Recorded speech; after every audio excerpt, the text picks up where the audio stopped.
Inside that luxurious, breathtaking palace, a staircase of pure white jade spiraled down like a flawless snow-white serpent. At the foot of the stairs, Manfred Kuro stood steadily upon a fur rug spread across the floor, wearing a practice uniform as pure white as snow. His strikingly powerful muscles bulged, as if about to burst through the fabric, sharply defined and brimming with strength. His hands gripped an extraordinarily ornate Western sword, its blade gleaming with silver-white light and its hilt adorned with dazzling gems. The sword traced sharp arcs through the air, splitting, chopping, sweeping, thrusting.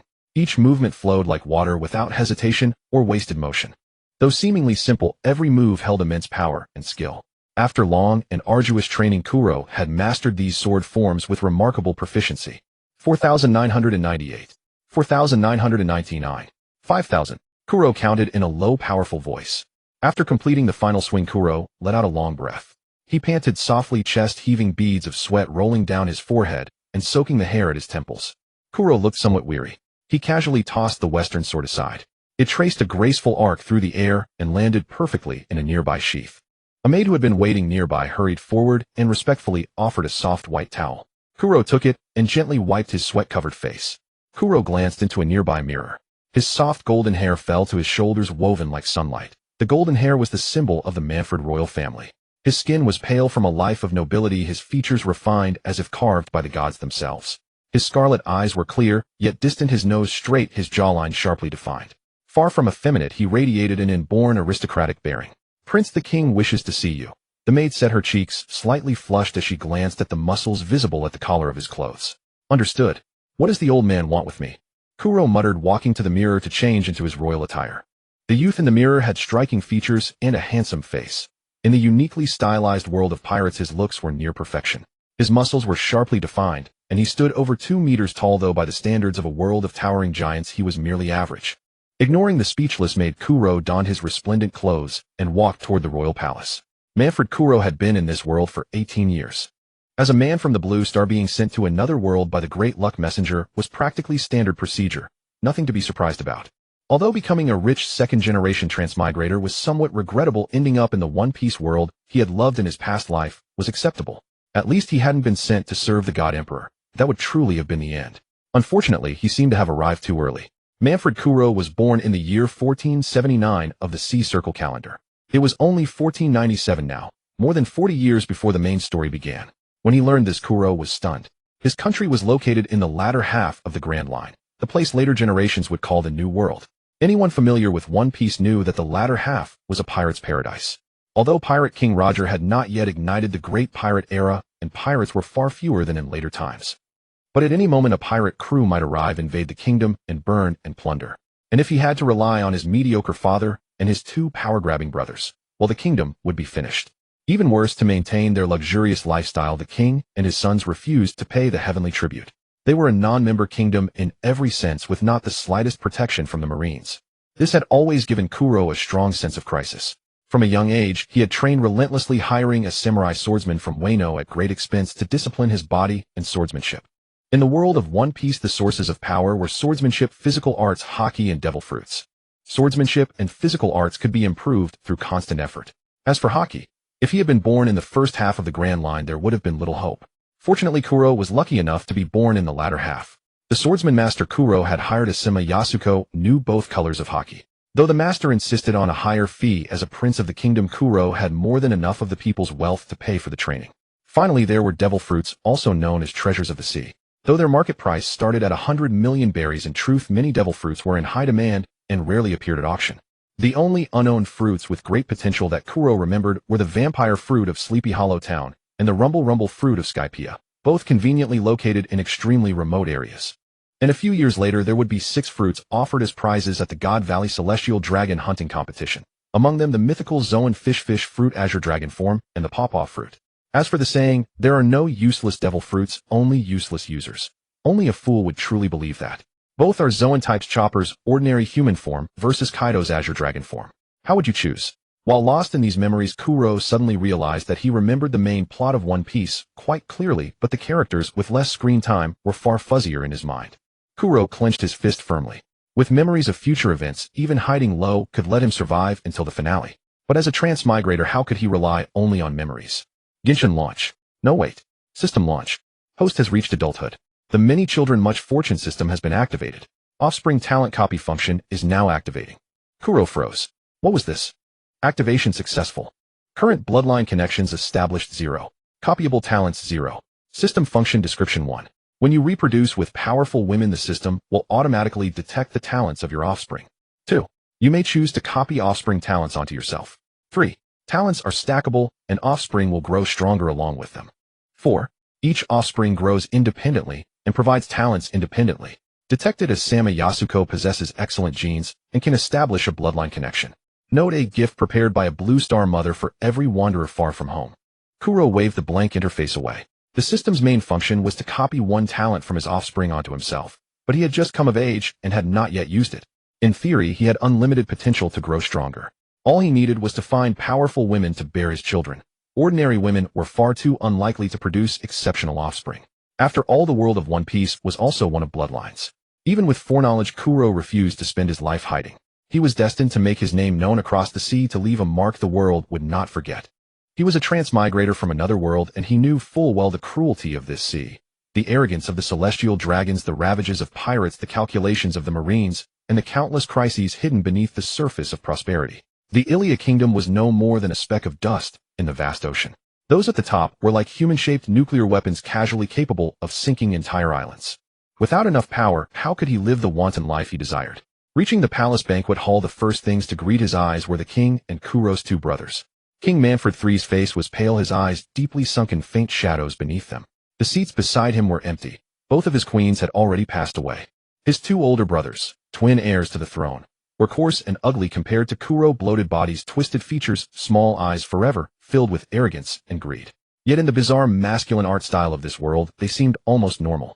Even more pitifully, Manfred Cullen and Manfred George spent their days causing trouble, incapable of learning even basic royal etiquette. In secret, they were the laughingstock of the entire royal capital. The two clumsily tore at bone-in meat, like hyenas, splattering soup onto their formal robes and drawing the king's disapproving gaze. Manfred III beckoned Kuro over, personally handing him the kingdom's trade and administrative documents. His tone was gentle. "Kuro, tell me what you think of this. Compared to your foolish brothers, you are the true hope of Ilia." Kuro didn't need to look back. He could feel two venomous stares boring into his back. Kuro smiled slightly.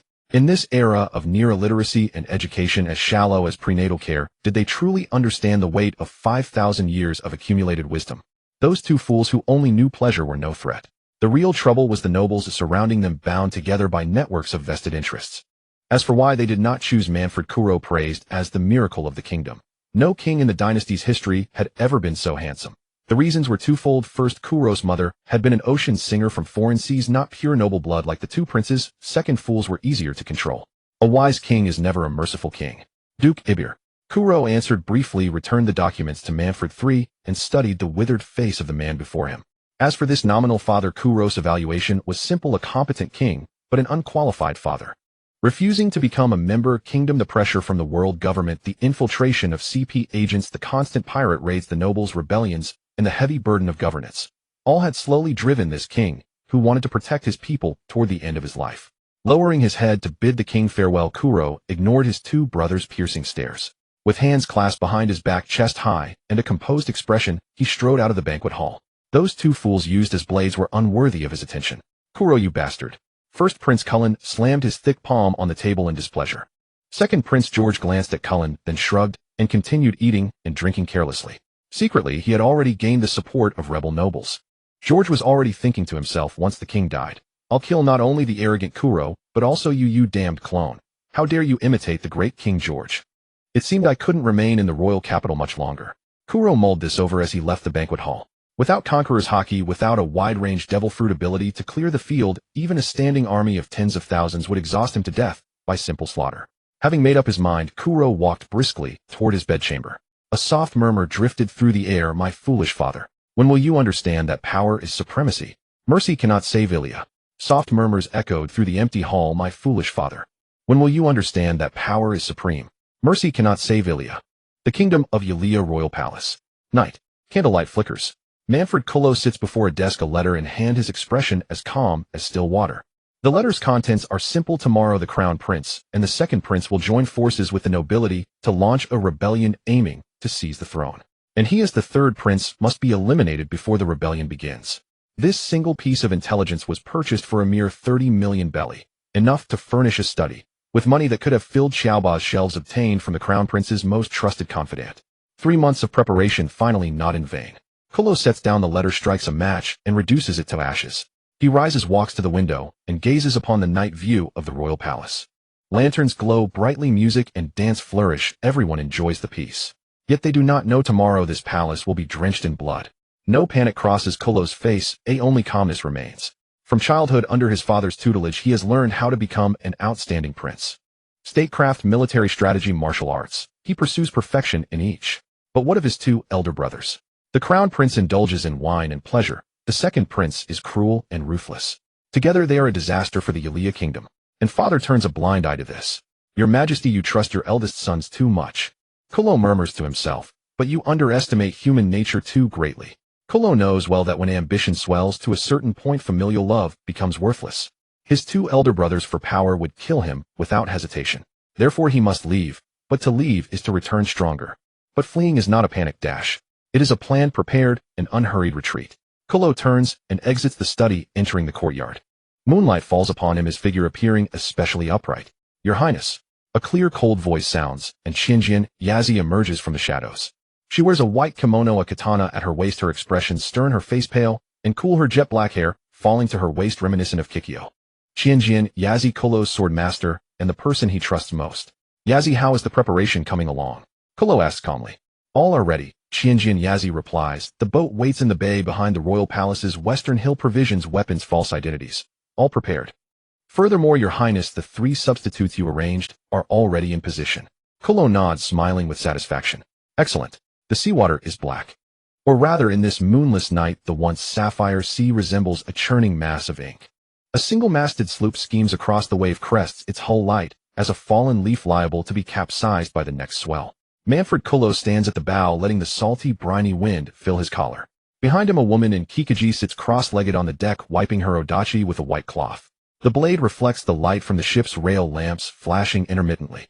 Yazi, moi, do you think there exists anything in this world that can resurrect the dead? Qianjian Yazi's wiping motion pauses. She looks up at the young man with his back to her. Since first seeing him 5 years ago, she has known this third prince to be different. Other royal scions practice swordsmanship for elegance to win applause from noble women at palace banquets. But he is different. When he practices, there is something in his eyes. An intense yearning for power. No, Yazi says, the dead remain dead. The living can only move forward, never look back. Kolo's expression remains impassive. He does not turn around. Is that so? Those simple 2 words make Yazi's grip on her sword tighten. She knows what he is thinking. A month ago, the great fire that engulfed the Yulia royal palace lit up half the capital's sky. The crown prince Karen and the second prince George, allied with 3 powerful nobles, launched a coup in the dead of night. The old king's bedchamber was surrounded, the guards loyal to the royal family slaughtered to a man. Your Highness, since you knew they would, why did you not warn the king? Yazi sheathes her sword and asks. A benevolent king dying would stir the people's fury, a fleeing king living would make them feel abandoned. What do you think of this script? A prince of vengeance, enduring in silence, gathering strength unnoticed, ultimately bringing rebirth to his people. Kolo's lips curve slightly. He steps before Yazi and gently touches his index finger to her lips, continuing. An egg broken from the outside is food, broken from the inside, it is new life. Yulia has too many flaws, it requires my gentle aid to welcome rebirth, and I shall not claim this glory alone. Ignoring the blush that rises on Yazi's face, he takes her pale fingers in his. From today onward you need not call me Your Highness, just call me Kolo. We shall walk this path together. Whatever difficulties lie ahead, we will face them together. Qianjian Yazi's heart stirs, her eyes growing moist. This man always moves her so easily. Yes, Your Highness, Qianjian Yazi whispers. Yazi remembers that day. When the rebels stormed the bedchamber, this 18-year-old youth drew the sword at his waist, severed the throats of 3 pursuers, then took her hand and strode, without hesitation, into the prearranged secret passage. From beginning to end, he uttered no roar, cast no curse upon the rebels, only the raging flames in the distance branded his eyes. Kolo turns and gazes toward the sea before them. Night envelopes the sea, far off a pitch-black horizon, stars speckling the sky. Waves beat against the speedboat in rhythmic cadence, the sea breeze carrying a damp saltiness against his cheeks. This is the sea, the free sea. From this day forth he will navigate its vast expanse. Kolo, where shall we go next? Yazi asks. Shuegu Island, Kolo replies. Yazi starts in surprise. Shuegu Island. I've never heard of it, and we have no law opposed for this place. This place is indeed mysterious. Kolo nods slightly. Even gathering information about this damn place took me 5 years, but here lies a devil fruit I need. Having said this, he draws a log pose and chart for Shuegu Island from his chest and tosses them to Qianjin Yazi. How far is Shuegu Island? Kolo asks. By our current speed, we should arrive by tomorrow evening. Yazi rises, measuring the direction while consulting the chart, then walks to his side. But you must realize, in our country it is rumored that all illusionists have a weakness: they fear the sea. Ha ha ha. The devil fruit is known as the sea's hidden treasure. Compared to the power obtained, that weakness is nothing. Kolo retrieves a bottle of red wine from the cabin, pours it into a goblet, and swirls it gently. How eagerly I anticipate it. A medium-sized vessel sails upon a remote stretch of sea in the latter half of the New World. In the early morning, the sun rises in the east, golden light spilling across the sea, sparkling. Seagulls soar through the air, their calls clear and sharp. Kolo stands at the bow watching the sunrise, his heart full of hope. Kolo, look there. Qianjin Yazi points ahead. In the distance, the outline of an island gradually becomes clear. That is Shuegu Island. But unlike ordinary islands, this one evokes a sense of ancient mystery. As the speedboat draws nearer, the full visage of Shuegu Island unfolds before them. It is an island shrouded in riddles. At its heart stands a colossal stone tower soaring into the clouds, casting long shadows in the sunlight. The tower is covered with ancient runes, though worn by time, they remain clearly visible, as if whispering secrets of a millennium. Dense jungles encircle the island, trees stand tall, and sturdy vines intertwine and coil, enveloping the entire land in emerald greenery. Sunlight filters through the canopy, dappling the ground with shadows. From the jungle depths come occasional eerie calls, mysterious and dangerous. Scattered across the beach are ruins of massive stone pillars, each towering over 10 meters high. They are carved with indecipherable ancient script. The waves lap against these pillars with rhythmic sounds, as if recounting timeless tales. On one side of the island rise sheer cliffs hundreds of meters high, piercing the heavens. Faintly visible on the cliff face are caves, their dark mouths seeming to lead to another world. The entire island radiates a desolate, yet mysterious aura, as if an ancient watcher standing silently upon the sea. This is Shuegu Island. Qianjin Yazi exclaims, it truly feels mysterious. Kolo gazes at the island, his eyes gleaming. According to memory, a devil fruit lies hidden here, Kolo says. If I obtain it, I shall gain power beyond mortal can. He draws a deep breath, sensing the ancient aura emanating from the island. Furthermore, I can feel this island calling to me. The devil fruit indeed seeks its owner, actively drawn to the destined holder. Truly, as the legends say. Qianjin Yazi looks at Kolo, saying nothing. She can feel the aura around Kolo beginning to change. Let us go, Yazi, Kolo says. Our power lies ahead. The speedboat docks, and the two set foot upon Shuegu Island. On the beach, the massive stone pillar ruins stand silently, as if welcoming their arrival. Sunlight filters through the clouds onto the pillars, casting dappled shadows, mysterious and beautiful. Kolo walks along the beach, touching the ancient inscriptions. These characters. Kolo murmurs to himself. I seem to have seen them somewhere before. Suddenly, fleeting blurred images flash through his mind. Ancient altars, mysterious rituals, lost civilizations. These images pass in an instant, but Kolo senses they are connected to this island. Your Highness, are you all right? Qianjin Yazi asks with concern. Nothing, Kolo shakes his head. Just feeling something peculiar. He withdraws his hand and gazes toward the island's interior. The jungle is dense, blocking the sky, whose sunlight penetrates only through gaps forming beams. The air is thick with humidity. From afar come bird calls and beast roars, mysterious and dangerous. Let us go, Yazi. Kolo says, we must enter the jungle to find the devil fruit. Yes, Your Highness. Qianjin Yazi grips her katana, watching warily. The two step into the jungle. Ahead awaits an encounter that will alter their fates. The towering trees obscured the sky, their vines interwoven into a natural barrier. Sunlight filtered through the canopy, casting dappled shadows like countless pillars of light crisscrossing through the jungle.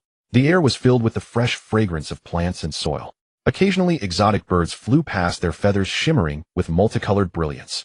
Unknown flowers bloomed in the dark corners, releasing a subtle, lingering aroma. Strange fruits hung from the vines, some round and pearl-like, others slender as spindles, all gleaming with an alluring luster. This place resembled a forgotten fairyland, beautiful yet mysterious. Your Highness, this island is breathtaking. Asako marveled. It's just like the legendary fairyland. Beautiful, but also dangerous. Kuro said calmly. Beneath such beauty often lies deadly peril. The two continued onward and finally emerged from the jungle. What lay before them left both stunned. It wasn't a wasteland, but an abandoned town. Not large, with perhaps a few hundred structures, all constructed from massive bluestone. Though weathered by time, traces of former splendor remained. Broad streets lined with ancient shops and residences stood on either side, their high roofs and intricately carved windows whispering tales of a bygone era. But now the entire town was dead silent. No residents, no signs of life, only the mournful howling of wind sweeping through the streets. Sunlight bathed the bluestone structures, casting elongated shadows across their surfaces. Vines crept up the walls, and in certain places trees had erupted through the rooftops, piercing through entire buildings. Ancient pottery, rusted weapons, and shattered carriages littered the streets, each fragment telling stories of the town's former prosperity. "This appears to be an ancient town, remarkably old," noted Asako. She scraped away thick moss from the walls with her sword's flat side, revealing fragmented, yet legible ancient characters that spoke of its antiquity. They entered the town, their footsteps echoing sharply against the bluestone pavement. "It's so quiet here," Asako murmured softly. "I sense no signs of life whatsoever." "It's been abandoned for quite some time," Kuro observed, surveying the surroundings. "Perhaps hundreds, even thousands of years." He walked through the streets, absorbing the weight of this town's history. People once lived here. There had been life, laughter, and tears. But now only silence remained. "Your Highness, that building over there is quite unusual." Asako pointed toward a structure at the town's center. Kuro followed her gaze, a flicker of sharp insight crossing his eyes. It was a Gothic structure. Its spire pierced the clouds, the roof rising to a sharp point with narrow pointed windows that embodied the quintessential medieval Gothic aesthetic. Constructed entirely from black bluestone, the building radiated an imposing solemnity beneath the sunlight. "That must be where the devil fruit is located." Kuro felt the palpitations echoing from his chest and spoke. "I can sense it. It's calling to me." From childhood, Kuro possessed an extraordinary perceptual gift. He could detect pathogens carried on gifts or incoming utensils at banquets before they reached him. Thanks to this ability, his observation haki far surpassed his armament haki. "Then let's hurry over there," Asako urged eagerly. They crossed the street and arrived before the Gothic building. Up close, its grandeur was even more magnificent. Its 30-meter spire pierced the heavens while ancient runes covered the walls. The massive oak doors bore exquisite carvings. Flanking the entrance stood two stone figures, a knight in armor and a wizard wielding a staff. Both were so lifelike they seemed to guard the structure. "Your Highness, is this the place you sought?" Asako asked. "Yes," Kuro nodded. "The devil fruit lies within." He extended his hand and pushed the doors open. With a harsh grinding sound, the heavy oak entrance slowly yielded. They entered the structure. Within lay a vast hall soaring 20 meters high, its dome adorned with enigmatic murals. At the center stood an ancient stone altar completely empty. "Where is the devil fruit?" Asako wondered, gazing at the barren altar. "Your Highness, are you certain it's here?" Kuro offered no reply, proceeding directly toward the stone structure. He circled the altar 3 times, scrutinizing every corner. Nothing. The devil fruit wasn't on the altar. "How is this possible?" Kuro furrowed his brow. "I can clearly feel it. It's right here." He turned to survey the surroundings, where ancient characters on the walls seemed to recount forgotten tales. "Must I decipher these ancient inscriptions to locate the devil fruit? What a dilemma." Kuro rubbed his brow in frustration. "Asako, tear this place apart. I'm not here to play riddles." "Understood, Your Highness." She drew her blade and swung with swift precision. Rain Moon, one sword style, 1,000 stone rain. Azure cuts slashed through the thick walls like butter. Hours of relentless strikes left her breathing heavily. As massive bluestone blocks crumbled, Kuro sensed something. He raised his hand to halt Asako's attack and stared at a specific spot on the wall. There, a small indentation was concealed between 2 stone slabs. "Found it," Kuro said, his voice hoarse yet tinged with excitement. He drew his sword from his waist, wedged it between the stone walls, and twisted with force. Click! A clear sound echoed as a hidden space emerged between the cracks. At the center of the space rested a peculiar fruit, deep purple-black with spiral patterns covering its surface, resembling an oversized tomato that emitted an eerie glow under moonlight. "This is the devil fruit," Asako gasped. Kuro stared at the fruit, a powerful desire surging within him. "I've finally found you." He reached out and grasped the fruit. It was ice-cold to the touch, yet Kuro could sense the tremendous power contained within. Kuro took a deep breath and bit into the fruit. Ugh! His face contorted instantly. The taste was indescribable, like rotten food left for a century or decayed flesh mingled with earth. Disgusting. Utterly repulsive. Yet Kuro fought back his urge to vomit and continued eating. Each bite was torture, but he endured it through gritted teeth. The nauseating sensation gradually faded. Kuro rose slowly, and bat wings spread from his back, 4 meters in span. His eyes glowed crimson. Asako watched the wings behind Kuro, a flash of admiration crossing her eyes. The human dream of reaching the sky has never changed. Using tools can't compare to the freedom of flight. That boy had always envisioned himself soaring through the clouds. "Your Highness, can you fly now?" "Yes. This is the Bat fruit model vampire. Flight is merely one aspect of its power." Kuro smiled. "Come, let me show you. I'll tell you a story. There was once an ancient kingdom where people could fly by birthright. With that he swept Asako into his arms, spread his wings, and they ascended into the night sky. From above, the abandoned town glowed with ethereal beauty under the moonlight. Ancient buildings, bluestone streets, and vine-covered walls, all radiating an otherworldly luminescence. Asako watched the wings behind Kuro, a flash of admiration crossing her eyes. The human dream of reaching the sky has never changed. Using tools can't compare to the freedom of flight. That boy had always envisioned himself soaring through the clouds. On the third afternoon in the new world, the sea lay unervingly still. Kuro sat upon the deck, poring over a navigational chart. He had devoted considerable time to comprehending his newly awakened abilities, yet today he would set sail from this island. This was a detailed chart he had prepared well in advance. A comprehensive survey of the surrounding waters within 100 li, meticulously marking every island, hidden reef, and ocean current with precise annotations. To lose one's way in the new world was a perilous affair. The magnetic fields here were chaotic and unforgiving, rendering ordinary charts useless. Only through specialized navigation techniques or log pose instruments could one traverse these treacherous waters safely. It took Kuro 2 full days to barely grasp the capabilities of this mythical Zoan-type devil fruit. The vampire form granted him night vision, flight, and ultrasonic perception, yet mastering these abilities would demand more time and practice. Particularly concerning was the offspring talent replication system, which had shown no signs of awakening to this day. "Your Highness, there are ships ahead," Asama called from the bow, pointing toward the distant horizon.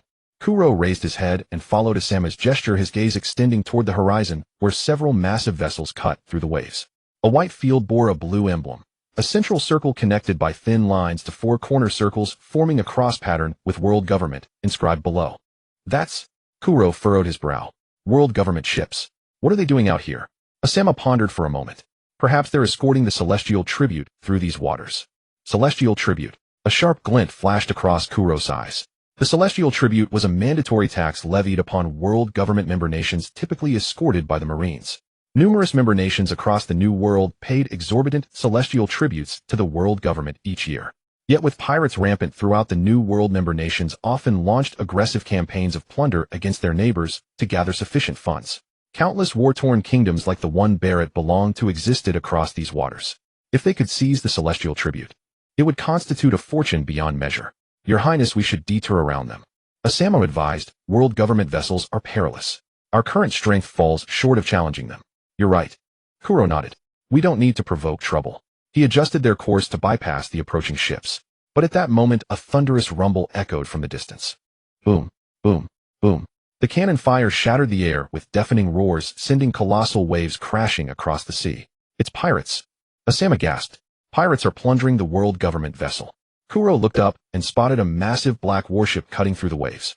Its prow bore a colossal pirate flag, a blazing red skull as the centerpiece, flanked by flame-like horns curving upward without crossbones beneath. The letter O in rocks emblazoned on the sail was shaped into a skull motif. That flag. Kuro's pupils contracted sharply. The Rocks Pirates. His heartbeat quickened violently. Could this truly be the legendary Rocks Pirates? At the prow stood an exceptionally towering and muscular man, his presence radiating overwhelming intimidation. A near-solid black conqueror's haki clung to his frame like armor, casting grotesque shadows. His long hair exploded outward in radial spikes, while his eyes burned with raw ambition and dominion. Merely standing there, he embodied the aura of a living catastrophe. Rox D. Zebek, though some called him David D. Zebek. Is this the supreme ruler of the age? Kuro narrowed his eyes, studying the figure intently. As a transmigrator, Kuro understood this man intimately. Between the years 1478 and 1480 of the sailor calendar, Rox's crew left behind a trail of devastation: 16 recorded raids, 76 sunken vessels, 14 obliterated ports, 5 destroyed cities, and 1 fallen nation. They bore the title of the most vicious pirate crew in history. The vampire fruit had granted Kuro the ability to emit ultrasound. By combining it with his observation haki, he could perceive events at vast distances without relying on sight alone. Based on the sonic feedback, Rox suddenly turned his gaze sharply toward Kuro's position. That monster. Kuro broke into a cold sweat. Can his observation haki reach this far? Making a swift decision, Kuro declared, "Asama, forget the ship. We're leaving now." Grasping her waist, he unfurled the wings that tore through his clothing and with powerful downstrokes ascended toward the sky. As Rox made his appearance, several formidable figures materialized beside him, positioning themselves at his sides. To the left stood a towering man with flowing golden hair and a white beard, gripping a naginata known as Murakumo, the severer of clouds. Edward Newgate, the Whitebeard. On the right lurked a disheveled, drunkard-like figure, greedily tilting a bottle to his lips. The treasure hunter John. Further to the right stood a magnificent woman of immense stature, with pink hair, her mouth curled into a fearless grin. Charlotte Linlin, one of the future Yonko. Opposite Rox stood a man in traditional Japanese attire, a cigar clenched between his teeth, dual katana gripping his hands. Capone Beach, the gangster. So this was the core officer lineup of the Rox Pirates. Kuro calculated rapidly in his mind as he increased his flight speed. Several members from his past life were notably absent. Future Kaido Silver, Axe Wangji. He couldn't determine whether they hadn't joined yet, or simply weren't present. Fishman Karate Water Current Shoulder Throw. A colossal catfish fishman erupted from the depths, unleashing a torrential wave that halted the world government vessels. My men plunder without mercy. Rox brandished his blade, his voice booming like thunder. His crew descended upon the world government ships, with feral hunger slaughtering everything in their path. Though the government guards fought desperately, they stood no match against the Rox Pirates. Bodies in black uniforms littered the deck. Boom, boom. Cannon fire thundered as government ships sank one after another, their gold and treasure stripped bare. Watching from above, Kuro felt both awestruck and deeply wary. This was the pinnacle of power in this world. Linlin, I'm quite interested in that brat up there. Bring him to me. Rox intercepted Charlotte Linlin as she attempted to board, gesturing toward the speck in the sky. Don't give me orders, Rox. Linlin retorted irritably. I want 20% of the treasure this time. Despite her words, her gaze locked onto Kuro's retreating figure. She summoned the thundercloud Zeus and soared skyward. Rox rested his blade on his shoulder, watching the pursuit with keen interest. Hey kid, stop right there. Zeus's speed far exceeded Kuro's winged flight, catching up to him in the blink of an eye. I'm talking to you. Linlin leaned down to regard Kuro. Can't you speak? Kuro turned and drew his longsword, meeting her gaze midair. He studied the woman before him. Over 8 meters tall, a living giantess, yet strikingly beautiful, with an aura of fearless boldness. Linlin's eyes devoured Kuro's face like a starving wolf, her gaze brightening involuntarily as her tone softened. How old are you? I'm Charlotte Linlin, a woman destined to become the queen of these seas. Want to be my friend? Kuro's alarm bells sounded frantically in his mind. This woman, is she interested in him? I believe I haven't offended the Rox Pirates, have I? Maintaining his composure, Kuro replied, I saw nothing of what just transpired. If there's nothing else. He prepared to spread his wings and depart again. Wait. Linlin reached out to stop him. It's Rox who wants to see you. That man is no friend. Do not trust him. Mama. Kuro's expression darkened as he watched this woman laugh mid-conversation. Glancing downward at the Rox Pirates, already ransacking the wreckage, he sighed in resignation. Couldn't even these mediocre Cypherpole agents buy him enough time? And Beach could fly. He might not even stand a chance one-on-one, let alone against a group of such monsters. The wise yield to necessity, as the old saying went. So Kuro prudently turned his flight toward the Rox Pirates. Boom. A chilling flash split the air. A broadsword intent as powerful as cannon fire hurtled toward Kuro. His pupils contracted as he instinctively raised his longsword to block. But the sword intent's force far exceeded his expectations, propelling him backward dozens of meters. Crimson moon blooming, blood rose. Gritting his teeth, Kuro activated his power. Blood drifting from the ships into the sea coalesced rapidly into a colossal crimson rose. The blood rose absorbed the blade's strike, but the Conqueror's hockey impact struck Kuro directly. Gah! His eyes rolled back as consciousness fled, and he plummeted from the sky. Your Highness. Asema darted through the air, catching Kuro as they both descended toward the sea. Linlin paused, then chuckled. Oh dear, I may have gone too far. Linlin, check if he's alive. If so, bring him aboard. Rox ordered, then dismissed the matter, returning to the hold to divide the spoils with his officers. After all, he still had clansmen waiting in his homeland. He couldn't afford to treat wealth as nothing. Kuluo regained consciousness after only a brief faint. Before him were Yazi's worried eyes, and around him the crude wooden cabin of the ship exuding a damp and rotting stench. Your Highness, you're awake. Yazi exclaimed in delight. You were unconscious for 5 minutes. Kuluo sat up and looked around. This must be the cabin of the Luokisi pirates. Earned money but never thought to repair the ship, Kuluo muttered under his breath. Even my coachman lived better than this. When Luokisi swung his blade, Kuluo had already realized this was likely a test. The direct impact of the Conqueror's hockey was still too overwhelming for him at this stage. Your Highness, what should we do now? Yazi asked worriedly. Captain Luokisi seems quite interested in you. Kuluo pondered for a moment. From the current situation, escape was impossible. The Luokisi pirates were too powerful. Whitebeard, Big Mom, Golden Lion. Each one was a monster-level existence. Rather than forcing an escape, I might as well. See Luokisi, Kuluo made his decision. Since he's interested in me, I'll have a talk with him. But Your Highness. Don't worry, Yazi. Kuluo stood up, dusted off his clothes, and said, I know what I'm doing. He discarded his torn clothes, took a new suit from Yazi's hands, and draped a dark purple cloak over his back. Let's go. Let's meet the ruler of this era. Ku Luo pushed open the cabin door and stepped out. He followed the crew members to the captain's quarters. The large wooden door swung open, and a thick smell of alcohol and blood rushed toward him. The captain's quarters were exceptionally spacious, comparable to the hold of an ordinary ship. On the wall hung Luo Kisi's wanted poster with a bounty of 2.3 billion berries, the highest among all pirates in the world. On the long table in the center were piles of gold, silver treasures, and fine wine. Luo Kisi sat at the head, flanked by the commanders Whitebeard, Golden Lion, Charlotte, Lean, and others. As Ku Luo walked in, all eyes instantly fixed on him. Ku Luo ignored Golden Lion and strode straight to the long table, meeting Luo Kisi's gaze. Captain Luo Kisi, I know you are the strongest pirate crew in the New World. I have no intention of being your enemy, nor do I wish to become one. Luo Kisi looked at him with interest. Then why are you here? My name is Ku Luo Manfred Ku Luo. Ku Luo introduced himself. Former third prince of the Ilia Kingdom. Ilia Kingdom. Whitebeard frowned. Never heard of it. It was a weak nation, Ku Luo said calmly. But that's not important. He paused, then continued. I set sail to become stronger, to realize my ambition. Ambition? Luo Kisi's eyes flickered with interest. Tell me more. To become the world's greatest swordsman. Ku Luo's tone was calm, but resolute. Even Ku Luo himself didn't believe that. After all, he had a system. Emperors come and go. Him had sat on the throne for 800 years. It was time for a change. To become the true king of the world. Power and ambition were the finest nourishment for a man. Gahaha. You brat, you have no idea how high the sky is. Golden Lion Shiki took a deep drag of his cigar and boasted arrogantly. If you want to become the world's greatest swordsman, first defeat me. Ku Luo glanced around. Oh, all the commanders were eager for a spectacle, stepping back to clear the space, their expressions urging a fight. If you want to fight, do it when we get back to Hakanosu. I don't want my ship torn apart by you idiots, Luo Kisi said, slamming the table heavily from his seat. Luo Kisi, give me 2 minutes, and I'll take down this noble brat, Golden Lion Shiki said, drawing Sakura and Karu with a cruel and contemptuous smirk. I'm being underestimated. If anyone is to be carried out lying down, it won't be me. My blade is not dull, Ku Luo retorted, drawing his sword without backing down. Enough. I don't need fools who only swing their swords on my ship. If you want to fight, I can play with you all day long. Luo Kisi's voice was low but carried an undeniable authority.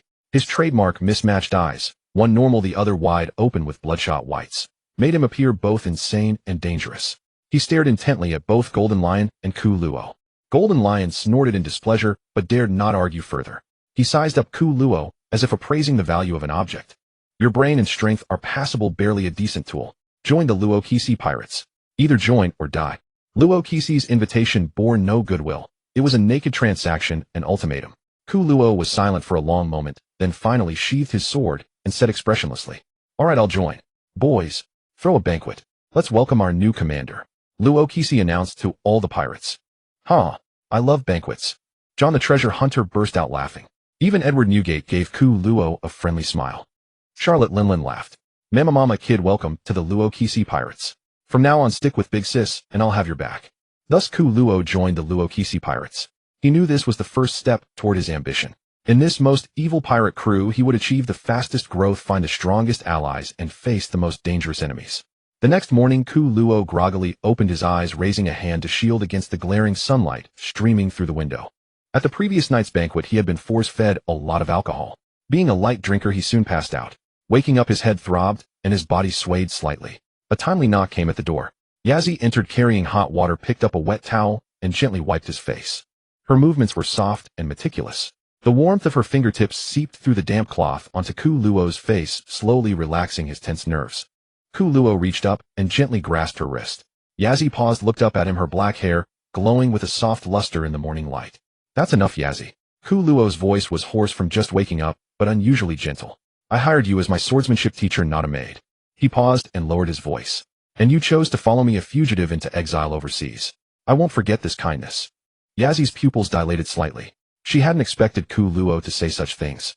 Your Highness. She hesitated, complex emotions flashing in her eyes. Ku Luo looked at her earnestly. From now on, you are my family. Family. That word was like a key unlocking a door deep within Yazzie's heart. She was merely Ku Luo's hired sword instructor. With her swordmaster strength, those nobles wouldn't have troubled her. When Ku Luo's 2 elder brothers rebelled, she could have chosen to pledge allegiance to the new king and continue a peaceful life. But she didn't. She chose to follow this seemingly least likely to succeed third prince. Not because he was a prince, but because she had never seen a man with such outstanding looks. Add to that his calmness, wisdom, ambition, and boldness, plus the tenacity to never give up even in desperate situations. as Sama Yazi was willing to give full marks. Your Highness. Yazi lowered her head, her voice trembling slightly. Yazi has never had a family. Wano country enforced a policy of seclusion. Anyone who left was considered a traitor. Barring the unexpected, she would never see her family again. Now you do. Ku Luo's fingers gently stroked her wrist. We are a family now, Yazi. Yazi's eyes welled up, two streams of clear tears sliding down her cheeks. Yes, Your Highness. Yazi will forever be loyal to you. Ku Luo shook his head. Not loyalty, Yazi. It's companionship. We'll walk together.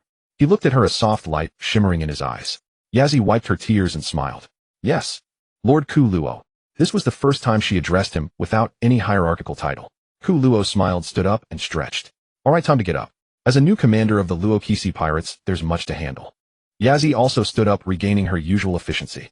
Yes, Lord Ku Luo. The hot water is ready. Please wash up first, while I'll prepare your breakfast. Ku Luo watched her back as a warmth surged in his heart. He knew that no matter how difficult the road ahead, at least she would always be by his side. That was enough. Yazi, come to my room tonight. Let's become truly one family. Watching Yazi turn into a blushing steam maiden and flee in panic, Ku Luo couldn't wait to see what the system could do. The moon climbed unhurriedly into the night sky, as if by the two young people's anticipation. After a day of idling, Ku Luo rushed back to his room excitedly. Ku Luo locked the door behind him. Yazi, sitting before the mirror, let down her ponytail, her jet black hair cascaded like smooth silk. Heat surged within Ku Luo. He bent down, scooped her up in a bridal carry, and headed for the bed. Yazi's arms wrapped tightly around his neck, her cheek pressed against his shoulder, her eyes full of dependence. There were no words between them, only tender intimacy. Occasionally Yazi's shy soft hums and the sound of flowing water intertwined, composing a graceful aria. Ding! Host has reached adulthood. Reward fruit ability alteration. As the night deepened, the bedroom gradually returned to tranquility. Yazi nestled in Kuro's arms, her breathing steady, and even her long eyelashes resting on her eyelids, as she had already fallen into a deep sleep. The exhaustion of the journey, coupled with the previous commotion, had put her into a deep slumber. A contented smile graced her face, the corners of her lips slightly upturned. Kuro gently stroked her hair, his gaze tender. Though he was still far from satisfied, he could understand Yazi's condition. After all, his own physical condition was indeed somewhat excessive. Regardless, it was a Zoan-type devil fruit, and its enhancement to the body was remarkably evident. Kuro proceeded to examine the system's rewards. Fruit ability, Alienation 1. Eliminate the weakness of contact with seawater. 2.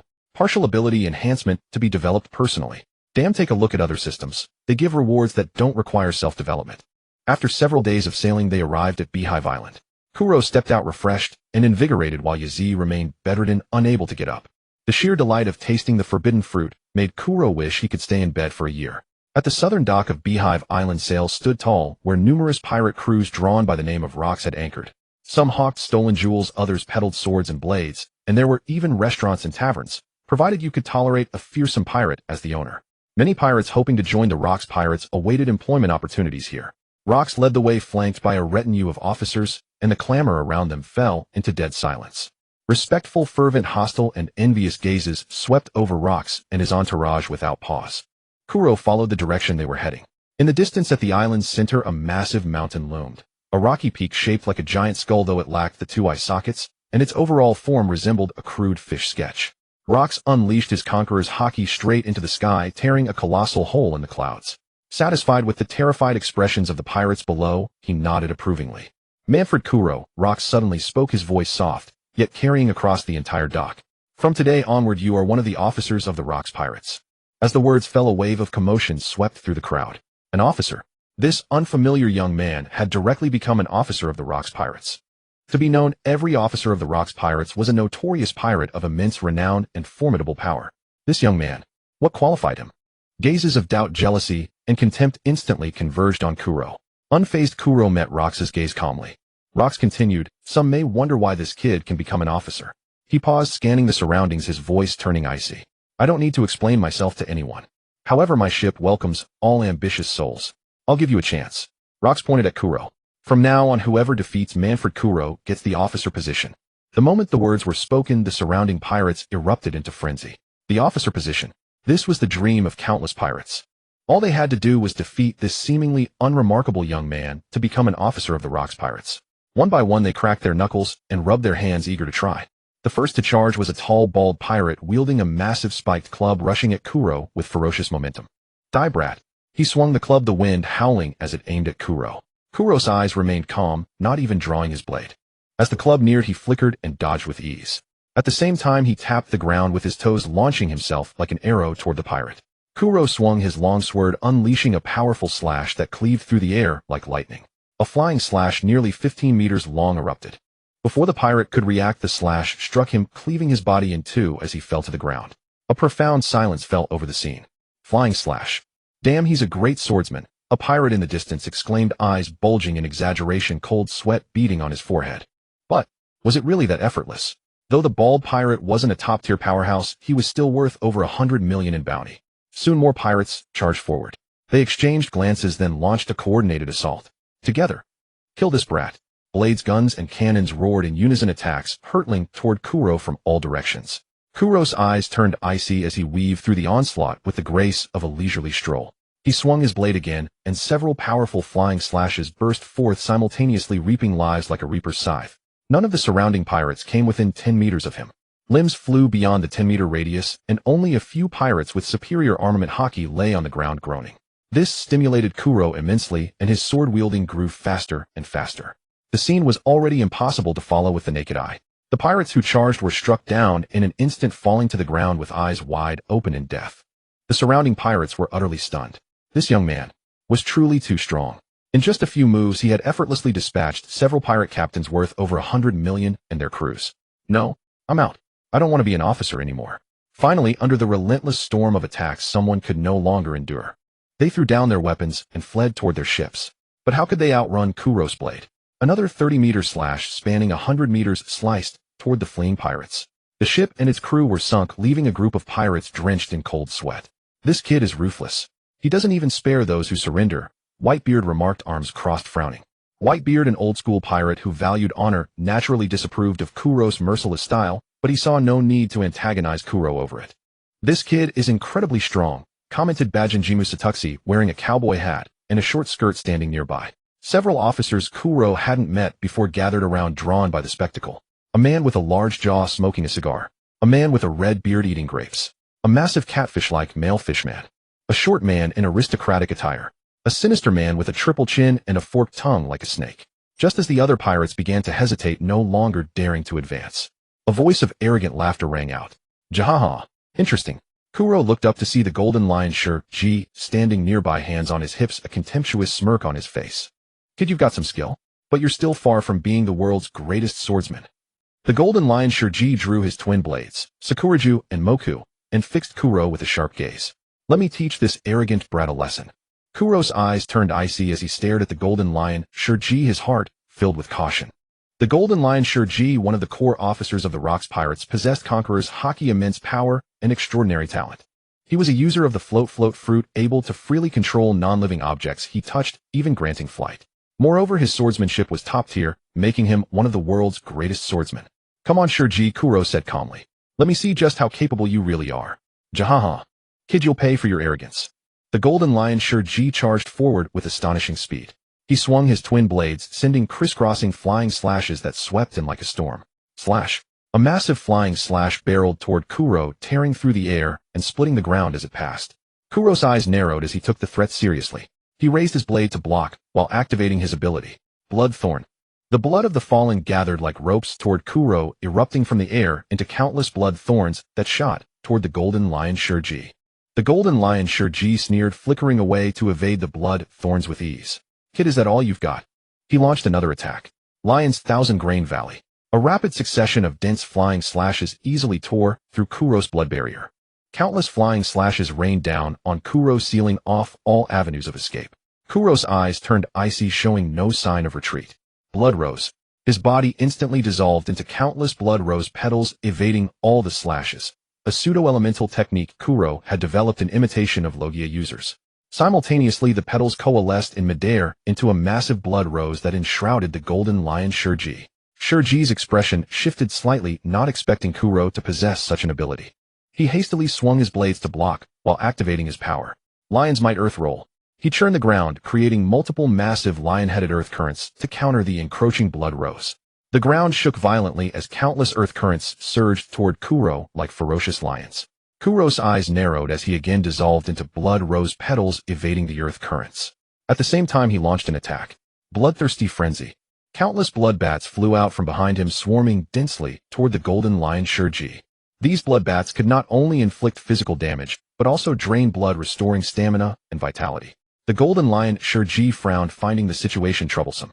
He swung his twin blades, slashing a number of blood bats with flying cuts.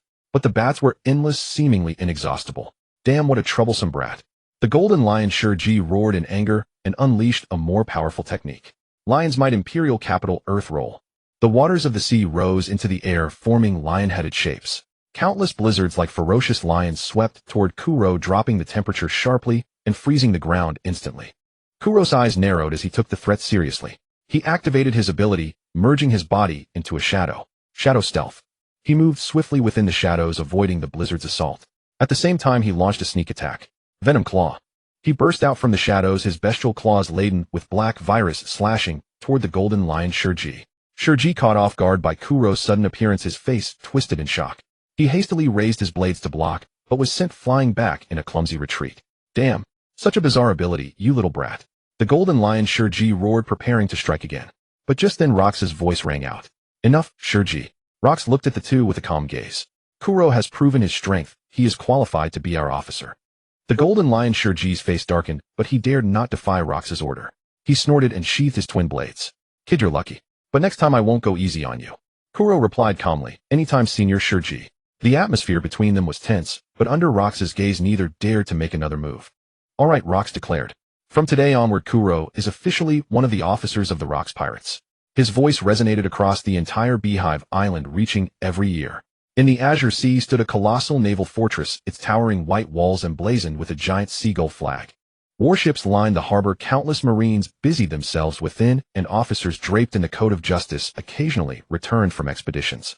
As the direct military force of the World Government, Marine Headquarters was not only the guardian of order, but also the symbol that deterred all pirates. The white walls gleamed under the sun, embodying justice and authority. Yet within the fortress the atmosphere was far from serene. Ever since the previous civilian admiral fell in battle against the Rox Pirates, the high command of the Marines had been on edge. After the Labor Dispatch Admiral was promoted to Fleet Admiral, the personnel reshuffling within the military department remained unsettled, while the Daily Wage Admiral, advanced in years, had lost much of his former vigor. The dearth of top-tier combat power placed unprecedented pressure on Marine Headquarters. Urgent military dispatch. Urgent military dispatch. A captain clutching a battle report pushed open a heavy door, shouting to those inside with palpable urgency. His uniform was disheveled, clearly from a frantic run. Admiral Ironbone. Urgent command from the World Government. A ship transporting celestial tribute in the Mutter Sea has been attacked by pirates. We need Marine support. The captain burst into the Admiral's office, gasping for breath. Kong, known as Ironbone, sat behind his desk, his brow deeply furrowed. As the only admiral capable of normal operations, he bore immense pressure. Urgent military reports arrived almost daily from across the world, but this one was clearly extraordinary. What? Celestial tribute under attack. A flicker of shock crossed Kong's eyes, quickly turning into fury. Hand me the report. The captain extended it with trembling hands. Kong took the report and scanned its contents. As he read, his expression grew darker, and his thick fingers crackled as he clenched them. What are those bureaucrats in the World Government doing? It took them days to get word to us. Do they expect the Marines to go clean up their corpses, eh? He rubbed his temples and called out to the captain before he could leave. That damned Rox Pirates always cause me trouble. Go summon Vice Admirals Garp, Sengoku, and Tsuru. Before long, 3 Vice Admirals in Marine coats pushed open the door and entered. Brother Kong, you called. Did you find Roger's whereabouts? Garp, carefree as ever, strode to the desk and began flipping through the intelligence. You idiot, Garp, there's no news of the Roger Pirates here. Forget it. Sengoku, take a look at this urgent order. Sengoku took the report and read it. The Rox Pirates had robbed the World Government's celestial tribute. His face instantly changed. He then passed the report to Vice Admiral Tsuru. After reading it, she handed it to Garp, whose grinning expression only grew more amused. Bang! Stop gloating, Garp. Kong retracted his fist with a headache. Since the civilian admirals sacrificed the Labor Dispatch Admiral's promotion to Fleet Admiral and the aging Daily Wage Admiral hinting at retirement. Of the vast Marine force, only he remained as a deployable top-tier combatant. Fortunately, the middle generation had several promising talents. The 3 before him, along with Zephyr, who had risen from the ranks in the first half of the sea, gradually restored the Marines' former dominance, preventing a complete dearth of successors.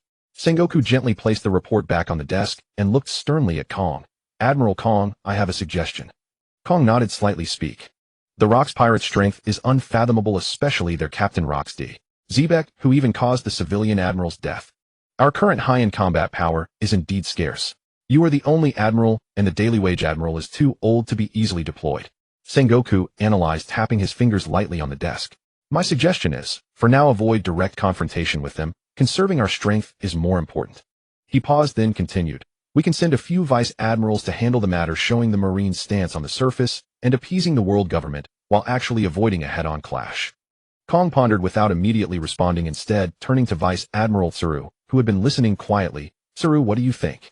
Tsuru sat gracefully holding a cup of tea.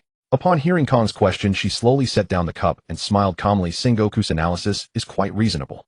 The Rock's pirates are indeed not an opponent we can provoke easily, especially now that the Marines are in a recovery phase lacking high-end combat power. Keep raising their bounties. Let the hyenas in the shadows go after them. Kong remained silent, contemplating their suggestions. Tactically, it was the wisest choice. But as an admiral, he felt reluctant to let the Rock's pirates continue to grow unchecked. Yet reality was harsh. The Marines lacked the strength to confront the Rock's pirates head-on. All right, Kong finally nodded. Proceed with your suggestions. But how much should we raise the bounty? Just then the office door was pushed open again. Bam! The same messenger captain rushed in once more. Report. Intelligence Department has news. The captain handed a file to the admiral and hurried out. Kong frowned. Oh, what could the Intelligence Department want now? He opened the file, and his expression shifted. The contents surprised both him and the three vice admirals. The Rock's pirates have recruited another strong fighter. What do you make of this? Kong asked the others. The file recorded the Rock's pirates' activities on Hakanosu Island. Hakanosu was a den of iniquity. CP agents, marine spies, underworld liaisons, bounty hunters, all constantly monitoring the Rock's pirates' movements. Unfortunately, thanks to Shiki's float fruit, no one could leave the island. All efforts were in vain. According to intelligence, this young man had defeated several challengers on Hakanosu and even clashed with Shiki without losing ground. This was certainly not good news for the Marines. A new officer in the Rock's pirates. If it were any other crew, they wouldn't care, but the Rock's pirates were different. Every member of the crew was a monster, many of them infamous pirates. Suddenly someone emerged who could match Shiki. Forget it, put a bounty on him first. Kong made the decision. What bounty should we set for him? Sengoku considered, considering he could fight Golden Lion Shiki and defeat several pirates with bounties over 100 million. I suggest an initial bounty of 300 million berries. Isn't that too high, eh? Tsuru frowned. We haven't seen his strength firsthand. 300 million berries might be an exaggeration. Then 200 million. Sengoku proposed a compromise. Kong pondered for a moment and finally decided 250 million berries. That shows we take him seriously without being excessive. As newspapers were distributed across the world, Morgans was still a child at that time, and the press was entirely the world government's mouthpiece. Roger, look at this. The Rock's pirates have pulled off another big one. Rayleigh hurried over with a newspaper, approaching Roger, who stood or sat at the bow. Oh, what has that guy Rox done now? Roger, wearing his straw hat, took the newspaper and saw the robbery of Celestial Tribute. His bounty's gone up again. Hey, the Rock's pirates have a new recruit. Tisk, 250 million berries right out of the gate. These youngsters are all monsters these days. Rayleigh also looked curiously. In the bounty photo, a man stood at a 45-degree angle, the same stance as Zhao and Juan, with blood-red roses falling around him, exuding a unique elegance, and his crimson pupils held a peculiar allure. How much did this kid pay the Marines to get such a handsome, wanted poster? Rayleigh squeezed the poster, speaking sourly. Huh. Let's not worry about him. Let's continue our adventure. I recall this area is near the Calm Belt, and the Kuja pirates are supposed to be around here. On the Kuja pirates' ship, a magnificent vessel sailed across the sea. The hull was decorated with serpent patterns, and several thick sea snakes pulled the ship forward, showcasing its extraordinary nature. This was the ship of the Kuja pirates.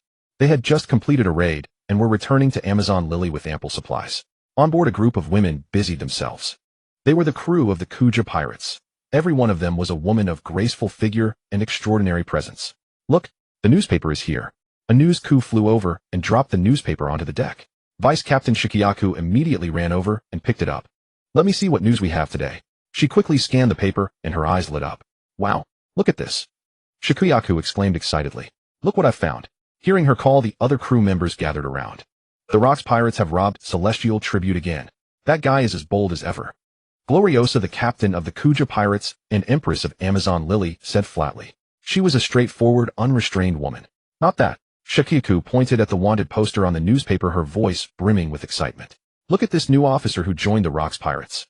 Everyone looked in the direction she pointed. On the wanted poster, a handsome young man stood at a 45-degree angle with blood-red roses falling around him and his crimson pupils held a peculiar charm. His entire aura was both mysterious and elegant, like a prince stepping out of a fairy tale. Wow, this man is so handsome. The crew of the Kuja pirates instantly erupted. As an all-female pirate crew, they rarely encountered men. Suddenly seeing a wanted poster of such a strikingly handsome man was a visual feast for them. Look at that face, it's perfect. I'd slap myself if I argued with him. Shikiyaku's eyes sparkled. And those crimson pupils, so captivating. She clutched the poster, unable to let go. I've decided. I'm going to put this up in my room. Gloriosa shook her head at Shikiyaku's infatuated behavior. Shikaka, mind your dignity. You're a worldwide celebrity. The world's most beautiful woman. Is that really necessary? So what if I'm beautiful? Shikiyaku retorted confidently. Can't a beautiful woman appreciate a handsome man? Look at this wanted poster. It's just so well taken. She pointed at it. See this angle, this lighting, this gaze. It's a work of art. And his aura. I've decided. I'll set sail and bring him back to Amazon Lily. In this calm sea that could swallow countless rookie pirates from the first half of the Grand Line. A giant pirate ship, bizarre in shape and painted entirely in vivid red, sailed with extreme stability across the boundless ocean like a sword cleaving through waves. Hard to port. Watch out for the underwater whirlpools ahead. Swimming snake, keep the speed. Don't let the sea kings disrupt your rhythm. On the deck, hundreds of tall, exotic-looking women warriors dressed in cool and capable attire were methodically controlling the giant ship. Each of them had a colorful, venomous snake coiled around their body, their muscles well-proportioned and bursting with power. They had just finished discussing the wanted poster of Ku Luo. As women who make a living on the sea, they need to be constantly vigilant against hidden dangers, so their emotions come and go quickly. However, their captain and vice-captain clearly did not think so. Set sail? Not possible. The Rocks pirates have no good people. I can't let you go alone.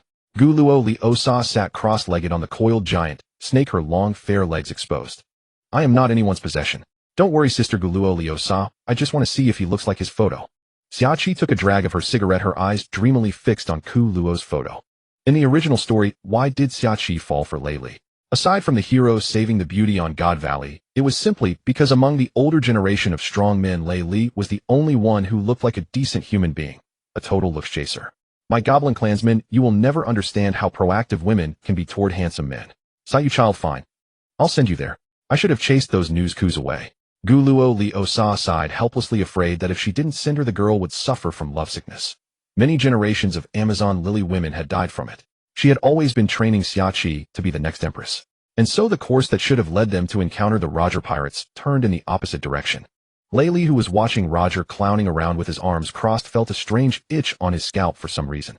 Drops of sweat as big as beans fell to the floor. Ku Luo was bare-chested, his muscles like cast iron, with sweat steaming off him like a steam engine. He wasn't using any conventional equipment. On his back, he carried a huge iron block weighing several tons. And he was doing a handstand, supporting himself on the ground, with just one index finger, performing spine-tingling handstand push-ups. 1,241. 1,242. Each rise and fall caused the round hole his finger had pierced in the ground to sink a little deeper. In the last battle, the bloodbats had sucked Shurji's blood, and the converted life force was nourishing his body. Theoretically, he could grow infinitely. So he specially applied to Luo Kusi to test the other pirates who wanted to join the Rocks pirates to gauge the limits of this ability. Schwa, he sheathed his sword. The bearded big man behind him rolled his eyes and fell. The bloodbats flew back into his body, but the life force they brought was negligible, barely enough to prevent his own life force from draining. Sigh, unless I go on a large-scale massacre, there's no shortcut on this path. With that, Ku Luo's bloodthirsty gaze swept over the rooms of the officers. In the world of One Piece, the gap between humans is truly larger than that between humans and dogs. Some can't lift a rock, while others can carry a mountain. Just then, a huge commotion from the dock drew Ku Luo's attention. Boom, boom, boom. Heavy footsteps made the ground tremble slightly. Ku Luo looked up toward the sound. He saw two unusually burly men walking toward him. The one in front was a tall man with horns on his head. Judging by his youthful face, he was probably even younger than Ku Luo. He was bare-chested, revealing muscles as strong as rocks, with a wild grin on his face and a burning desire for battle in his eyes. Yo, if it isn't our teacher Kaido. The other one, Ku Luo immediately knew his name was Xiong because he wore sunglasses with X patterns on the lenses, had a huge Xiong character tattoo on his left chest, and carried a giant axe. Ku Luo sized him up and remembered that In Fu Xiong seemed to be Shurji's arch-rival. A malicious smile flickered across his face. In Fu Xiong, bounty 843 million berries. I'm no match for such a figure. Go directly to Luo Kusi. Senior Shurji is on the right side of the island. He usually operates there. Oomph. In Fu Xiong snorted coldly and headed west without looking back. Having been on the sea for so long, he certainly knew the kid was trying to drive a wedge between them. But if anyone causes trouble for sure, Yin Fu will definitely step in. Bang! A large, thick, spiked club swung at Ku Luo, but he nimbly dodged away. Hey, are you looking down on me? You let that old man go, but not me. Ku Luo looked at the young wild man before him, a cold smile curling at the corner of his mouth. If you want to join the Rocks Pirates, you have to get past me first. Kaido's eyes flashed with excitement, and he clenched his fists. Great. I've been wanting to have a good fight. Ku Luo took a deep breath, drew his long sword, and prepared for battle. Then come on. Ku Luo drew his long sword, his gaze icy. Blood thorns. Blood burst from the air, forming countless blood spikes that shot toward Kaido. Huh. Such a petty trick. Kaido laughed, raised his hand, and swatted away all the blood spikes. Too weak. He charged forward, his fists like hammers aimed at Ku Luo. Ku Luo sidestepped and slashed back at Kaido. The blade cut into Kaido's body, leaving a gash that spurted blood. But within a few breaths the muscles twitched and the blood flow stopped. What a... Ku Luo's pupils contracted. This monster. His body is too strong. My turn. Kaido laughed wildly and kicked at Ku Luo. Ku Luo was momentarily distracted and got kicked in the chest, sent flying dozens of meters, stirring up a cloud of dust. According to the law of smoke means no damage, Ku Luo waved his knife and walked out expressionless. Interesting. Countless blood-red petals gathered in the air, each as sharp as a blade, slicing wildly at Kaido. Get away. Kaido roared, unleashing a powerful burst of haki from his entire body, trying to disperse all the petals. But this time the petals were too many and too strong. Uft, uft, uft, uft. Countless wounds appeared on Kaido's body, blood raining down. Kaido's body was constantly being cut, but he refused to fall. Still want to fight. Ku Luo appeared before Kaido, his long sword in hand, blood dripping from the blade. Your body is indeed tough, I admit that. He looked at Kaido's body covered in wounds, yet still standing straight, and a hint of admiration flashed in his eyes. But a tough body doesn't guarantee victory. Damn. Kaido gritted his teeth, his eyes burning with unyielding fire. I won't lose. His aura surged again, and despite his severe injuries, he could still fight. Is this the strength of the future beast Kaido? Even after being beaten like this, he can still maintain combat power. Interesting. Ku Luo smiled. Then I'll oblige you, and let you see true power. He raised his long sword, and the blade began to glow with a blood-red light. Blood/moonlight. He swung his sword. A massive blood-red slash erupted from the blade, roaring like a blood dragon toward Kaido. This slash carried an earth-shattering momentum, as if it could cut through the whole world. As the dust cleared, Kaido, now a blood-soaked figure, stood panting heavily, his chest nearly split in two. Why didn't you dodge? If I hadn't deliberately avoided your heart, you would be dead. Ku Luo asked with a hint of confusion. A scar on the back is a warrior's shame. As Kaido spoke, blood gushed uncontrollably from his mouth. The familiar line made Ku Luo feel like he had taken the wrong script, but his vigorous manner didn't seem like he was dying. Not bad, you can join the Rocks Pirates as an intern for now. Young man, see yourself, see the world, and become stronger. I'll be waiting for you at the top of the world. Ku Luo picked up his pure black cloak, draped it over his shoulders, and walked away after showing off. Bastard, you're only a few years older than me. Kaido muttered, only realizing it after a moment. Just then a huge explosion sounded from afar. Boom, boom, boom. Everyone looked toward the sound and saw flames rising from the western dock. It's Yin Fu Xiong and Shiji. Someone shouted. Ku Luo's observation haki instantly covered the area. Shiji was floating in midair, slamming ships down from the sky toward the ground. Xiong, covered in armament haki, swung his axe left and right, smashing falling debris into pieces. A large area of intact buildings on the right was forced into a war-torn state. The pirates, active there, fled in panic. The aftermath of the monsters' battle was beyond their endurance. You two bastards, can't you go fight outside of Hakanosu?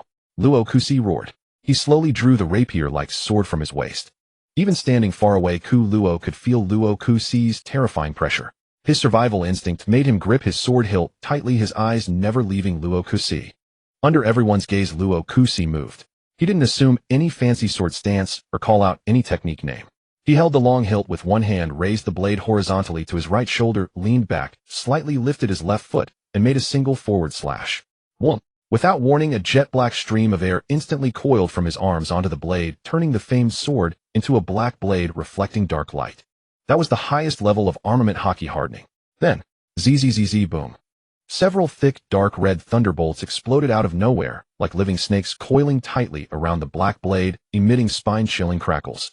Conqueror's haki infusion, a skill possessed only by those at the top of the world. A massive cannonball-like slash was unleashed.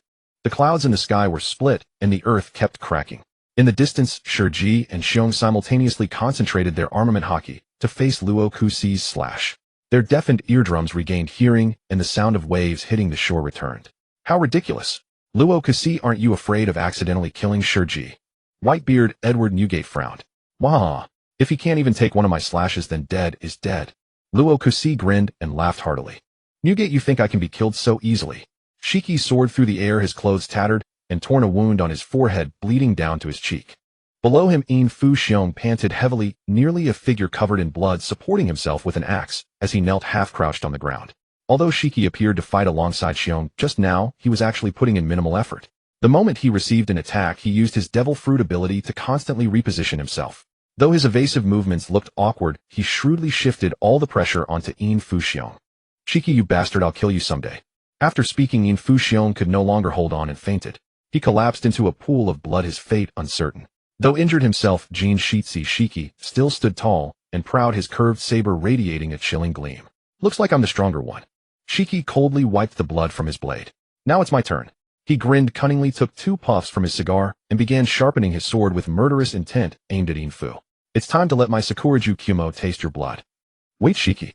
You're someone worth surviving a strike from me. Newgate, check if he can live. If he can't, throw him into the sea. If he can, tell him to join the Rocks Pirates when he wakes up. Rocks took a massive gulp from his wine barrel. This was the rule of the Rocks Pirates. The strong reign supreme, and all loyalty exists beneath the weight of power. Wait, Rocks, you'll regret this. You have no idea who this bastard is. Shiki spread his hands in protest. Shiki, I am the captain. Rocks carelessly took another sip of wine. He intended to challenge that monster who had sat upon the throne of the world's king for 800 years. That's why he needed other monsters to help him turn the world upside down. As for loyalty, he truly did not care. Besides the core founding officers, everyone either won their place through the Davy Back fight or seized it by force. How loyal could they possibly be? Night fell, and the banquet hall blazed with light. Hundreds of Rocks Pirates members gathered here, enjoying fine wine and delicacies.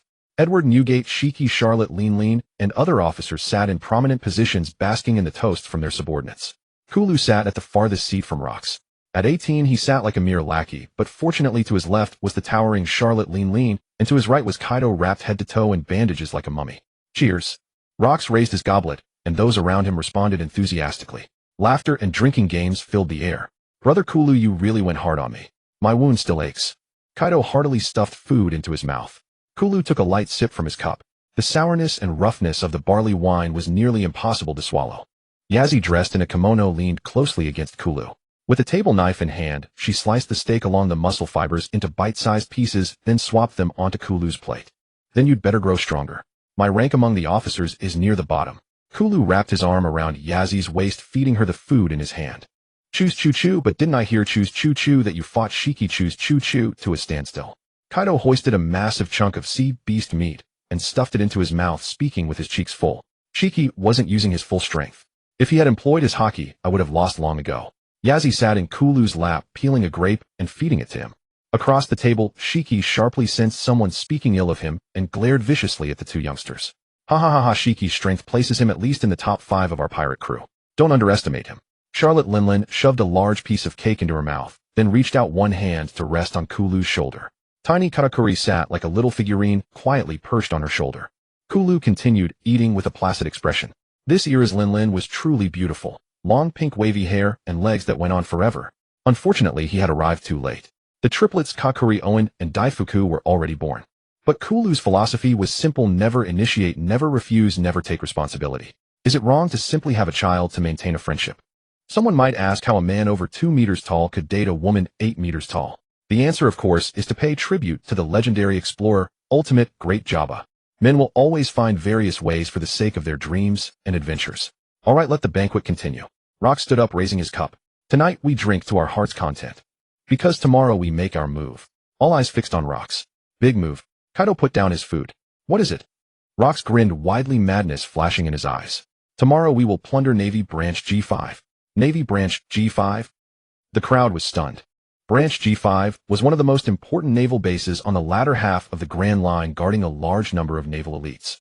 The branch commander was a vice admiral, but its proximity to the Red Line meant that an admiral could reinforce it easily.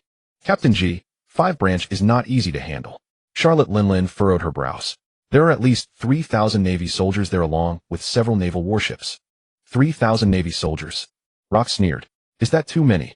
He looked around at his crew and raised his voice 8 octaves. Iroxd. Zybeek will cleanse the Navy completely from the latter half of the Grand Line. I will rename this sea the New World. Here only pirates can survive. Only the strong set the rules. Navy, get the hell out of here. Rock's words echoed through the banquet hall like thunder. Everyone was infected by his madness, their eyes blazing with excitement. Cleanse the Navy from the New World. This was something no one had ever done before. Precisely because no one had attempted it, it was all the more challenging and thrilling. Count me in. Shiki also stood up. Though his mouth still carried its usual disdain, the fighting lust in his eyes had already been ignited. I'll go too, Charlotte Linland said. Whitebeard Newgate hesitated for a moment, then nodded. I'll go as well. Stussy covered her forehead. She clearly did not want to go, but after glancing at Whitebeard, she finally spoke. I'll go too. Wang Ji stuck out his tongue, weighing the pros and cons in his eyes for a long time before finally saying, I'll go too. Captain John Smuggler, Ganshi Catfish, Fishman Babel, and underworld figure Ma Long all agreed. Aru! The deafening roar reverberated throughout the banquet hall. Each officer raised their cup, high firing salutes in honor of Rock's ambition. Kulu watched, everyone his mind racing. Attacking Branch G5 was not merely a battle, it was Rock's first step in declaring war on the world. Moreover, this was also Kulu's perfect opportunity to display his strength and establish credibility within the Rock's pirates. I'll join too. Kulu stood up. Rox looked at Kulu, a flicker of satisfaction in his eyes. Excellent. Rox laughed heartily. At first light, tomorrow we set sail. Let the Navy know who truly rules these waters. The clamor of the banquet had long since dissipated. The main ship of the Rock's pirates, like a slumbering beast, lay quietly anchored on the sea, shrouded by the boundless night. The cabin was deathly silent, with only the rhythmic sound of waves lapping against the hull echoing softly in the empty space like the low breathing of the sea. But deep within the seemingly peaceful shadow, a bulky figure was stealthily moving. A tearing sound broke the silence. Wang Ji stuck out his long tongue, his obese body bursting with agility that was completely contrary to his appearance, like a fat poisonous snake waiting for an opportunity. His triangular eyes glinted with sinister and cunning light. He quickly glanced left and right, confirming that no one was paying attention to him. Then he curled up into the deeper darkness, his figure dissolving into the night like a ghost. Wang Ji, known as the Pirate Patriarch, had already been a veteran great pirate dominating the seas long before Rox D. Jibek rose to power. He was once a hegemon dominating a sea area, but was severely defeated in a fierce clash when Rox came to him, and from then on he submitted. From a captain who commanded a region to a subordinate who bowed to others, from a commander who held the power of life and death to a follower who obeyed orders. Such a vast disparity is not something that everyone who once held a high position can accept with equanimity. The agents under the world government had already accurately grasped his unwillingness and established secret contact with Wang Ji early on. Rox had always been lenient with his subordinates, never forbidding them from expanding their own forces. The only requirement was to fly the Rox flag and hand over half of the loot. As a veteran in the pirate crew, Wang Ji had the largest number of subordinates in the Rox pirates. He had always kept a low profile, but secretly held a large amount of core intelligence and secrets of the crew.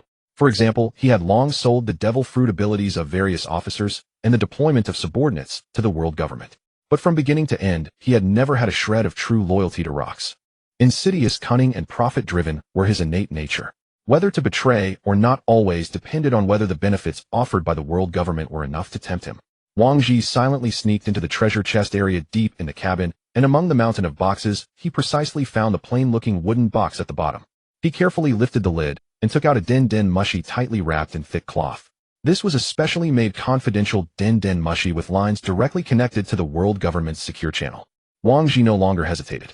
He quickly dialed the number and transmitted all the top-secret information, including the movement's troop deployment and even the anchorage position of the Rox pirates, without missing a single word. At the same time, in Marineford, the office of the Fleet Admiral of the Navy headquarters, Kong Steelbone sat behind a large desk, radiating a cold aura like forged steel, concentrating with his eyes closed to analyze the situation of the seas. The dedicated confidential Den Den mushi on the desk suddenly lit up with a warning light, and its urgent buzz broke the silence of the room. He abruptly opened his eyes, his sharp hawk-like gaze scanning the Den Den mushi, and reached out to pick it up. After a moment, Kong's originally calm expression suddenly darkened. His knuckles turned slightly white from exertion, and the pressure around him instantly dropped to freezing point.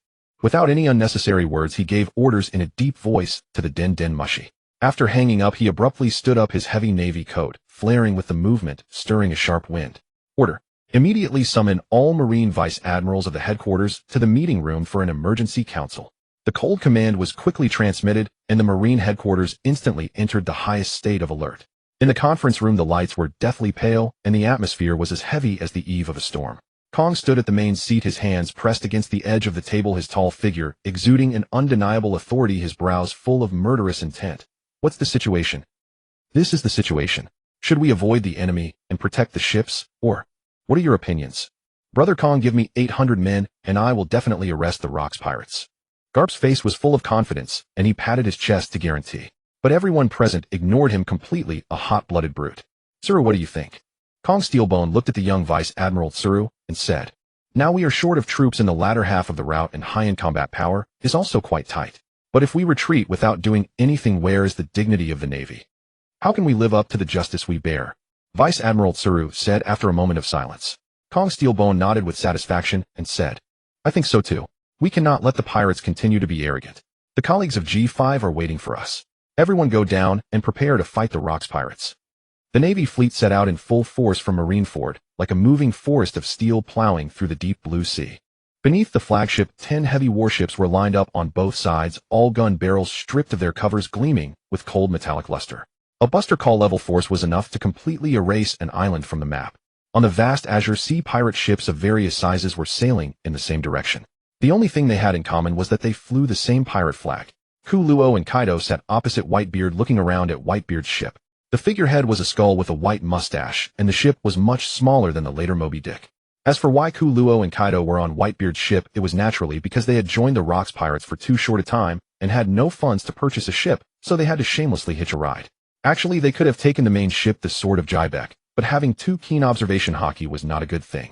Putting Ku Luo and Rocks together, the sense of crisis transmitted from his body was like a normal person being locked in a cage with a wild beast. Whitebeard Edward Newgate was as massive as a mountain, and just sitting there naturally exuded a sense of oppression. And his famous sword, one of the 12 supreme grade blades, was casually thrust diagonally into the ground. Newgate held a wine bowl as large as a wash basin in one hand, gulping it down as he tilted his head back. Amber-colored liquor spilled from the corner of his mouth and dripped down his knotted muscles. Stussy somehow brought a single sofa from somewhere. She held a slender cigarette between her long fingers, took a light puff, and blew the white smoke toward Whitebeard Edward Newgate. This earned her a displeased look from Newgate, who waved his hand to dispel the smoke. This unromantic scene made Stussy roll her eyes. At this time, she was completely unlike her aged appearance later. She was active in the underworld as a science bandit in the prime of her life. She had a flawless, delicate face with big, lively, and cunning eyes, a high nose bridge that highlighted her temperament, small cherry lips painted with just the right lipstick, and a neat short golden hair that made her look heroic and spirited. The most striking thing was the amazing curves outlined by her well-tailored dress, and the classic slender waist but ample bust of one-piece women, alluring and charming. She took small puffs of her cigarette, her posture so elegant that it was out of place among the wild pirates around. Ku Luo's gaze lingered on Stussy's delicate face for a noticeable moment, a flicker of heat deep in his eyes, but he quickly returned to his smiling demeanor. Stussy noticed Ku Luo's gaze, her almond-shaped eyes narrowed slightly, and she silently cursed, little pervert. She puffed out her chest. After all, a handsome guy's gaze proved her charm. She subconsciously glanced at Whitebeard Edward Newgate, who was drinking, but found him completely unmoved, which left her a bit frustrated and disappointed. Hey brat, where are you looking? My man is Newgate. With that, she kicked off and jumped up to stand on Whitebeard Edward Newgate's shoulder. Her voice became syrupy, using a spoiled tone towards Whitebeard. Newgate, look, he's looking at me like that. Aren't you angry? You should teach him a lesson. Whitebeard stopped drinking, put the wine jug aside, looked at Stussy helplessly, and spoke in a low, steady voice. Stussy, I've told you many times I'm not interested in you. Stop making these jokes. Whitebeard was resolute with undeniable firmness. He was not a fool, as Stussy might have some feelings for him, but she certainly had other motives. There was no one pure in the entire Rocks pirates. Ha ha ha. Ku Luo and Kaido, as fun-loving guys, burst into laughter. Stussy visibly turned red with anger. She glared at Ku Luo, and Kaido jumped down from Whitebeard's shoulder in her high heels and stomped away in shame and fury back into the cabin. Brother Newgate, you don't even like a beauty like Stussy, so who do you like? Ku Luo teased. In Ku Luo's impression, Whitebeard was a secretly perverted man, even having 2 nurses in miniskirts attend to him when he was on 4 drips. Hearing this, Whitebeard's young face slightly flushed, and he subtly pushed the wanted poster in his pants pocket deeper. Why ask that? With this time, better think about not dying in the Navy base later. Careful, Navy. It's the main Navy fleet. The pirate on the watchtower rubbed his eyes in shock, then let out a hoarse roar, the warning shattering the last tranquility on the ship. The warships lined up on the sea like a steel wall, blocking the entire Rocks pirates on the sea. The originally silent cabin erupted instantly. Pirates stumbled out onto the deck. When they saw the dense fleet on the horizon, everyone's face turned pale, and their drunkenness instantly vanished. How did the Navy find us? This is a premeditated ambush. Kong Steelbone stood on the bow of the flagship, his justice coat flapping loudly in the fierce wind. He crossed his arms, his haki faintly surging around him, causing even the surrounding waves to tremble. His sharp gaze swept over the giant ship, symbolizing the era of chaos, and his voice transmitted through the amplified din mushy echoed across the entire sea. Rock's pirates surrender immediately. Justice will give you no room to resist. In response, a wild and arrogant laugh shook the sea itself. Wah! Kong, you old dog, you actually dare to deliver yourself to me. Rox flashed onto the bow, his eyes fierce as he stared ahead, facing the gun muzzles of dozens of steel warships. Violent red lightning crackled around Rox, continuous explosions sounded, and clouds churned in the sky. The sky is being torn apart.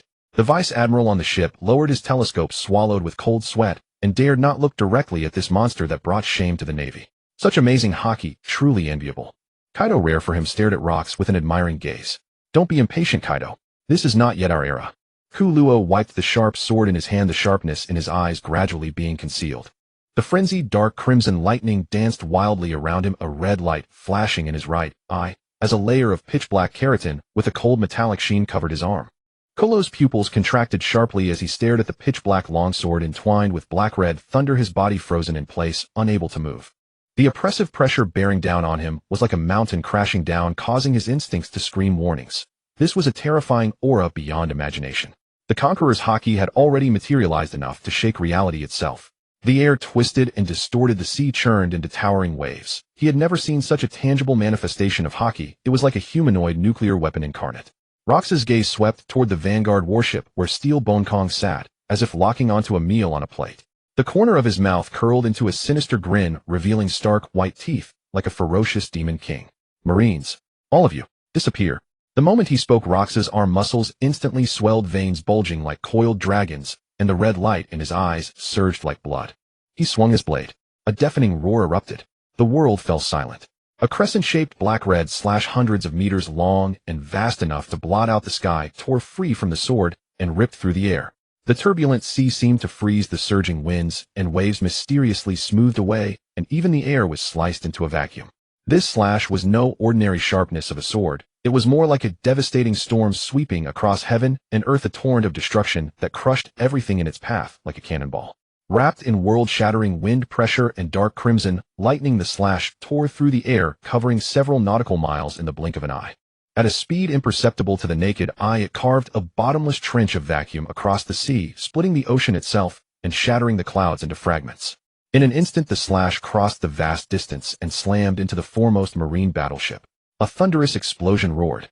Amid the deafening blast, under the horrified gaze of everyone, the colossal warship, forged of steel and timber capable of withstanding cannon fire, was crushed like a fragile toy by the black-red slash. The defensive cannons, hundreds of elite marines, and the entire vessel vanished in the sword light, leaving not even a trace behind. The entire sea was split in two, the abyssal cut as smooth as a mirror, with black-red lightning crackling in the dark waters long failing to close. This was no mere slash. It was a strategic-level, indiscriminate purge of the entire sea area. Rox, your crimes are heinous. Let's go together, Admiral Raiji. Steel Bone Kong glanced at the fallen soldier's fury surging in his heart and roared in anger. Admiral Raiji was an aged, gone old man. He tossed his admiral coat aside with a bitter expression, muttering about how he was about to retire and had to deal with this.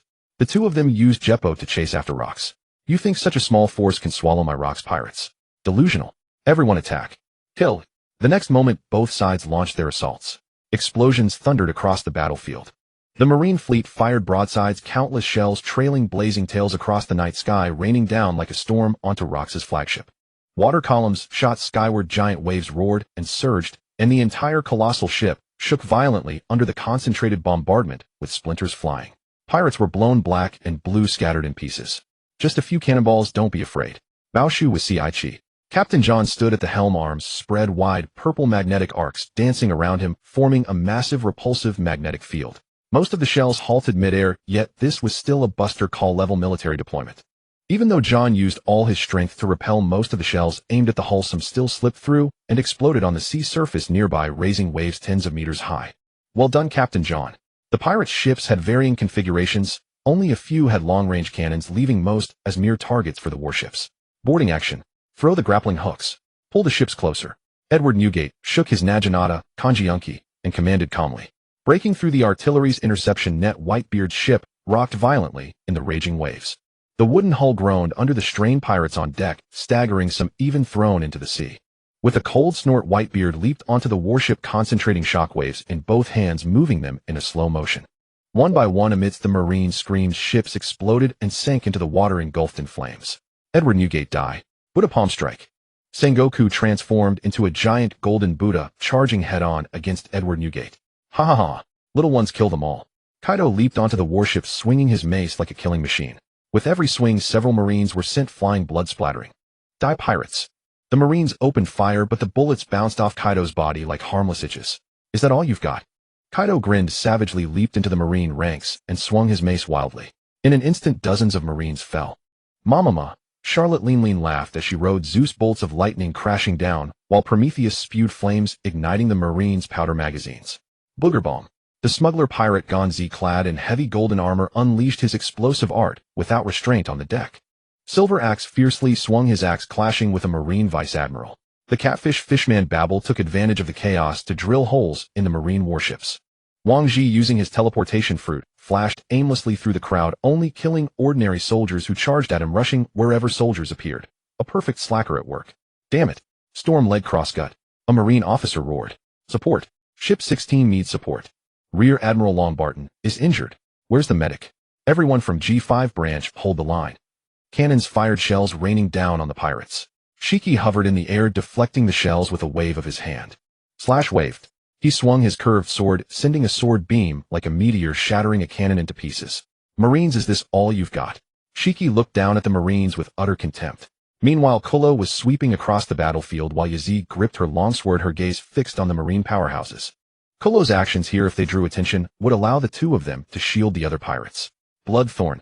Countless blood spikes sprouted from the ground, impaling numerous marines. Blood frenzy. Waves of bloodbaths surged forth, ferociously tearing into the marines. Kolo swung his longsword, each strike claiming several lives. Flying slash. A powerful sword beam erupted from the blade, streaking across the battlefield like lightning, severing the throats of dozens of marines in an instant. Blood slash moonlight. Kolo swung his sword, and a blood-red sword beam roared like a blood dragon, slaughtering a group of fleeing marines. A man in a gray suit and a round-brimmed hat appeared in Kolo's view. Even as the war raged with lives lost every second, this man had yet to draw his sword. Bogart, the sword drawer, Garp's adjutant, a veteran of many battles whose sword was glued to its sheath, forever unable to be drawn. Like a tree that grows in sunlight, yet has deep roots underground, this man's presence here meant a fight. Want to run wild here? Ask my fists first. With that, Garp charged forward. His fists, coated in black armament hockey, were simple and brutal. Each punch made the air explode. A pirate charged at him, only to be punched in the chest, sent flying and crashing through half a wall. Another swung a blade at him. He raised his arm to block, shattering the blade, then knocked the man out with a backhand. Surrounded by a group of experts, Garp still bulldozed through like a tank. No flashy moves, just punch after punch, brutally unstoppable. Fistbone, iron fist impact. Garp stomped the deck, shattering the planks. He leaped like a moving fortress, his iron fist wreathed in black armament hockey crashing down. Silver Axe had just kicked aside a marine when his observation hockey sensed the danger, but Garp was too fast. The fist wind alone stirred a gale, and the impact sent shockwaves rippling in all directions. Struck like a hammer, Silver Axe didn't even have time to scream before he flew backward like a broken kite, crashing through layers of deck planks, and lay still. Silver Axe had barely recovered on Beehive Island, coming to this battle still wounded. Bad luck to run into Garp. Captain John activated his magnet fruit and struck out fiercely. Great magnetic hand. Countless swords, cannon barrels, coins, and iron pieces converged, forming a colossal metal arm around his own, smashing down at Garp with immense force. Fist wrapped in trailing red lightning, a dark red cross gleamed. Garp threw a straight punch, his black hockey unstoppable. The metal arm shattered instantly, the magnetic field collapsed. Weapons and various metals scattered on the ground. Damn it. Magnetic bind. Magnetic lines shot from John's fingers, entangling toward Garp. Soru. Suddenly appearing before John, Garp's muscles bulged beneath his skin, a hand gripping John's head tightly. Fistbone meteor. The other fist coated in black armament, and Conqueror's hockey readied. Before John could react, Garp's heavy punch struck his face, blood spraying from his mouth and nose, and he collapsed unconscious on the deck. With consecutive Soru steps, Garp appeared before Gon Z, his large hand clamping down on the pirate's head like a vice, veins bulging in his arm, pure brute force unleashed as he slammed the man into the ground. With a thunderous crash, the deck caved into a massive crater, shockwaves rippling outward, dust rising, and everything around was crushed by the overwhelming power, seawater seeping in through the breach. Kolo watched with a tingling scalp. This guy was like a war god, no wonder he could chase Whitebeard, Lean, and Kaido in the original story. Looks like this is it. Yazi, we withdraw. Kolo sheathed his long sword, shielding the other pirate brothers, and retreated gracefully with Yazi. Kapu stood like a steel bulwark, his frame still towering as an iron pagoda, muscles rippling beneath bronze skin, each line exuding pure power. Full body detonation. The explosion erupted before Kapu, flames soaring to the sky, shockwaves flinging debris around. Yet when the smoke cleared, Kapu merely tilted his head slightly, not even a thread of his coat damaged. His piercing eagle-like eyes rested calmly on Gonzi, devoid of any ripple. Iron Fist Kapu truly lives up to his name. Gonzi growled through gritted teeth, blood staining his lips. Visible cracks spanned his golden armor, and with a fearful glance, he watched the sinking warship. So close, that bastard Kapu almost sent him into the sea. The power of the bomb fruit surged wildly, blinding light bursting from his fingertips, shoulders, and legs. He lunged forward, his fist pounding toward Kapu's face with a thunderous roar. Pirate, is that all you've got? Kapu smirked, crossing his armament-coated arms before his chest. Gonzi's heart sank. No longer holding back, he jammed his fingers into his nostrils, shooting compressed nose-pick bombs, while simultaneously detonating his feet to retreat, hands clasped in concentration. Heavenly Serpent Crimson Cannon. A chain of explosions engulfed the area. The warship could no longer withstand the assault. Seawater flooded the deck, flames raging. But at the epicenter, a jet-black wave of armament haki exploded outward, extinguishing all shockwaves. Kapu strode forth, his fist layered with dense haki, the air itself groaning under the pressure. This is the end. Those simple words carried a mountain's weight. Gonzi's pupils contracted, every hair on his body stood on end as the shadow of death enveloped him. He pushed his devil fruit to the limit, trying to self-detonate and create distance, but Kapu's speed defied imagination. One punch. No flashy moves, no unnecessary actions. Pure power and haki unleashed. Gonzi was struck like a mountain, crashing into him, sent flying backward, blood spewing from his mouth. A dented fist mark appeared on his golden chest armor, and his bones seemed to shatter as he slammed into the rubble, unable to rise. The gap was too vast. No, I'll die. At the brink of death, Gonzi abandoned all pride, screaming with all his might, his voice piercing the battlefield's clamor. Shurji, save me. Gonzi had smuggling connections, and Shurji could make ships fly. The two often partnered in smuggling transport, earning money together, so they had a good relationship within the Rocks Pirates. Countless boulders, broken swords, and ship debris were lifted by an invisible force, crashing down like a tsunami toward Kapu. A man with flowing golden hair hovered in midair, a wild laugh echoing across the battlefield. Jaha! Gonzi, you're quite pathetic. Kapu, let me play with you. Gonzi collapsed on the ground, gasping for breath, staring at the golden figure standing before him, finally relieved. At least, he was alive for now. Ku Luo flapped his bat wings, carrying Yazi to another ship. Kapu, a tank-style fighter with high damage left and right punches, was the kind of opponent Ku Luo hated most. Black wrist. Violent fist. Your Highness, watch out. Iato slash. Yazi swiftly drew her sword and clashed with a purple-haired, wheat-skinned, burly man, sparks flying as the blade met his blackened arm. This guy? Pirate. Taste the Navy's fist of justice. Zfa leaped back, tossing aside his vice admiral coat, and coated both arms in armament haki. Finger gun. Wild dance. He advanced with a shaved step, his fingers raining down like a storm. Yazi's beautiful eyes darted, her long sword precisely blocking each strike. Ku Luo flew behind Zfa, unleashing a blood-red flying slash. Zfa gritted his teeth, twisting his waist, blocking Yazi's blade with one hand and Ku Luo's slash with the other. Bad luck. Just avoided one body technique fighter, and now another. Unlike the flashy devil fruit abilities of the new era, the old generation all relied on physical techniques and haki overwhelming with pure force. Iron body. Vajra. Zfa spread armament haki throughout his body, turning into an Iron Man, standing still, enduring the slashes of Ku Luo and Yazi. Clang, clang, clang. Ku Luo gasped twice, actively creating distance. This feeling reminded him of the time before he reached the realm of cutting iron, when he was helpless against Iron body. Ku Luo still had a few moves that could break Zfa's defense, but they were life-risking trump cards. Using them would leave him completely drained. With the battlefield in chaos, Ku Luo dared not gamble. If he and Zfa both fell, some opportunist might take advantage. He swung his arm, unleashing a sword wave to drive Zfa back, then grabbed Yazi and flew into the sky. Moonwalk allowed aerial combat, but was not suited for pursuit, so Zfa glanced twice and decisively joined another battlefield. On the other side of the battlefield, earth-shattering explosions echoed one after another. Luo Kcd. Jaibike's crimson cloak billowed in the wind, his haki surging like a tsunami. With every swing of his blade, Vice Admiral-level fighters were sent flying like broken kites. His gaze locked onto the figure in the Admiral's coat at the center of the battlefield. He grinned savagely, madness and brutality in his eyes. Admiral Regia. The so-called highest combat power of the Navy, nothing more. Admiral Regia's suit was torn, countless bloodstains, turning him into a bloody figure. On the other side, Steelbone Kong wiped blood from the corner of his mouth, his arm covered in sword wounds. Kong, lead the Navy to retreat. This monster is beyond the two of us. I'll cover your escape. Go now. Kong, justice will prevail. Admiral Regia's face was grim, a bitter smile on his lips.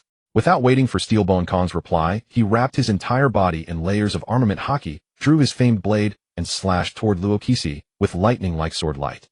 But the opponent's power had transcended normal limits. Conqueror's haki and monstrous strength intertwined, crushing the sword light. Shatter. Luokisi swung his blade, a cannonball-like slash that seemed to make space tremble. Regia hastily blocked, and a sharp pain shot through his arm, the sound of bones breaking clearly audible. Before he could retreat, Luokisi was already upon him, his other fist carrying devastating momentum, slamming into his chest. Blood gushed out.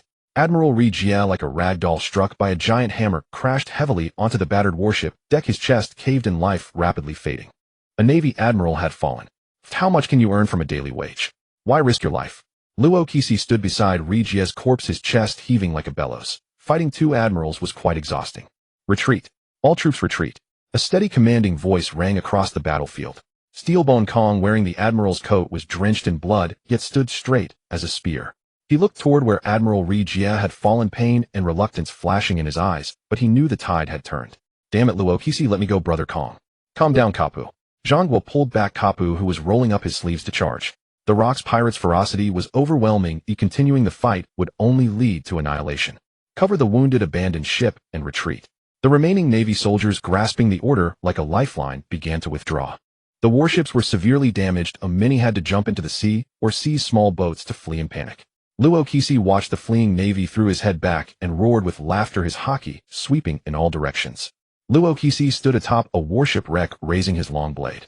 From today, this sea will no longer be called the latter half of the Grand Line. Here it is, the new world. Only the strong survive here. Navy, get out. The Rock's pirates are the masters of this place. All pirates cheered in unison, their voices shaking heaven and earth. Luokisi stood at a height overlooking the bloody battlefield with not a trace of pity in his eyes. The Marines no longer have the strength to resist. Luokisi said, leave the rest to you. Burn it all down. Erase the G5 branch from the map. As you command. The pirates cheered and began to set the branch ablaze. Flames soared into the sky, black smoke billowed. The G5 branch burned in the fire, reduced to ashes. Kuluo watched all this, lost in thought. This was Luokisi's method. Brutal, merciless, yet effective. Through violence, he instilled fear in everyone, thereby achieving his goal of domination. This world is so cruel. Those who are not ruthless are doomed to survive. A few hours later, the jubilant pirates following the main ship Jaibike, Zhijian, slowly sailed away from this sea, filled with smoke and wreckage. Just after they left, the news bird circled in the air a few times, confirmed there was no danger, and finally dared to descend. Its eyes were filled with excitement. Big news. It would make a big profit selling to the newspaper office. Using the small camera carried on its chest, it clicked the shutter on the marine wreckage floating on the sea surface and the bodies of the fallen. Click, click. A new storm swept across the world. The news bird that recorded the tragic scene of the battlefield did not linger long in the charred sea. It flapped its wings, broke through the smoke, and delivered the images of the G5 branch's destruction to the nearest news outpost. Hours later, overwhelming flocks of news birds flew out from major newspapers, spreading the devastating defeat that shook the sea to every corner of the world. Marine bases in the New World, bustling ports in the Grand Line Islands of the New World, allied nations in the first half of the Grand Line Islands in the Four Seas, and the chaotic underworld. The Holy Land, Malichaoya. This is the center of the world, the dwelling place of the gods, a symbol of absolute order and authority. Deep within the Pongawer Castle, which towers atop the Red Line, and is perpetually shrouded in mist, lies a power hall that decides the fate of the world. At this moment, the air in the hall seemed to freeze into ice, stifling and suffocating. 5 old men of varied postures were sitting around a round table. They are the highest power holders of the world government, the 5 elders. At this moment, the air in the hall seemed to freeze into ice, stifling and suffocating. The 5 elders sat around the round table with war reports and photos of the G5 branch's destruction spread before them. Broken warships, burning bases, piled up marine corpses, each one telling of the Marines' crushing defeat. Jaya Galaxia Satan, Ashung Saturn, war god of scientific defense, white curly hair, leaning on a cane ox fruit mythical Zoan Gyuki form. He sat by the round table rotating a chess piece in his hand, his eyes glinting with cold light. A crushing defeat. A complete and utter defeat. The war god of scientific defense Satan Shung slammed his cane onto the ground, his eyes blazing with fury. The Buster Call forced 2 admirals, several vice-admirals. They couldn't even stop the attack of the Luoqi Sea pirates. The G5 branch has been reduced to complete ruins. Yizambelong v. Nasa Shilang Shung Venus war god of finance, wearing a white kimono holding the Shodai Katetsu bald with white hair and glasses horse fruit mythical Zoan horse skeleton form. He closed his eyes as if pondering something, but his brows were slightly furrowed. This is not just a military defeat, it is a collapse of the world government's prestige. The war god of finance Nasa Shilang Shung gripped his katana, his tone icy. The news has spread worldwide. The world will think the Marines are no longer capable of maintaining order on the seas. Zypod Shirbite, Shung Jupiter war god of agriculture, wearing a black suit with golden hair and beard, a scar on his chest insect fruit mythical Zoan sandworm form. The documents in his hand were already crumpled, clearly in a state of extreme displeasure. Tuapuman Wokiali Shung Mercury war god of law, round face with a big beard, robust build pig fruit mythical Zoan Fengshi form. He slammed the table hard, scattering the documents. Makasi Matsi Shung Mars war god of environment, white hair, long beard, handlebar, mustache, a mark on his forehead, bird fruit Itsame form. He stood by the window gazing at the sea of clouds outside. Damn it. Tuapuman Wokiali stood up angrily, his face flushed red. Who told Majuok to do this? Arrest Majuok for me. The entire hall fell into a deathly silence. The world government personnel had already seen it. The news of the Marine G5 branch's destruction had been spread across the world by the newsbirds. And those photos. Those shocking photos, those mountains of Marine corpses, the G5 branch burning in the ruins. All of this was proclaiming to the world the authority of the Marines had collapsed. Tuapuman Wokiali, who valued rules above all, could no longer contain his rage. Order, rules, authority. All of this was being shattered completely by a man named Luokisi. Majuok. Yizambelong Nasa Shulang slowly opened his eyes, a glint of killing intent flashing in them. He is getting bolder. No. Zypod Shirbite said coldly. It's not that Majuok has grown bold, it's our prestige that is being shaken. He patted the documents in his hand. A detailed intelligence report on the Luokisi pirates. It was a photo of Luokisi laughing wildly with one eye larger than the other. Everyone's gaze focused on a silhouette photo. Luokisi stood at the bow, his wild long hair flying, even just his back exuded a domineering arrogance that looked down on the world, making the 5 pinnacles of power feel a long-lost apprehension. Luokisi D. Jibike. This man has become a thorn in our side. Is it the D clan again? Is he the torch lit in this era? We must eliminate him. The war god of agriculture Bite Shung spoke, slowly, a hint of regret in his tone. 4 years ago we should have eliminated him at all costs. 4 years ago. That was during the previous World Conference.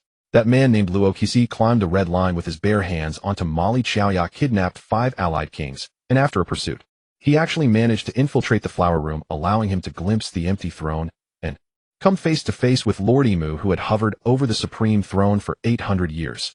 After being repelled by Lord Emu during the pursuit, he killed the station's civilian admiral and fled in triumph. To cover up the shame of the admiral's death and maintain the world's dignity, the 5 elders ordered CP agents to eliminate all witnesses. Only the high-ranking Marines and the 5 elders knew the truth. Makasi Matsi turned around, looking at the other 4 colleagues. Can we allow evil to spread any longer? In the G5 branch battle, the Marines had already deployed 2 admirals, several vice-admirals, and a Buster Call-level military force. Jai Galaxius Satan shook his head and said calmly, but the facts have proven that these are not enough. The existing balance between the Marines and pirates has been broken. I propose increasing the Marine budget. Select a batch of devil fruits from the Celestial Dragon's treasury and send them to Mailing Fanduo. Agreed. Agreed. Agreed. Opposed. Nasa Shilang Shung stood up and looked at his colleagues. If we do this, won't the Marine forces become too inflated, causing an imbalance between the Marines and the government? It would be better to consult Lord Emo.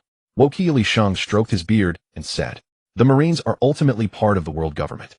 We are the guardians of world order. It's better not to trouble Lord Emu with this matter. Jai Galaxius Satan's eyes snapped open, and he struck the ground heavily with his cane. Increase the bounties. Instruct the Marines to use the highest level of response. Let every person on this sea know what the price is for provoking the world government. After further deliberation, the plan was successfully passed. In the first half of the Grand Line, the Luojia pirates were resupplying at Xiangbidi Islands. Newspapers fluttered down from the sky. Luojia, somewhat frustrated, stuffed Xia Qi's wanted poster into his pocket. He had intended to see if the rumored world's most beautiful woman was real, but he couldn't find her at all. Luo Jia looked up curiously, picked up a newspaper, and began reading. Hey, Layli, come look. Luo Jia was as excited as a child, pointing at the headline. How impressive. They say he is the ruler of the new world. The blond young man who was coating the ship adjusted his glasses and leaned over to take a look. A great defeat. Luo Qixi killed an admiral. Lei Li's expression turned serious, his pupils slightly contracted. This guy really is a monster. Even an admiral is no match for him. Luo Jia, our rival, is very strong. Luo Jia put his straw hat on his head and gave Lei Li a sunny smile. Don't worry, Lei Li, we are going to turn the world upside down together. No one, whether Luo Qixi or anyone else, can stop us. South Sea, lads, set sail. We're heading to the new world. The pirate wearing a horned hat raised his musket and shouted. New world, countless pirates shouted. West Sea, screw that, Luo Qixi. Let's set sail, we're going to the new world too. A tall, sturdy man with a cone-shaped head shouted. Yes, Captain. The Babao Shuejuan, dressed in neat military uniforms, shouted. They looked more like an army than pirates. In the East Sea, North Sea, and even the first half of the Grand Line, one ambitious after another eagerly set sail. The storm brought by Luo Qixi killing an admiral and defeating the Marines head-on plunged the world into unprecedented turmoil. This was an unprecedented event in hundreds of years, thus this era was named after Luo Qixi, also known as the Worst Generation. New World, offshore waters of Hive Island. Waha rocks, we've become so notorious that many scum are clamoring to join us.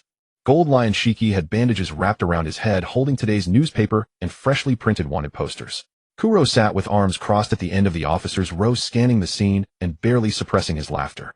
Kaido, Charlotte, Lin, Wang Ji, and Stussy were completely unscathed, while Whitebeard bore a few freshly scabbed wounds. Shiki, who had battled Garp, still had bandages around his head, but had fought from the air and escaped serious injury. John's entire face was swollen, and unless you caught sight of his purple hair, you barely recognized him. Silver Axe Xiong was wrapped head to toe in bandages. When he first entered, Shiki teased him, nearly igniting another brawl between the two. Ganzi had taken the most beatings. His once boastful golden armor was nowhere to be seen, and he needed two subordinates to support him into the banquet hall. One might have thought he was cosplaying as a mummy. Rox held his own wanted poster, his classic mismatched eyes glaring out.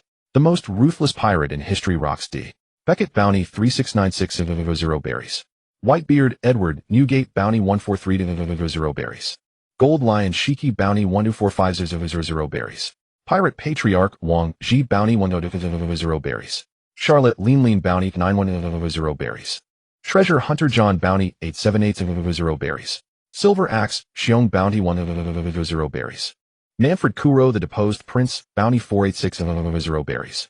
Babel the Catfish Fishman, bounty 43 berries. Kaido the Oni, bounty 300 berries. Ma Long Gang leader, bounty 138 berries. Kuro studied the wanted notices, surprised that both he and Kaido already had codenames. Judging by the titles, the world government's CP agents must have been working overtime to dig up his background so quickly. Beyond these officers, many subordinate crew members also had wanted posters. He flipped through them quickly. Asama Yako the Rain Moon Swordsman, bounty 860 berries. Sure enough, Yako was wanted too. It seemed this pirate path was one he would walk until the very end. Ding system detects Asama Yako is pregnant. Host promotes Blue Star Bloodline, obtaining initial achievement reward. Heavenly Grand Lottery 1. Struck by a cascade of notifications, Kuro was utterly bewildered. Yako was pregnant. At 18, he was about to become a father. He had nearly forgotten about his system. Regaining his composure, Kuro tapped the lottery button, and a brilliant meteor materialized in his consciousness, plummeting downward. Bloodline inheritance obtained 3 Tomo Sharingan. What is this? Ugh. A violent surge of heat erupted from his extremities, pouring toward his eyes. Kuro groaned, pressing hard against his eye sockets, feeling as though his eyeballs were being seared by flames. Intense pain and strange power churning simultaneously within. The banquet hall's raucous laughter, chatter, and clinking glasses amplified infinitely in that moment, then crashed into dead silence. Every motion, every breath, every subtle muscle tremor of those around him forced its way into his perception with cruel clarity. 3 Tomo spun slowly in his dark pupils, crimson as blood, cold as blades. An ominous pressure radiated from him without warning. Even the Laughing Rocks officers nearby faltered instinctively, an inexplicable chill running down their spines. Kuro slowly withdrew his hands from his eyes, cold sweat seeping through his fingers. Those once calm eyes had transformed into a crimson purgatory. Charlotte, Lin, most attuned to spiritual fluctuations, noticed Kuro's disturbance immediately. Kuro, are you alright? Should I call the ship's doctor? Rox and the other officers ceased their joking, turning their gazes toward him. No, I'm fine. Just having some new thoughts about the fruitability. His closed eyes snapped open, the sinister 3 Tomos spinning within his sockets. Evil, ghostly, and ice cold. That chill returned, making even Rox feel uneasy beneath that gaze. Wah, your eyes are truly imposing. The stronger you become, the greater the benefit to me. Rox adapted quickly. He was known as the strongest pirate after all. How could someone without magnanimity possess Conqueror's haki? Charlotte Linlin toyed with her hair, studying Kuro with keen interest and unconsciously licking her lips. She had already been fascinated by him, but now those eyes made him seem like a rare lineage. Ganzi Zhan Wang Ji and the others regarded this newcomer with wariness, their eyes filled with unspoken depth and caution. Rox crumpled the newspaper and tossed it aside. Announce a grand recruitment drive for the Rox pirates. Bring in anyone with real strength. Arm all the fleets. I'm going to dominate this world and become king of the pirates. The task of testing newcomers. I'll leave it to. Rox scanned the room. The several bandaged figures would only embarrass the crew. Whitebeard, Edward Newgate, Charlotte Linlin, and Gold Lion Shiki all possessed Conqueror's haki and were far too powerful. Kuro had handled recruitment before, and Kaido was still in training. Ma Long, you go. He was the weakest among the officers. Ma Long paused, then rose with a bitter smile. As you command, Captain. He knew full well he was indeed the weakest officer. What could he do when the Rox pirates were full of monsters? Meanwhile, Hive Island offshore port. After nearly a month at sea, a distinctive red giant ship appeared on the horizon. Ahead lies Hive Island. Guro Liosa stood on deck, squinting at the distant hazy island. That's the Rox pirates' headquarters. Xiachi stood at the bow, cigarette still between her fingers, her gaze drawn involuntarily toward the island. I've heard the world's most powerful pirates gather there. A young female warrior murmured, uncertainty flickering in her eyes. Don't be afraid. Guro Liosa patted her shoulder. The Kuja pirates aren't amateurs either. She paused. Besides, we're only visiting Kuro, not here for a fight. Visiting? Xiachi exhaled, a smoke ring, a sly smile playing on her lips. Sister Guro Liosa, are you sure this is just a visit? Not a rescue mission. Guro Liosa stiffened, then cleared her throat. Cough. How is that kidnapping? This is, strategic cooperation. Strategic cooperation. Xiachi laughed. What kind? The Kuja pirates allying with the Rox pirates. Well, Guro Liosa faltered. Let's just go first and figure it out later. Xiachi shook her head, letting it drop. She knew Guro Liosa was worried. Worried she'd do something foolish over a man on a wanted poster. But Xiachi wasn't one for recklessness. She simply wanted to see with her own eyes whether this man, hailed as the world's most handsome, was worth her attention. That was all. Prepare to dock, Guro Liosa ordered. The Kuja pirates' crew sprang into action, expertly guiding the massive ship toward the pier. Hive Island's port was already packed with Rox pirates. Noise, brutality, the stench of blood and alcohol hitting them like a wall. The moment the red giant ship touched dock, the pier fell silent. Lines of lithe, fierce female pirates stood on deck with guns and bows, a stark contrast to the slovenly, menacing male pirates surrounding them. Xiachi, breathtaking in her beauty, couldn't wait to leap ashore. She turned and waved. Sister Guro Liosa, you should head back first. I might be here a while. Wait, am I seeing this right? Is that the Kuja pirates? Countless pirates from outside circles closed in, hearts in their eyes. Why would you come to this rundown, filthy island? Please don't walk any further. Your shoes will get dirty. If you must enter, please step on my back instead. No, you're too dazzling. My tears are blinding me. Is this real? Am I dreaming? Is Lord Xiachi joining the Rox pirates? Tall and striking, Xiachi's form-fitting red and black outfit accentuated her slender waist and long legs. She swept her hair back, letting her voluminous black waves catch the wind. The world's most captivating flower of high esteem has actually come to this den of beasts. A goddess has descended. So beautiful I could die content. This place smells a bit. Lady Xiachi, I'll clean it right away. I want a tavern. Lady Xiachi, I am a stone fruit user. We'll build it immediately. You go cut wood now. I also want flowers to decorate it. We'll plant immediately. Xiachi sat on the luxurious sofa brought by some pirate, tilting her head to ponder what else her residence needed. Xiachi, are you really planning to stay here for a while? Guluo Liosa glanced at the bustling pirate labor corps and asked with a headache. As Sister Guluo Liosa, you haven't left yet. Don't worry. I'll stay for a while and then go back. By the way, bring some local specialties back for the sisters. I need some treasure. Is anyone willing to give it to me? Xiachi scanned with her charming peach blossom eyes and said. A series of wolf howls came from the pirates. I have a lot of treasure, Lady Xiachi. Captain, this is what you've saved up over 20 years of hard work. Don't be impulsive. The turbaned sailor desperately held back his own captain. Get out of my way, I'm going all in. The pirate captain in captain's attire kicked his subordinate aside and carried out box after box of gold and jewels from the cabin. Soon, one by one, the pirates stuffed the last berry from their pockets into the boxes and placed them at Xiachi's feet. Sister Guluo Liosa, quickly take these fool's things and go back. I'll be back in a while. Xiachi pushed Guluo Liosa while instructing the other Josha warriors in light clothing to pack up. Captain, she called us fools. What do you know? Lady Xiaoqi loves me, that's why she calls me a fool. Why doesn't she call you? Be smarter, go help them move things. Alright Xiaoqi, if you encounter any trouble, remember to tell us. Guluo Liu saw that Xiaoqi had made up her mind, so she decided to transport the supplies back first, and come to visit Xiaoqi after some time. The large-scale construction on the island soon attracted the attention of the Luokisi pirate group. Hey, what are you doing? Luokisi led a group of officers and walked over arrogantly. It's the members of the Luokisi pirate group. It's Mr. Luokisi. Please don't be angry. It was our presumption. We were thinking about how to settle that one. Luokisi pushed aside the pirate who was rubbing his hands. Edge. Luokisi looked back in confusion. What is this? In just half a day, Xiaoqi's shakedown bar was mostly built. Welcome, please come in, first guest. Would you like to have a drink? Xiaoqi bit a hair tie in her mouth and twisted her black wavy hair into a bun. An angel has descended. All members of the Luokisi pirate group had hearts in their eyes. Xiaoqi-chan, what needs help? I'll help. Luokisi and the officers quickly went to assist. Even Whitebeard cheerfully carried a log. Kuluo was also amazed by Xiaoqi's beauty. No wonder she was the woman who stopped the world economy for weeks. But this woman should not land on Fengshao Island for a few more years. How did the plot advance? Kuluo frowned and thought. As soon as he looked up, he met the eyes opposite. Damn, peach blossom eyes look affectionate even at a dog. Xiaoqi stood still and looked at the end of the officer line. In just an instant, Xiaoqi's gaze accurately landed on that person. He seemed to have just experienced something. The aura around him was heavier and colder than others. Deep in his eyes, 3 tomos slowly rotated with a faint crimson light flickering and disappearing, eerie, ghostly, yet carrying a fatal attraction. The sea breeze lifted his light golden hair, sunlight fell on his profile, sharply defined, handsome almost to the point of sharpness. The awe of the surrounding pirates, the undercurrents among the officers, the hustle and bustle of the harbor. At this moment, all disappeared from Xiaoqi's world. She couldn't help but pick up a cigarette and pause slightly. Her heartbeat inexplicably slowed by half a beat. Xiaoqi took a light puff of smoke. Calm down. Amid the swirling smoke, the smile in her eyes deepened and brightened. It was not curiosity, not probing, but the certainty of love at first sight.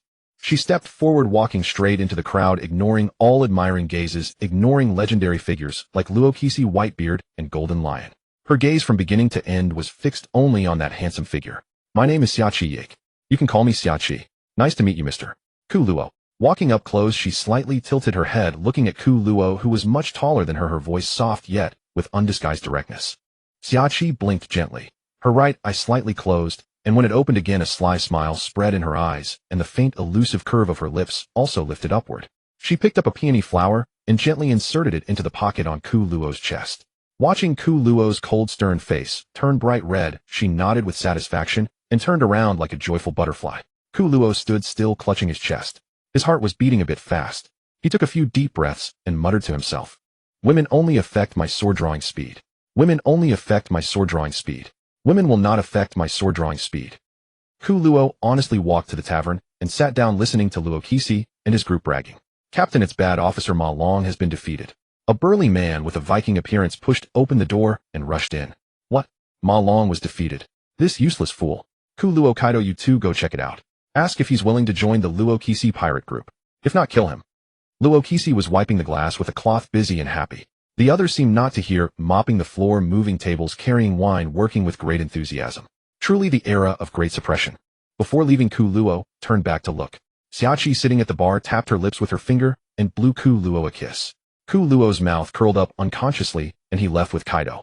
Arriving at the circular stone arena, many pirates who came because of its reputation flooded in. Those with excess energy and no outlet could come here for duels. Many meddlesome pirates would also set up gambling tables. Yuhan was a regular here. I'm sorry I abandoned my wife to go to sea. I am truly a scumbag. I stole the captain's red underwear. I am deeply ashamed of being a pervert. The surrounding pirates quickly moved away from that pervert. One by one, the challengers knelt on the ground, crying or confessing. Kuluo first looked at the gloomy-faced Ma Long, then looked at the man wearing a cowboy hat. For arms. This is a rare four-armed race. Kuluo suddenly remembered that in the original, the Luokisi pirate group also had such a person. Four-armed gunslinger G. Air Basida. Hey, are you going to fight or not? If not, don't block the way. He flicked his cowboy hat, and in each of his 4 hands he held a short blunderbuss. Kuluo, be careful. This guy's ability is very strange. Ma Long was shot in the arm and kindly warned him. His ship's doctor was treating him. The injury was not severe, but the defeat further lowered his already low status in the Luokisi pirate group. Therefore, Ma Long's expression was extremely unpleasant. Bida spun a pistol in one hand, his hat brim lowered, only one eye visible flickering in the shadows. Tiny ghosts occasionally emerged from beside him. Any pirate who approached would be pierced by these ghosts and fall to their knees weeping uncontrollably. What a bizarre ability. Let me try, brother Kolo. Kaido eagerly raised his spiked club and charged forward. At this time Kaido was only 15 years old and knew nothing of hockey. Yet this did not prevent him from defeating pirates who possessed hockey, just as the female warriors of Josha, who knew hockey, could not defeat Luffy. Physical strength, devil fruit ability, combat experience, and many other factors played a role. Bida was also a man of few words and ruthless action. Seeing the horned giant charging toward him, he aimed his 4 arms at Kaido. Bang, bang, bang, bang, bang. A hail of bullets poured out, but Kaido showed no intention of dodging. The gunpowder pellets struck his body and bounced off. The bullets fell to the ground without causing any harm to Kaido. What a monster. No wonder he became the strongest in the kingdom at 10. Kuluo glanced at him and said enviously, as a swordsman with high attack but low defense, Kuluo would have been perfect if he had a powerful physique. Bang! Kaido's ferocious spiked club smashed into the ground. Bida had already anticipated it, flipping in the air and leaping to a distance. Mini ghost. Bang! Bang! Bang! Bang! Bang! The sulphurous smell of gunpowder spread. Bida fired another volley, this time with tiny white ghosts attached to the bullets. Kaido sensed something wrong and swung his club so swiftly that it formed an impenetrable barrier, like a baseball player constantly batting away bullets accompanied by continuous explosions. Negative ghost. Repent, you brute. Bida chuckled and snapped his fingers. 4 or 5 white ghosts emerged from the ground and instantly pierced Kaido's robust body. The spiked club fell to the ground with a thud. Kaido dropped to his knees, tears streaming down his face, and said dejectedly, "My existence is a desecration of this land. If there is a next life, let me be reborn as a maggot." Click. Ha ha, Kaido, I'll remember this. I'll hold this over you forever. Kuluo laughed loudly, quickly pressed the shutter, and printed out a photo. I suppose I've passed the test, Mr. Kuluo. Kuluo was now somewhat famous on the seas, so he wasn't surprised that the other recognized him. Yes, welcome to the Luokisi pirates. You can go see Luokisi. Bida glanced at Kaido, chuckled, and then slipped away toward the towering skull castle. 2 minutes later, as the effect of the negative ghost wore off, the recovered Kaido recalled everything that had happened, and his face instantly turned bright red. Bastard. I'll kill you. Kuluo returned to his monorail sailboat. Since he had not yet formed a crew, only Kuluo and Yazi lived on this boat. Other pirates dared not cause trouble here, as Kuluo had killed quite a few since joining the Luokisi pirates. Your Highness. Yazi's large round eyes sparkled with joy. She tied her long black hair into a ponytail, changed out of her usual kimono, and wore a white t-shirt and slim jeans. With the long sword at her waist, she exuded an indescribable heroic air. Kuluo nodded, and then pulled Yazi's slender waist into his embrace. Yazi reached out and touched Kuluo's cheek, her eyes full of adoration. Then she suddenly remembered something and stammered, Your Highness. I'm pregnant. Kuluo pretended not to know and asked with a surprised expression, Pregnant? When did it happen? I felt unwell today and went to the ship's doctor, who discovered it. Yazi blushed and dared not lift her head. Kuluo gently lifted her chin with his finger, gazed into her moist eyes, and kissed her directly. Since you're pregnant, let's have the child. In both his past and present lives, this was his first child. This blood connection made him feel a true sense of belonging to this world. With that, he lifted Yazi and a Princess Carrie and headed toward the bedroom. Your Highness, the doctor said. Don't worry, I know my limits. Tonight we'll just sleep. 3 days later, the port of the Luokisi pirates was still bustling and noisy. Notorious pirates from all over came and went, and the air was thick with the smell of alcohol, gunpowder, and ambition. Kuluo stood at the bow of his oddly shaped monorail sailboat, raising his hand to pat the rail. The ship was not top tier, but it was stealthy and agile, perfectly suited to his lone wolf style. Yazi's belly was still flat, but Kuluo carefully protected her every move, not allowing her to do any heavy work. The once heroic and sharp girl now had a gentle maternal glow in her eyes, but being so meticulously cared for by Kuluo made her a bit uncomfortable. Your Highness, are you setting sail? I'm feeling cooped up on the ship. I'll go for a spin. Kuluo spoke lightly, but in truth, he wanted to take advantage of the temporary calm within the Luokisi pirates to go out and gather some resources. Many people became pirates because they were impoverished. If they didn't go to sea, they would starve. Being a pirate was like a job, a pirate crew was like a company. Pirates had no guaranteed base salary, they relied on going out to find projects and splitting the profits. A more conscientious captain would divide equally, while a worse one would take all the treasure and only provide food, drink, and entertainment. Now that Yazi was pregnant, expenses would only increase. Moreover, he needed a group of reliable hands. He couldn't just rely on the 2 of them forever. He informed Luokisi and borrowed a small spare supply ship to accompany him. Then he cast off the ropes, hoisted the sails, and left the waters of Fengchao Island. The sea was calm and sunlight scattered across the blue water sparkling. Kuluo sailed for several days, constantly comparing the map in his hand which he had learned about from a pirate captain. There was a secret route nearby that many merchant ships carrying goods liked to take. As for how he got the information, don't ask. He had gambled on the future. On the distant horizon, a large ship slowly appeared, its hull occupying 2/3 of the deck space. The hull was painted with the world government's insignia, and the mast flew the flag of a certain chamber of commerce. Merchant ships under the world government were given convenience by many member nations. Yo, looks like we've caught a big fish, and a sensitive one at that. Kuluo spread his wings and flew directly over. Looking down from the air, he saw ants on the deck, firing long muskets into the sky. Shwa! A flash of the blade. All the muskets were destroyed into scattered parts. Hey, you guys don't look like proper workers. Kuluo tilted his head, his sinister three-tomo Sharingan eye fixed on the pirate-dressed crew members of the merchant ship. Since when does the world government hire scum pirates to work? Brothers, look at his eyes. He must be a rare race. And look at that handsome face, the noble ladies will surely like him. Don't be afraid, brothers. Catch him, and maybe we can sell him to the celestial dragons. Then we'll be rich. The temptation of money made the group of slave traders suppress their discomfort and pull out ropes, traps, swords, and other hunting tools. So you're a slave ship. Kuluo's eyes turned cold. In both his past and present lives, he had no sympathy for such exploitative dealings. Now that he had encountered them, there was no reason to let them off. Such ships were common in these waters, specifically capturing weak civilians and racial minorities to sell to the world nobles or underworld forces making filthy profits. Kuluo leaped into the air, lightly tapping with moonwalk, and streaked toward the slave ship like a phantom. Scum, go to hell and reflect. In response, there was only the cold gleam of his sword. The guards who charged forward flew back, like broken kites, limbs scattered, and the sound of cracking bones echoed. He grabbed a tall, burly man, blood gushed out rapidly, and gathered in his hand, then he threw the dried corpse aside. Blood thorn. One by one they were pierced like hedgehogs by blood thorns growing from their bodies. He stormed into the hold, and the guards along the way could not stop this swordsman who was already notorious. Even on Luokisi's ship, none of them had all 5 limbs intact. The lower decks were dark and damp with the harsh clanking of chains. Crowds of men, women, and children were locked in iron cages, their clothes tattered, faces gaunt, and sallow eyes full of despair and fear. There were humans as well as weaker races like the long-arm and long-leg tribes. Seeing Kuluo enter the hold covered in blood, everyone instinctively shrank back in fear, but then a faint glimmer of hope ignited in their eyes. Everyone quiet. Kuluo's voice was not loud, but it strangely calmed them. He raised his hand and swung, and sharp sword chi cut through all the iron locks and chains. Is anyone still alive? If you don't want to die, come up. The slaves exchanged wary glances, but ultimately plucked up their courage and followed Kulu onto the deck.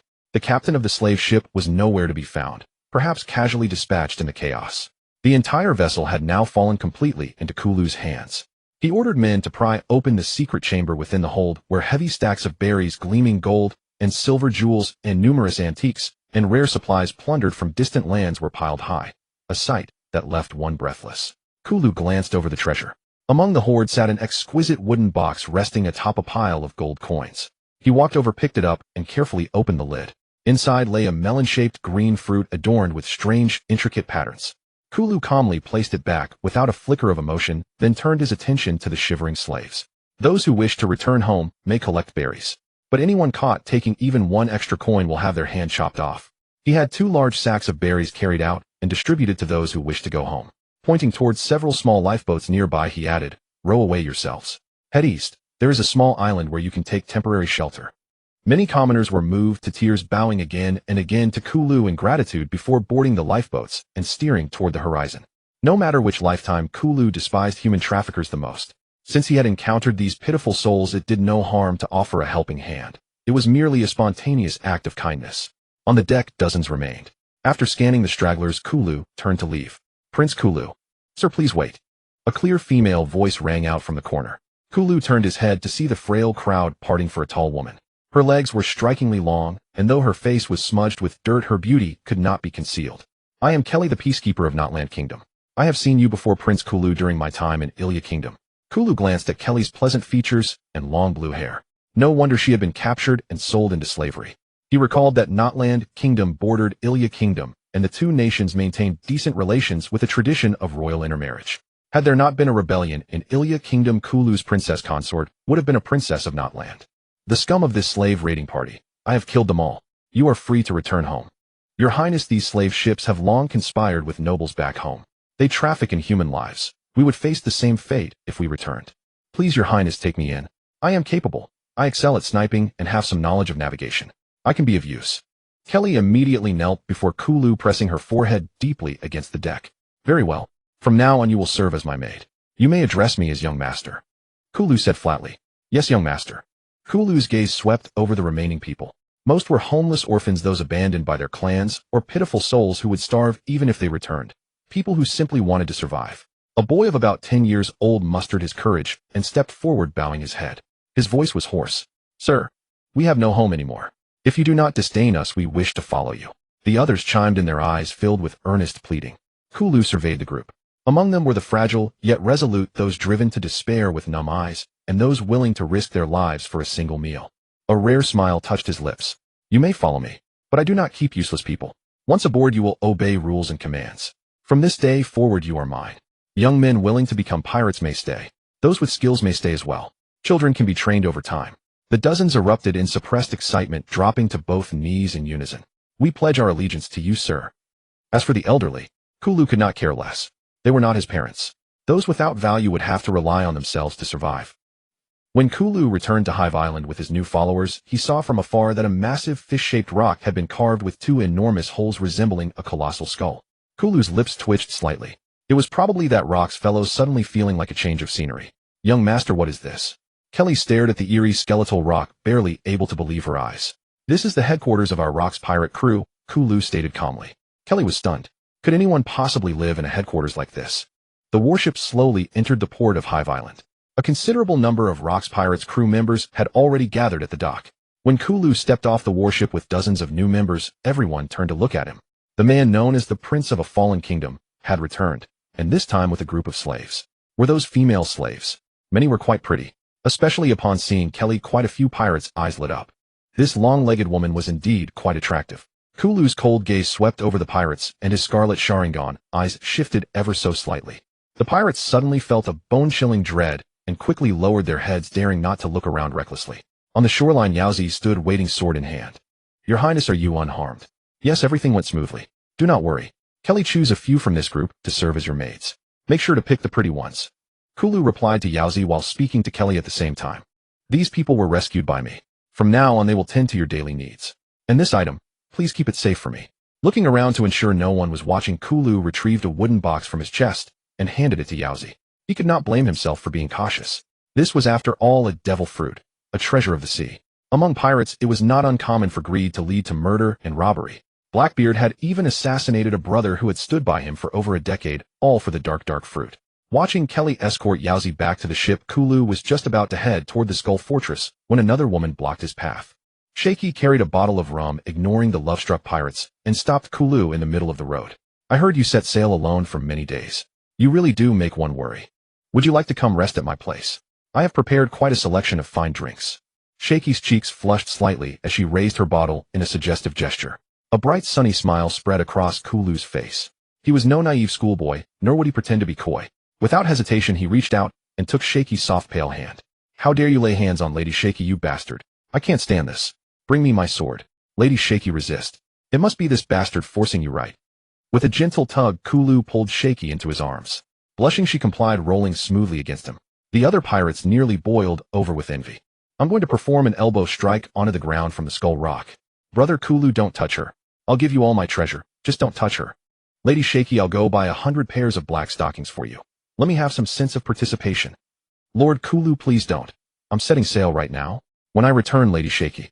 Ignoring the wailing and howling of his admirers, Kulu supported Shaky, whose body was growing limp as they made their way back to the tavern. Escorted by the pirates' wailing gazes, Kulu half supported and half carried the limp Xia Chi into the small tavern, bearing the wooden sign, reading "Shake Down." The moment the door closed, the clamor outside was instantly muffled, leaving only the faint scent of liquor, the salty tang of sea breeze, and the heated breaths between them. Xia Chi's cheeks, still flushed, her heart had long lost its rhythm as he held her in his arms. She had grown accustomed to the rough and arrogant pirates on Beehive Island, to the thugs who fought over treasure and women. Never had she encountered someone who held her with such assertive tenderness, making even her fingertips tremble. Only when he led her to the soft chair by the bar did she regain a trace of strength. She raised her hand and gently pushed against his chest, her voice laced with a tipsy languor. You just finished making a scene outside, and now you're all hands on me. You're growing bolder by the day. Kolo released his hold, but did not step back. He leaned over the bar, caging her within his arms, his gaze resting on the reddening tips of her ears, a lazy smile curling his lips. On Beehive Island, you're the only one who dares to stop me, and even invites me for a drink.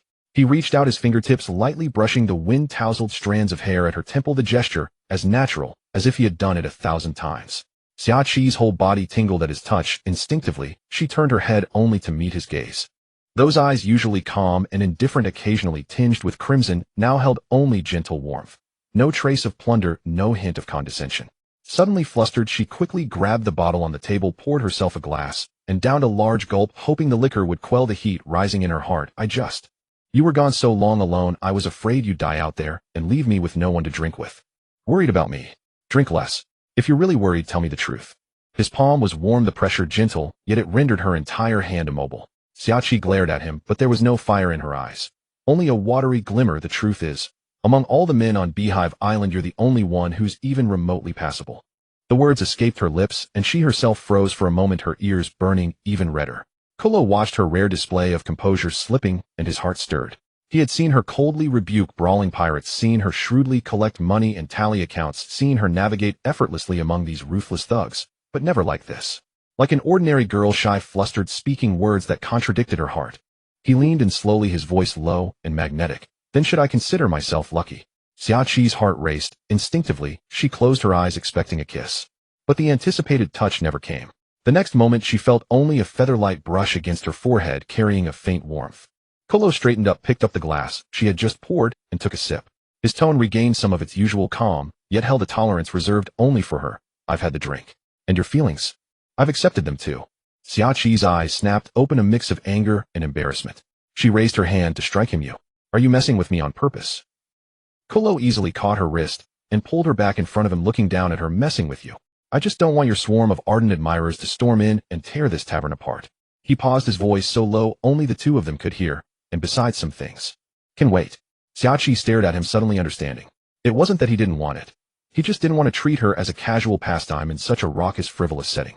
On this island of greed and violence, he gave her the rarest thing, respect. Her heart softened. All her stubbornness and pretense melted away as she leaned gently against his shoulder, her voice barely a whisper. Kolo, you're more intoxicating than fine wine. Kolo raised his hand and gently wrapped it around her shoulder, gazing out the window at the grotesque skull-shaped rock. His eyes for once were filled with a profound tenderness. Then stay intoxicated forever, Kolo said lightly. Anyway, you can't escape now. The next morning, Kolo walked toward the main ship. As soon as he stepped onto the deck, he was enveloped by a wild, domineering aura. Luokcd. Jibake sat in the master's seat, a scarlet cloak casually draped over his shoulders, one hand propping his chin, his eyes seething with a maniacal hunger for power and wealth. Around him, standing or sitting, were the names that terrorized the seas. Aduan Nugate, Xiaoyuo, Lingling Shirji, Wang Jiyin Fu, and Captain Yuan. Kolo, you're just in time. Luokisi grinned, his voice booming. We're about to pull off a big one. The World Charity Alliance Temple. Those old monks are dripping with wealth. Let's take it all. The surrounding pirates erupted into beastly cheers. Kolo nodded calmly, understood. The so-called Charity Alliance Temple was nothing but a facade for the world government to whitewash the peace. The treasures piled inside were squeezed from countless commoners. If Luokisi wanted to plunder, Kolo didn't mind taking a share. He was in the midst of primitive capital accumulation, and building his power required money everywhere. Back when he was a prince, he had never thought about such things. Now he truly understood the pain of poverty. The fleet sailed in full force, heading straight for the temple island of Putakoloni. From afar, the pristine white temple stood in the center of the island. The monks were still chanting prayers, oblivious to the impending catastrophe. Charge! Loot it all! Burn it all! Bring everything back! With Luokisi's command, the pirates surged onto the island like a tidal wave. Cannons roared, and the temple walls crumbled instantly. Monks cried out in panic, clutching treasures in a futile attempt to block the assault, only to be cut down by merciless pirates. Screams, looting, and maniacal laughter mingled into a cacophony. Slash wave. The steel gates were slashed open. On the jade-paved floor, gold coins were piled into mountains. Chests of berry overflowed their lids, unable to close. Gold and silver ornaments glittered everywhere. The dazzling wealth forced Kolo, Shirji, and the others to shield their eyes instinctively. Don't just stand there, start hauling. Kolo strolled into the main hall, watching his men load chests of buried jewelry and gold. Even his eyes could barely conceal the excitement. There was so much he could swim in it. After hauling for a while, they realized the gold and jewels were stacked from the basement upward. They had only scraped the top layer. Hey Kaido Xiong, let's go down below. Ahuan Nugate rolled up his sleeves and called out to Kaido and Infu, the two of them heading downstairs. Xiaoluo Lingling somehow found a burlap sack, stuffed it with a huge load, and heaved it onto her shoulder. The short figure of Chong Yinbao was nearly buried in treasure, yet he stubbornly followed Xiaoluo Lingling. Ganzi panted heavily as he sprinted, carrying a load several times his own size. Damn it, if I'd known there was this much, I wouldn't have worn armor.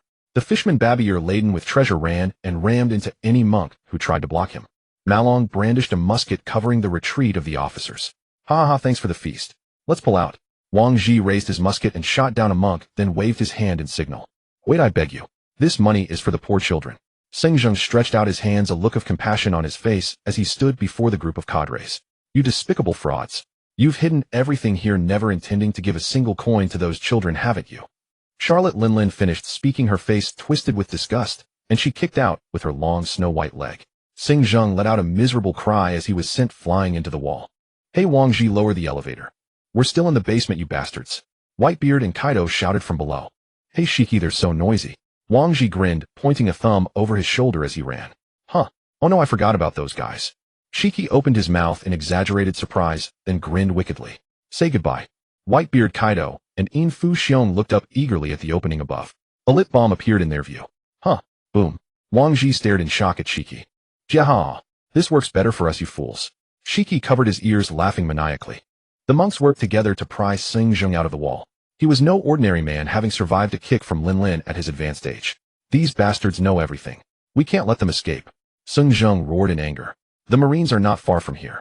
Then don't let them get away. Understood, Grand Abbot. Several stout monks heaved together to move a wooden wheel. Iron gates made of fine steel crashed down at the temple entrance. We're trapped. Stussy stopped just in time, nearly colliding with them. I see. They want to lock us in. Let's see about that. Stussy, move aside. Charlotte Linlin coated her wrist with armament hockey, preparing to tear the iron gate apart with her bare hands. A strange tremor came from beneath her feet. The ground was collapsing, the buildings sinking into the earth, white walls crumbling into rubble. The floor shattered and Charlotte Linlin, Stussy, and Longbread plummeted downward. Alt. In the instant of the scream, Kuro spread his wings, one arm wrapping around Stussy and the other hoisting Charlotte Linlin. As for Longbread, well, you know, brother, a man only has two hands. Let's wish him the best of luck. Linlin, maybe you should lose some weight. You're really heavy. Veins bulged on Kuro's forehead as he flapped his bat wings with considerable effort. Mama, thank you, Kuro. Zeus. On the collapsing island, the three quickly leaped onto the thundercloud. Zeus then caught Longbread, who was nearly crushed by a falling rock, and escaped safely. A powerful earthquake struck, splitting the entire island apart. With a tremor, the boulder blocking the basement was shattered. Whitebeard, carrying his Naginata Murakamajiri, walked out chatting with Kaido. I'm jealous. I really want a devil fruit ability too, Kaido said, carrying his spiked club as he walked alongside Whitebeard. Edward Newgate. An ability? Then you'd better choose wisely, because it will follow you for life. Picking a useless one will only give you an extra weakness, the sea. Kaido scratched his head, lost in thought. Hey, which bastard dared to set us up? Infu Xiong climbed out of the underground, looking ferocious, with a cut on his forehead from which blood streamed down to his chin. Wang Ji kindly pointed up at the flying Shiki. It's you. You bastard. Infu Xiong raised his axe and swung it upward, sending a flying slash straight toward Shiki. Shiki sidestepped the attack, looking innocent. Oh dear, my little Xiong, you're still alive. I was so worried about you. Shiki, you bastard, I'll throw you into the sea one day. Newgate bellowed angrily. He was deeply dissatisfied with Shiki's behavior of harming comrades, who partners should be cherished like family. Newgate, what the hell are you doing with your ability? I almost got thrown into the sea. The thundercloud Zeus carried several people toward the crowded area, surrounded by ruins with barely any place to land. You'll have to ask that bastard Shiki. Edward Newgate said, his white mustache twitching. Jier Basida in his ghost form floated in the air, witnessing the entire island being torn apart. What monsters! Such destruction would make the whole world tremble. He spoke with a hint of awe, glancing at Whitebeard. Kuro squinted up at him, assessing. It seemed the ghost fruit ability had awakened, allowing even his physical body to fly in the sky, far more developed than the Perona in the original story. Ba Bei swam over from the water with Gonzi and Ma Long standing on his back, cursing Shiki and Whitebeard. Edward Newgate furiously. Fortunately, the treasure transport was handled by John, otherwise all the gold would have sunk into the sea, making all their efforts in vain. I'm going to kill you, bastard. One by one, they couldn't contain their rage, nearly breaking into a full-scale brawl. What the hell is everyone doing? Hurry up. Rox was about to ask if the treasure had been loaded when John interrupted him. Hey Rox, look at the sea. It's the Marines. We're surrounded. John broke out in a cold sweat. There was hardly any solid ground beneath them. If they were caught in a crossfire, all the devil fruit users except those who could fly would die. Hey guys, this is no time to argue. Kuro drew his sword, trying to calm the fools still hurling insults at each other. The Marines are here. They came too fast. Our intelligence must have been leaked. Edward Newgate stroked his white beard. Rox grinned widely. Did the intelligence leak? Was there a traitor in the crew? He didn't care in the slightest. Because his name was Rox, and anyone who stood in his way would be crushed. Prepare to attack. Sink them, then plunder them. Rox stood in the dust, his eyes brimming with savagery. Boom, boom. Cannonballs came whistling in. Rox kicked off the ground, launching himself like a cannonball straight into the hail of fire. No dodging, no blocking. Those cannonballs enough to shatter Rox shattered like eggs hitting stone against the invisible hockey shield around Rox, turning to dust. Slash-like cuts rained down, each one destroying a warship. This was Rox's way of fighting. No technique, just pure absolute brute force. Even the ship behind that slash could not withstand the pressure, its keel groaning painfully as it split in two from the middle. After Rox made his move, the other madmen bared their fangs. Whitebeard's hands glowed with a white circular shockwave. Seaquake. Wild waves greedily devoured warships. Slashing swords filled the sky, purple arcs controlled steel arms, giant fireballs fell from the sky, a lion's head formed from seawater. After the Marines' recent crushing defeat, they still sent warships to intercept Rox. One had to wonder if that vice admiral had offended someone at Marine headquarters. After the onslaught, only scattered wreckage remained on the sea along with the fading wake of the Rox pirates as they sailed away. The Rox pirates' stronghold. Skull Rock Banquet Hall. This fortress, a symbol of power and desire, was hosting a post-plunder revelry. The Rox pirates had no strict hierarchy, strength reigned supreme, and whoever was strongest became the leader. Treasures plundered individually by someone like Kuro belonged solely to that person. But if you sailed under the Rox pirates' flag, a portion had to be given as tribute. Plunders carried out collectively were shared among everyone. In the hall at that moment, the air was thick with the distinctive scent of blood from the recent raid, mingling with the sounds of alcohol and profane shouts. Gilded reliefs crawled across the dome and pillars, and a massive crystal chandelier illuminated every corner as bright as day. On the smooth marble floor, priceless furs were strewn about, upon which mountains of gold coins, belly, precious metal ornaments, antiques, jewelry, and more were casually dumped. In the air, the smoke of expensive cigars, the aroma of strong liquor, and the intense perfume of women intertwined. Scattered throughout the hall, figures of various shapes exuded a constant sense of danger. They sat or stood all dressed in black suits, their sharp gazes scanning their surroundings. Kuro, wearing a well-tailored suit, was cleaning a long blade with a white cloth. His broad shoulders, narrow waist, and long legs drew Stussy's gaze from time to time. For almost all core members of the Rox pirates to gather here meant only one thing. An earth-shattering heist that would enrage the world government and skyrocket newspaper sales had just concluded. This was the eve of dividing the spoils and indulging in revelry. Rox's towering figure like a mountain sat in the highest seat. He wore a black suit without an undershirt, holding a clay bowl as large as a washbasin, drinking heartily with loud gulps. With each swallow, the clear liquor rolled down his throat into his stomach, followed by unrestrained, cheerful laughter. On one side of the hall, Gansey stuffed a bunch of grapes directly into his mouth, chewing voraciously. Charlotte Lean, with her long pink hair, fair skin, and strikingly beautiful features, lounged on a spacious, luxurious sofa, eating cake from a plate. Licking the cream from her lips, she stared at Kuro's face with a predatory gaze. Good little brother, after we divide the spoils, want to come play on my ship? My Prometheus just learned how to do a backflip. Her gaze roamed over Kuro's body without concealment, her ample chest heaving with excitement. In her mind, Kuro was about to be in for a rough time, starting with a Russian leg drop. Kuro felt a chill run down his spine from Charlotte Lean's stare. He wouldn't mind a friendly spar, but that look was just too ravenous. Look at how parched you are, drool almost dripping onto your cake. Don't scare little Kuro, Stussy teased, holding a makeup mirror in one hand and applying lipstick with the other. Charlotte Lean suddenly bent over, her big eyes fixed on Stussy. Mama, you wouldn't be secretly coveting Kuro too, would you? Stussy's hand trembled, smearing a streak of lipstick across her delicate face. How could that be? I'm devoted to Newgate heart and soul. Isn't that right, Newgate? Edward Newgate, who was wiping Murakamajuri, replied, without turning his head. I've never had feelings for you. Whitebeard's answer instantly sparked a wave of laughter. Golden Lion and John were laughing so hard they could barely stand straight.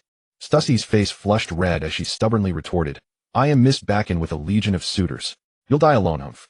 On the left side, Kaido paid no attention to the other's antics. His hands moved in slow motion, all his focus on the mountains of food. He ate with both hands, wolfing down everything, his cheeks stuffed full. His extraordinary constitution granted him terrifying recovery and growth, but also came with an insatiable appetite. From Kuro's perspective, the guy seemed to have grown taller again. Ganzi rubbed his belly, let out a loud burp after eating and drinking his fill, then shouted at the pile of gold coins. Hey Wang Ji, are you done counting or not? Hurry up. Did you even go to school? Wang Ji, known as the godfather of pirates, sat cross-legged on the floor, his face alight with excitement. His hands moved so fast they left afterimages, tirelessly counting belly and gold coins, setting aside each batch as he finished. Almost done, almost done. Stop bothering me. When I first started counting money, you were still just a drop of liquid.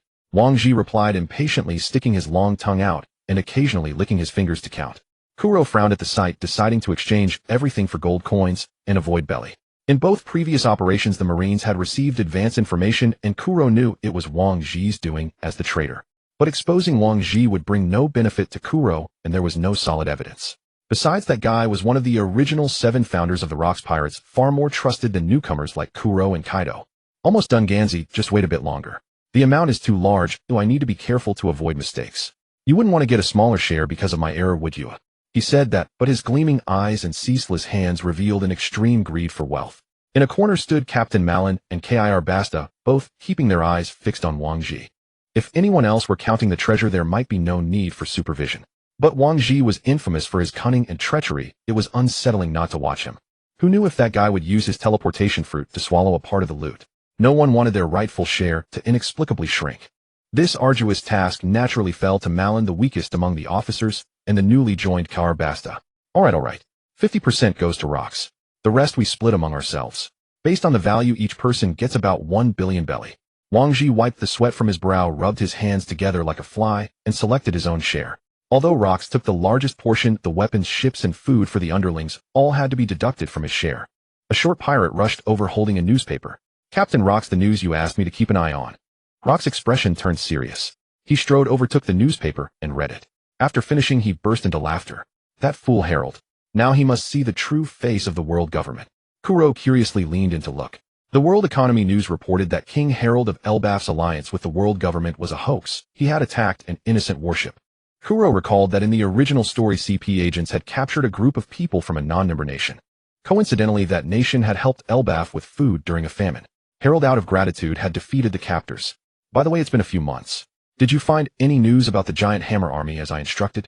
Rocks asked, opening his hands. Charlotte lean, placing her share of the treasure on the cloud. Zeus replied, I searched through my intelligence network. Nowhere have I heard of a frozen giant army. Whitebeard, even if it existed, they'd be corpses by now, considering it's been centuries. Longbread, indeed, they couldn't be resurrected. Babel, the only fishman member of the crew, added, besides, even if they were alive, they'd have no reason to obey your orders. Shut up. I'm talking about dreams. Seeing that all the officers' gazes were on him and their attention was fully focused, Rocks began his formal speech. In short, there are 2 devil fruits I want. One of them is probably in Elbaf. It must be eaten by Harold to unleash its true power. Rocks, that's why I need the power of the current giant King Harold. Kaido, chewing on food, muttered indistinctly, can't we just crush him with raw strength? Beat that guy Harold into submission and he'll have to obey, right? Don't you dare think like that again. You bastard. He's my brother. Rocks angrily kicked Kaido in the face. You? Furious, Kaido got up and went to grab his iron club. Golden Lion Shiki flew between them, swords drawn. We went through a lot of trouble to get this island. Do you want to turn it into ruins? The crew might fall apart soon, but there's no need for that now. Kaido, stand down. Whitebeard also advised. John seized the chance to mediate. How about we get a few more hauls in before we do that? Longhorned rookie. Kaido was still a bit resentful, but dared not act rashly. Harold is my friend. Say another word of nonsense, and I'll annihilate you, Kaido. Rocks warned sternly before continuing. Listen up, all of you. Elbaf is a crucial key to toppling the Holy Land. If anyone doesn't believe it, get the hell out now. Whether you follow me on the day of fate is up to you. But if you've made up your mind, then raise hell with me. I will show you the pinnacle of this world. After his impassioned speech, Rocks nodded with satisfaction at the stunned expressions and the ambition gleaming in the officer's eyes. 1 year later. During this year, Luo Kasi did not undertake any major actions aside from sending people to inquire about the Dachue war group and the news of those 2 devil fruits.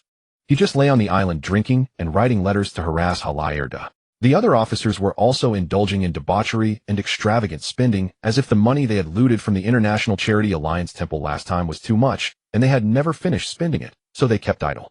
After all, being a pirate is a profession where one's life hangs by a thread. No one knows if they can still drink heartily tomorrow, so naturally, they seize the day and live for the moment. A year passed, and Ku Luo's height skyrocketed to 3.02 meters, but his strength did not increase much. Though still young, the limits of his physical talent were already apparent. In terms of hockey, aside from his observation, hockey's coverage becoming wider according to the setting of that old thief way Tion hockey is the manifestation of willpower. However, his armament hockey did not improve at all, and Conqueror's hockey seemed even more distant. Ku Luo even began to doubt whether he had the so-called king qualifications. Those Transmigrating seniors, even if they were lowly labor in their past lives, who among them did not master Conqueror's hockey within a few chapters after arriving here. Even in the Luo Kusi Pirates, most members' strength did not increase much except for those Conqueror's hockey officers Whitebeard, Ai, De Huan Yo Gai, Te Golden Lion Shiji, Xia Luo Ling Ling, and Kai Duo. In just 1 year, Kai Duo was almost able to match him evenly. How frustrating. The same situation applied to Silver Axe. A year ago, he could still exchange blows with Golden Lion Shiji, and they were well-known rivals on the sea. A year later, Silver Axe was no longer a match. Ku Luo heard that he believed it was due to lacking a devil fruit, so he reported to Luo Kusi and set out to sea to find a devil fruit. As for increasing his strength, Ku Luo had his own methods. The clouds in the sky rolled and unfurled, the sea breeze gently caressed his face, and the warm sunlight dispelled the oppressive heat in the air. Xiachi let out a comfortable moan and stretched lazily. This movement made her erect peaks stand out even more, revealing her flat, firm abdomen and wasp-like slender waist. Her figure could be called devilish, no wonder countless women envied her. Ku Luo put up a sun umbrella and then applied sunscreen for Xiachi, his technique still skillful and gentle. But as those nimble hands inadvertently brushed past certain sensitive areas, a faint, unnatural blush quietly emerged on Xiachi's cheeks, and her breathing became slightly quicker. "You little pervert, wasn't last night enough?" Xiachi glared at Ku Luo with a coquettish tone. Ku Luo let out a low laugh, his fingers not stopping, and his voice carried a nonchalant certainty. "Whether it's enough or not, you know best." After all, they were children of the sea. There was no need to wait until marriage to consummate their relationship. Not far away on a beach chair, Yizi, wearing sunglasses, held a swaddled baby in her arms, her eyes full of tenderness. That was Ku Luo's eldest daughter, just 1 week old, named Manfu Leda Ai Lusha. She had black hair like Yizi, but her eyes were crimson Sharingan. Ku Luo then realized that this bloodline inheritance could indeed be passed down to descendants. Perhaps in the future the world would have a Sharingan clan, a Blood Eye clan, or something similar. The baby lay quietly in the crook of the arm, her delicate jade-like little face bearing eyes that held a clarity beyond her age. Ku Luo withdrew his gaze, tapped the void with his fingertip, and the system panel slowly unfolded before his eyes. Name Manfu Leda Ai Lusha. Age 7 days. Race human. Talent traits: sword, heart, enlightenment, killing, intent, perception, monstrous strength. The 3 traits floated quietly, as clear as if engraved. Ku Luo's gaze fell upon them, and a hint of knowing smile flickered in his eyes. Ai Lusha's 3 traits each precisely matched his expectations. Sword, heart, enlightenment. Born with a sword bone, a mind free of distractions, comprehension and mastery of swordsmanship, far beyond ordinary people. In the future, without deliberate effort, she could reach the pinnacle of the sword path. Killing, intent, perception. An innate, dangerous intuition that can capture all malice and murderous intent in the surroundings in advance. In the world of pirates, this is the top-tier survival talent. Monstrous strength. An innate, colossal power that requires no training. When combined with swordsmanship, it is enough to form an overwhelming force in close combat. This was not ordinary infant talent. It was clearly a starter template tailored for a top-tier swordsman. Ku Luo clicked to copy, and the 3 traits rolled like a slot machine. Acquired talent: sword, heart, enlightenment. Born with a sword bone, a mind free of distractions, comprehension and mastery of swordsmanship, far beyond ordinary people. You now possess the potential to become a supreme powerhouse. Climb the world. In his mind, all the chaotic thoughts, the anxiety over stagnant strength, the resentment at Kai Duo, catching up, the longing for Conqueror's hockey.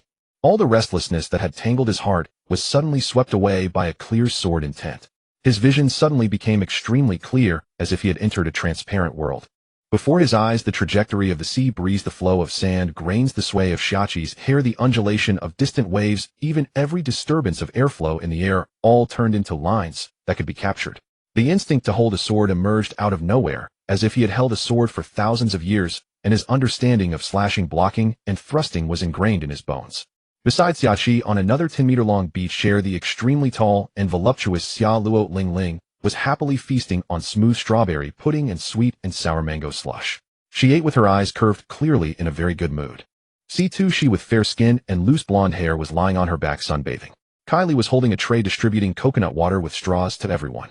All the women present were wearing extremely cool, boldly designed sexy bikini swimsuits, fully displaying their proud body curves. Unfortunately, this beautiful scenery was only seen by Ku Luo alone. Being all women, they chatted about everything interesting events happening on the seas far and wide, specialty products of various islands, gossip about the royal families of member kingdoms, and luxury goods sold by merchants. Xia Luo Ling Ling's gaze lingered on Ku Luo's waist and abdomen for a moment, then she swallowed and said, "Hey dear little brother, have you considered what I mentioned a few days ago?" Ku Luo's hand paused on Xiaqi's smooth skin, and he looked up at Xia Luo Ling Ling not far away. This tall and voluptuous woman was eating with her mouth full of sweetness, her pink curly hair slightly tousled by the sea breeze, but her eyes were fixed on him with undisguised straightforwardness and dominance. "Sister Ling Ling, which matter are you talking about?" Ku Luo pretended not to know his tone calm. Ling Ling put down the pudding spoon, wiped her mouth, and said bluntly, "It's what I told you, let's have a child." Her tone was as natural as saying, "The weather is nice today," completely unaware of any impropriety. Situshi in the distance was so shocked, she almost fell off her beach chair. Yazi, on the other hand, picked up a book and started reading indifferently. In her country Wano, it was normal for nobles to have multiple wives, and she happened to be a relatively traditional girl. "Let me tell you, my bloodline Xia Luo Ling Ling's is top-notch. Our child will definitely be the most powerful expert on the seas in the future." Ling Ling patted her heaving chest, her tone resolute. "As long as you agree, I'll give you a devil fruit. You can choose any one, the ability won't be bad." Xiaqi let out a light hum at his sudden halt, gently nudged his waist with her elbow, and glanced at Ling Ling with a playful, lazy tone. "Oh, what is our Ling Ling up to now? I remember a few days ago, she kept staring at you and muttering, 'Good bloodline. The child born will definitely be powerful.'" Ku Luo ignored Xiaqi's teasing, withdrew his fingers casually, placed the sunscreen bottle on the small side table, and turned to look at Ling Ling, his tone calm and flat. "Tell me, what fruit can you offer?" Although he had already eaten a devil fruit, he still had women and future children. Preparing one for them wouldn't be bad. It was just a matter of sacrificing a little charm. Devil fruits were the most direct stepping stone to power in the pirate world, especially those in Ling Ling's hands. She had plundered across the 4 seas for years, and the number of rare fruits she held was probably not small. Seeing him soften, Ling Ling's eyes lit up immediately. She ignored the remaining snacks, leaned her massive body slightly forward, and spoke in a loud voice, deliberately lowered with a certainty not to be missed. "Lick lick fruit, biscuit fruit, armor fruit, egg fruit. I can provide these for." Ku Luo's eyes flickered almost imperceptibly. Although these fruits were all quite ordinary, they were essentially freebies. Why not take them? It was a good chance to have more children and become stronger. He looked at Ling Ling, his gaze sweeping over her undisguised anticipation, and suddenly let out a low laugh. "Are you so sure I'll agree?" "You definitely will." Ling Ling grinned, showing a mouthful of white teeth, straightforward and unreserved. "Stinky little brother, you don't even hide your glances at me usually. Letting you into my bed is a bargain for you. Besides, I want a child with special talents like you. Look at little AI Lu Sha, how cute she is. Much better than those brats I've given birth to. If our bloodlines are combined, the child born might one day surpass Whitebeard Golden Lion, or even Luo Kusi." Xiaqi leaned back on the lounge chair, propping her chin on one hand, watching the two bargaining with interest. Her fingertips gently traced the warmth left by Ku Luo, not interrupting. Children of the sea were naturally unrestrained, interest exchanges and bloodline alliances were perfectly normal in a pirate crew. Not far away, Yazi held the swaddled AI Lu Sha, her eyes lowered, looking at her daughter's crimson Sharingan. Her expression remained tender, as if she hadn't heard the conversation, only gently patting the baby's back with movements so soft they could drip water. C2, she was sunbathing, her gaze behind the sunglasses, shifting slightly, but she maintained her lazy posture. Kylie's hand holding the coconut water paused for a moment, then she continued distributing as if nothing had happened, as if it were just ordinary chatter. Ku Luo was silent for a moment. The sea breeze carried the scent of coconut as it brushed past him. The sharpness in his eyes intertwined with a pirate's ambition, finally turning into a resolute response. "Deal." As his words fell, he looked at Ling Ling, his tone calm, but with an indisputable decisiveness. "Give me the fruit now. As for the child, we'll go to bed tonight." Ling Ling suddenly slapped the beach chair, causing the surrounding sand to jump up, and laughed heartily. "Good. That's straightforward. I'll go get the fruit now." She stood up, her massive body carrying a sense of pressure, but she walked briskly toward the camp, muttering to herself, "A devil fruit is really expensive. Even one less time tonight would be a loss." She had always been open about such matters, viewing them as a necessary means of enjoyment and procreation, and felt no shame. Ku Luo withdrew his gaze, looked back at Xiaqi, and his fingers fell again, still gentle, but his tone carried a hint of casual amusement.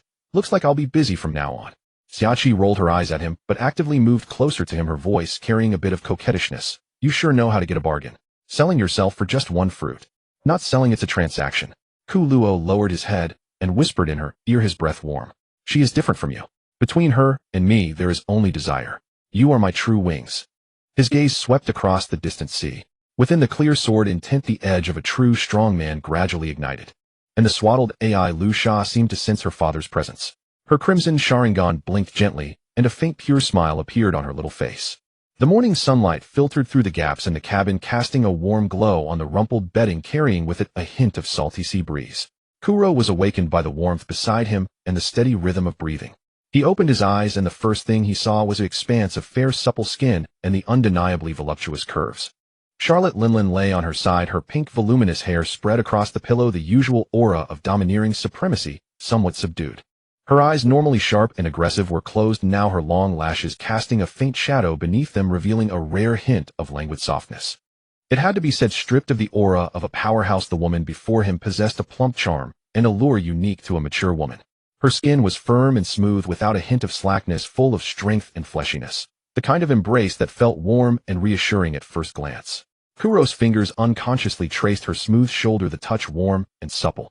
Linlin seemed to be stirred awake by his movement, her lashes fluttered, and she opened her eyes, still carrying a hint of drowsiness, yet sharp as ever. Seeing it was him, a mocking smile curled at the corner of her lips, and her voice, husky with sleep, but still resonant, said, "Awake, my dear little brother."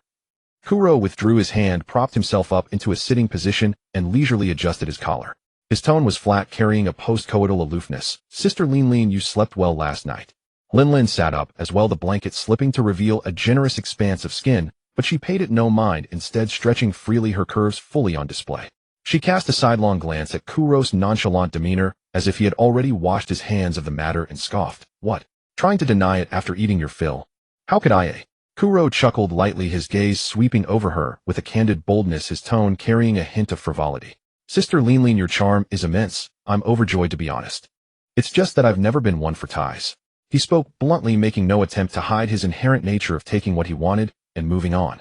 Hearing this, Linlin was not angered, but instead laughed heartily, reaching out to pat Kuro on the shoulder with such force that he dipped slightly. "Good. That's what I like about you. Straightforward. Unlike those simpering men.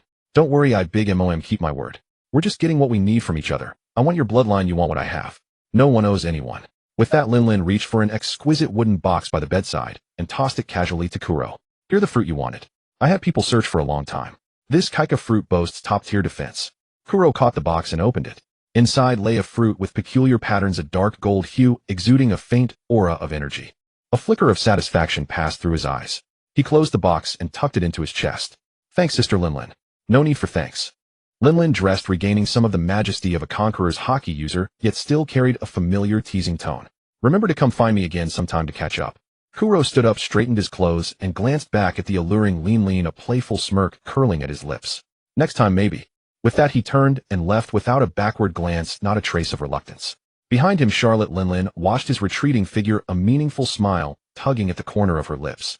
On the afternoon of Beehive Island, the sun was scorching, but the sea breeze carried a hint of lazy comfort. At Shacky's Rip-Off Bar, the air was laced with a faint scent of liquor and tobacco. Behind the bar, Shacky was polishing glasses, dressed in a sleek black slip dress that accentuated her mature yet graceful curves. Her red lips were slightly pursed, her gaze languid, every movement exuding the seasoned charm of a woman well-versed in life. And at that moment, the most striking figure in the bar was Ganzi, seated at the counter. This veteran officer of Beehive Island was usually a name to be reckoned with.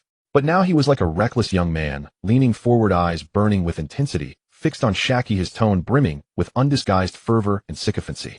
Ganzi had just pocketed a bag of berries from a recent heist, changed into a relatively clean jacket, and slicked his hair back with some fish oil. "Miss Shacky, I'm here." He grinned broadly, pushing the money bag onto the counter, barely daring to breathe. "A small token, please. Buy yourself some perfume or jewelry or a fine bottle of liquor. Don't hesitate to accept." Shacky's cigarette dangling from her lips wiped the glass slowly, without even lifting her eyes. "Mr. Ganzi, the bar does well enough. No need for your generosity." Ganzi immediately waved his hands, smiling even more eagerly. "Generosity? It's my honor to spend berries on Miss Shacky. This island is full of roughnecks, only this place has any class. I feel empty if I don't come by for a day." A nearby table of pirates couldn't help but snicker, earning a fierce glare from Ganzi. He immediately switched back to a fawning smile, leaning in closer. "Miss Shacky, if you close late and the streets get dangerous, I can stand guard at the door. Anyone who dares to look at you twice, I'll gouge their eyes out." Ganzi's voice was not loud, but it was enough to draw the attention of several pirates drinking nearby. Shacky took a slow drag of her cigarette. "I don't think that's necessary, Mr. Ganzi. Rox warned that no one would cause trouble here. Besides, I'm a pirate myself, not some delicate damsel." Ganzi was undeterred, even more excited. As expected of Miss Shacky, beautiful and formidable, I admire independent women with charm like you. How about I gift you that golden Sea King scale I've been hiding? Hang it in the bar and business will surely boom. No need. Then let me redo the bar's floor with the finest wood. No need. Let me polish all your glasses. I can do it myself. He looked at Shaki, his eyes nearly overflowing with infatuation. The women on this island are either too wild or too vulgar. Only you are elegant, mysterious, with an elusive charm. May I have the honor of buying you a drink? As he spoke, he reached out to touch the back of Shaki's hand resting on the counter, his tone growing greasier. Miss Shaki, from now on the safety of this bar is my responsibility. Anyone who dares to cause trouble, I'll break their legs. I have plenty of berries, so I'll build you a house of gold. He continued, reaching out again to touch Shaki's hand, his eyes brimming with possessiveness. Shaki only smiled faintly, the cigarette between her fingers gently evading his touch, her tone distant. Mr. Ganzi, you jest. Just then the bar door swung open. Kuro walked in, his gaze immediately landing on the pair at the counter. Without a word, he strode over, and under Ganzi's startled gaze reached out and gently took Shaki's hand. Shaki's hand was cool. At his touch it trembled slightly. She looked up at him, a barely perceptible smile flickering in her eyes. He gently pulled Shaki closer, settling her against his chest, his arm naturally encircling her waist, the gesture brimming with possessiveness. Ganzi's face darkened instantly, jealousy coiling like a viper. His tone turned cold and hard. Kuro, what do you think you're doing? Miss Shaki, look, this man has no manners groping a lady like that. Ganzi deliberately lowered his voice, putting on the air of a protective knight, yet his eyes darted furtively toward Kuro, a mix of resentment and reluctance to confront him directly. How about I throw him out for you? On Beehive Island, at least my word carries some weight. Kuro glanced down at Shaki, then raised his eyes to Ganzi, his tone flat, but carrying an undeniable authority. You dare to touch what's mine? Move on your own, darling. Shaki let out a soft laugh, wrapped her arms around Kuro's neck, and planted a sweet, passionate kiss on him. They kissed, as if oblivious to the world, while the other patrons in the bar let out sounds of shattered hearts. Shaki turned to Ganzi and said, Mr. Ganzi, do you have nothing else to do besides pestering me all day? Your topics are truly boring. Ganzi's smile froze on his face, his lips twitching before he managed to stammer. I just wanted to keep Miss Shaki company. Shaki finally spoke, her voice lazy and tinged with mockery. Mr. Ganzi, if you're so free, why not go out and earn more berries? Yes. Ganzi's eyes lit up instantly. He nodded vigorously. Miss Shaki is right. I'll go work now. Earn a lot of money all for you. He kept looking back, reluctantly heading toward the door. At the entrance he couldn't help but shout, Miss Shaki, I'll bring you a late-night snack later. Once outside the bar, Ganzi's sycophantic expression vanished. He kicked the wall viciously, grinding his teeth as he glared at the bar window. Kuro, just wait. Sooner or later I'll make you see who truly deserves to stand by Miss Shaki's side. After cursing, he immediately straightened his clothes, a dreamy look on his face as he murmured to himself, Miss Shaki just spoke to me. She must have feelings for me. I still have a chance. Beehive Island Rocks Pirates Council Chamber. The air still carried the lingering scent of gunpowder and strong liquor. Roxdy. Jibek sat in the seat of honor, legs wide and posture commanding, his scarlet cloak draping down. Propping his chin with one hand, his face was dark and intimidating. Not long ago, he had personally sent envoys to negotiate an alliance with Harold's forces, only to be flatly rejected. As the news reached him, Rox's fury was barely contained. That naive, idiot Harold being used by others without even realizing it. He muttered a curse under his breath, his gaze sweeping over the officers standing below. Edward Newgate Whitebeard leaning on Nura Kamajiri, expressionless. Shiki Golden Lion idly playing with a sharp blade, looking indifferent. Kaido, his massive frame, shouldering a spiked club, eyes fierce. A Charlotte Lean who had just arrived, nibbling on a snack, but staying silent. And Ganzi, who had just returned to Beehive Island after a long voyage across the outer seas, looking uncomfortable. Where are the rest? Tell them to get the hell over here. Rox roared angrily at the scattered group. Kuro entered with Xiachi. Xiachi had been reluctant to come, but Kuro would not let her out of his sight. After the bar closed for the night, she would go directly to Kuro's ship. If not for Wang Ji being a teleportation fruit user, making him nearly impossible to kill, and the fact that he usually kept to himself, only attending major events without deep ties to any officer. Only Ganzi, who had just returned after drifting across the outer seas for over half a year, had his mind wandering. He was not focused on the council at all, his gaze constantly drifting toward the door, glued to Xiachi as she followed Kuro into the cabin, his infatuation undisguised. That legendary team of top shipwrights composed of ancient giants and giants is said to have vanished from history long ago. Rox's voice was low. Who has precise information on their whereabouts? If I knew the whereabouts of the Great Hammer Fleet, Harold would never refuse me again.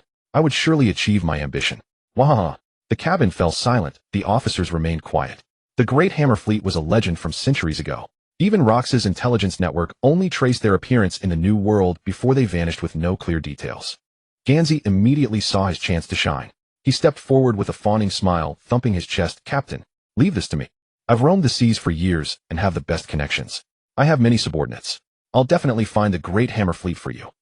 No sooner had he spoken than Charlotte Linlin let out a sneer. Whitebeard slowly opened his eyes and cast a faint glance at him, as if looking at an ignorant fool. Ganzi froze utterly bewildered. He wanted to say more, but then his gaze fell on Xiachi and he instinctively began to flatter Xiachi. Little, shut up. Kuro's calm voice cut in. He stepped gracefully into the cabin, and Xiachi stood naturally by his side, their gestures intimate and perfectly in sync. Only then did Ganzi belatedly realize something was wrong. Everyone present treated their relationship as ordinary, clearly long aware of it, while he alone had been a fool clinging to an impossible fantasy. Kuro ignored Ganzi, whose face was cycling through shades of green and white, and looked directly at Rox. Captain, I found some clues about the Great Hammer Fleet. I should state up front, they're just clues. I can't guarantee their accuracy. Kuro prepared everyone's expectations in advance, as decades separated them from the era of Luffy, and it was possible that the frozen giants of the Great Hammer Fleet were not even there. Rox's eyes lit up with a sharp gleam. The entire crew's attention focused on him. Wahaha. Even if it's just hearsay, it's fine. We'll go and find out. Rox slapped the chair arm grandly. Edward Newgate frowned. Didn't we discuss this last time? It's been centuries. They might all be dead. They are not dead, nor are they hiding, Kuro stated clearly and firmly. The entire Great Hammer Fleet, over 100 members, were captured by the world government and permanently frozen on an island. Sealed in ice, they are still alive to this day. The group exchanged glances. Punk Hazard had always been a secret government research site, with vast low-temperature zones, perfect for sealing legendary warriors. Rox stared hard at Kuro. He knew his subordinate never made a deal without profit. Tell me, what do you want in exchange for this information? Kuro met his gaze unflinching. I need you to teach me the advanced application of haki and your cannon sword technique. This statement drew sidelong glances from several in the cabin. That was Rox's unique skill, combining his formidable haki with top-tier swordsmanship, powerful and devastatingly wide-ranging. This young man actually dared to ask for it. Rox was silent for a moment, then burst into loud laughter that shook the entire council chamber. Good. Bold. Direct. As long as your information is true, that cannon sword technique is yours. What nonsense sword technique? Rox never had one. It's just pouring haki into the blade and swinging hard. Simple and unadorned. Getting a piece of information for free with something he didn't even have delighted Rox. With that promise, Kuro wasted no time and poured out the intelligence he had. Near an island close to the G5 branch we destroyed, someone saw a secret world government base. Inside there were a large number of frozen giants wearing prison uniforms. At this, Rox's eyes lit up instantly. However, only Rox and Whitebeard seemed somewhat eager, the others showed little interest. Wahaha. Everyone snap out of it. The Rox pirates. Set sail. 10 days later. Punk Hazard, a station with some Marines and CP agents. A piercing alarm sounded. The Marine soldier on lookout, telescope in hand, was so shocked he couldn't utter a word. Enemy attack. It's the Rox pirates. Notify Vice Admiral immediately. The Vice Admiral, who had just woken from a pleasant dream, trembled helplessly as he held the Den Mushi. How is this possible? Avoid battle, preserve the ship. Avoid battle, preserve the ship. Let all researchers we with her. Before he could finish, the solid wall of Punk Hazard was blasted open with a thunderous roar. Edward Newgate withdrew, his fist still wrapped in tremor waves. Rox kicked aside the rubble, pointing ahead. Boys, go. Take everything valuable. A group of towering, bizarre-looking pirates poured in. Kuro walked in last, looked up at the sign reading, Punk Hazard Restricted Zone, and knew they hadn't taken the wrong path. By the time he reached the interior, most Marines were already down. Kuro caught a glimpse of Stussy sneaking toward a corner. The sudden assault by the Rox pirates plunged Punk Hazard into utter chaos. The pirates rampaged through the Research Institute like ravenous wolves, their roars, screams, and gunfire intertwining as everyone frantically searched storerooms, laboratories, and every corner that might conceal treasure. Found it. Stussy walked with an elegant catwalk, her long, straight, black-stockinged legs exuding a unique allure, a white fisherman's hat adorned with rose petals on her head. She gently adjusted the round sunglasses on her face, her left hand holding a delicate flintlock steadily aimed at the trembling group of white-coated researchers before her. Baba Jin Gu Muzi Tu Shi. The scientific bandit is here.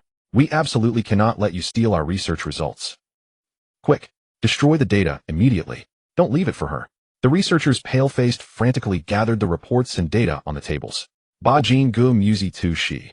This name might not be top tier in the pirate world, but within the global scientific research community, it is a notorious reputation that makes everyone shudder. She never dedicated herself to research, she only made her name by plundering the fruits of others' labor, a true scientific bandit. Ba Jin Gu Muzi Tu Shi. Uttering her own name indifferently, Stussy's finger lightly squeezed the trigger. Bang! A single shot to the head, blood splattering onto the cold experimental table. She moved agilely through the forest of glassware and precision extraction equipment, the flintlock as flexible as an extension of her limb. She kicked away a rushing researcher, her gun barrel accurately locking onto the heads of the white-coated figures, each shot hitting its mark without a miss. In a few minutes after killing all the scientists in the laboratory, she began organizing the research materials and experimental notes laid out on the tables. "Hey, need some help?" A soft voice sounded unexpectedly from behind. Stussie's muscles tensed instantly, and she turned around almost instinctively, firing her flintlock straight at the source. Bang! Ku Luo crouched on top of a huge transparent cultivation chamber, casually raising his left hand to catch the incoming gunpowder bullet with ease. He lightly waved his hand, dispersing the pungent gunpowder smoke. "Stussie, don't be so sensitive." After recognizing it was Ku Luo, her tense body relaxed. She found a smooth table, sat sideways on it, and elegantly crossed her black-stockinged legs, outlining an alluring silhouette. "Oh, I wondered who it was. It's you, little brat. Not satisfied with Xiaoqi, and now you want to harass me." Stussie clearly remembered the unabashed, possessive, lustful gaze this brat always gave her. Fortunately, Ku Luo had a good appearance, and Stussie rather enjoyed this admiration. If it were some sleazy guy, she wouldn't be pleased. A gentle, unfathomable smile appeared on Ku Luo's face as he said, "Stussie, if you ask me, you don't truly love Newgate. You're just investing in the strong. So why not choose me?" In Ku Luo's eyes, the loyalty and love of pirates were often fragile and easily shattered. As long as you displayed enough value and offered an irresistible bargain, no one would remain unmoved. At Beehive Island, Ku Luo had witnessed more than one case of crew members turning against and killing their captain, even underlings stabbing their bosses. Those who went out to sea never truly upheld loyalty. Therefore, Ku Luo would later emulate the future Big Mom pirates, forming his crew with his own descendants, using blood ties as the bond and interests as the veins to develop his pirate group. Ku Luo deliberately swept his gaze over Stussie's graceful figure. "Compared to Newgate, who makes you pay for his drinks, my wealth can be shared with you. No matter what research you do, I can support you. You're a smart person. Oh, I think you know how to choose." Stussie's eyes flickered slightly, blinking more frequently with no hint of anger, but rather a captivating, seductive, watery gleam. "Aren't you afraid I'll tell Newgate? He might cut you in half with one swing." She steered the topic toward Whitebeard Edward Newgate to see if this man would go against Whitebeard Edward Newgate for her sake. "Ha ha ha, I fear no one. Not just Newgate, even Rocks is the same. And you don't need to worry. Brother Newgate is very broad-minded, so rest assured. Don't have any psychological burden, sister-in-law." Ku Luo raised an eyebrow lightly. A gentleman conceals his talents, but sometimes it's better to show one's edge. Both were his judgments of the situation. He assessed whether his opponent was at the level of a senior, a fellow Taoist, an aunt, or a junior. After all, everyone has flexible moral standards. Stussie snorted coldly. She also knew that Edward Newgate was a wooden man who didn't understand romance. "Come talk to me about cooperation when you've actually achieved it. Empty promises won't fill anyone's stomach." She cast a seductive glance at Ku Luo, then twisted her slender waist and continued organizing the research materials. Staring at Stussie's hourglass figure as she walked away, Ku Luo licked his lips. He was already looking forward to hunting this prey named Stussie. "Found it." Whitebeard Edward Newgate cleaved open a huge iron door with his large blade, and the cold air of the freezing chamber made him shiver involuntarily. "I never thought the legend was true. The Great Hammer Battle Group actually exists." Whitebeard uttered a slightly surprised exclamation. His height was already staggering, but before these towering frozen giants, he looked like a child. Inside the freezing chamber, rows of huge frozen figures stood silently. Even sealed in ice, those ancient giants in prison uniforms with horns on their heads exuded a primal ferocity and grandeur that rushed at the onlookers. Soon after, heavy footsteps echoed one after another. Roxdy, Jibek, along with Shurji Infu, Wang Jiyuehan, and other core executives walked slowly into the freezing chamber. When everyone saw the army of ancient giants sleeping within the ice coffins, the entire hall fell into dead silence. Golden Lion Shurji could no longer contain himself, his hair and beard flying as he laughed arrogantly. "Jia ha ha ha. Captain Rocks. This is an ancient giant. It's actually frozen here. Harold has no reason to refuse now." Infu squinted, his rough voice carrying disbelief. "Each one has a monstrous physique. If all awakened, they could sweep an entire sea area." Wang Ji nodded solemnly, his gaze burning. So Punk Hazard was hiding such things. The military and those scientists truly sat on a treasure mountain without knowing it. Captain Yuehan licked his lips, his eyes full of greed. "With this legion, Captain, your ambition has gained another strongest fortress." Everyone spoke, one after another, each word stirring Rock's taut nerves. Rock stood at the front looking up at the frozen giants. His originally frenzied face first showed extreme shock, then was completely filled with irrepressible ecstasy and ambition as his conqueror's haki began to surge faintly around him. "Humph. Ha ha ha. Wah ha ha ha ha ha." He burst into laughter, causing the entire freezing chamber to tremble. The world government has hidden this well. But it doesn't matter. Now all of this belongs to me, Rox. With this army of ancient giants in hand, the celestial dragons and the world government will all be trampled under my feet. Joy and madness intertwined. He turned to look at Golden Lion Shurji floating beside him. Shurji, move all of these back. Just me alone. Rox, you're really treating me like a donkey. Don't complain. Not a single one must be left behind. Rox's voice was low and excited. Use your float fruit to transport them all back to Beehive Island. Shurji grinned, floating in the air, and the power of the float fruit burst forth. Inside the freezing chamber filled with cold air, countless huge ice coffins slowly rose into the air. Under the control of Golden Lion's ability, they moved steadily outward from the island like a silent legion. Home to continent. Holy Land. Molly Chaoya. Bang arrogant. Punk Hazard has been completely looted. Saturn Jai Galaxia Satan Saint slammed his fist onto the table. As the Science Defense War God Punk Hazard was under his direct command. In the Hall of Power, a suffocating silence hung heavy. Jai Galaxia Satan Saint's fingertips tapped rhythmically against the icy tabletop. His white beard trembled with barely contained rage, and in his centuries-old eyes a dark venomous fire swirled. The Navy? A pack of useless fools. Satan's voice was low as thunder, causing the entire council chamber to tremble. His conqueror's haki, slipping out of control, ground the surrounding objects into fine powder. Luo KCD. Jai Bike runs rampant across the seas, his powers swelling day by day. Yet you lot cannot even track his movements, let alone contain him. Boasting the world's strongest military force, you crumble so pathetically before a single pirate. The other 4-5 elders wore grim expressions. Below, a CP0 agent in white suit knelt with his head bowed so low he barely dared to breathe, enduring the Science Defense War God's outburst.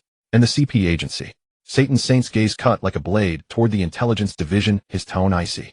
Years of investigation, and you still can't grasp even a single weakness of Luo Kisi. His personality, his soft spots, his taboos, even his past traces, all a blank slate. Do I keep you people just to see you squander your duties? The air was suffocating rage, almost congealing into a tangible force. After the torrent of rebuke, the white-suited Guernica below bowed his head even lower. They knew well that Luo Kisi's ambition had long outgrown merely ruling the seas. He coveted the world's summit, everything the celestial dragons controlled. As long as this scourge remained, the world government's rule would never be secure. As his anger subsided slightly, Satan Saint slowly straightened his body, the fury in his eyes replaced by a cold, calculating resolve.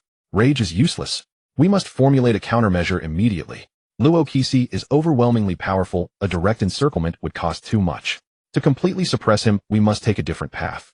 Shepherd 10 Pussy Saint closed his eyes in contemplation for a moment, then opened them slowly, his tone dripping with chilling malice. Topman Worcester Saint let out a heavy cold snort, each word dripping with ruthless ferocity. Issue the order, mobilize all intelligence resources, spare no expense, track down Luo Kisi. Jaibike's hometown. Scour the 4 seas if necessary, and find his blood relatives. Use his family as leverage, seize the only possible weakness he has and force him to submit. The other 5 elders nodded in agreement. The world was merely a farm for the celestial dragons. The concept of ruthlessness never even crossed their minds. Just as a farm might spray pesticides on insects that eat the crops. Once we capture his family, we can lay a net that covers heaven and earth. A determined glint flashed in Satan Saint's eyes. When the time comes, the Navy, the Holy Knights, and even we ourselves will strike together to uproot this tumor of the sea once and for all. The cold resolution fell, and a world-shaking storm was already brewing in the shadows. At Fengshao Island, Ku Luo lounged on a soft leather sofa, casually flipping through a historical biography looted from some kingdom. The 3-month-old Ilusha, her bright red, 3-tomo Sharingan, eyes wide open, lay quietly on his chest. A pacifier was in her tiny mouth, occasionally producing soft, fuzzy sucking sounds. Choo-choo. Yazzie had taken Kylie for rehabilitation training, so baby duty fell to Ku Luo. He had originally wanted to collect on Luo Kisi's promise, but that man had hidden the Great Hammer battle fleet. Knowing there was a traitor on Fengshao Island, Luo Kisi was very cautious, taking only Whitebeard Edward Newgate and Golden Lion Shiki with him. The other officers were kept in the dark. Then Luo Kisi couldn't wait to set sail again. According to Charlotte Lean, Luo Kisi planned to first return to his hometown, then go to Elbaf. There was indeed no entertainment on Fengshao Island worth a damn. Aside from brawling, gambling, drinking, and boasting, pirates had no real pastimes. There were few female pirates, and the ones who managed to reach Fengshao Island were either beautiful and strong, or hideously ugly, and even stronger. None of them were easy to mess with. No wonder everyone was so pent up in this age of great repression. Of course that didn't include Ku Luo. With nothing to do on this island, he turned into a relentless pounding machine. Charlotte Linlin and Xiachi both became pregnant. When the news spread, Fengchao Island exploded. Jealous pirates howled and wailed. Someone was the first to dub Ku Luo the Fengchao Island Pounding King. Of course, many harbored malicious intent, waiting in the shadows for Ku Luo's downfall. All sorts of outrageous remarks filled the air. A grudge of stolen wives is irreconcilable. Kill the Pounding King and take Xiaqi. If the child is born, I'll take his surname, lending the island an atmosphere of bizarre levity. Even Whitebeard John and Silver Axe, those senior officers, were gnashing their teeth in fury. Only Kaido, still not enlightened, spent his days fighting with eager pirates purely for the thrill of battle. Ku Luo placed a small pouch on his chest, put Ilusha inside, and took a stroll along the coastline, until a commotion broke out among the pirates ahead. How can Fengchao Island still be so filthy and disorganized after a year? A lazy, seductive female voice drifted down. A woman with light orange wavy hair stepped leisurely onto the island. Stunningly beautiful, tall and graceful, with a strangely patterned snake coiled around her waist, and a pure white cloak draped over her back, she exuded a cold, deadly allure as she set foot on Fengchao Island. Oh, this can't be real. It's the pirate Empress Gloriosa. Heavens, Gloriosa, a big shot like her. Am I dreaming? A group of pirates screamed with hearts in their eyes, captivated by her beauty, and turned into her simps. Oh my, you're still so adorable after all this time. Gloriosa threw a flirtatious glance at the crowd, and a swath of pirates instantly fell to the ground with hearts in their eyes. Lady Gloriosa, please accept this small token of my appreciation. Get lost. Don't get in the way of my all-in bet. The scene was exactly like a year ago. Ku Luo immediately spotted the man in captain's attire with a tricorn hat whose sailors were desperately clutching his legs, but couldn't stop their captain from throwing away his gold. Ku Luo's mouth twitched. Indeed, if you squeeze a laborer hard enough, you can always get some oil out. Can anyone tell me where Xiaqi is? I've come to see her. I know. Don't push me. Who touched my ass, you bastard? Let me lead the way. Beauty was the best pass. No one blocked her path. Soon Gloriosa saw Xiaqi's bar, the rip-off bar. The entrance was surrounded by flowers, the decorations delicate and cozy, clearly showing that the owner lived well. She pushed the door open, wind chimes tinkled softly. Xiaqi was wiping a glass. She looked up, saw the visitor, paused for a moment, then broke into a long-lost smile. Gloriosa, what brings you here? Gloriosa walked slowly to the counter, her gaze sweeping lightly across the bar. There was a hint of reproach in her tone. If I hadn't come, would you have spent your whole life in this pirate den, never returning to Amazon Lily? Xiaqi's hands paused. She set down the glass, gently, her smile, now tinged with complexity. With her keen eyes, Gloriosa immediately noticed the subtle changes in Xiaqi's figure. Connecting it to the rumors circulating on the island, she frowned, her tone helpless and laced with disappointment. You're pregnant. It was not a question but a statement. Xiaqi gently touched her belly and nodded in silent confirmation. Gloriosa let out a long sigh. She had originally wanted to bring Xiaqi back to Amazon Lily to inherit the throne, but here she was fallen for a man. She leaned against the counter, a rare girlishness in her expression tinged with melancholy. Actually, I didn't come out to see, just to find you. Xiaqi raised her eyes slightly. Amazon Lily. Something happened. Amazon Lily is fine. Gloriosa tapped her fingers lightly on the counter, her cheeks flushing slightly. Her voice carried a barely concealed shyness and sorrow. I just fell in love with a man. I think of him day and night, and I've come down with lovesickness. I couldn't stay put, so I came out to sea to find him. Xiaqi's fingers tightened slightly around the wine glass, and she raised her eyes with a half-smile. Oh, I'm curious. What kind of man could make the Empress of our Nine-Serpent Island fall for him? It's not my Ku Luo, is it? Wait, if you set sail for love, what about the people of Nine-Serpent Island? Xiaqi asked belatedly. Gu Liao's earlobes felt slightly warm, yet she still maintained that lazy arrogance, though her tone softened a bit. Don't worry, I'm not interested in your pretty boy. I've temporarily entrusted Nine-Serpent Island to that little girl, Tolichuoma. Once I find that guy, I'll go back. She looked out the window at the chaotic, noisy coast, her voice as light as the sea breeze. That man. Wild, free, with the entire ocean in his eyes. Walking on the most dangerous path, yet he smiled more dazzlingly than anyone. And he wears a straw hat, smiling like a boy next door. Unbearably cute. Xiaqi, being perceptive upon hearing the words straw hat, pulled out a stack of wanted posters from the cabinet behind the bar. The photo showed a man wearing a straw hat grinning foolishly. Xiaqi instantly caught the name and whispered, it's Gur Di Luojia. It was not a question, but a confirmation. Gu Liao's fingers curled slightly, revealing a rare, girlish melancholy. Who else could it be? I set sail this time because I heard he was active in these waters. I followed the clues all the way here, which led me to Beehive Island. Xiaqi sighed softly and touched her lower abdomen. A man like him is destined not to belong to any island or any person. I know. Gu Liao raised her eyes, her queenly aura once again enveloping her. I never thought of tying him to my side. I just want to see him. As soon as she finished speaking, the bar door was pushed open. The wind chime tinkled softly. Ku Luo walked in leisurely, carrying Ai Lu Sha in a cloth pouch on his chest. The little one opened her bright red translucent three-tomo Sharingan, eyes sucking on a pacifier lying softly on his chest, utterly out of place on this ferocious island. As soon as he entered, Ku Luo's gaze fell on Guo Liaosa. Their eyes met. The Empress's allure was a deadly poison to others, but to him it was nothing but a gentle breeze.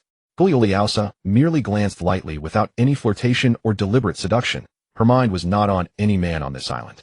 Guo Liaosa. Ku Luo casually pulled out a chair and sat down, then poked Ai Lu Sha's little cheek. Long time no see. What brings the Empress of Nine Serpent Island to a place like this? When he sent Xia Qi to Beehive Island 2 years ago, Guo Liaosa had seen Ku Luo from a distance on the ship, so she still remembered him. Just passing through to see Xia Qi and handle some personal matters. Guo Liaosa's tone was flat, a stark contrast to her earlier longing for Luo Jia. As for you, I've heard all about the recent rumors on Beehive Island. She glanced at Xia Qi, then looked back at Ku Luo, coolly, her tone carrying a hint of Nine Serpent Empress's judgment. Even Xia Qi has been entangled by you. You're doing quite well for yourself in this den of pirates. Ku Luo chuckled lightly, unperturbed. Just mutual benefit. The venomous snake around Guo Liaosa's waist flicked its tongue slightly, and she raised an eyebrow. I'm not interested in your private life. I've come to join the Rox pirates. Ku Luo raised an eyebrow. Then you've come at a bad time. Rox has taken his crew out to sea, and I don't know when he'll be back. Is that so? A flicker of disappointment passed through Guo Liaosa's eyes there and gone as she resumed her aloof demeanor.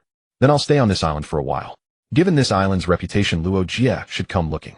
Upon hearing the familiar name, Ku Luo was curious to ask about the future Pirate King's recent activities, since the Luo Jia pirates had made quite a name for themselves with many big incidents that year.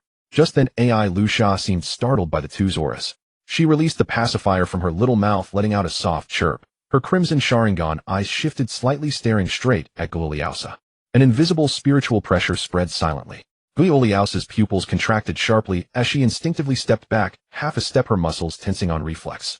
The mere gaze of an infant made even this Empress's heart skip a beat. Ku Luo gently patted Ai Lu Sha to soothe her, then looked up with a smile. It seems my daughter is quite curious about you, Empress. Guo Liaosa composed herself, lifted her chin again, and looked at Ai Lu Sha with a more serious expression. This child. Her eyes are eerie. You're a monster, and none of you are normal. Xia Qi, smiling, put down the clean glass she had been wiping and took Ai Lu Sha from Ku Luo's arms. Holding the baby close, she was in a state of overflowing maternal love, completely defenseless against adorable human infants. Ku Luo wore his standard gentle smile, arms crossed, and spoke to Guo Liaosa with a meaningful look. Since you've decided to stay on this island for a while, why not come aboard my ship? No one else on the island will trouble you, and the living conditions are the best on Beehive Island. Hearing this, Xia Qi immediately knew what Ku Luo was up to. She shot him a glare, but didn't say anything. Guo Liaosa was silent for a moment, thinking that living with Xia Qi would be nice, and she could also take care of Xia Qi. I agree, but don't you have any ulterior motives, Boy-chan? The python coiled around Guo Liaosa's waist cooperatively flicked its tongue. As she reached the door, she paused slightly without turning back. Then I'll be in your care, Boy-chan. The wind chime tinkled again. Guo Liaosa's tall, cool silhouette pushed open the door and left, leaving behind only a faint fragrance and the island's pirates madly infatuated. Ku Luo leaned back in his chair, eyeing Guo Liaosa's graceful curves. Xia Qi's face turned icy cold as she snorted and pinched Ku Luo's ear, saying, If you pursue her with legitimate means, I won't interfere. But if you have any bad intentions, put them away. Sister Guo Liaosa has always taken good care of me. If you dare bully her, I'll take the child and go back to Nine Serpent Island, understand? Ku Luo knew Xia Qi was looking out for him. He quickly pulled her into his arms and coaxed her with sweet words. In his arms, Ai Lu Sha put the pacifier back in her mouth, making soft chirping sounds. Nearly a year had passed since Gloriosa landed on Beehive Island. The Candy Queen, a large two-masted warship, lay quietly in the offshore waters of Beehive Island. Its hull was painted in a cloying pink-purple scheme, with the railings adorned with candy and crown emblems. At first glance, it was unmistakably Charlotte Lean's personal vessel. The deck was polished to a spotless sheen. Kuro stood on it with his hands behind his back, his expression calm as he waited patiently. Ding. Detected the birth of a blue star bloodline. Please name the host. Name Manfred Nero. Age 1 day. Race human. Detected talent traits: steel balloon, innate conqueror's devilish physique. Kuro took a deep breath, his gaze fixed on the 3 talents, his heart thumping heavily. Steel balloon. Inherited from Charlotte Lin. Flesh and skin as tough as fortress walls, impervious to ordinary swords, blades, and gunfire. Even violent impacts and explosions could hardly leave a fatal wound. Innate conquerors, a kingly quality found in 1 in a million, born with it, no cultivation needed. The mere stirring of emotions could cause the heavens and earth to change color and awe all living beings. Devilish physique, a foundation of unparalleled brutality. Physical strength, recovery, and power potential far exceed ordinary humans. Even as a child, one could easily lift giant beasts. As an adult, the body could withstand the fierce assaults of monsters and powerful warriors. 3 talents, none of them ordinary. Please select one talent trait from the 3 to replicate. Kuro's fingertips moved slightly, and with a thought the 3 traits began to roll like a slot machine. Extraction successful.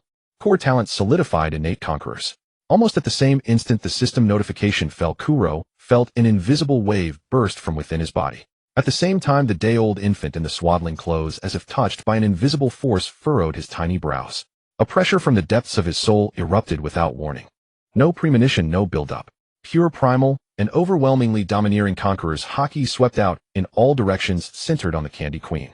The pirates, sailors, and trusted officers stationed on the deck didn't even have time to cry out. Like being struck by an invisible giant hammer, they collapsed in droves, eyes rolling back, falling straight to the ground. In a single instant on the entire ship, no one remained standing except Kuro and Charlotte Lean, who had rushed over upon hearing the commotion. Charlotte Lean rightly joked as a woman who gave birth like popcorn sat at the table devouring mountains of sweets. After all, childbirth was quite energy-consuming. As the wave spread, Charlotte Lean licked the cream off her fingers and paused abruptly. Striding onto the deck and witnessing the scene, her beautiful face instantly burst with uncontrollable ecstasy and pride. She laughed loudly, making the deck planks hum. Excellent. Excellent. Excellent. This is my child, Charlotte Lean's child. An innate conquerors. You are the supreme masterpiece of the Charlotte family. A king destined to rule the seas. She reached out, took Manfred Nero from the nursery into her arms, and said in a tone that brooked no argument, "Good child, what name shall I give you?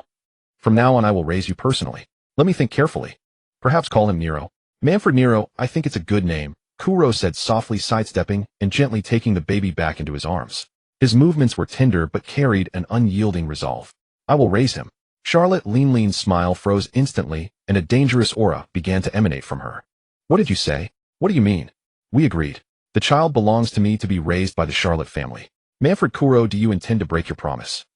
Charlotte Lean's conqueror's Haki burst forth, blowing her pink wavy hair.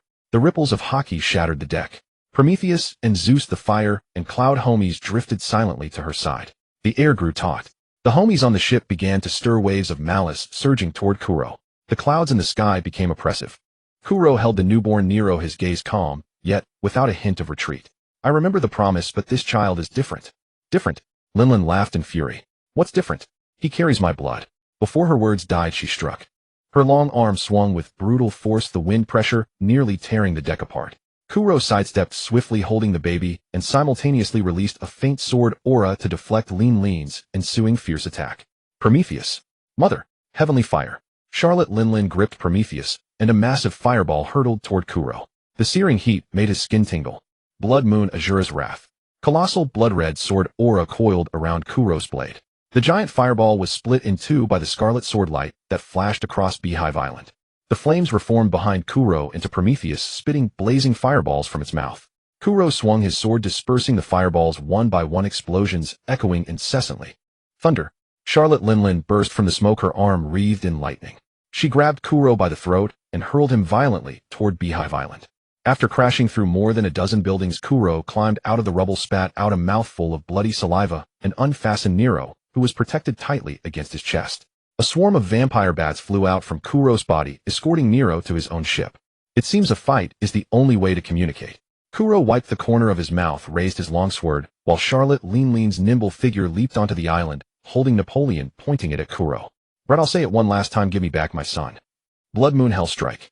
A crescent-shaped blood-red sword aura over 50 meters tall shot towards Charlotte Lean. The entire Beehive Island was illuminated by a blood-red glow. The pirates on the island felt their faces bathed in scarlet, and the other officers noticed the battle. Lying on the beach, Whitebeard lifted his sunglasses, a look of confusion on his face. As far as he remembered, weren't Charlotte Lean and Manfred Kuro on good terms? Why were they fighting? Elbaf Spear Hakoku. Fierce armament Haki was released outward. Two shockwaves collided, reducing trees to dust, shattering rocks, and leveling numerous buildings. Golden Lion flew out from his swaying ship, shouting loudly, "Hey, hey, hey, you two bastards, don't go too far." Napoleon. "Yes, mother." Imperial sword, Broken Blade. Napoleon's blade was coated in Haki and flames, slashing toward Kuro. "Do you think I'm afraid of you, Linlin?" Kuro's long sword was fully clad in Haki, transforming into a black blade. Clang. The two swords clashed abruptly, a sharp, clear metallic ring piercing the air. Sparks flickered at the edge of the blades, making one's ears tingle. A rapid series of crisp clangs followed as the sword struck in quick succession the metallic ring, like a sudden downpour, cold light flashing. One of their sword auras flew off, slicing diagonally into Rock's favorite skull rock. Haven't you two had enough? It's time to end this. Whitebeard jumped between them, crossed his arms, and punched the air. The space shattered like glass, and the irresistible shockwave forced Kuro and Linlin back. If you keep fighting, Rox will be angry when he returns. A moment later, reason returned. The two stepped back, breathing heavily. Linlin glared at him, her chest heaving. Kuro, you must give me an explanation today. Kuro looked down at the wounds on his body, then at Charlotte Linlin's fair skin. The steel balloon talent was truly unreasonable. After a moment of silence, he looked up and spoke. I can promise you, I'll have another child with you. The next child will be entirely raised by you, belonging to the Charlotte family, personally taught by you. Linlin's eyes flickered, her anger slightly subsided, but she was still dissatisfied. Kuro continued, in addition, I will find a top-tier devil fruit for you as compensation. Whether it's Paramecia's Zoan mythical beast, or the one you want most, I will do my best to find it. Linlin stared at him for a long time, her massive figure standing on the deck.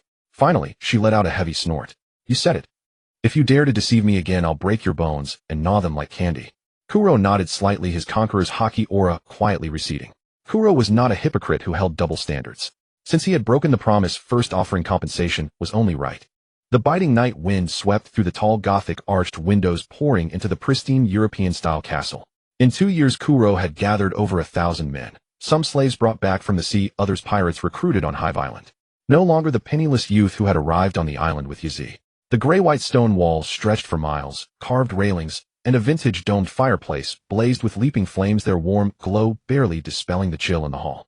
The floor was covered with a dark red patterned wool carpet, and the air still held a faint smell of medicinal plasters along with the lingering scent of blood from untreated wounds. Kuro lounged lazily on a wide velvet leather recliner, his black shirt collar undone, his chest and forearms wrapped in layers of pristine white bandages. The battle with Charlotte Linlin not long ago was still vivid in his mind. The fierce collision of two supreme haki soul-shaking tremors and the hard armament haki that blocked her giant-like brute force. Even though he had fought Linlin to a draw, he had suffered many minor injuries. His eyes were half-closed, slit-like pupils hiding a crimson hue. His fingertips lightly tapped the armrest as he slowly regulated the turbulent, disordered energy within his body. That crazy woman Linlin, she could at least let me finish speaking before fighting. It was indeed the right decision not to bring her into the family. Steady footsteps echoed from the end of the corridor. A woman in a neat black combat outfit, her long hair tied back, wore a calm and solemn expression.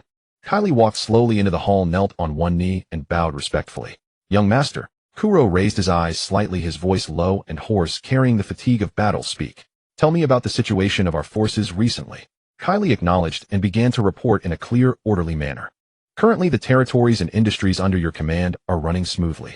Liquor smuggling this year's net profit totals 300 million berry. Weapon smuggling has been at a loss because Ganzi has been competing with us. The sea casinos have also been repeatedly seized by the Navy, so they are also in the red. At this point, Kylie spoke with some difficulty. The training of the officers stationed at various posts has not ceased. The newly recruited pirate crew members have completed basic reorganization, totaling 3 divisions. All the previously expanded supply outposts have been established, and the intelligence network has spread to the seas beyond the New World. However, funds are very tight. The placement of the wounded, weapon forging, and material reserves all lack financial support. Kuro rubbed his forehead in irritation. Since Xiachi had opened a tavern, he had been the one supplying the alcohol for the shakedown bar. With Hive Island's population base earning over 100 million berry was already beyond his expectations. He didn't want to keep drifting at sea either. After all, this was Pirate Island and his entire family was here. If something happened, he wouldn't be able to rush back in time. So establishing some physical industries to collect money while staying put was far more stable than plundering at sea. However, Kuro couldn't help but grumble about the business model of the pirate world. The industries he was involved in were all dominated by top trusts in every sector. He wanted to get a piece of the pie, but the underworld emperors would never agree. The most recent example was that bastard Ganzi, who had been slashing prices crazily in the smuggling business, just despite him not even caring about losses. Forget it. Since Rox is still alive, let Ganzi jump around for now. But send people to keep an eye on Ganzi's personnel channel, strongholds, shipping points, and his main officers. Once the Rox pirates disband, I'll eliminate Ganzi first and take over all his smuggling channels. Let him be a good worker for me for now on. Kuro instructed calmly. But we're short on funds. It seems I have no choice but to set sail. The essence of pirates is plunder. If you have no money, just go rob. Call the 3 division commanders over. The 1st Division commander was a user of the ox fruit, Buffalo, Tuck Lamar, a tall, burly man with a full beard. The 2nd Division commander was a swordsman, Kaishiku Fongyue Kujiro, a fugitive from Wano country, whom Yazi had discovered among pirates and recommended to Kuro. The 3rd Division commander was a user of the gecko fruit, Gecko, Jason, a notorious sadistic pervert among the pirates of Hive Island, who delighted in torturing captured enemies. The 3 stepped forward each in their own distinctive manner. Kuro was studying a map selecting targets. The nearby ones had long been looted clean, so his gaze could only fall on the more distant member states of the world government. The biting night wind had long been replaced by the salty sea breeze. At the deep water port of Hive Island, the 100-meter-long flagship, Raven, flew the black and red flag of the Rocks Pirates. The cannons on both sides of the hull were cold and menacing. On the yardarms, Kuro's personal emblem was embroidered, a crossed ancient sword and a shattered crown. On the deck, Kuro was still wrapped in white bandages, a black long coat, draped over his shoulders, perfectly concealing his unhealed wounds. He held a rolled-up sea chart between his fingers and casually tossed it to Kylie beside him, his gaze sweeping over the 3 neatly lined-up divisions. Buffalo Tuck's massive body was like a small hill, his heavy breathing making the deck tremble slightly. Fongyue Kujiro's twin, swords at his waist, hummed softly, his Wano-style swordsman attire standing out among the surrounding pirates. Gecko Jason licked his lips, his fingers unconsciously stroking his sharp claw blades, his eyes churning with sadistic desire, already unable to contain himself. Target Wuji Country, Iron Sword Port. Kuro's voice was carried far by the sea wind, filled with an unquestionable dominance. Full speed ahead. Anyone who dares to block us, smash them directly. With that order, the flagship set sail and plowed through the waves, followed by dozens of medium and small pirate ships sailing majestically into the waters of the New World. Along the way, any pirate crew that saw the Rocks flag would hastily turn away, not even daring to take a peek. A few scattered merchant ships, upon spotting the Rocks pirates' flag from afar, simply abandoned their vessels and fled. The pirates whispered among themselves, all guessing which country this ruthless figure under rocks would target. After several days of sailing across the turbulent sea, the horizon finally revealed the outlines of continuous Japanese-style buildings. Eve's wooden townhouses, stone docks. It was Wuji Country, whose customs were very similar to Wano Country, and Iron Sword Port was now in sight. Kuro leaned against the ship's rail, watching the merchant ships coming and going in the port and the city guards. A cold smile curled at the corner of his mouth. Open fire. Without any further words, the broadside cannons of the Raven roared instantly, and blazing cannonballs trailing black smoke smashed into Iron Sword Port. Explosions rang out in succession. The wooden docks collapsed with a crash, anchored merchant ships were torn apart by the bombardment, and the seawater turned a murky gray-black. Pirates are here. Run. The civilians in the port screamed and fled in all directions. The cries of children, the wails of women, and the thunderous crash of collapsing buildings mingled together. The entire port instantly plunged into boundless panic, and thick smoke obscured half the sky. The city guards of Wuji Country hastily assembled. The kingdom's general, clad in armor and wielding a long spear, led over 1,000 soldiers to the port's defense line, trying to repel the invading pirates. But when he looked up and saw the Rocks flag, and then the pirate flag with crossed swords and a crown, his face instantly turned pale as paper, and his hand, holding the spear, trembled uncontrollably. How could it be? 750 million berry prince of the lost kingdom, Manfred Kuro. Kuro's notoriety had long spread across the New World. His feat of fighting to a draw with Golden Lion Shiki and the heinous crimes he committed under rocks had made countless member states turn pale at the mere mention of his name. This monster was no ordinary pirate. He was a core officer of the Rocks Pirates. His attack meant utter annihilation. Stop. Stop them. Hurry and notify the Navy. The general roared with a false bravado, but the despair in his voice was already unmistakable. Kuro didn't even move a step. He merely raised his eyes slightly, and his observation haki instantly spread out, easily locking onto the general's presence. He was merely a rear admiral-level fighter, at best nothing but an ant before him. Kuro raised his hand to grip the famed sword at his waist. The hilt was cool. In an instant, pitch-black armament haki coiled around the blade. Without any flourish, he simply swung it casually. A fierce green slash shot through the air, instantly crossing a distance of dozens of meters. The kingdom's general didn't even have time to react. He only saw a flash of cold light before his body was cleaved in two at the waist. Blood gushed out, organs spilled onto the ground, and he died on the spot. A single sword stroke to the waist, clean and decisive. This scene utterly shattered the last psychological defenses of the city guards. With their commander killed in an instant, everyone was terrified out of their wits. Their weapons clattered to the ground. There was no will to resist left. Some cowardly officers even knelt on the ground, raised their hands high, and shouted at the top of their lungs, "Long live the Rocks Pirates! We surrender." One led the way, and 1,000 followed. The dense ranks of city guards all knelt in surrender, not even daring to look up at Kuro. Kuro leaped down from the flagship, his leather shoes landing on the broken flagstone road blasted by cannon fire. The wounds under his bandages stung slightly from the movement, but it did nothing to diminish the oppressive aura around him. Give the order, there's no need to rob those poor commoners. Focus all your attention on the nobles and wealthy merchants. Kuro commanded. Kojiro purged the remaining resistance forces at the harbor and secure the escape route. Then glancing at the man with glinting green eyes, he said, Jason, follow me to the palace. Empty out all the treasures of the Wu Kingdom. Buffalo Tuck let out a roar and led the 1st Division pirates charging toward the harbor warehouse. Fongyue Kojiro drew his blade and with a flicker vanished into the streets. Gecko Jason cackled as he followed Kuro, the claws on his fingertips gleaming coldly, already eager to inflict torture on those inside the palace. Kelly followed closely, a ledger in hand, already calculating how much of the funding deficit this plunder could cover. Just as Kuro swaggered into the palace with his men, the once quiet town began to descend into chaos, with countless citizens scattering in all directions. The pirates and thugs who had behaved obediently in Kuro's presence now ran rampant amid the chaos. Some looted, some killed, and some committed atrocities, unleashing the darkness within their hearts. Kuro, who had just reached the entrance, halted in his steps. The information fed back by his observation haki made his expression turn cold. How should one deal with dogs that don't understand commands? The answer is to replace them with dogs that do. Kuro ordered, Jason, go and kill all those who can't understand human speech. Stack their bodies into a pyramid of skulls. If I return and don't see it, I'll kill you. The oppressive pressure of the Sharingan forced Gecko Jason to bow his head obediently. Only after feeling that icy gaze leave did Jason's tensed muscles finally relax. Jason muttered, these scumbags really know how to cause trouble. His eyes turned into reptilian vertical pupils, sickle-like claws shot out from his fingertips, and he crawled across the walls, disappearing into the streets and alleys. Kuro with Kelly and over 100 pirates kicked open the gate. Before them stood the king's guards, all of them with a shaved strip down the center of their heads, the remaining hair on the sides and back tied into a chanmage topknot. This hairstyle made the red light in Kuro's eyes flicker even more intensely. Unlike the Wano Kingdom, the Wu Kingdom was not isolated from the world. Rich in mineral resources, they had long traded their iron products with the Marines. The entire country had become more secular and prosperous, yet so many samurai still remained. Your Death Stars are flickering. Cut all these bastards down to stumps. With a shout of charge, brothers. Kuro led the way, slashing out a sword beam. Flesh and blood flew and cries of agony filled the air as the other pirates surged forward from Kuro's flanks. Kuro walked indifferently toward the most magnificent palace. Damn it, do you know how much celestial gold I pay every year? I want you to come and protect me right now, immediately. Inside the resplendent palace, a disheveled, obese, middle-aged man was shouting into a den mushi. There was no one else around. When he saw Kuro enter, his corpulent body shuddered, and the den mushi rolled to the floor. Kuro, what do you think you're doing?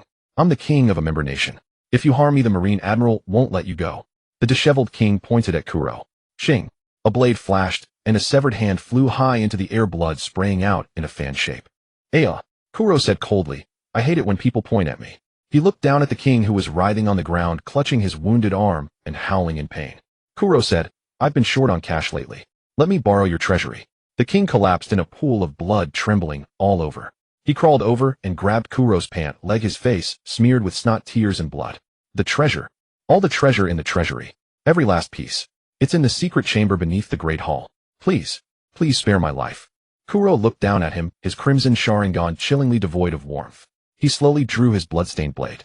Hearing the king's tearful pleas, Kuro let out a soft snort and said in a tone as casual as discussing daily chores, get lost. Next time we meet, I'll kill you. The king scrambled toward the door in a panic. The bright sunlight outside shone on his face, a light of hope. Once he got out and found the Marines, he would reclaim everything he had lost. Kuro made a cool turn and said casually, I'll look. We meet again. A flash of the blade, and the screams abruptly ceased. The obese king fell to the ground, completely silent. Kelly stepped over the corpse without changing her expression, hurried to the throne, and moved the lever on the armrest as the king had said. A heavy mechanism rumbled, and the wall behind the throne slid open, revealing a downward passage. The air was thick with the gleam of gold and silver and the damp smell of old wooden chests. My lord, there is indeed a secret chamber. Kuro glanced at it casually and ordered, inventory and remove everything. Or weapon blueprints, berries, precious metals. Not a single item left behind. A chorus of "I" rang out as the 100+ pirates behind him swarmed in, shouting excitedly as they carried away piles of treasure. Gold coins glinted dazzlingly under the torchlight. Crates of ore and fine weapons were carried out one after another. Kelly rapidly checked her ledger, her pen flying across the page, the corners of her mouth involuntarily lifting. Before long, a series of blood-curdling screams and sounds of bones breaking came from outside the palace, then quickly fell into silence. After a moment, Gecko Jason, covered in blood, crawled back to the palace entrance. His reptilian pupils contracted slightly as he bowed his head and said respectfully, "Captain, all the scum in the city who disobeyed orders and ran amok have been purged. The bodies have been piled into a pyramid of skulls at the city gate, as you commanded." Kuro didn't even turn his head. Staring at the mountains of treasure, he said coldly, "Well done."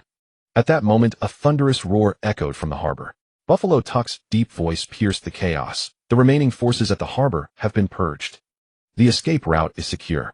Fongue Kojiro had silently appeared under the corridor outside the hall. His blade was spotless, his long hair and robes stirring in the wind as he waited quietly for orders.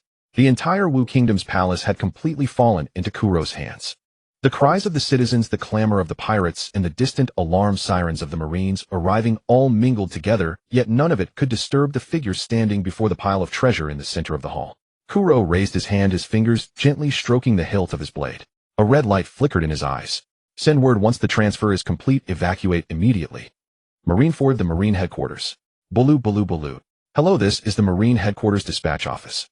May I ask if the Rocks pirates have invaded?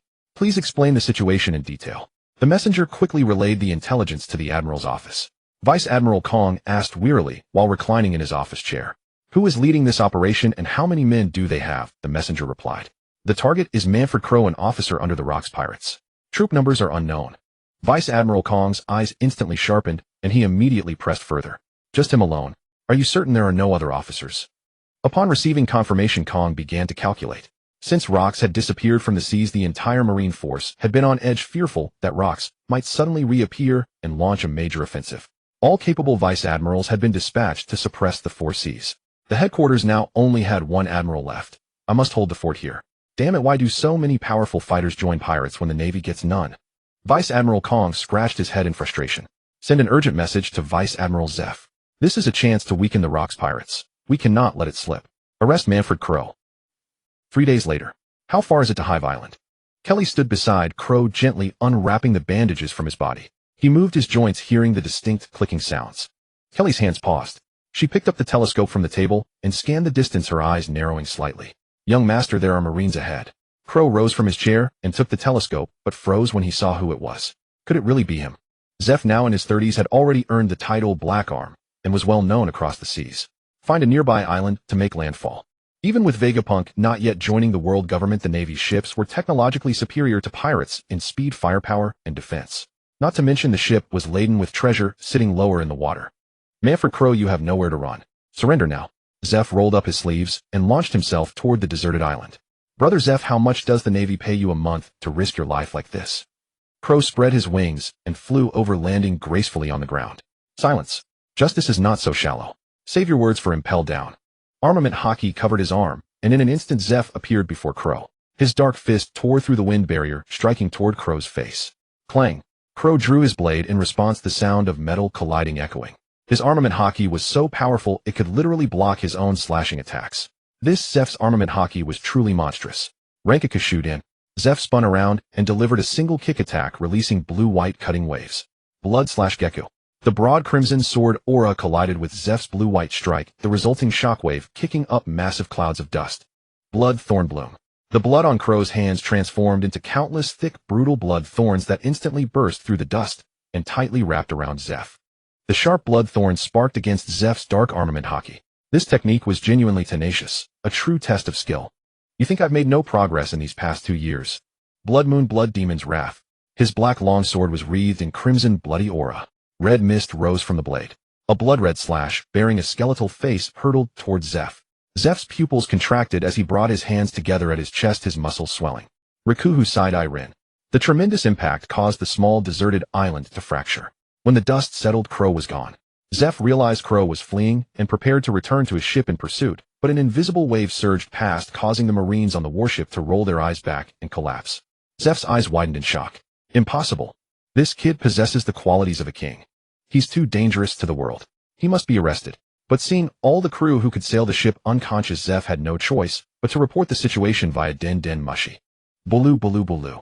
"Hello, this is the Admiral's office. Has the mission been completed, Zeph?" Zeph found a clean stone to sit on and replied. "Admiral Kong, I failed the mission. I didn't catch him. Kong was taken aback. Zeph had risen from the bottom ranks with more combat experience than Sengoku, yet this kid had slipped away. Before Kong could ask, Zeph spoke voluntarily. That kid is hiding something deep. He has the qualifications of a king. Kong shot up from his chair, his face dark as water. This kid is a Conqueror's hockey user, and we had zero intelligence on this before. What a ruthless bastard. He's hiding deeper than anyone. From Rocks, Whitebeard, Edward, Newgate, Gold, Roger, Charlotte, Linlin. Each Conqueror's hockey user had been a troublesome presence. The danger level assigned to Manfred Crow needed to be greatly increased. The news bird circled a few times, snapped photographs, then flew off. World Economic News Headquarters. The editors were marveling at the negatives, clearly capturing the devastating battle marks on the island. There were also images of Zeph standing alone with the entire warship crew collapsed. Anyone with eyes could see the Navy had clearly suffered. Morgan's a journalist who had just joined this year, held the manuscript and quickly scanned for sensational angles.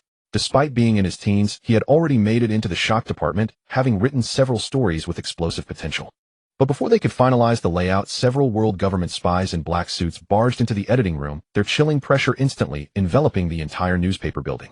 You are now under world government control. Unauthorized broadcasting damages our prestige. Consider this an invitation to visit Level 6. News agency director Murdoch studied the directive documents, his expression shifting multiple times. On one side was the real maritime scoop that could ignite the world's conversations, on the other world government coercion. If they refused, the newspaper would be shuttered instantly. After much deliberation, the director ultimately gritted his teeth and chose to yield to the world government, personally altering all the reported content. Morgan's face darkened as he watched his manuscript be discarded. He quietly harbored his resentment, vowing that when he one day led the news agency, he would report the truth. Days later, swarms of news birds flew across the 4 seas and every island in the Grand Line. The latest issue of World Economic News featured bold headline text: Black Arm, Zeph's Great Victory. Crushing Rocks Pirates Officer Manfred Crow, Marine Justice cannot be profaned. The report exaggerated Zeph's prowess, making it seem as though the Navy had dominated from start to finish. For a time, civilians across the 4 seas praised the Navy's strength. Many pirate factions were misled by the news, believing Rocks officers were nothing special, and the Navy remained the absolute deterrent of the New World. Meanwhile, Manfred Crow had long since safely returned to the Rocks Pirates headquarters, Hive Island, with his treasure-laden ship. Kelly glared at the newspaper handed to her by a subordinate, her brows furrowed in anger as she slammed it on the table. Absolute nonsense. Zeph couldn't even scratch the young master, and was trapped on that deserted island, yet the Navy is spinning this as a victory. Crow held his wine glass, his fingers lightly tracing the rim, as crimson blood aura flickered at his fingertips. Glancing at the distorted words in the newspaper, a sarcastic smile curled his lips. Elegant, yet chilling. That's all the Navy has got. But I didn't defeat Zeph. That's the truth. Next time we meet, I'll show him what I'm capable of. He paid no mind to the false news, but deep down he knew that after this battle the Navy had placed him on their highest priority wanted list. His hidden Conqueror's hockey had become a threat that Kong would never allow to grow. He decided it would be better to stay put and follow Rock's operations from now on. This raid on Wano had netted over 7 billion belly in treasure. Truly, blood and fire paved the way to gold. The news quickly spread throughout Hive Island. Whitebeard, Newgate, wine flask in hand, glanced at the newspaper and chuckled dismissively before tossing it aside. Gururara, just Navy tricks. I know Crow's abilities well enough. How could such a minor skirmish defeat him? Gold Lion Shiki hovered mid-air, using his chop-chop fruit powers, raising an eyebrow with interest as he read the news. Oh, Crow wasn't captured after all. The Navy's getting weaker by the day. Back at Marine headquarters in the Admiral's office, Kong read the newspaper, his tense expression finally relaxing. He nodded with satisfaction. At least the news agency knows what's good for them. By burying this story, they've stabilized our morale without letting the Rocks Pirates' reputation grow further. Meanwhile, Zeph, who had heard the report through the den mushy, clenched his fists until his knuckles turned white. He knew the truth better than anyone. Crow had escaped unscathed, and he had failed not only to arrest him, but had also been outmaneuvered. The tides of the era surged ever forward. Aboard the Orage X Sun, the Roger Pirates. Roger held the newspaper with a frown. Miss Shikiaku actually went to Pirate Island to open a tavern. He spread his arms as Mamora spoke. Indeed. I heard she's highly acclaimed, and now all pirates are flocking there. Roger was an unabashed fanatic of Shikiaku. Last time their fleet passed through the Sabiti archipelago, he had deliberately detoured into the calm belt to seek the Kuja pirates, hoping to catch a glimpse of her beauty, only to find nothing, leaving him gloomy for days. A crew member with a pipe in his mouth said. An old sailor with a pipe brightened and urged, since we know where Miss Shikaku is, why not take a detour to see her? At this, the sexually frustrated Roger, Rayleigh, and Gabon, the trio of gold, silver, and bronze, instantly perked up, howling with eagerness, ready to turn the ship toward Beehive Island without a second thought. Chef Max hesitated then spoke. At the last banquet I heard from someone who had been to Beehive Island that Miss Shikaku already has a sweetheart. What? 3 deafening cries erupted simultaneously. Then we have no chance. The group instantly deflated like a punctured balloon slumping over the railing in despair, their wails rising and falling. Roger clenched his fist, swiftly regaining his spirit, and shouted to the sky. I won't give up that easily. Plundering is the essence of a pirate. If you want something, take it by force, right? Rayleigh adjusted his glasses and smiled. That's the Roger I know, but Miss Shikaku is on Rocks Island. Right? Why of all places on Rocks Island? Doesn't everyone have an equal chance? Let's go seize her. Are you talking about Shikio?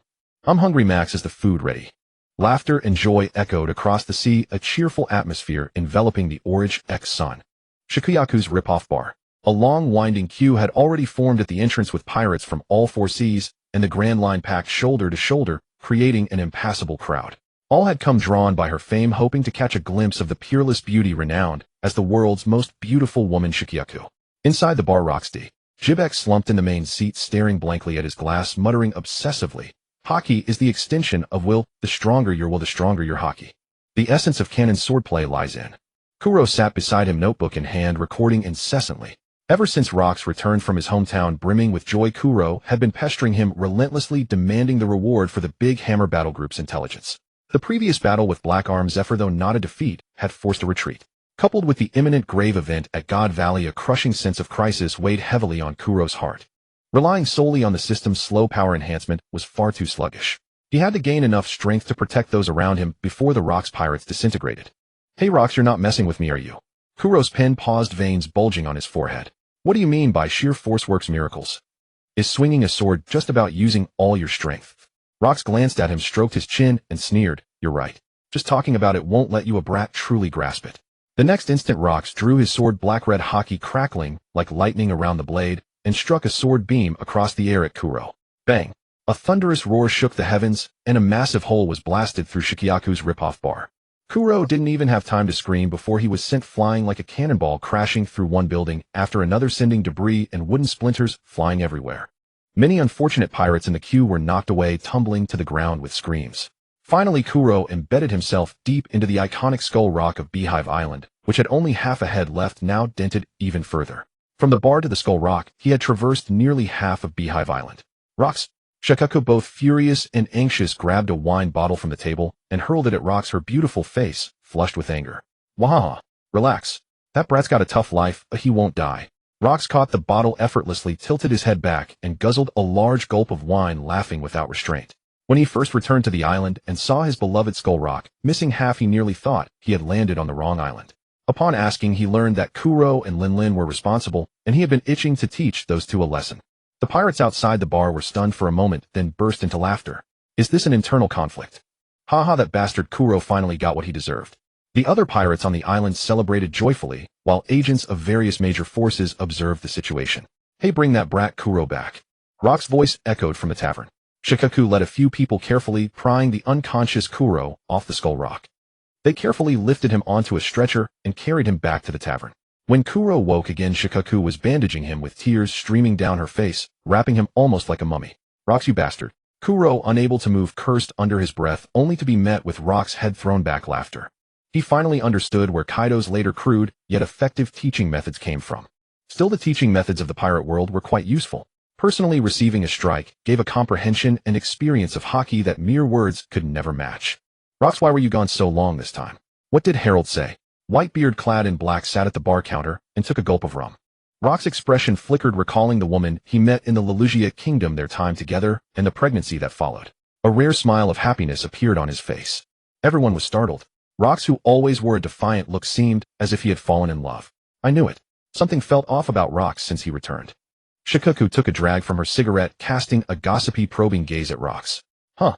Mama, a woman's intuition is terrifying. Charlotte Lin popped a small cake into her mouth. Shut up. Don't say it out loud. This is a top secret matter. Rox tilted his head and said. Did something happen?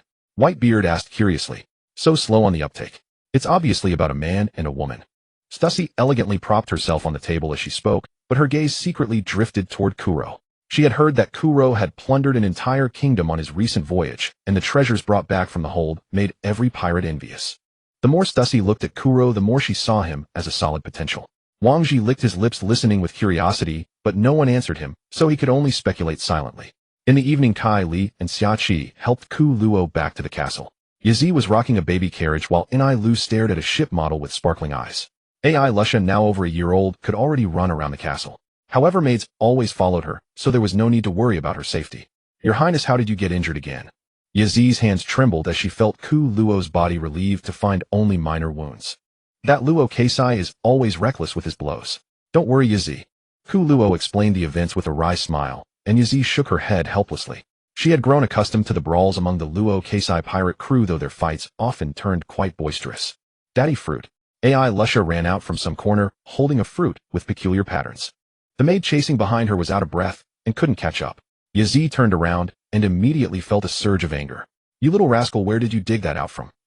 She reached out to take the devil fruit, which Ku Luo had entrusted to her. She had hidden the 2 fruits in her bedroom locked away. How had this little one found them?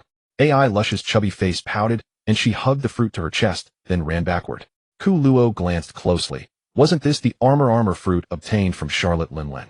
The maid behind her spread her arms like an eagle catching a chick, blocking Ai Lusha. The little girl looked back and forth, stuck out her tongue at Yazi, and shoved the devil fruit into her mouth. Oh no, don't. Yazi rushed forward, grabbed Ai Lusha by her little legs, and shook her upside down. Spit it out. Spit it out now. Yazi was nearly in tears. His Highness had told her to keep it safe for future development of their power. It's all right, Yazi. Let the child eat it. Ku Luo shook his head with a smile, took Ai Lusha from Yazi's hands. The little girl's eyes were wide and tearful, and she gagged slightly from the taste. He gently patted her back. But your Highness, that's enough. Nothing is more precious than family. Ku Luo put an end to the matter, holding Ai Lusha as they went to play her favorite games. Kai Li and Xia Qi settled Ku Luo into a soft chair to rest.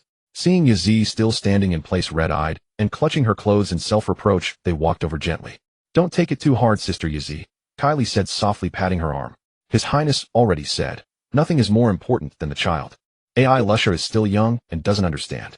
How could she know the value of that fruit? As the head maid of the Manfred family, she had taken care of Yazi since she arrived, and they had become like sisters. Xiaoqi, leaning against a pillar, chimed in with a light laugh. Exactly. If anyone's to blame, it's Ku Luo himself for not hiding it well. It's not your fault. Yazi let out a long sigh, her face still full of regret. But His Highness specifically told me to keep it safe. I failed to watch over it, and that little girl found it, and ate it in one bite. She looked toward Ku Luo, who was now teasing Ai Lusha, then turned to Kylie. A mischievous glint suddenly appeared in her eyes, and her tone turned teasing. Speaking of which, Kylie, you care about the child more than anyone, comforting me, worrying about His Highness. If you love children so much, why not give His Highness one yourself? Kylie's cheeks flushed instantly, and she instinctively turned away, spitting softly. Yazi, what nonsense are you talking? Yazi stepped closer, lightly bumping her shoulder, her eyes curved in a smile. I'm not joking. His Highness has feelings for you. Tonight, I'll arrange for you to attend him in his chambers. As she spoke, she deliberately winked at Kylie, making the tips of Kylie's ears burn. For a moment, she didn't know whether to retort or just stay silent. Night deepened, and the castle's lights gradually dimmed, leaving only a few warm wall lamps glowing in the corridor corners. Kylie was half pushed, half led by Yazi to the door of Ku Luo's bedroom. Her fingers clutching her skirt, her cheeks burning, even her breathing softened. She wanted to back out, but Yazi patted her back with a smile and whispered, "Don't keep His Highness waiting," before turning and walking away quickly, leaving her alone at the door, caught between advancing and retreating. The room was quiet, with only the faint sound of a lamp burning. Kylie took a deep breath and gently knocked. "Come in." Ku Luo's voice came from inside, low and warm, stripped of the day's sharpness and tinged with laziness. Kylie pushed the door open. The room was filled with calming incense, the air soft and warm. Ku Luo had already changed out of his blood-stained coat, wearing a loose robe. He sat on the edge of the bed, wiping ointment on his hands. The wounds on his body were still visible, yet he showed no sign of dishevelment. Hearing footsteps, he looked up and saw Kylie standing awkwardly at the door, her ears crimson, her eyes lowered. He couldn't help but chuckle softly. "Why are you standing there? Did Yazi tell you everything?" Kylie let out a soft her voice barely a whisper. She slowly moved to the center of the room, her heart racing. She had followed Ku Luo for a long time and had long admired him, but now that the moment had come, she couldn't help but feel nervous. Ku Luo put down the ointment and reached out to her. "Come here." Kylie hesitated for a moment, then placed her hand in his. His palm was broad and warm. With a gentle tug, he pulled her lightly before him. Kylie stumbled, instinctively steadying herself on his shoulder. Their distance suddenly closed, their breaths mingling, the atmosphere turning tender and intimate. Nervous? Ku Luo looked down at her flushed cheeks, his tone laced with affectionate amusement. "No need to be. After all, you've been with me for 2 years. Kylie raised her eyes to meet his deep gaze, which held a gentle light, instantly loosening her taut nerves. She murmured softly, "Young master, you're still injured.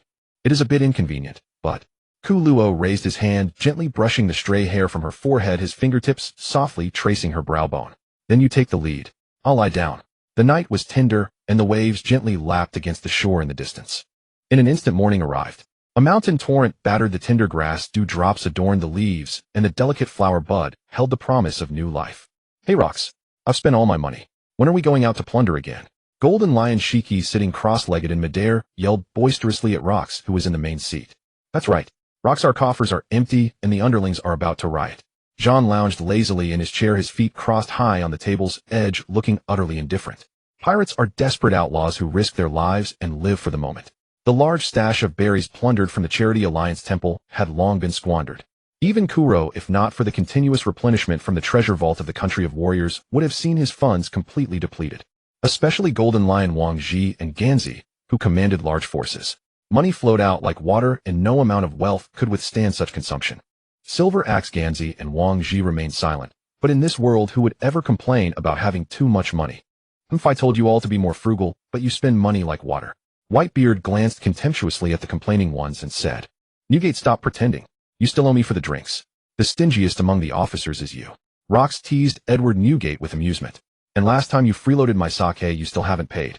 Kaido, wearing an open jacket that revealed his bulging muscles, chimed in. "Can you call it a debt when it comes to pirates? Owing sake money isn't a debt. It's different." Whitebeard Edward Newgate, his face flushed red, muttered, "Owing sake money isn't a debt. It's different." This caused the other officers to burst into laughter, filling the banquet hall with a jovial atmosphere. The other officers used their share of the money either to expand their forces or to indulge in pleasure and squander it recklessly. Only Whitebeard Edward Newgate, every time he received his share, sent it all back to his hometown of Sphinx Island to build welfare homes, adopt orphans, and aid the weak. In this brutal and cold-blooded world of pirates, he stubbornly adhered to his own code of righteousness. When he was short on cash, he would mooch food and drink off Rox all day, becoming a unique spectacle within the Rox pirates. Ordinary towns and small countries can no longer fill our bellies. No matter how much we plunder, it's just a drop in the bucket. Rox tapped his fingers on the table, his uneven eyes churning with ambition. "If we're going to do it, let's do a job that will keep the entire Rox pirates fed for years." Golden Lion Shiki, still floating cross-legged, his eyes flashed with sharp light upon hearing this. "Oh, Rox, do you have a target? I've been itching for action. Celestial gold." Rox slowly uttered those three words, which struck like thunder in the banquet hall, silencing the noisy crowd instantly, only to erupt into even more frenzied excitement. It was the exclusive tribute from the world government's member states to the celestial dragons. Gold, jewels, rare herbs, precious minerals. All priceless treasures beyond compare. When Kuro joined, they had robbed the celestial gold once before. Those glittering waist-deep piles of gold and silver were still deeply etched in their memories. Kuro too felt a flicker in his eyes. Last time as a newcomer he got nothing. This time he would tear off a big piece. The escorts of the celestial gold were world government agents and marine elites, all highly skilled. Even some large pirate crews wouldn't dare to touch it, but they were the most lawless, the most evil pirate crew in history. There was nothing they wouldn't do. Huh, crazy enough. I love it. Kaido pounded his chest, his muscles bulging, filled with bloodthirsty excitement. Whitebeard Newgate raised an eyebrow, but didn't object. In this world of the strong devouring the weak, righteousness was only for those he cared about. He had no qualms about the celestial dragon's wealth. Silver Axe Wang Ji, Ganzi John, and the others were wide-eyed with greed, their covetous gazes almost igniting the air. Who could resist the temptation of celestial gold? Wang Ji didn't plan to inform the Navy this time, since he was also short of money. Every time the information was leaked, if Rox really investigated, there was a risk of exposure. He had always maintained a flexible moral baseline when it came to cooperating with the world government. With the plan set, everyone immediately began investigating the escort route. Wang Ji gathered the latest intelligence on the celestial gold escort ships. Wang Ji took out a den mushi, cursed a few times, and soon subordinates brought a pile of documents to the table. Greedy eyes scanned the specific routes, but more importantly, they examined the escape routes. They were all seasoned veterans of the sea. Success or failure didn't matter, as survival was the most important thing. After consolidating intelligence from multiple sources and repeated deliberation, a route passing through the Dajia Kingdom and crossing the Red Coral Town, a necessary passage, was chosen as their ambush point. Red Coral Town, nestled between mountains and water with dense maple forests and complex terrain, could perfectly conceal the entire pirate fleet. Moreover, it was a necessary supply stop for the transport ships at sea, making it an ideal ambush location. Since it's on the way, we might as well plunder that town too. Rox looked at the location of Red Leaf Town on the map, a cold smile curling at the corner of his mouth. Golden Lion Gansey and Babel understood tacitly and burst into laughter. In their eyes, the people of Red Leaf Town were no different from ants. Plundering them on the way would satisfy their innate brutality. Why not? Only Whitebeard Kuro and a few others frowned. Kuro was no saint, but his moral sense far outweighed his animal instincts. Everything he did had a purpose. He wouldn't kill for the sake of killing. A few days later, the fleet of the Rocks pirates appeared off the coast of the Dagia Kingdom, blotting out the sky. Without any concealment, they sailed straight toward Red Coral Town. Red Coral Town was surrounded by vast stretches of beautiful red coral along the coast. The soil was fertile with plump fish leaping into clear streams, and exposed mine shafts could be seen among the mountains. Work. Don't you dare slack off. The overseer cracked his whip, wildly lashing the numb-faced crowd. This town, once prosperous and peaceful, had attracted a wolf because of the mines. A wealthy merchant Netanyahu purchased this territory from the king. He told the people living here that it was the promised land bestowed upon him by heaven. He was the undisputed lord, and everyone was supposed to work for him. A layer of gloom hung over the highest fortress on the mountain, the residence of Lord Netanyahu. When the first light of dawn appeared, all the townspeople, men, women, and children, emerged from their low houses in rags like livestock. Their eyes were numb with scabbed scars on their bodies, and their gazes held a weariness beyond their years. They shouldered shovels and hoes and headed to the mines, while women in coarse tattered clothes went to the textile mills to weave. Bony children went to pick vegetables and fruits. Lazy bastards, get moving. Whoever fails to finish today's tasks will get the whip. The overseer brandished his whip. Seeing an old man who couldn't move quickly, he lashed out with a lightning-fast 5-strike whip. Bloody welts appeared on the torn clothes. The old people, trembling and gritting their teeth, struggled to move forward. "Mama, I'm so hungry." A scrawny little girl tugged at her mother's sleeve, her voice weak. The mother, with a sallow complexion, sadly stroked her daughter's hair. Hesitating for a moment, she pulled out half a loaf of black bread from her bosom. "Eat quickly, child. Don't let anyone see you." This was the daily life in Red Coral Town. Those who completed a day's labor would receive a piece of black bread and a bowl of watery vegetable soup. Despair and oppression enveloped all of Red Coral Town. The guard at the watchtower by the town entrance grew drowsy, his eyes widening in terror only when the dense fleet of pirate ships emerged from the horizon, unleashing a heart-rending scream. "Pirates! It's the Rocks pirates! They've come!" The desperate cry instantly shattered the town's tranquility, and panic spread like a plague. The working slaves turned ashen, their strength to flee vanishing in an instant. The notorious reputation of the Rocks pirates had long spread across the seas, but they were now too weak from years of relentless labor to even consider escape. The overseers abandoned their whips and fled in panic, while the Lord's Guard, who usually swaggered with authority, were so terrified they didn't dare resist. Swaths of frenzied pirates surged onto the beach, pouring into Red Coral Town like wolves starved for prey. Wasn't this supposed to be a prosperous town? I can't see a single scrap of profit on these beggars. Rox gripped his greatsword, pointing at the gaunt half-human figures before him. Perhaps the intelligence was flawed, let me check. Wang Ji rubbed his hands awkwardly as he explained, then dragged a timid, middle-aged man from the crowd to get the full story. "So someone beat us to it, damn it."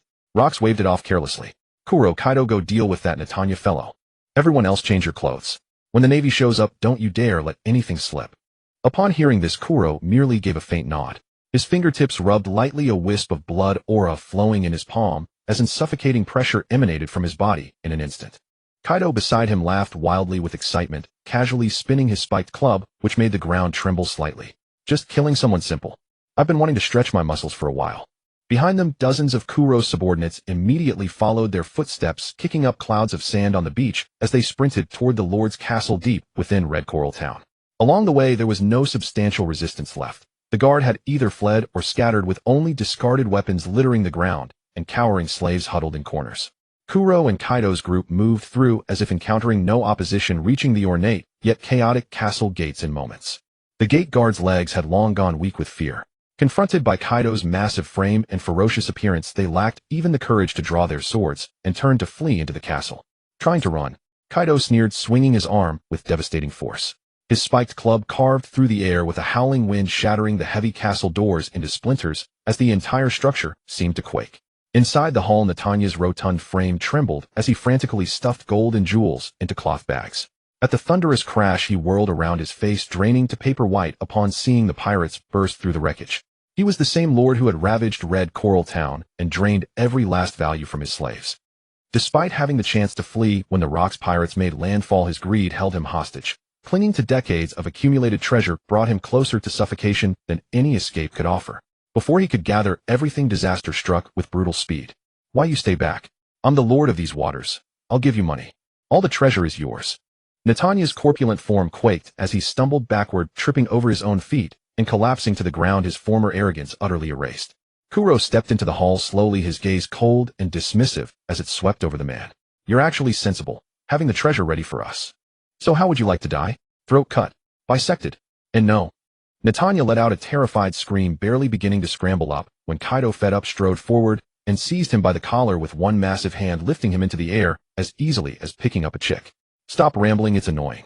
Kaido's wrist flexed cruelly, slamming Netanya against the marble floor with devastating force.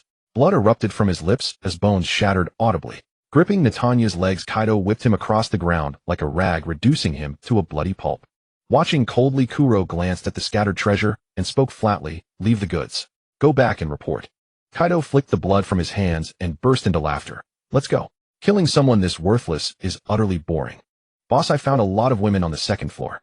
Water Buffalo Tucker stepped beside Kuro and spoke. Kuro followed Tucker upstairs, throwing open the door to reveal women draped in sheer fabric with shackled wrists. On the table lay a name list and a den mushi. Kuro approached, casting a cold glance before sneering. So this guy was a slave trader too. I should have sliced him apart blade by blade. Water Buffalo Tucker stood nearby with his head bowed low. While pirates in their ranks dealt in human trafficking, their leader despised slave traders above all else. Capturing one meant executing another. Put all these female slaves on my ship, and anyone who touches them gets their arm cut off. Just as Kuro was about to turn away his observation, Haki detected something intriguing. His gaze fixed on a massive iron cage reinforced in the corner. As he approached, a furry paw lunged from the darkness. Ea! The blood aura surrounding him condensed into razor-sharp spikes that pierced through the beastly claw instantly. Inside the cage was a tall, voluptuous woman whose golden hair cascaded like molten metal, with two fluffy lion ears naturally protruding from her forehead. Oh, a devil fruit user. The blood spikes retracted instantly. He watched as the woman, half a head taller than himself, retreated into the cage, her resilient and sharp pupils glaring fiercely at him. Relax, what's your name? I mean you no harm. Kuro wore a gentle smile with deceptive warmth. Leone. After staring at him for a long while and repeatedly confirming he posed no threat, she finally relaxed. Kuro's gaze swept over her black tube-top fitted shorts and well-defined legs. Never expected to find such a treasure in this backwater bird's head hole. Even if we missed the Skypea gold this time, this trip wasn't in vain. Kuro thought to himself. Do you have family? Should I help you look for them? His fingers moved like a conductor's, blood aura materializing into a sharp scythe that sliced through the thick cage. No, thank you for saving me. I'm an orphan. I ate a disgusting fruit by chance and gained this strange ability. Netanya said I could fetch a good price, so he captured me. Leone offered a helpless smile, bitterness lingering at the corners of her mouth when speaking of family. Kuro's upturned lips curved higher. A tragic girl, and talking about her family was the right move. Since you have nowhere to go, why not join my family? I'll be your family from now on. Kuro extended his hand toward Leone, his face earnest and sincere in the dim light. A family. Then, please take care of me. Leone gazed at Kuro's sincere face, feeling a quiet stir in her heart. She was no longer a homeless child. A blush colored her cheeks as she shyly placed her hand in his palm. Kuro pulled Leona, and followed by a group of female slaves, the pirates carried out a chest of jewels. The members of the Rocks pirates had deftly changed into the clothes of the Lord's guards and townsfolk. These once ferocious pirates, now clad in rough cloth garments and armor, bore a rather clumsy disguise. Some tugged uncomfortably at their collars, others hid weapons in wood piles, while a few slumped on the ground like slaves, their faces etched with impatience. Rox leaned casually against a reef rock, dressed in a lord's attire with an ornamental sword at his waist, exuding an utterly arrogant and domineering aura. Rox, do we need to change too? We're notorious pirates across the seas. Do you think the Navy won't recognize us? Stussy covered her forehead, unable to bear looking any longer. These were all burly, muscle-bound oafs who lacked any refined education, no matter what schemes they concocted. My super navigator tells me we should use superpower, Kuro said, lifting a foul-smelling rough cloth garment with his scabbard. The burly officers changing clothes froze on the spot. With their ferocious expressions plainly declaring they were no good guys, how could they possibly fool the Navy? Why go through all this trouble? Just have these poor wretches lure the escorted Navy personnel inside, Captain John said, pointing his musket at the shivering slaves crouching on the ground. Then let's do it this way. Rox tore off the Lord's attire. As for him, Rox, he always went shirtless. The clothes felt terribly uncomfortable on him. At the shallow waters of Red Coral Island, 3 warships bearing the world government's crest slowly approached the shore. Their brightly painted hulls couldn't conceal the weariness of a long voyage. On deck, Vice Admiral Thru stood with her hands clasped behind her back, wearing a crisp naval uniform. Her gaze calmly swept across the entire island. The sea breeze ruffled her short hair, and those eyes that had weathered countless storms now furrowed slightly. Vice Admiral, everything on the island is normal. The Lord's Guard is waiting at the dock, saying they've prepared fresh water and food for resupply at any time. A naval soldier hurried over to report. Tsuru didn't respond, her gaze falling on the apparently submissive townspeople and guards on the shore. Each one was excessively burly, and even wrapped in coarse cloth garments, they couldn't hide their well-trained muscles or the defiant fierceness in their eyes. Their movements were stiff and clumsy, completely unlike commoners accustomed to hard labor. More like rogues who had spent years killing on the sea. Something's wrong. Her eyes narrowed slightly as she spoke in a low voice, calm, yet carrying an unquestionable authority. The Sky Gold must not be lost. Order everyone to abandon resupply, board the ships immediately, and leave Red Coral Island at once. Beside her, the CP0 deputy director in his signature white suit and mask paused. Vice Admiral Tsuru, aren't you being overly cautious? It's just a remote small island. What trouble could arise? Something feels off. Look at the vassals. They're all too frail, while the guards are too burly and don't look like good people. Tsuru frowned deeply. She wasn't some green recruit fresh from joining the Navy. She had ample experience dealing with maritime risks, which was precisely why the Navy had chosen her for this escort mission. CP0 Deputy Director Murray chuckled after hearing her explanation. Vice Admiral Tsuru, there's no need to worry. The local merchant Netanya has always been our partner. Those guards are merely his hired bodyguards from the sea. Every year when they pass through here, Netanya thoughtfully offers them bribes, and in return, they take the slaves he sends to marry Geos for a good price. Murray in his white suit rubbed his beard, thinking about earning extra this time, so he could go home and get married after this trip. So it's just another dirty trade between snakes and rats. Tsuru wasn't some naive fool driven by strong justice like Garp. She understood that even the Navy had to compromise on many things. The warship slowly approached the shore as dozens of Navy personnel formed ranks to disembark, swords drawn and weapons ready. Vice Admiral Tsuru, ever vigilant, descended from the ship alongside the grinning Murray. The Rocks Pirates members disguised as guards immediately rushed forward with expressions of fear and reverence. My lord, you've finally arrived. Lord has long instructed me to prepare the supplies. Half doubting, his gaze swept across the beach and streets, only seeing haggard slaves, scattered farming tools, a few trembling townspeople, and the sycophantic guards surrounding them. Everything appeared to be just an ordinary exploited town. Vice Admiral Tsuru kept observing the surroundings, this town that made her feel deeply uneasy. Clang! The guard leader ahead dropped a sword from his pants. Seeing Tsuru's gaze, he hastily picked it up and kept apologizing. Sorry, this is for killing pigs, I don't see pig blood on that blade. The leader suddenly sensed something was wrong and quickly signaled around him. CP0 Deputy Director Murray kicked at him. Though greedy for wealth, he wasn't a fool. This man was problematic. In previous years, the people here were completely numb, but this year, these slaves all looked terrified. Damn it, we've been exposed. Brothers, attack. Before he finished speaking, a maniacal laugh erupted from behind the island's reefs, shaking the sea surface. Ha ha ha, I want to leave. Too late. Roxdy, Jybek, bare-chested and towering, had his haki surging like a black storm. With one step forward, the entire beach seemed to tremble. Dark red lightnings surged around him. That terrifying haki earned from countless slaughters and dominance over these waters, directly locking onto the sky gold chests on the warship. It's the Rocks Pirates. The Navy soldiers' faces instantly turned pale, their hands gripping rifles, trembling. The pirates ambushing from all sides surged out, showing no trace of common folk anymore. The ambushed pirates instantly tore off their disguises. Captain John clenched both hands, and a massive amount of metal waste covered them. Silver Axe menacingly brandished his axe. Gilbase Yuda held a musket. Ganny Wang, Jima Long, and others emerged with mad laughter. Gold Lion stepped onto floating stones and soared into the sky. His devil fruit power activated, sending countless swords and boulders crashing down like a rainstorm toward the warships, while deliberately avoiding the escorted supply vessel. It's the Rocks Pirates. The Navy forces collapsed instantly. The CP0 Deputy Director charged forward in fury, unleashing all six powers techniques directly at Rocks, but Rocks grabbed his fist behind his back and slammed him brutally onto the ground. Swish! Rocks' right hand erupted with black-red lightning, transforming into a pitch-black, demonic blade that struck fiercely downward. Iron Body. Murray quickly rose, but after the blade flash shattered his defense, his sternum was completely crushed, and he died on the spot. That idiot's so-called Iron Body technique truly leads students astray, Kuro sneered, shaking his head in disdain. In the original work, no one could successfully block this move from start to finish. Seeing the remaining Marines and CP agents gradually losing ground amidst the chaos, Golden Lion Shurji fixed his gaze on Vice Admiral, he unleashing countless sword slashes with his twin blades that sealed off all her escape routes. Isn't this the woman who runs with Garp and Sengoku? Don't think you can escape today. He dodged with paper art and countered with storm leg, but facing the combined assault of Golden Lion and the endless waves of pirates, she was ultimately overwhelmed. Pirates were washed away like clothes, their bodies collapsing limply to the ground. Vice Admiral He's stamina was also waning. A heavy slash struck her side, and the shockwave sent her flying.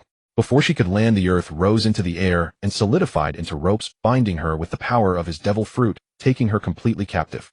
Most of the warships were sunk, the remaining Marines suffered heavy casualties, and the heavenly tribute fell entirely into the hands of the Rock's pirates. Leo Nye stood beside Ku Luo watching Vice Admiral He being escorted to the beach, and raised an eyebrow. This lady is so beautiful. Ku Luo's gaze fell on He, and for a moment he paused. Ku Luo's eyes seemed to have substance clinging to He, moving from her disheveled, deep blue hair to the proud curve beneath her uniform, torn by sword slashes. His Adam's apple bobbed slightly.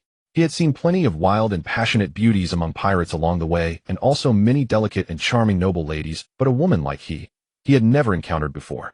She was neither the inexperienced tenderness of a young girl, nor the submissive meekness of a slave. Her marine uniform was torn in several places, her hair was in disarray, and blood seeped from her shoulder, yet she stood straight back, her gaze calm and sharp. Even as a captive, she exuded an aura of unassailable dignity and icy elegance. In Ku Luo's eyes there were many types of beauties, and this cool, restrained, intelligent, strong, and stunning mature woman hit exactly his preference. The more he looked, the more he felt that this woman was far more valuable than jewelry and gold. He raised his hand to signal the pirates behind him to bring chests of gleaming gold and jewels, piling them before the crowd. He tapped the scabbard lightly against his palm, a playful smile on his lips. Rox, I find this Vice Admiral He quite pleasing. I'll deduct these gold from my share to exchange for her. She belongs to me, what do you say? As soon as the words fell, even Stussy looked at Ku Luo with a rather strange expression. Are you some horny baboon? She's a Marine. Stussy's eyes widened, her face full of disbelief. That's exactly the point. If she weren't a Marine, I wouldn't find it interesting. Ku Luo made no effort to hide his twisted taste. You're a cannon king, Ku Luo. Kill me. I'll never defile justice. He lowered her head, looking at the surrounding pirates with disgust. Ku Luo's face darkened. The nickname Cannon King was something the pirates from Beehive Island called him. How did the Marines know? Ha ha ha, interesting. I caught her, and I'm selling her to Ku Luo. No problem, right? Golden Lion Shirji said with a sly grin. He really wanted to know what expression that bastard Sengoku would make when he found out. He couldn't wait to fly to Marineford and tell Sengoku himself. Since you want her, she's yours. After all, she's a Vice Admiral, valued at 10 billion. Rox's desire was to overthrow the holy land of Mary Geos, and anything that struck at their lapdogs he would wholeheartedly support. The corners of Ku Luo's mouth curled up even more. He couldn't wait to go back and perform a B-ultrasound. This time, they didn't wait to return to Beehive Island to divide the spoils. The Marines had been beaten into submission. As long as they didn't attack Marineford, the Marines wouldn't fight to the death. Gold, silver, and belly were divided on the spot.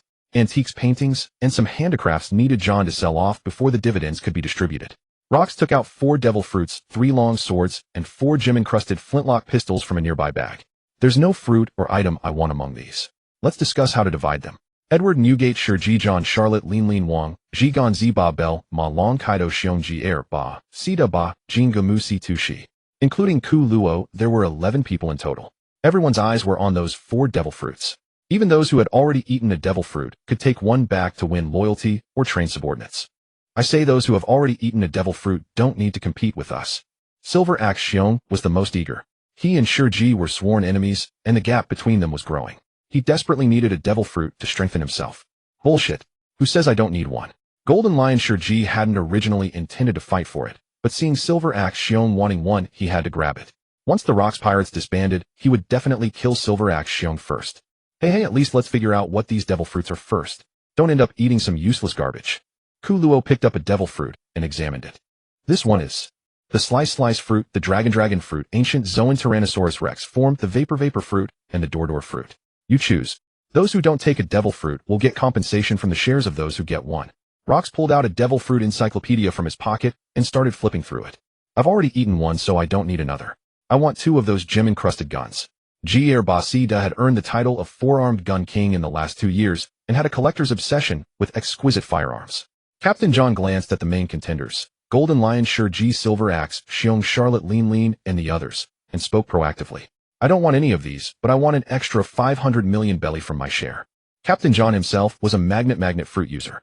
Babel hesitated for a moment and said, then I won't take one either. I'm a fishman. I'm not interested in devil fruits. But I also want an extra 500 million belly. Stussy and Ma Long both decisively gave up. Their combat power wasn't as high as the other monsters, so even if they fought they wouldn't get one anyway. Whitebeard Edward Newgate was now alone and not particularly concerned about devil fruits, so he also asked for an extra 500 million belly. Mama, since the others are backing out it's just you few left. I want one for sure. Any objections? Charlotte Linlin laughed and reached for the vapor fruit. Seeing no one stop her, she took it with satisfaction. Then I'll take the dragon fruit.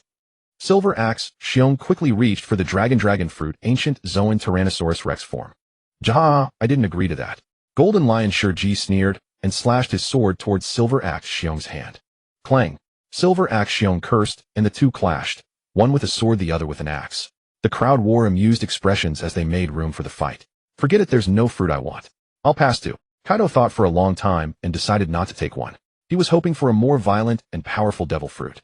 Ku Luo cast a glance and reached for the Dordor fruit, but Gonzi also lunged for it, clearly intent on competing with him. Gonzi, are you afraid you haven't died quickly enough? A rare bloodthirsty glint flickered in Ku Luo's eyes as droplets of blood oozed from his fingers. With a flick of his wrist, the blood droplets shot toward Gonzi's eyes, throat, and temples like bullets. Gonzi's golden armor instantly darkened, and after a series of clinking sounds he glared at Ku Luo with vicious intent.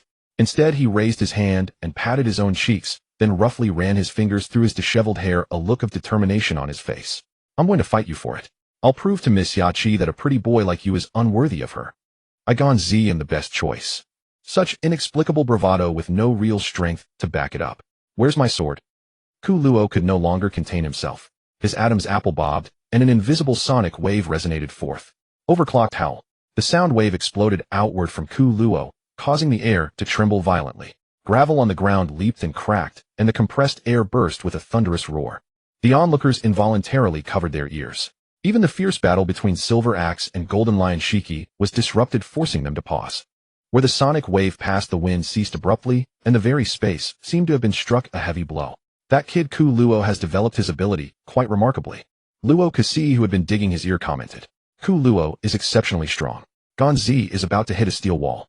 Whitebeard Ai de Huan Yo Gai Te remarked with a detached tone. In the entire Luo Kusi pirate crew, he only held Luo Kusi Kaido Ku, Luo Xia Luo Te Ling Ling, and Golden Lion Shurji in high regard. The rest were mere posturing impostors.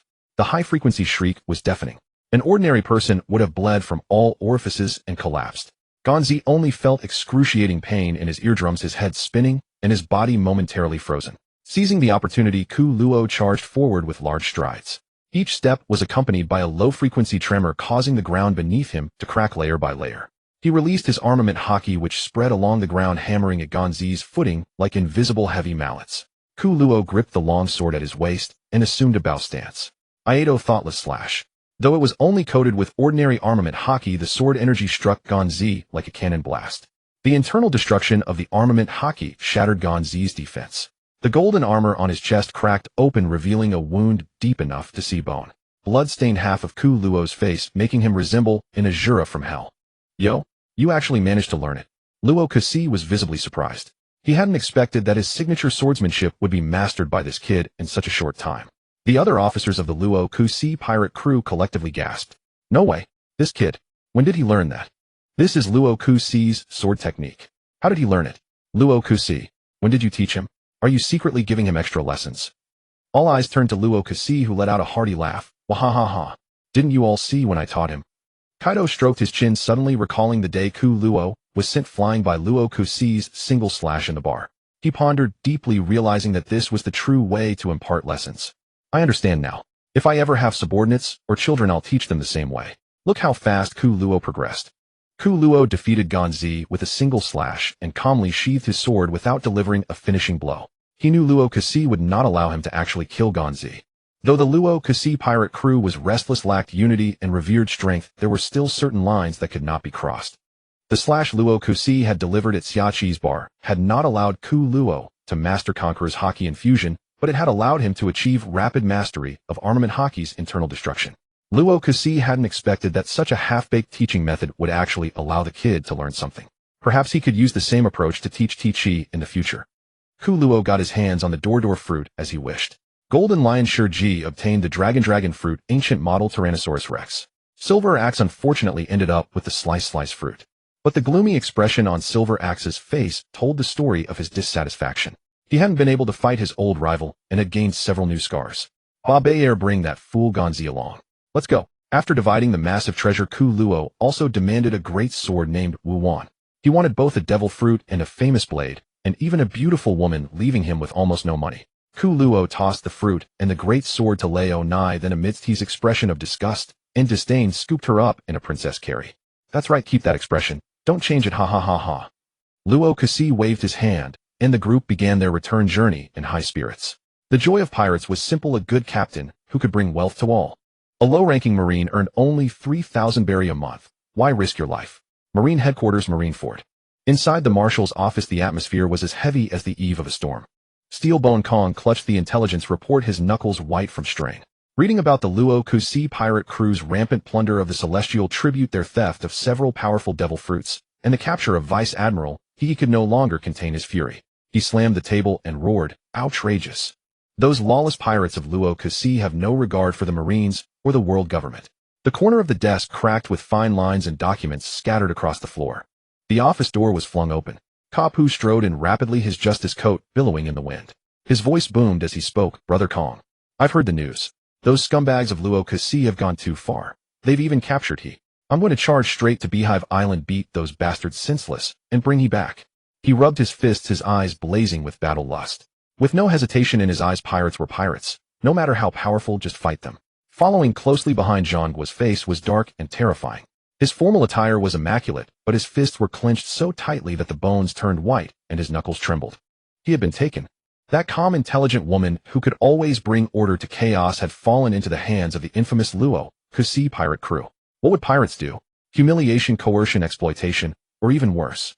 The mere thought of those possibilities made Zhongguo's heart clench as if gripped by an invisible hand, a dull ache unbearable. He had harbored feelings for years, never voicing them, only silently guarding her from behind, because he had always loved Kapu. Even after Kapu married and had children, he did not choose him, she chose someone else.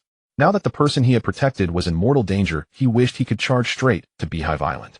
But reason pulled him back with a violent tug. The Luo Kasi pirate crew was now at the height of its power, with Golden Lion Whitebeard, Ku Luo Xia Luo, Te Ling Ling Wang Ji, and the fierce warriors all gathered together. Rash action would not only fail to rescue he, but could cost the Marines dearly, potentially triggering a full-scale war and disrupting the world government's plans. Worry, fury, helplessness, and conflict churned within his chest, causing his usually composed face to crack for the first time with such visible fissures. Zifa stood by, his gaze sharp as a blade, exuding a chilling aura of a drill instructor. Marshal Kong, he is our colleague in the Navy and a vital combat force. She must never fall into the hands of pirates and be at their mercy. I am willing to lead the team cooperating with Kapu and Zhongguo. We will launch a surprise attack on Fengshao Island and rescue he. His tone was resolute with no trace of hesitation. Gongu Kong frowned deeply, pacing back and forth. Kapu's combat prowess was unrivaled, Zhongguo's wisdom was extraordinary, and Zifa was the ace among the elite. With the three joining forces, they indeed had a chance to fight. However, the current lineup of the Luo Kasi pirate crew was no longer something that could be easily shaken. Once a battle broke out, it would be a fight to the death. Just as he was hesitating and unable to make a decision, the din din mushy on the desk suddenly rang. BRRR, BRRR, BRRR.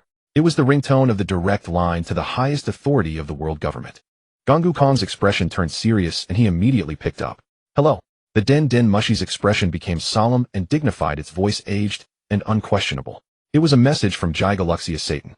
Gongu Kong, I am already aware of the incident where Luo Kasi plundered the heavenly gold. The handling method will be set aside for now. Now the world situation is turbulent. Pirate forces are rising everywhere.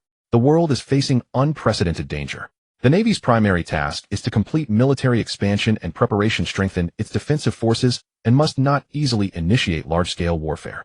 As for Vice Admiralty, for the time being, hold back. Do not act impulsively lest you lose the big picture for the sake of small gains and disrupt the overall strategy. Every word was cold and rigid, leaving no room for negotiation. Kapu exploded on the spot. What do you mean? He is still in the hands of pirates. Satan, I fuck you. Enough, Kapu, you are a soldier. Carry out the order. Gongu Kong promptly covered the receiver, preventing Kapu's voice from being transmitted.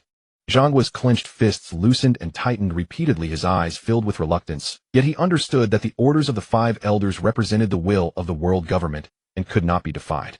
Zifa closed his eyes, and when he opened them again, only deep helplessness remained. Gongu Kong was silent for a moment, then finally let out a long sigh and slowly put down the receiver. Understood. A raging fury and an impending expedition that was about to erupt were forcibly suppressed in Malinfanguo by a command from the pinnacle of power. Only the oppressive atmosphere in the room remained, along with the deeper hatred for pirates in the hearts of the three men and their lingering worry for he. Hey brother Kong, if you're not going to rescue he, then I'll go myself. Gongu Kong quickly grabbed Kapu's clothes and said, it's not that we won't save her, but we need to rescue her with a plan. I've arranged for Navy spies to check on his specific situation. After we find out the details, we'll think of a way. Hey Kuluo, you want so many female slaves, can you handle it? How about giving a few to your old brother to help relieve some of your pressure? John, holding a wine bottle, stared lecherously at the women on Kuluo's ship. Kylie was counting the women willing to join Kuluo's command. Those with some beauty would be incorporated into the maid corps. Brother John, your treasure is more than mine. If you want anything, just go to Xiangbedi and buy it. There's no need to stare at my people. A cold glint flashed in Kuluo's eyes. He hated it when someone tried to touch his things. If he didn't want to give it, even touching a single gold coin would get your hand chopped off, let alone women. Ha, just joking, don't take it seriously. John tilted his head and took a gulp of wine, but his heart was filled with vigilance. How did this guy know he had so much treasure? Could it be that there was a traitor among his subordinates? The two exchanged polite pleasantries like brothers on the surface. In the corner of Kuluo's eye, he saw Lei holding a little girl's hand, handing her the bread in his hand. The 8-year-old Diyuan, sallow and emaciated, was staring at the soft white bread, swallowing saliva. All right, hurry up and eat. Lei proactively stuffed the bread into Diyuan's mouth. Watching Diyuan finally couldn't help but chew the bread in big mouthfuls, Lei smiled with satisfaction. Diyuan's parents had died from overwork. Netanyahu thought that some celestial dragons had peculiar tastes and might like this kind of mature woman, so he captured her to be a slave. Kuluo withdrew his gaze, only feeling that this child looked a bit familiar. After exchanging pleasantries for a while, Kuluo made a note of John in his notebook, his gaze sweeping over the treasure-marked armband on John's arm. After seeing John off, Kuluo couldn't wait to enjoy his trophy. He was now in her 30s, the most mature stage for a woman. For a woman of this age, romance and love talk were useless. She wouldn't buy that. Just go all out and conquer her. Passing by Kylie, he told her to look after the ship. Kuluo pushed open the door to the room where he was held. The cabin was dimly lit with scented incense pre-sprayed in the air by the maids, and a few luminous pearls emitted a faint glow. He, wearing her navy uniform, was tied by her limbs to the four corners of the bed. Seeing Kuluo walk in, he was far from the initial panic. She stared at him calmly and said, Kuluo. He spoke slowly, her gaze meeting his. I have read your files and heard the rumors on Luokisi's ship. You are not someone who is naturally willing to associate with these thugs. The reason you have come this far is mostly involuntary. You were forced onto Luokisi's ship by the world and by fate. Kuluo raised an eyebrow, slightly noncommittal, only glancing at her curiously. The further you go on the path of piracy, the more blood on your hands that cannot be washed away. The Luokisi pirates may seem glorious, but they will eventually bring disaster upon themselves. When that happens, not only will you have no place to stand, but you may not even keep your life. Her tone softened, carrying a hint of admonition and sincerity. You are still young, extremely talented, and your strength is evident to all. If you are willing to turn back and no longer aid the wicked, I can return to Navy headquarters and plead for you.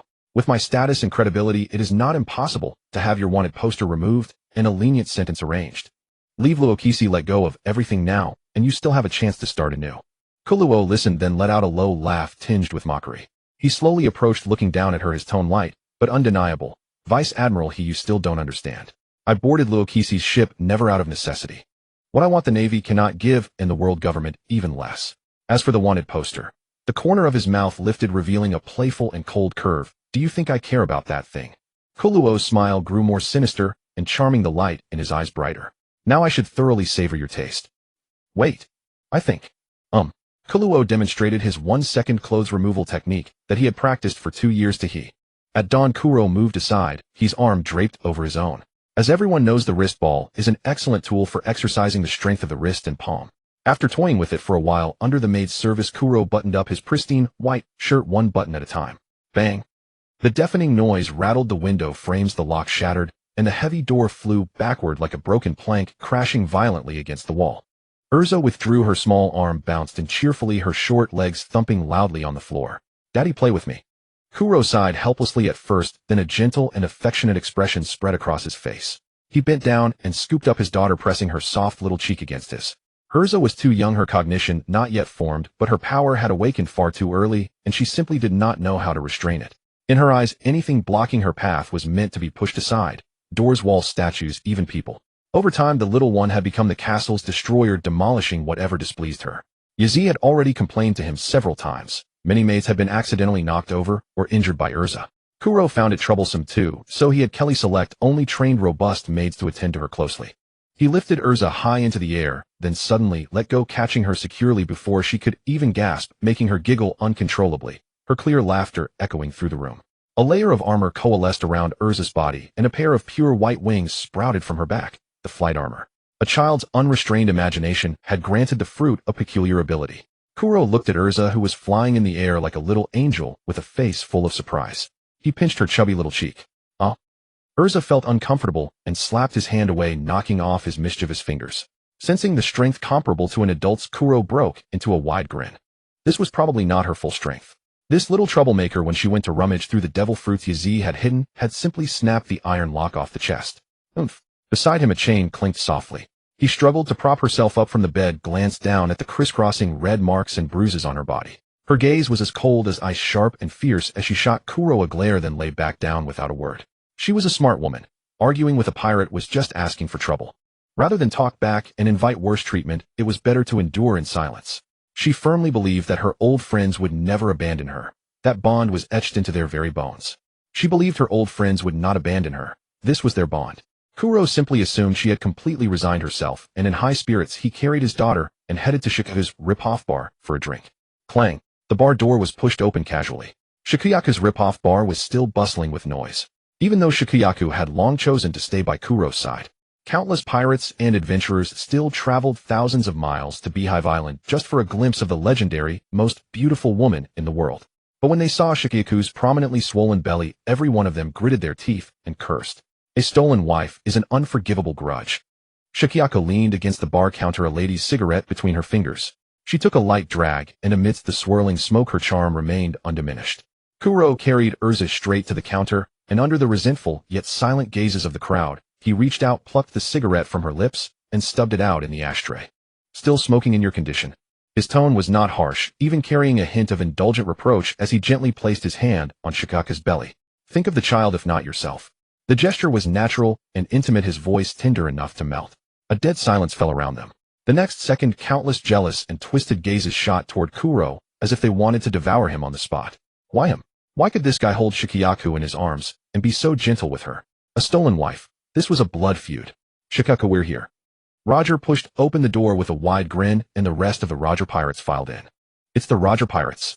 As a rookie pirate crew that had gained much attention over the past 2 years, even the Rocks Pirates had heard many tales of the Roger Pirates' exploits on the seas. Roger, Rayleigh, and Gabon immediately searched for Shikaku. What met their eyes was Kuro gently holding Shikaku with her pregnant belly lying in his arms, with a look of complete dependence. Crash. The three of them fell to their knees as if petrified. We're still too late. Damn it. It's all Roger's fault for insisting on watching cross-dressing men dance. We're already complete losers. Roger scrambled to his feet, clenched his fists, and shouted. Forget it, let's take Shikaku back. Hey, how many times do I have to say it? This is my island. Rock stepped forward and glared at Roger forehead to forehead. Stop arguing, you porcupine. I recall that Shikaku's bar prohibits fighting, right? Wait, I remember there was a long line outside. Did you even wait in line? Was there a line? I didn't really notice. Anyway, everyone drink up. As they glanced at the overly familiar Roger, the others extended their observation hockey outward and found the pirates waiting in line at the entrance, already unconscious, scattered in a mess. But no one was surprised. Many of the officers had encountered Roger when sailing alone, and they knew full well what kind of strength he possessed. I can't stand it. Those guys are too noisy. Put my tab on Rock's account. Whitebeard turned and headed toward the door. Kuro blocked Roger's gaze from lingering on Shikaku and slid a bottle of vodka over. So you're the man Shikaku has her heart set on. Damn you. You bastard. Roger fumed in impotent rage. Kuro couldn't be bothered with this thick-skinned fool. The one he truly needed to watch out for was that reserved drinking man Rayleigh, who kept stealing glances at Shikaku while sipping his booze. Roger, it's you. I've missed you so much. Gloriosa ran out from the kitchen and threw herself at him. Tonight is the night I board your ship, right? I told you no. I'm not letting a love-struck woman like you on my ship. Of course Shikaku is different. Roger pushed Gloriosa away. What kind of twisted logic is that? Gloriosa replied angrily. Sorry, but I'm not interested in boarding your ship. I've already found my treasure. Shikaku's hand reached up to stroke Kuro's chiseled jaw. Of course, darling. If Roger tries to take you away, I won't let him off easy. Kuro hooked his index finger under Shikaku's chin, and they kissed as if no one else were around.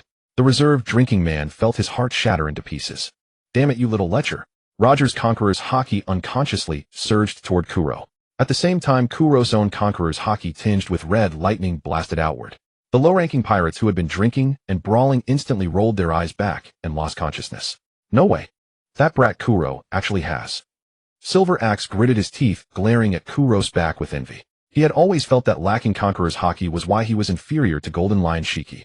Damn it, why him and not me? Gonzi with bandages wrapped around him pounded the table in frustration. Wang Ji, Golden Lion Shiki, and John squinted as they sized up Kuro. Unexpectedly, he was a man with the quality of a king. Mama, I knew you could do it, Kuro. So does Conqueror's haki beget Conqueror's haki? Charlotte Linlin mused thoughtfully, thinking she would have to urge Kuro to work overtime. I really didn't misjudge him. It seems I need to deepen our cooperation. In Stussie's eyes, Kuro had become a supercharged potential stock worth going all in on. Stussie licked her lips. Kuro slowly withdrew his Conqueror's haki, glanced around, and smiled smugly. Urza climbed onto Kuro's shoulder, covered in layers of armor, using both hands and feet. The protective armor vanished, and with a pacifier in her mouth, she gazed down at Shaki with large watery eyes. Her chubby little face instantly struck Shaki's maternal instinct. She reached out, took Urza in her arms, and pressed her cheek against the baby's plump face. Rayleigh noticed that the child hadn't fainted from the clash of Conqueror's haki. Even though it was a basic collision of Conqueror's haki, low-level pirates couldn't resist it. The future pirates are getting better. Monsters will come to crush you all. Rayleigh looked away, muttering to himself. Since Miss Shaki chose you, don't make her sad. Otherwise we won't let you off, Roger said with a hint of jealousy. Shaki was the treasure of Beehive Island. Rox used her reputation to attract and recruit pirates who came seeking her. Everyone had the right to pursue Shaki peacefully, and she could choose whom she liked. That's what Rox told the pirates who came to Beehive Island, but who knew there was a conspiracy behind it. The choice had already been made. Kuro silently and Shaki had a mutual understanding. You don't need to say it, Roger. Shaki is my treasure.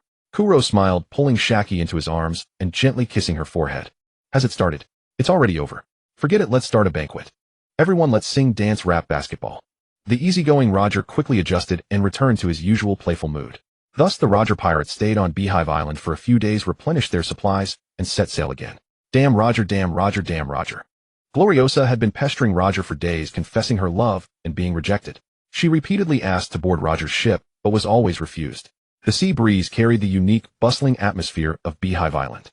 Gloriosa stood with her hands on her hips, her delicate face flushed with anger, staring at the gradually fading silhouette of the Roger pirate's ship.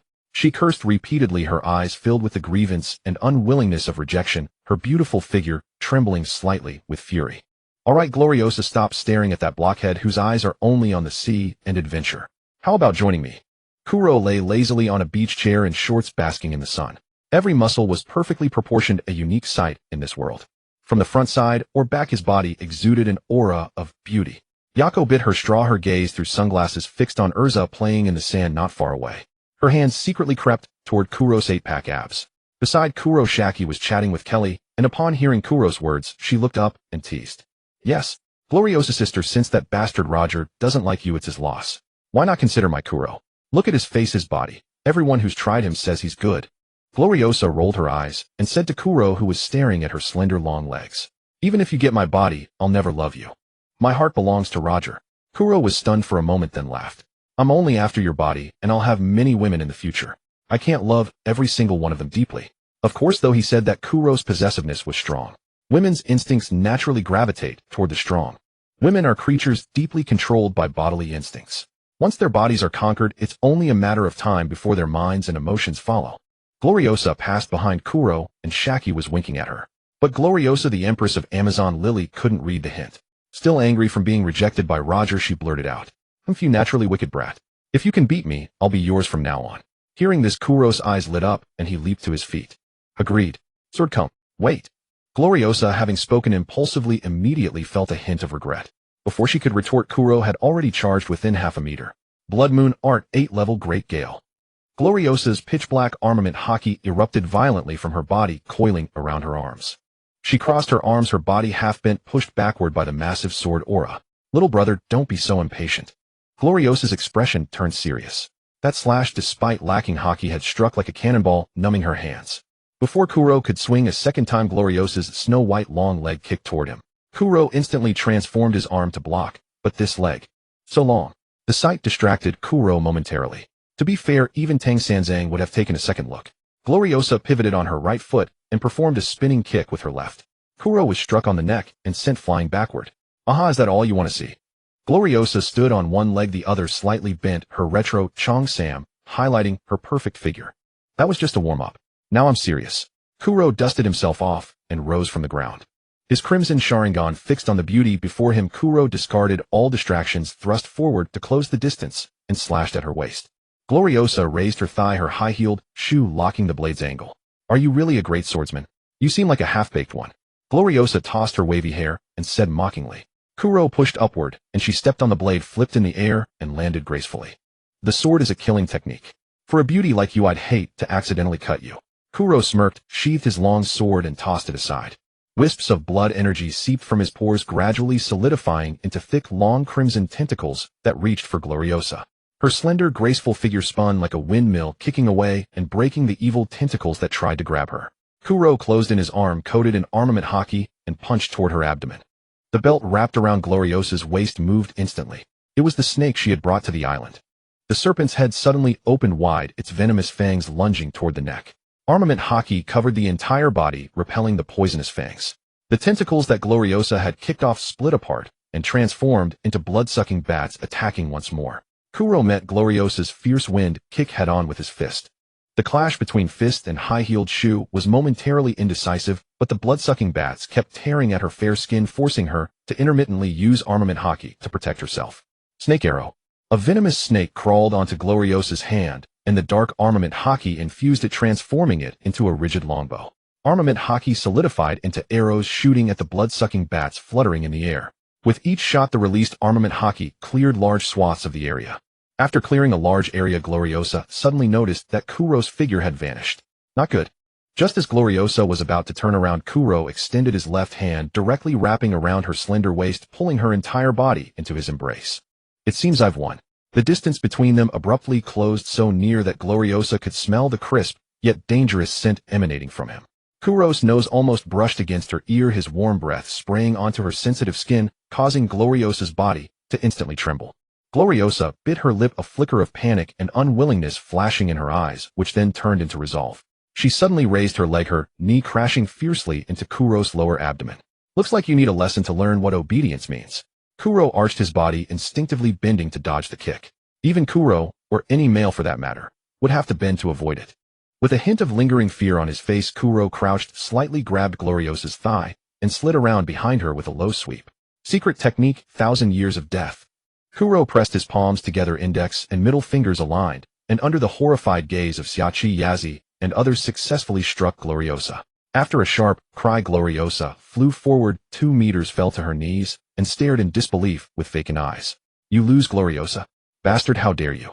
Wait, I haven't. Gloriosa spoke with great reluctance. Kuro had already stood before her, one arm around her back, adjusting the position of her legs, as he passed his arm under her knees, lifting her horizontally into his arms. Haha, I'm going to enjoy my spoils now. Tell Rox not to bother me. Kuro waved to Xiachi, Yazi, and the others. Then, unfurling the ugly bat wings on his back, he flew toward the castle with Gloriosa in his arms.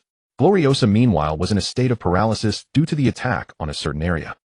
For 3 consecutive days, the officers of the Rox pirates saw no trace of Kuro. Xiachi, where has brother Kuro gone? Rox is gathering people to head to Elbaf. Kaido, still with a boyish shyness, spoke to Xiachi with some embarrassment. He also liked Xiachi, but he loved power more. He's been at home. Training. I'll go inform him right away. Xiachi replied awkwardly. For those 3 days, she had prepared meals every day and personally went to observe the battlefield. The battle was fierce, and the two, like monsters, hadn't closed their eyes for 3 days and nights. Xiachi softly knocked on the door, and Kuro walked out of the room with satisfaction. Xiachi curiously peeked inside. Gloriosa had already fallen into an exhausted sleep with tear stains still at the corners of her eyes. Can't you ease up? You're killing her. Xiachi glared at him reproachfully and repeated the news that Rox was going to Elbaf. After Kuro packed up and left, Xiachi walked in to tidy up. She wiped the tear stains from Gloriosa's face with a towel and noticed a dried dark red stain on the sheets. Xiachi couldn't help but recall her first time with Kuro. Her face flushed and her body grew warm. When she found a pair of sea-stone handcuffs and a whip in the corner, she gasped in surprise. As if she had come to know this sister anew. Sisters, do you really play that rough? Kuro drafted as labor went straight to find a place to sleep once he boarded Rock's ship. When he woke up again, they had already arrived at Elbaf. Stussy was sitting by Kuro's bed. Hey, you slept for so many days.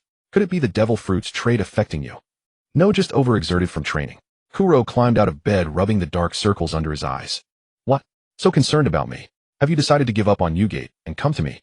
Kuro crawled over trying to pull her into his arms. Stussy hastily pushed away Kuro's reaching hands. I've made up my mind. But you have to first fulfill the wealth you promised me. Kuro pulled her hands apart, ignoring her resistance, and laid his head on her black-stockinged thighs. Don't worry, I always keep my promises. Elbaf, Underworld Ida's Tavern. Ida had already reported the news of the Rocks pirates' visit, and Harold was waiting early on the coast. This was the giant king, a towering figure over 60 meters tall, with the blood of the ancient giants. He wore a fish-scale vest over his upper body, a black cape draped over his shoulders, a completely bald head, and a pair of huge black, curved horns on his forehead that seemed ready to pierce the clouds. Kuro remembered that when he had seen the newspaper earlier, Harold still had a thick mane of black hair when he attacked a world government ship. Giants have long lifespans. Could he be suffering from midlife baldness? Both Kuro and Kaido looked up, but couldn't see Harold's face. Kuro chuckled and nudged Kaido with his elbow. Hey Kaido, you both have horns on your heads. Maybe he's your long-lost father. Impossible. I don't have any giant blood in me. Kaido flatly denied. Kaido denied it outright, but he had been orphaned since childhood. In his homeland, no one had horns on their heads. Moreover, he had never had enough to eat or were growing up, yet he was still taller and larger than his peers. Could there really be a blood relation? Kaido fell into deep thought. Rock saw Harold and greeted him warmly. Yo Harold, I'm back again. Come on, let's go have a drink at Ida's Tavern first. Harold glared darkly at Rocks and his crew hurling the heavy anchor onto the sandy beach. Boom! The moment the anchor crashed, yellow sand sprayed in all directions, the ground shook violently, and the dull thunder-like roar echoed along the coast of Elbaf, startling flocks of seabirds in the forest. A wild hint of glee flickered in Rock's eyes. His legs bent abruptly to gather power, and the deck beneath him instantly shattered. Like an arrow released from a bowstring, he shot forward and landed before Harold in an instant, tilting his head up to gaze directly at this giant friend of his. He spread his arms wide and took a deep breath, inhaling the mingled scents of damp earth, the fragrance of towering pines, salty sea breeze, and the thick sweat and iron blood smell of the giant warriors. This wild and untamed scent made his blood boil.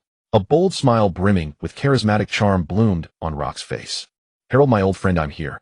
Right behind him were Whitebeard, Edward Newgate, Golden Lion, Shiki John, Silver Axe, Xiong Marlin, and other ferocious villains, making Rocks appear supremely dominant. Harold stood motionless, recalling what the world government had told him. As long as the warriors of Elbaf meet this condition, Elbaf can join the world government. Kill Rocks. He clenched his fists, tightening them until his knuckles turned white and bones cracked, but then slowly loosened, repeating this several times, his eyes brimming with struggle and inner conflict. After hesitating, he took a deep breath and spoke in a deep voice like a booming bell. You scoundrels, without any bounds or restraint, I will never permit you to set foot in my country. Rocks, however, was unbothered. He raised his fist and laughed heartily, his tone casual and certain. Don't be foolish, Harold. Let's first go to Ida's Tavern for a drink. Men's affairs should be settled over drinks. After a less than harmonious exchange, Harold led the group of villains to the tavern run by his concubine. Pushing open the tavern door, Ida was a very ordinary-looking giantess, lacking the common sharpness and grandeur of giant women, instead exuding a gentle and kind disposition. She was considered a relatively short giant among giants, and it was unknown how Harold and she had given birth to Hadrudin. Ida had met Rocks a few times. She had always advised Harold to maintain friendly relations with humans, and she was very amiable toward Rocks and his human crew. She warmly greeted them to sit down, quickly brought out huge chunks of meat, fresh fruits, and several large barrels of rich ale, hospitably entertaining these uninvited guests. Rocks jumped directly onto the wide bar counter, raising a toast with Harold across from him, completely unrestrained. Whitebeard, Golden Lion, and other pirates who had been to Elbaf were already accustomed to the giant-sized food and drinks. They ate heartily, gnawing on roasts larger than a person and drinking huge barrels of ale. Meanwhile, Kuro, Kaido, Silver Axe, and Kilbasta, who were visiting Elbaf for the first time, looked around with curiosity, their eyes constantly scanning the surroundings. Houses taller than giant ancient trees, fruits the size of small boats, ancient pines reaching into the sky. Every sight filled them with awe. Harold noticed their curiosity. Generous by nature, he didn't mind, and waved his hand magnanimously. If you're curious, feel free to wander around Elbaf. As long as you don't cause trouble, you can move about freely. Silver Axe and Kilbasta soon set off to explore the surroundings on their own. Kuro, who had no interest in this pirate version of Song Jiang, turned to the burly, defiant-eyed Kaido beside him and said, "Let's go. Kaido, let's go out and have a look." Kaido thought for a moment, then nodded in agreement. The two walked out of the tavern side by side. Kuro and Kaido walked around and found nothing but tall trees and giant beasts. Kaido pointed upward, and Kuro understood his meaning.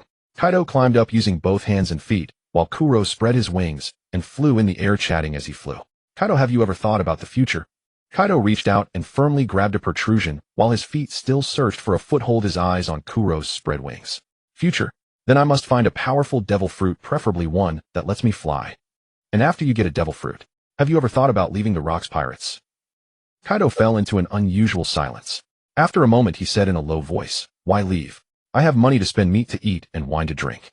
Why would I leave? Because the Rocks Pirates will eventually fall apart. You've seen how the officers each go their own way. Once something happens to Rocks, those guys will run faster than anyone." Kuro flew effortlessly in the air, watching Kaido climb up like a large, agile gorilla. I haven't thought about that. Kaido found it hard to believe that the Rocks Pirates would fall apart. Although the pirate crew members like to fight among themselves, brawl, and trip each other up. But that was more like horseplay among comrades. Wasn't monster-level horseplay just casually destroying a few buildings or an entire island? It wasn't about really wanting to kill you. Besides, whether it was drinking, eating meat, or looting and dividing spoils, Rocks had never treated him badly. He had a strong sense of belonging to the Rocks Pirates. At 10 he became the strongest warrior of his kingdom and achieved many merits for it.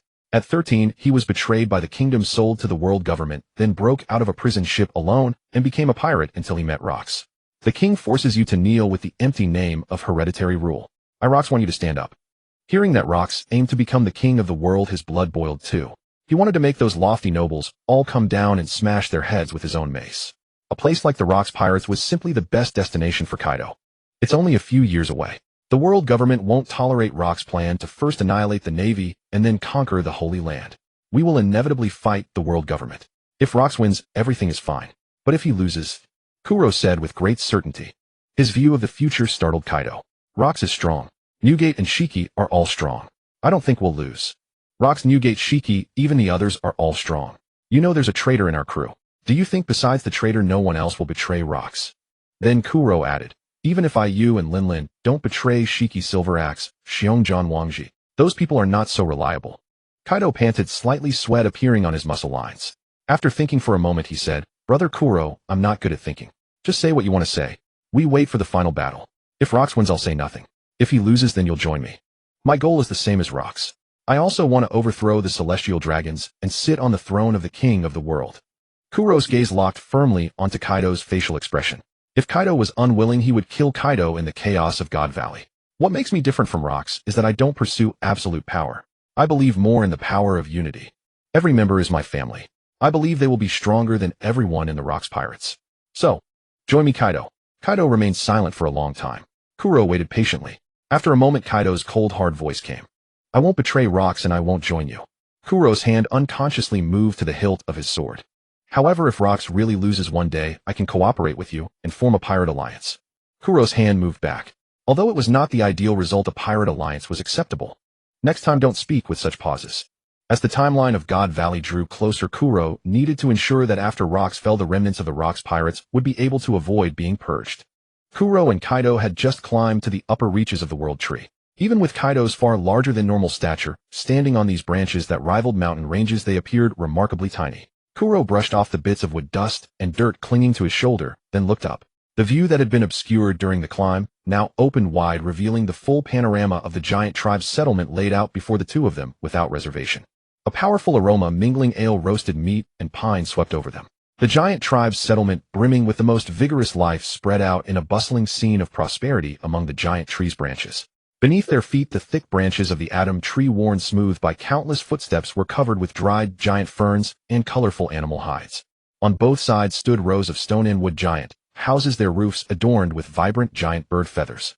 The walls were carved with totems of the sun and warriors, while smoke billowed from chimneys as thick as ship masts, weaving into a pale golden mist in the sky. The rough, textured giant tree branches stretched endlessly into the distance. It's really bustling up here, Kuro exclaimed with admiration. Kaido took a deep, hungry breath of the air. The smell of roasted meat. So good. A market avenue over 100 meters wide ran through the center of the settlement, teeming with giants whose frames were as imposing as mountains. The clamor and lively noise instantly enveloped the two. Most of the giant men and women were bare-chested, their sturdy bronze torsos exposed, with shoulders and waists wrapped in the pelts of dire wolves, black bears, and other fierce beasts. Their physiques were robust and massive. Any adult giant stood well over 20 meters tall. Standing before them, ordinary humans seemed like ants. They held pottery, drinking vessels, and iron roasting forks that were larger than an adult human, drinking ale and grilling meat. Gathered in small groups, they talked and laughed loudly, their thunderous voices rising and falling, shaking the surrounding giant leaves until they fluttered down. The sound waves were deafening, yet never felt harsh. On both sides of the avenue, stalls built from whole millennium-old giant trees stood in neat rows, displaying a wide variety of goods. Millstone-sized rye bread loaves were piled like small mountains, their crusts golden and crispy. Whole giant pigs and sheep skewered on iron racks roasted over campfires, with fat dripping along the meat's grooves and sizzling on the coals, intensifying the aroma. Man-sized clay pots brimmed with golden ale, its rich fragrance wafting from afar. Ornaments made of deep-sea coral, giant beast teeth, and colored gemstones sparkled in the sunlight, drawing many giant maidens who paused to browse. "These big fellows sure live a comfortable life," Kaido rumbled, his voice carrying a note of approval. He casually tugged at the clothes around his waist, his gaze settling on a steaming ale stall not far away. Kuro pulled out some berries from his pocket and handed them to the giant selling ale. Surprisingly, these giants were warm and hospitable, far more agreeable than expected. They refused Kuro's berries and simply handed the ale to the two.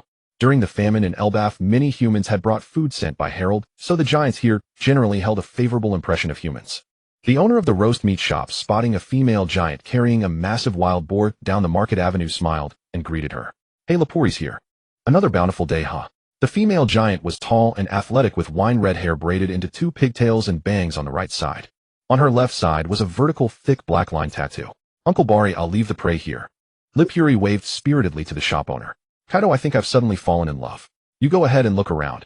I'll find my way back later." Kuro's scarlet eyes fixed on Lapuri's retreating figure, the future partner of Jabba. He licked his lips greedily. Kaido first glanced at Kuro, then at the departing female giant, and a seismic tremor shook the depths of his pupils. His ears must be playing tricks on him. There must be something in that ale. I'm starting to hallucinate. After all, he stood over 7 meters tall and looked like a child among those 20-meter giants. And Kuro was barely 3 meters. Without waiting for Kaido's reply, Kuro chased after Lapuri. Kaido's eyes bulged, a deeply complex emotion flickering in his gaze, a sign of genuine respect for a true man. A union between a human and a giant. The gap was no small matter. The afternoon sun was warm and languid, with sparse clouds lazily drifting away from the sun. Lapuri glanced at the sun, stretched, and found a shaded spot under a giant tree. She pillowed her head on her arms, lying back on the grassy patch, fully stretching her wild, untamed body. A black cropped vest with a horn skull pattern wrapped her proud snowy peaks, rising and falling steadily with her breath. Below, she wore a fringed skirt and boots revealing strong, long thighs. Kuro jumped down from the tree, landing squarely on Lapuri's chest. The uneven ground caused him to lose his footing and tumble straight into the abyss of death. Was it intentional or an accident? Lapuri felt a slight pressure on her chest, thought it was some small animal, and waved her hand with closed eyes. But that little animal was very slippery, and she couldn't catch it. Lapuri frowned in displeasure, her thick lashes fluttering a few times, and her tightly shut eyes opened a crack. Eyelids fluttered open like heavy curtains being drawn back, and vision gradually came into focus. Above him remained the same blue sky and white clouds. His gaze drifted downward, where a lean figure with light golden hair lay, mimicking his sleeping posture, resting upon her natural soft curves. Lapuri paused for a moment, but the sight instantly ignited her fury. "You insolent creature, get off me this instant." Lapuli's voice still carried the rasp of just waking, and the intrusion into her sleep sent her into instant rage.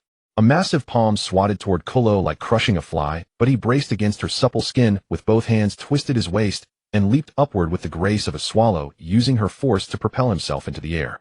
Lapuli's palm struck her own chest, creating a surging wave that made Kuro's vision blur midair, causing him to miss a breath.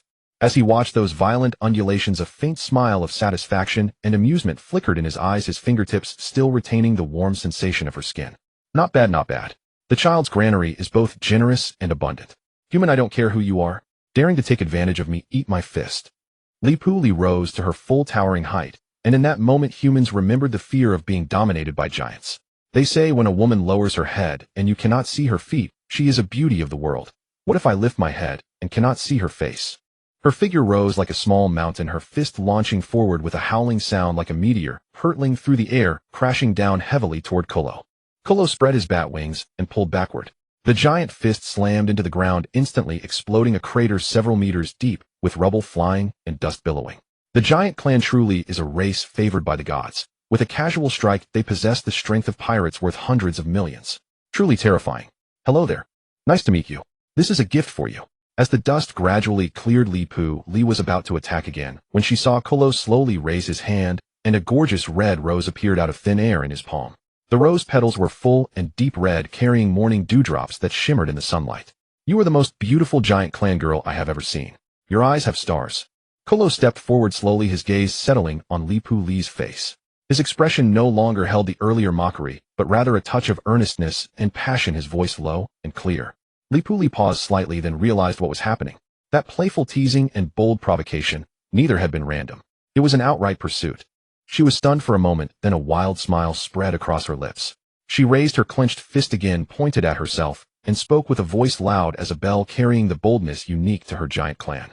Want to pursue me? Very well. But the husband of my Li Pu Li can never be a coward who only knows how to talk. She stepped forward, her foot pressing slightly into the ground beneath her as her aura intensified once more. If you wish to become my husband, there is only one path. Here, defeat me with your own hands. At the same time, upon learning that the main force of the Rocks pirates was not on the island, Garp, Sakazuki, and Zephyr could not wait to rush to Honeycomb Island. Garp stood at the edge of the warship's deck, draped in his naval coat, with the hem whipping in the sea breeze. His face was resolute, his eyes sharp as an eagle's, and a faint black sheen of conqueror's haki began to ripple around his body. Garp bent his knees and pushed off with tremendous force, and the deck crumbled instantly like fragile cardboard. The multi-ton warship was swept along by this overwhelming power, sliding backward like a toy. Fistbone galaxy impact. Leaping into the air, his body shot upward from the warship like a cannonball, crossing over the sea surface and diving toward the Honeycomb Island coastline. The black flashes of Conqueror's haki wrapped around him tore through the sky. His clenched right fist smashed through the air with devastating force. The colossal fist, energy wreathed in dual-colored haki, transformed into a golden pillar of light, surrounded by swirling black lightning across the sky. It crashed toward the Honeycomb Island coastal stronghold, like a river of stars pouring from the galaxy. Wherever the fist energy passed, the air was directly torn apart, leaving vacuum cracks in its wake. Boom! The haki shockwave crushed everything in its path. The coastal rocks and buildings shattered instantly, with dust and smoke rising into the sky, obscuring half the heavens. Many pirates who had been laughing and drinking one moment were already corpses among the rubble the next. Haha, hand over Tsuru to me quickly. Garp clenched his fists tightly, standing atop the ruins with overwhelming pressure radiating from him.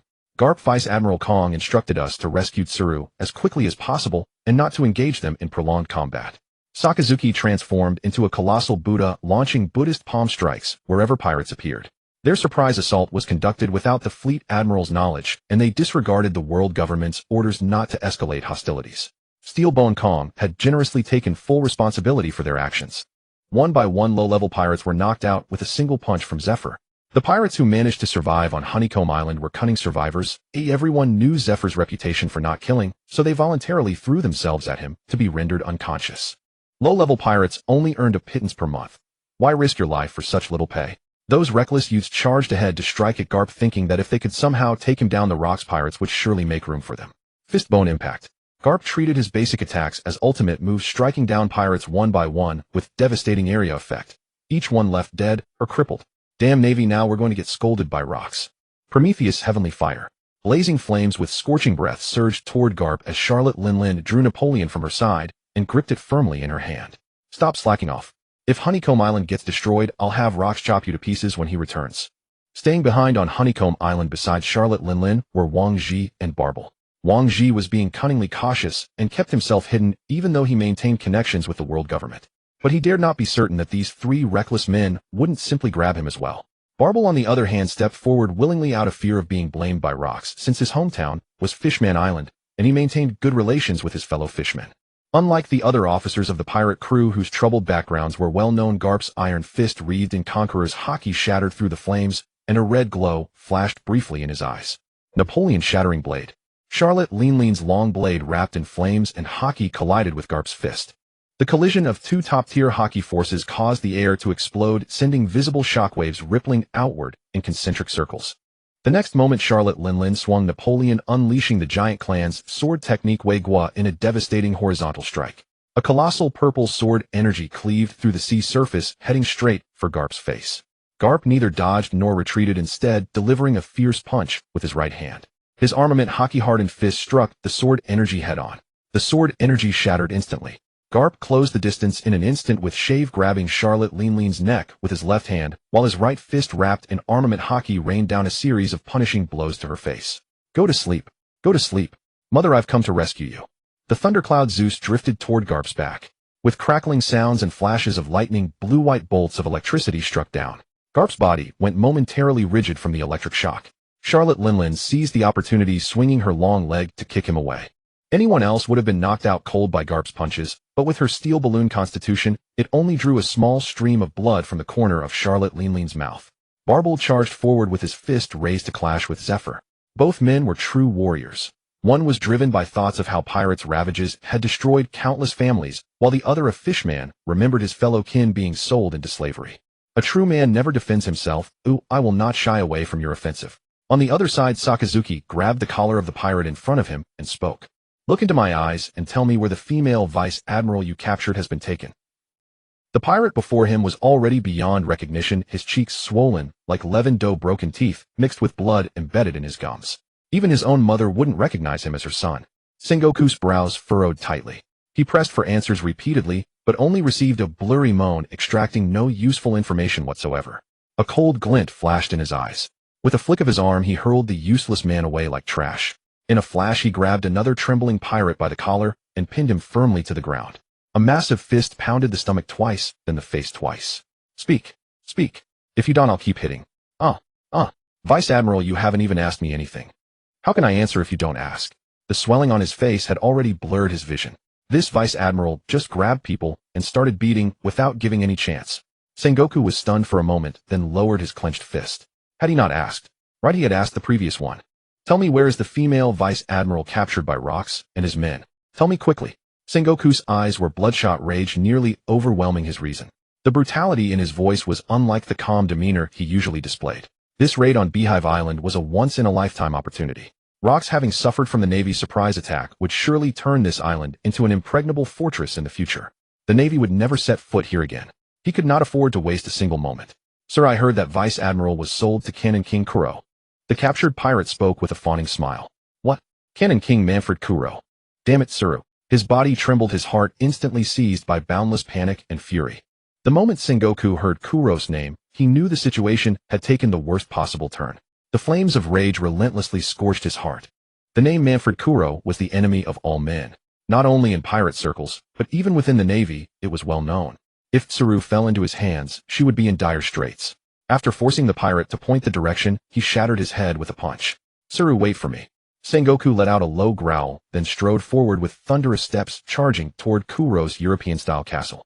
The aura he exuded terrified the pirates, blocking his path, causing them to collapse to the ground in fear. Meanwhile, inside Kuro's grandiose European castle, Shaki and Yazi had dispatched people to investigate after hearing the explosion. Upon learning that the Navy was attacking, they decisively organized the personnel to transport Kuro's accumulated treasure and prepare for evacuation. Leon held the young Gion's hand as they both struggled to carry a heavy golden treasure chest. Gion's small face was covered in sweat, her tender arms gripping the chest's edge as she moved forward with difficulty. The other maids also performed their duties. Some carried sparkling jewelry, others shouldered antique artifacts, while the stronger ones dragged bulging bags of berries. They moved swiftly but orderly. Kuro would never leave Wang Ji, that traitor, on the same island with Shaki and the others while he was away. Among the crowd, Kelly's face remained calm. She swiftly traced a smooth arc in front of her with both hands, causing light blue spatial energy to surge.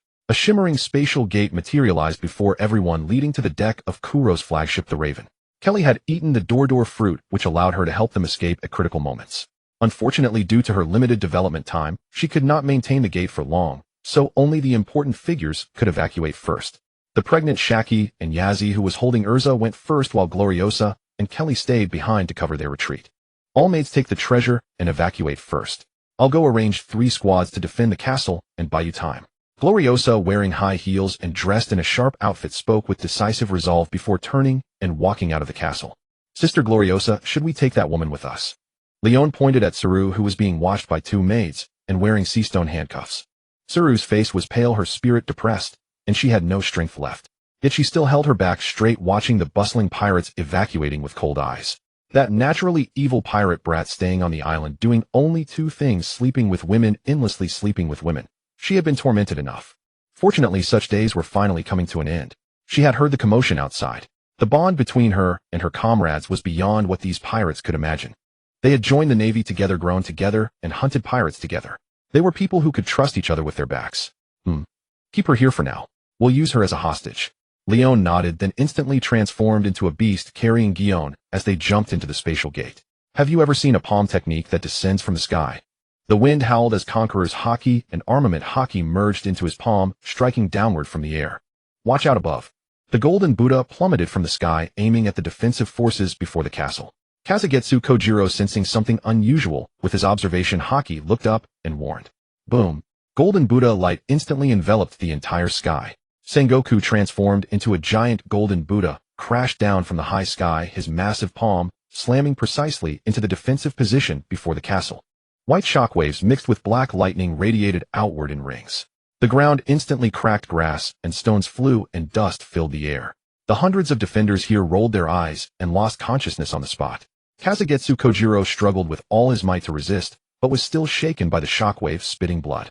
His eyes went dark and he fell unconscious on the spot, losing all contact. Inside the castle, first squad leader Buffalo Tucker Lamar repeatedly tried to contact Kazugetsu Kojiro with a den mushi, but got no response. A foreboding feeling surged in his heart. Buffalo Tucker Lamar was a slave rescued by Kuro when he destroyed a slave ship. He had been a pirate captain betrayed by his own crew and sold into slavery. He was the most loyal among the 3 squad leaders. He made a swift decision and contacted 3rd squad leader Gecko Jason.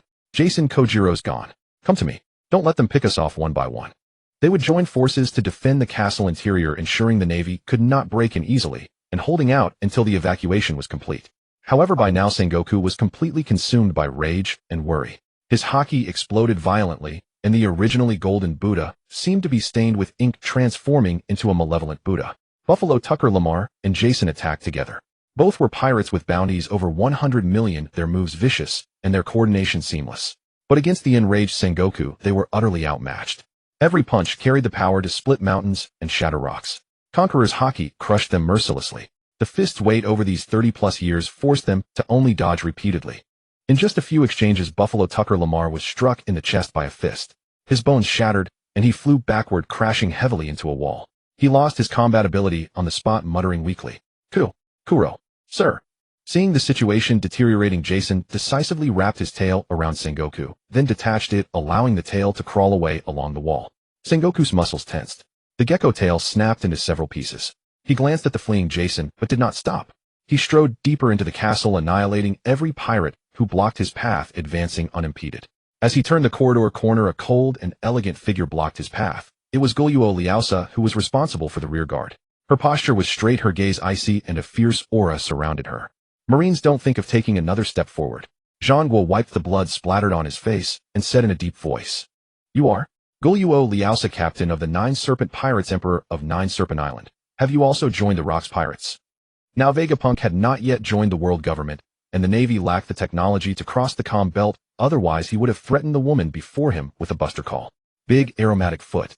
As her voice fell, Guyuo Liaosa made the first move, her techniques fierce and cunning as fast as lightning, each kick aimed at vital points.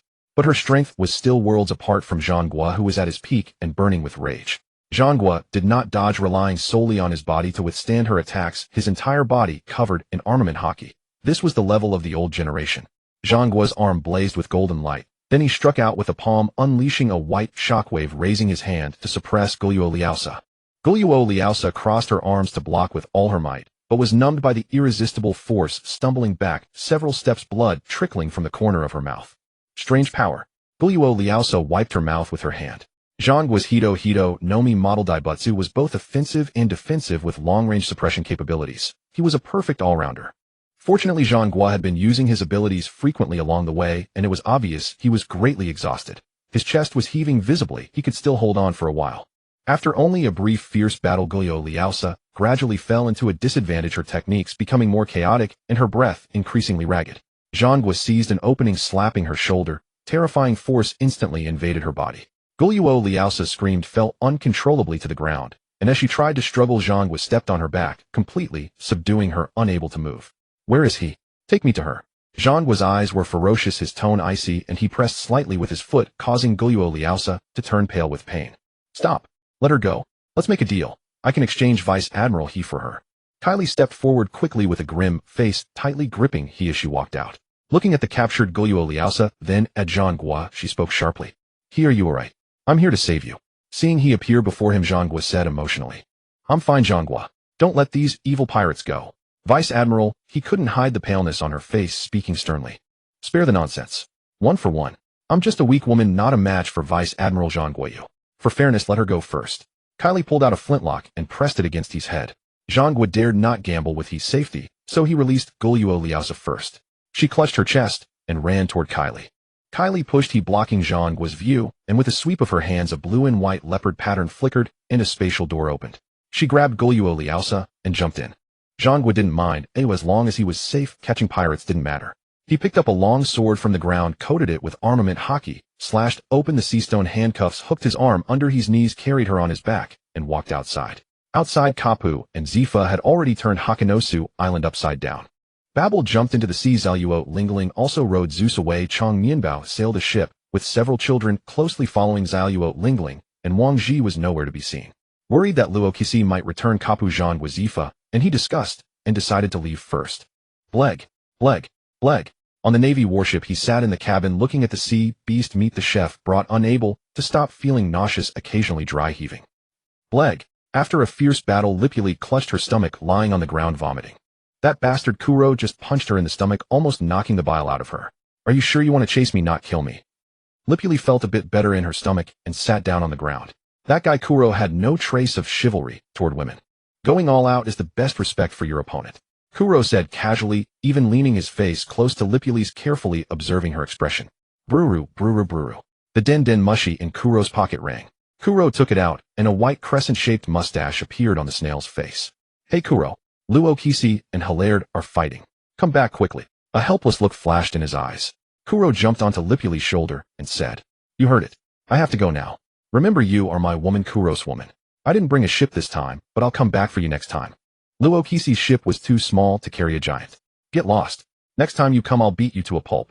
Lipuli squinted, looking at Kuro flying into the air, and shouted. She had to admit this man left a deep impression on her. His seemingly frail, slender body concealed such domineering power. Bang! Hilard's greatsword and Luo Qixi's small knife clashed together. The invisible shockwave cracked rocks, uprooted giant trees, and sent dust flying. The two instinctively kept the battlefield on the edge of the beach, far away from Yida's tavern.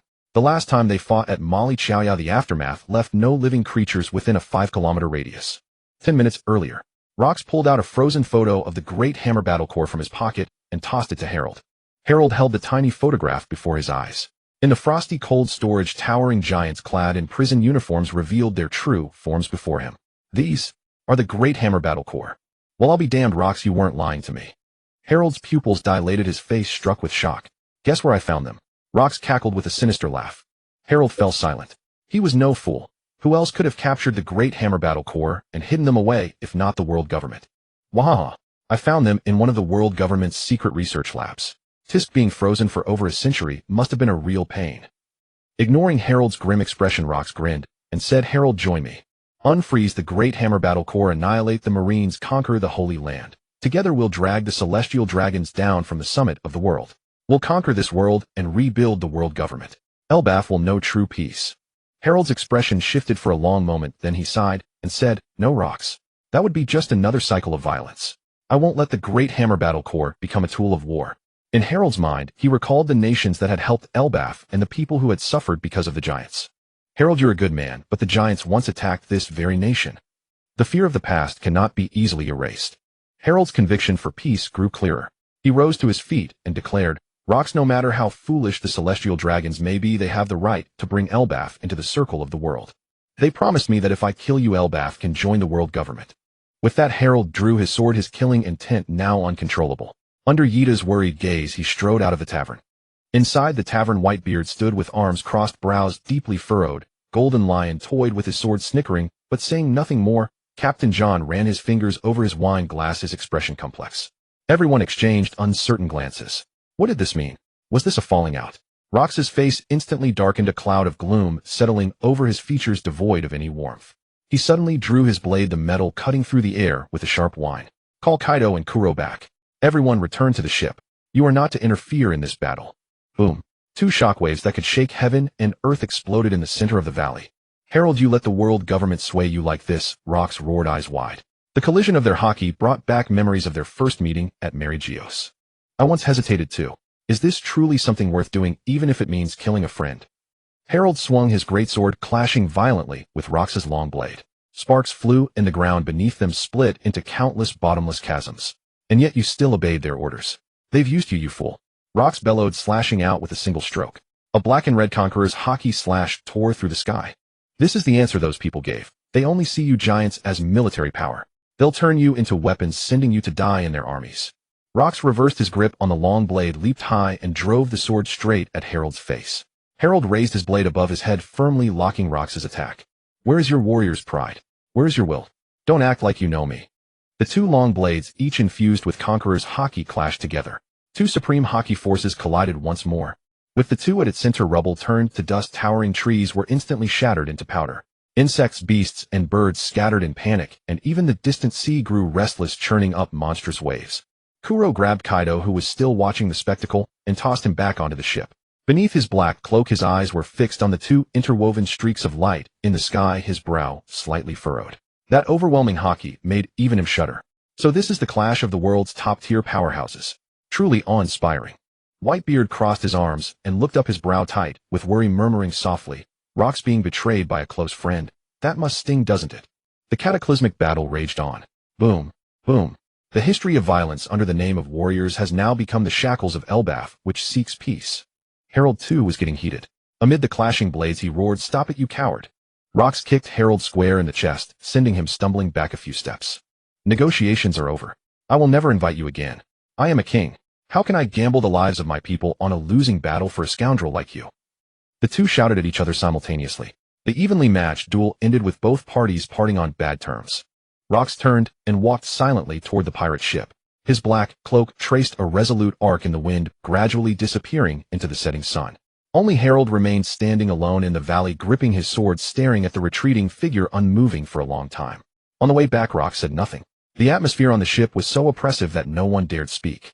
Kuro fetched a bottle of liquor from the cabin and casually handed it to Rox.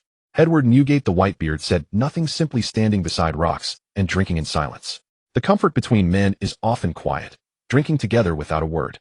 The pirates on the island were busily repairing the houses. Several wooden huts had been burned down to mere frames, and the blood had oxidized into a dark crimson.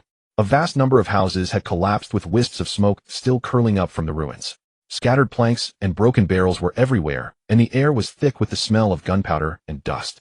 The dead pirates' bodies and unidentifiable limbs were piled up and hauled out to sea to feed the fish. My island. What the hell happened here? Rox clutched his head, unable to believe his eyes. What had happened to his perfectly good island? Even his rift with Harold had not caused him such grief. Hive Island was where his ambitions lay. My ships. How could they all be gone? You son of a... Golden Lion Shiki's eyes bulged, those arrogant eyes now narrowed with fury. The treasure and fleet he had painstakingly gathered over the years had now turned into coral reefs at the bottom of the sea. John Mallon and Gansey were also anxious to know if their own forces were intact. Bubbles gurgled on the surface of the sea, and the fishman Babel emerged from the water. Damn it, Babel. I left you to guard the place, and this is how you do it. Did my treasure get stolen? I can't reach my subordinates. It hurts so much. My flying fleet. Rox suppressed his anger, strode forward, and pushed the others aside. Babel, what the hell happened? How did everything turn into such a mess? Babel jerked his head up, with visible bruises on his face. He patted his chest in lingering fear. Who else could it be? The Marines. A bunch of reckless fools taking advantage of your absence, Lord Rox, to storm the island and raise hell. That bastard Garp, that bastard Zephyr, that bastard Sengoku.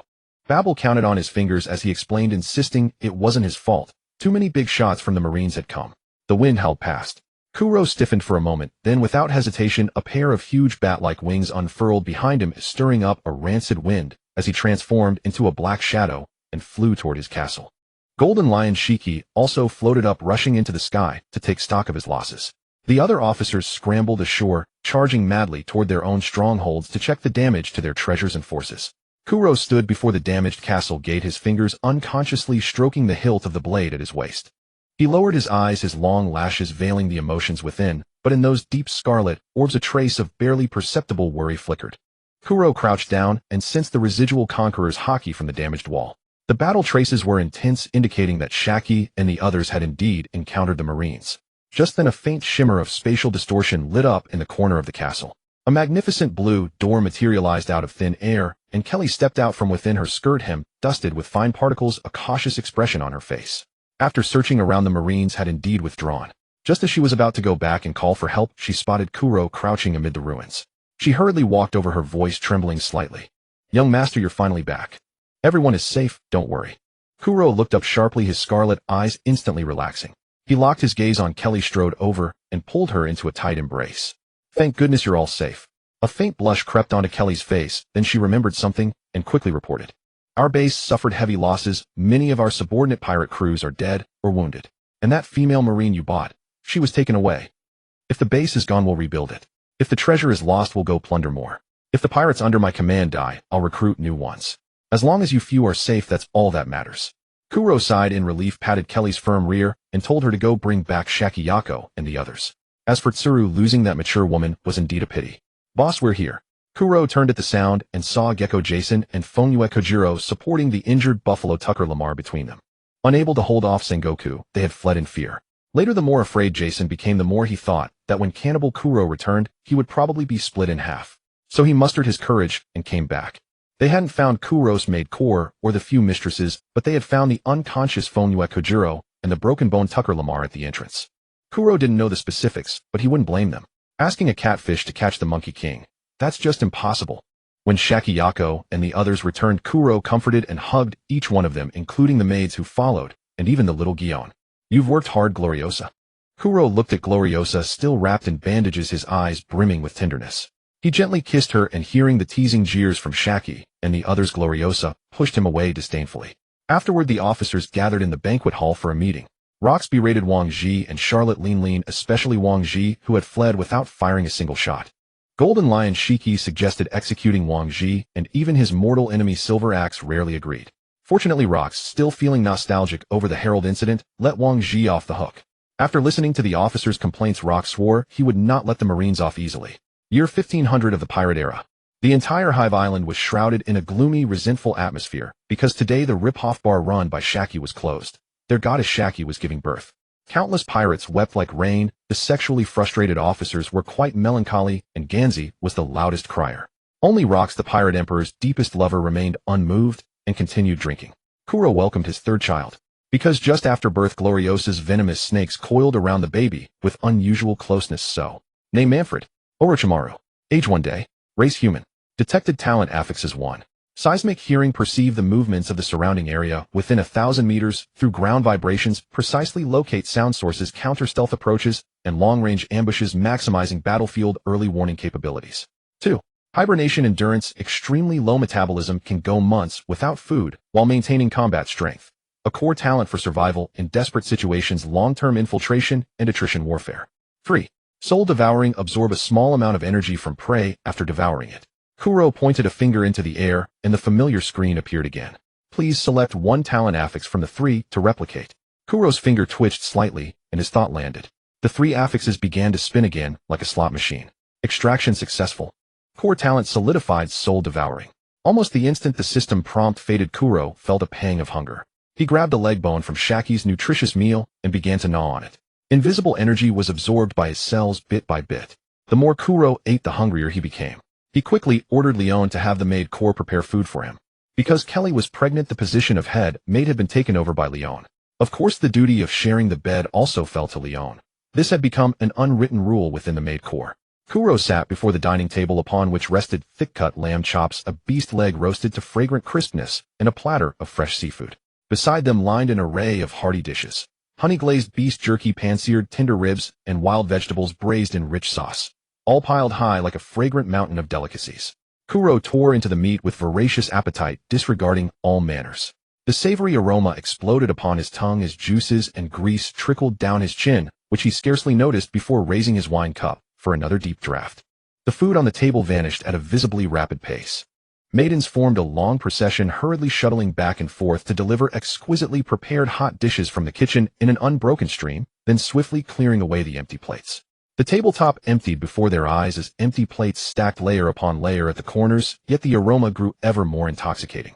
Quick, keep serving. Kuro swallowed a roasted piece whole bone, and all leaving behind an empty plate. His belly swelled dramatically from the sheer volume of food, only to quickly return to its original state. White mist continuously exhaled from Kuro's body, drifting and lingering in the air around him. Yazi approached, carrying Elsa in her arms. While the strong were known for their prodigious appetites, as someone who had lived with Kuro for a considerable time, she recognized this had crossed into gluttony. Little Elsa nestled in Yazi's embrace, gazed with crystal-clear eyes unblinkingly at Kuro devouring the feast before her. Her tiny nose twitched, incessantly captivated by the intoxicating aroma of meat filling the room. Elsa bit her finger, transfixed by Kuro's wolfing manner, drool escaping the corners of her mouth. Her small hands pressed against Yazi's arms while her short legs kicked and squirmed restlessly. Every movement radiated eager anticipation, her entire being longed only to leap onto the table and partake in the feast. "You mischievous little one, what are you after now?" Yazi loosened her grip instinctively, and Elsa immediately leapt onto the dining table. She reached out, grabbed the thick pepper steak from the plate, and mimicking Kuro bowed her head to bite down fiercely, her face wreathed in pure satisfaction. Eat. A faint rustling sound suddenly came from the corner of the table. Nero, who had just turned 1 year old, had somehow crawled into the hall from the outer corridor, without anyone noticing. Small hands gripped the tablecloth as Nero inch by inch worked her way forward, looking up at the food on the table. In her eagerness, she repeatedly tugged at the clean cloth hanging down, her mouth moving as she spoke incoherently. Hearing the commotion, Elsa paused her chewing and glanced curiously over the edge of the table. Her eyes scanned left and right, taking in the fragrant roasted meat in one hand and the meat-covered leg bone in the other. After a moment's consideration, she tossed the bone toward the floor below. Nero's eyes lit up immediately, and she scrambled over on hands and knees, eagerly retrieving the bone. She lay on the ground, burying her face in it, and devouring it with great relish. Yazi rolled her eyes at the sight. After confirming that Kuro was stable and required no further attention, she quietly slipped away, leaving the children to their meal. At that same moment, 1,000 miles away in the Holy Land Merigios, atop the Red Land, the sacred and majestic palace domes rose high into the clouds. Cold air permeated every corridor and hall of the palace complex, carrying with it a profound sense of authority. The 5 elders sat in their elevated positions, their expressions stern and solemn, emanating an oppressive aura that dominated the seas as they silently surveyed those standing below, with deep deliberation hidden in their eyes. "You are being far too hasty. Galen, didn't we already agree to hold the hunting tournament on that island?" Saturn looked at Galen with visible confusion. St. Galen wore the formal uniform, his golden hair standing upright like curved horns. Standing tall and erect, he took a deliberate step forward, bowed deeply, and spoke in a firm, resonant voice that carried weight with every word. "Thank you for your approval, my lords. I have come today with a modest request I hope you will grant." "Speak. As a leading figure among the young generation of celestial dragons, if your request is reasonable, we shall grant it," St. Marcel said, bowing his head to polish his spectacles. A flicker of satisfaction flashed across St. Galen's eyes as he spoke steadily. "Regarding the hunting tournament, a year hence the Navy has already been deployed across all sectors, prepared to blockade the waterways leading out of God Valley at any moment. We have begun quietly inventorying and allocating idle slaves and criminals for these preparations." At this point Galen paused. "But I find the reward for this year's victor utterly unremarkable." St. Valkyrie, whose stout frame dominated the space, waved his hand to interrupt. "I recall instructing that several particularly outstanding devil fruits be secured and prepared for transport to God Valley. Especially that fish fruit model Azure Dragon, prepared exclusively for you. Do not disappoint us." St. Galen lowered his head slightly, his eyes revealing barely concealed fervor as he spoke. "Thank you for your generosity, my lords. But rather than a devil fruit, I desire her." He slammed a wanted poster onto the table, bearing a bounty of 8600 berries. The photograph showed Xingqi in 9 snake pirates battle attire, her dark hair pulled into a sharp ponytail, her gaze cold and piercing, an unlit cigarette resting at the corner of her lips. "Very well, I shall make arrangements." Saturn cast a casual glance, his words carrying absolute certainty. "Arrange it? How am I supposed to arrange that?" After hearing the world government agent's assignment, Wang Ji's fury nearly crushed the Den Mushi in his grasp. "Do you have any idea how quickly that monster Kuro has grown? You want me to kidnap his woman? Impossible, absolutely impossible. I will never risk my life for this." The world government's fools actually tasked him with kidnapping Xingqi. Those of us who have served for years watched Kuro grow from a mere child into the powerhouse he is today. Like Charlotte Linlin and Edward Newgate, the Whitebeard, Kuro was a monster born with unparalleled talent. Each time Wang Ji locked eyes with Kuro's crimson Sharingan, he felt completely exposed. That chilling indifference hidden in those depths made this veteran pirate, who had sailed the seas for decades, shiver to his core. The world government agent on the other end of the Den Mushi remained emotionally detached, likely unable to comprehend why an experienced pirate like Wang Ji would fear a newcomer who had only recently risen to prominence. "This is a direct order from the 5 elders.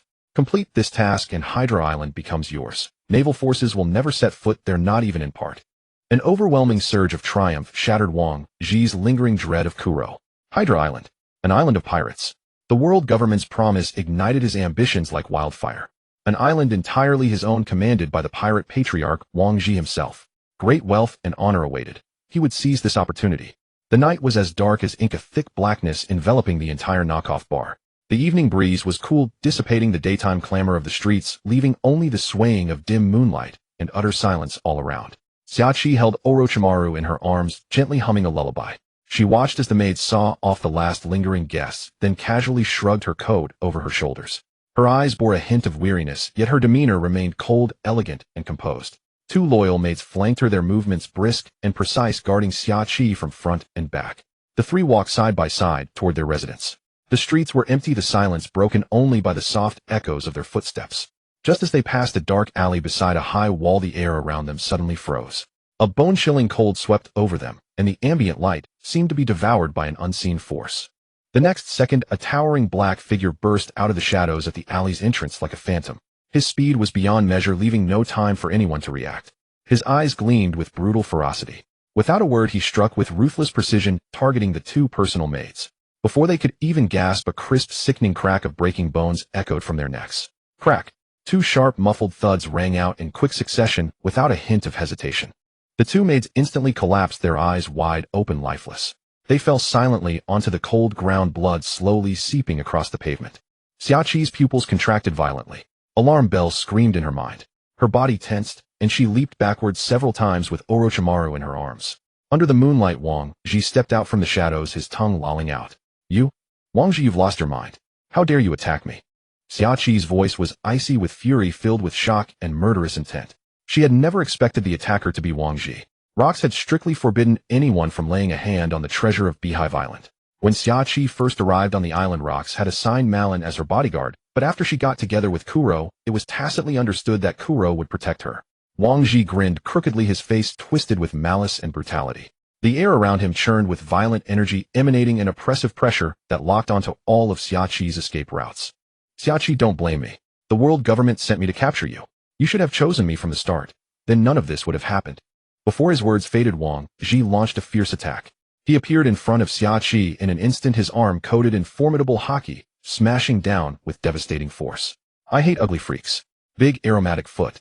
Xiaoqi's slender leg shot toward Wang Ji, but at the moment of impact, he turned into a blur, teleporting behind her. His dark arm reached for her neck. Xiaoqi quickly retracted her legs, spinning it backward into a kick. Armament haki coalesced on her high heel, aimed directly at Wang Ji's heart. Wang Ji teleported again, his expression growing grim. He had to finish this quickly. If he alerted anyone else, he would be in deep trouble. Wang Ji's teleportation became more frequent, leaving behind more and more afterimages, nearly forming a circle that surrounded Xiaoqi. Even observation haki couldn't discern where Wang Ji would appear. Xiaoqi could only kick helplessly at one afterimage after another. Countless afterimages of Wang Ji flashed cruel, disgusting smiles, and all their arms reached out for Xiaoqi simultaneously. An invisible wave of force struck, freezing Wang Ji in place. Cold sweat trickled down his forehead without his knowledge. The entire dark street, all the wind, all the attacks, all the sounds, came to a sudden, complete halt. The air itself solidified. The fierce, killing intent dissipated instantly. A surge of conqueror's haki 100 times more terrifying than Wang Ji's descended, like an abyss, crushing the entire field and making it nearly impossible to breathe. DDD. Wang Ji stammered, his stiff neck craning upward. His layered chin straightened, and his heart pounded uncontrollably.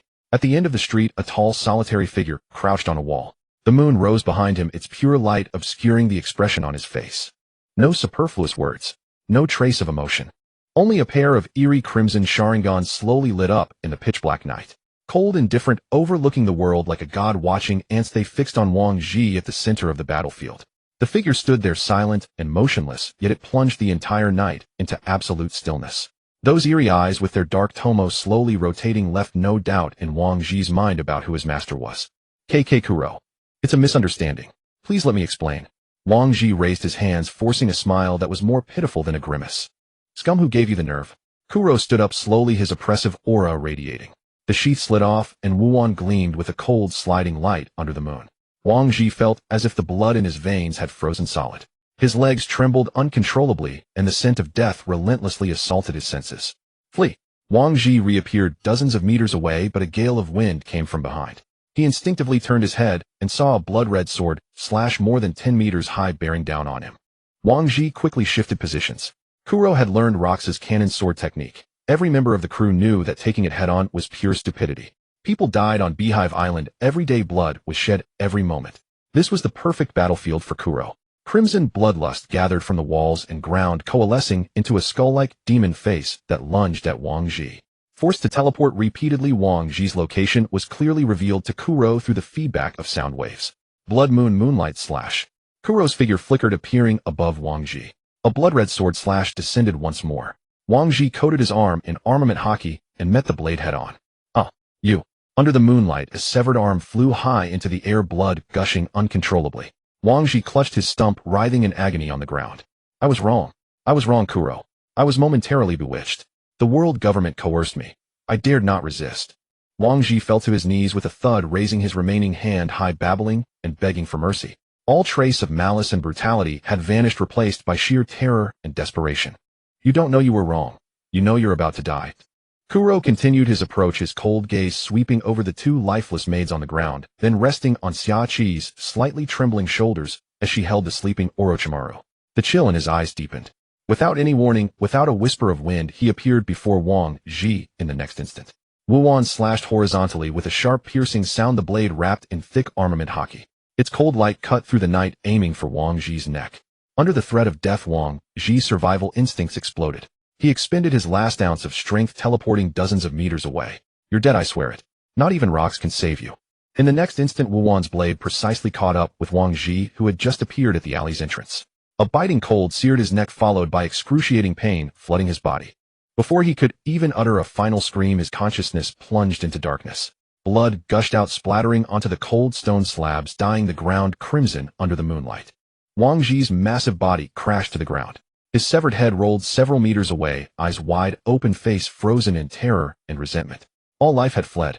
Kuro sheathed his blade with a clean, crisp motion, leaving no trace of hesitation.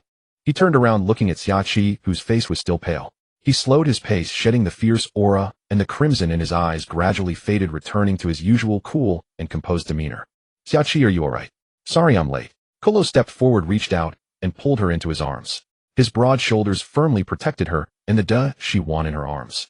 His voice was low and gentle, carrying a reassuring strength. Leaning against Kuro's warm embrace, Xiaqi's tense nerves relaxed.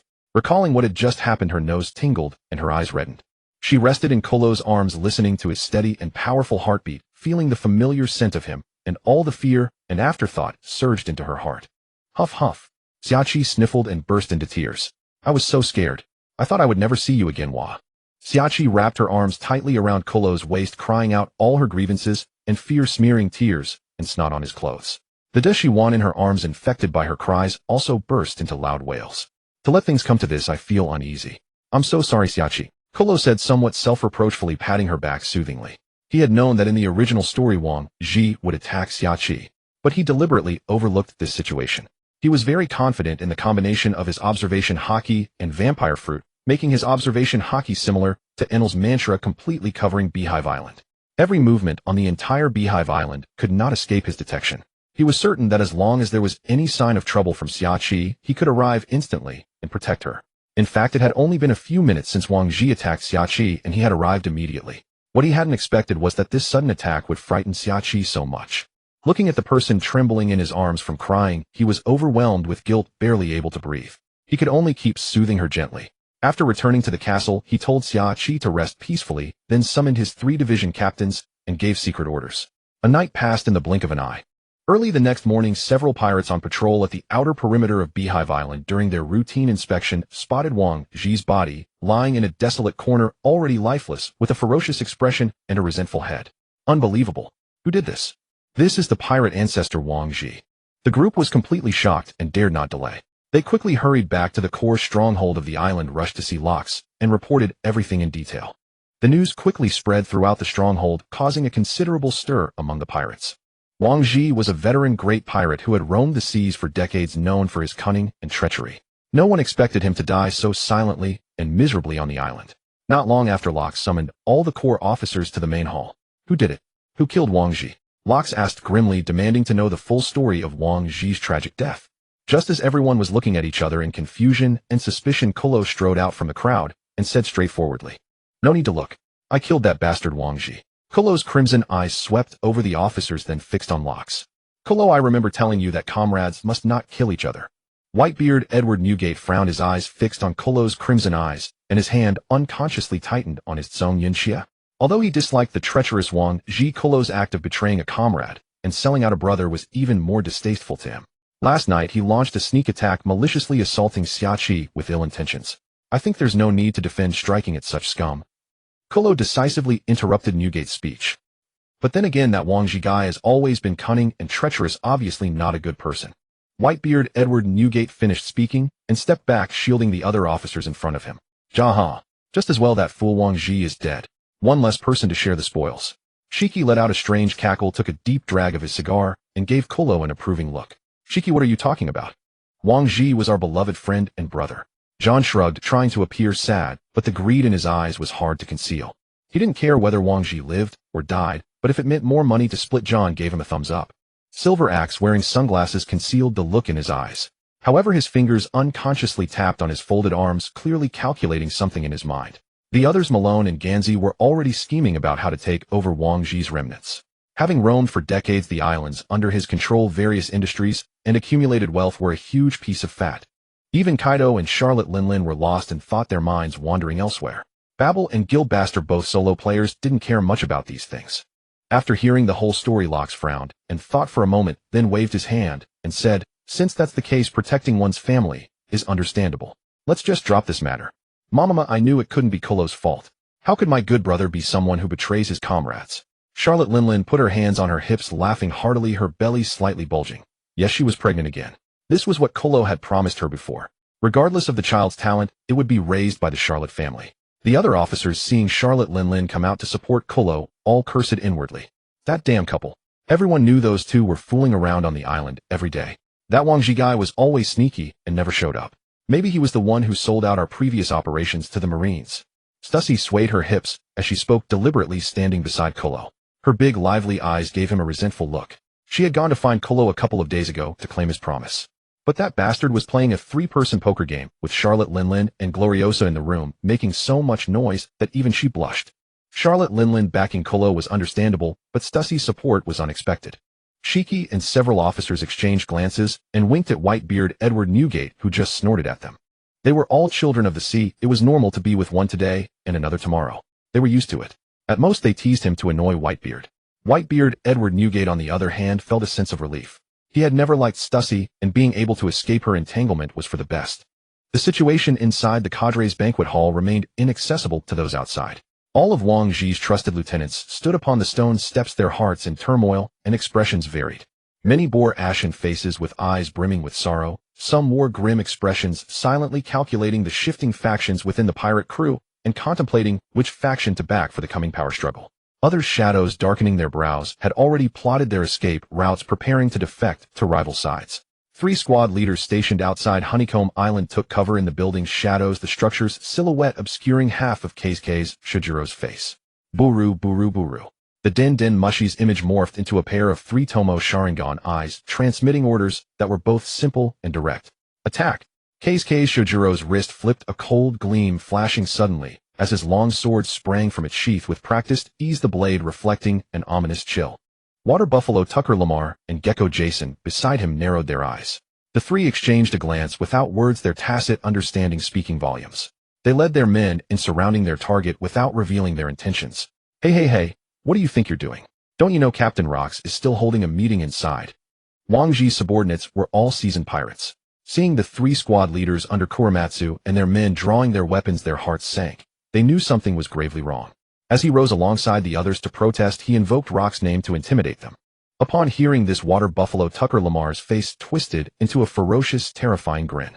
Murderous intent surged in his eyes as he abruptly raised his heavy greatsword and roared his order. Charge, you scum! Kill them all! Pirates surged forward from beside the 3 squad leaders, their faces twisted with vicious ferocity as they attacked Wang Ji's men, engaging in brutal slaughter and clearance. The sharp clashing of blades, the thunderous roar of gunfire and cannons, and the dying screams of the wounded all converged into one chaotic symphony of violence. The sounds of fierce combat and screaming from outside quickly reached the banquet hall. Gold Lion Shiki was the first to sense something was wrong and reacted immediately. "You scheming little brat. You're trying to hog everything for yourself." He quickly retrieved a din din mushi from within his kimono and ordered his subordinates to divide up Wang Ji's territory. The other officers, only after the fact realizing what was happening, pulled out their own din din mushi and began contacting their respective forces one by one.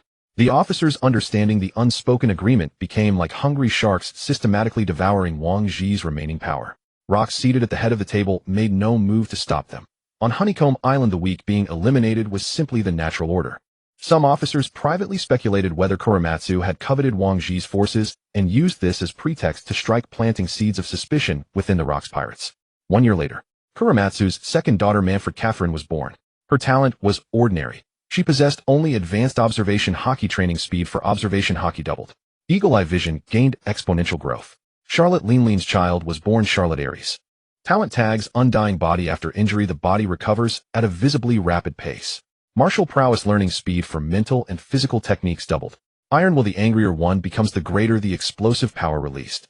Kuramatsu patiently tucked the blanket around Kairi. As he had initially suspected, the gap in talent between Catherine and Aries was enormous. Indeed, the correct way to use the system was to have children with powerful women. The pirate world ultimately remained one governed by bloodline. The children of commoners stayed commoners, while the children of rulers remained rulers. Kuramatsu sat on the balcony and casually tapped the draw function. Golden light fell, granting him eagle eye and undying body respectively. Kuramatsu's eyes felt as though brushed by a gentle breeze. The world before him grew clearer and brighter. The scales of fish swimming in the seawater, the wings of insects dancing in the air, all appeared before his eyes, as if rendered in 3 dimensions. A surge of heat coursed through his body. Kuramatsu's lean frame rippled with growing muscle. He picked up a small knife from the table and sliced his finger. Blood droplets rolled down as the wound healed at a visibly rapid pace. Kuramatsu smiled with satisfaction. His body was also growing stronger. In the past, a fragile warrior like him dreaded facing high HP tank opponents. But now he could fight them for an entire day. Meanwhile, at Marine headquarters in Marineford, inside the solemn and majestic Supreme War Council chamber, a chilling silence reigned, absolute and suffocating. Beyond, the heavy floor-to-ceiling windows stretched an endless blue sea, yet inside pressed an unbreakable weight of tension and gloom. At the center of the brightly lit conference room, a massive screen displayed pages of precision tactical plans cycling in order, marked with coordinates of all waters surrounding God's Island, hidden current routes, meteorological anomaly points, and comprehensive blockade and interception deployment plans. Vice Admiral Thru stood in her crisp marine uniform, her posture still straight and dignified except for her prominently rounded belly that betrayed her advanced pregnancy. Childbirth was clearly imminent. With a calm and solemn expression and a steady, measured voice, she lightly tapped the screen with her fingertips. Item by item, she finalized the complete contingency plans covering waterway blockades, patrol rotations, and emergency counterattacks against sudden enemy threats. Every word and gesture reflected the composure and wisdom befitting the Navy's top strategist, flawless in every detail. Yet Sengoku, seated beside the main position in the front row, churned with a storm of conflicting emotions. His expression was profoundly complex, his heart pierced with bitterness and anguish, emotions too vast to articulate. His gaze fell upon Tsuru's slightly protruding belly, and his heart felt as though gripped by an invisible hand, heavy, suffocating, his breath catching in his throat. After returning from Honeycomb Island, he had taken Tsuru to the medical bay. Only after confirming she was completely unharmed could he ease his mind. The results came back. Vice Admiral Tsuru showed no external injuries beyond fatigue. She was simply pregnant. The doctor even joked about expecting wedding candy, but to Sengoku it felt as though the sky had fallen. The goddess of his youth carried another man's child. Heartbroken, pitying, and seething with resentment, he confided in Tsuru, hoping she would terminate the pregnancy. After much hesitation, Tsuru ultimately chose to keep the child. Her boyfriend, unable to endure the scorn and mockery from others at headquarters, came to confront her. Tsuru broke up with him after a fierce argument. Even Captain Garp, assuming Tsuru had been wronged, teamed up with Zephyr to ambush and beat her boyfriend on a dark and stormy night. Though puzzled, Sengoku volunteered to take responsibility for Tsuru's care. If worst came to worst, he would raise the child himself. He would take on this burden. Watching Tsuru before her, calm, resolute, yet radiating maternal warmth, jealousy, resentment, helplessness, heartache, and indignation coiled together in his chest, suffocating him. But the occasion demanded solemnity, surrounded by officers and generals. As a Marine Vice Admiral, he had to maintain composure and dignity at all times, suppressing every trace of emotion deep within his heart, with no one to confide in. Finally, the meeting concluded. He raised his hands, silently forcing down the turmoil within, and spoke in a grave voice tinged with barely concealed hoarseness. All hands execute Vice Admiral Tsuru's deployment. Immediately mobilize the headquarters elite warships to encircle all approaches to God's Island with overwhelming force. Hold the line with absolute vigilance. No unauthorized force shall dare approach within half a step. The distant ocean surface was calm and serene, the dark blue sea stretching endlessly. A strictly regulated naval prison ship cut through the waves, advancing steadily, transporting shipload after shipload of slaves to the God Valley of the West Sea. A duty naval officer happened to stride past the isolated communication room, abruptly halting his steps. He turned his head, casting a suspicious glance over the open hatch. Feels like someone's been here. Is it my imagination? He muttered softly to himself, looked around, and saw nothing unusual, then suppressed his doubts and turned away. At the same moment, in the lowest slave hold of the prison ship, a large ventilation metal pipe that ran through the compartment had been silently cut open, creating a neat slit. Ginny jumped down from inside. Ginny, you're safe. That's wonderful. Ivankov's eyes welled with genuine emotion and joy, speaking excitedly. Ginny, missing a tooth and with a small frame, trotted over and said with a grin, Big brother, everything went smoothly. The rest is up to the news agency to organize and publish. Fear of death is an innate instinct in all living beings. Driven by the will to survive, Ginny sneaked through the pipes into the communication room and passed the information about the Celestial Dragon's hunting game to a certain news agency. Please keep quiet, okay? It will bring trouble and suffering to us as well, young man. Around them, a group of resigned slaves huddled together. One of them, an old man with a withered face and wrinkled features, slowly raised his eyes. His gaze was nothing but dead stillness, void of any light. As a slave, his life had already been miserable enough. He only wished to quietly and painlessly leave this hopeless world before death arrived. You idiot, what worse fate could there be than this? We'll all die? We don't even know where the ship is headed. Don't think you can be saved by luck without doing anything. Miracles only happen to those who never give up. Don't underestimate the power of miracles. Ivankov pointed his finger at the speaker and retorted passionately, his voice echoing sharply in the oppressive hold. Ginny quickly ran over to stop him, gently pulling his hand, afraid that the heated words would attract the attention of the naval patrol outside. What energetic slaves you are. The young Bartholomew sat on the ground and said with a laugh. Meanwhile, World Government Secret Intelligence Agency. Don't play dumb. This is meaningless. Come on, just bribe me with money. Wouldn't that be more beneficial for you? Because Murdoch had repeatedly spread the Navy's dark history, he had been secretly executed by agents planted by the world government. Morgans officially assumed the position of president of the World Economic News Agency. Due to the world government's covert targeting, the newspaper's operations fell into a severe debt crisis. The moment Morgans got the news, he came to blackmail these damned agents. You're just a broken newspaper from a small place. How do you have such an intelligence network? We could kill you right now, you know. The two black-suited agents looked disdainfully at the reckless man who dared to extort the intelligence agency. Ha ha ha ha, if you could do it. Then try it. You've successfully angered me. No matter what, I'll leak the information to Hive Island.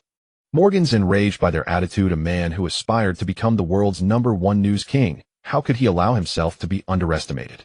Seeing the two agents already raising their hands, gathering power to attack, Morgans made a quick decision.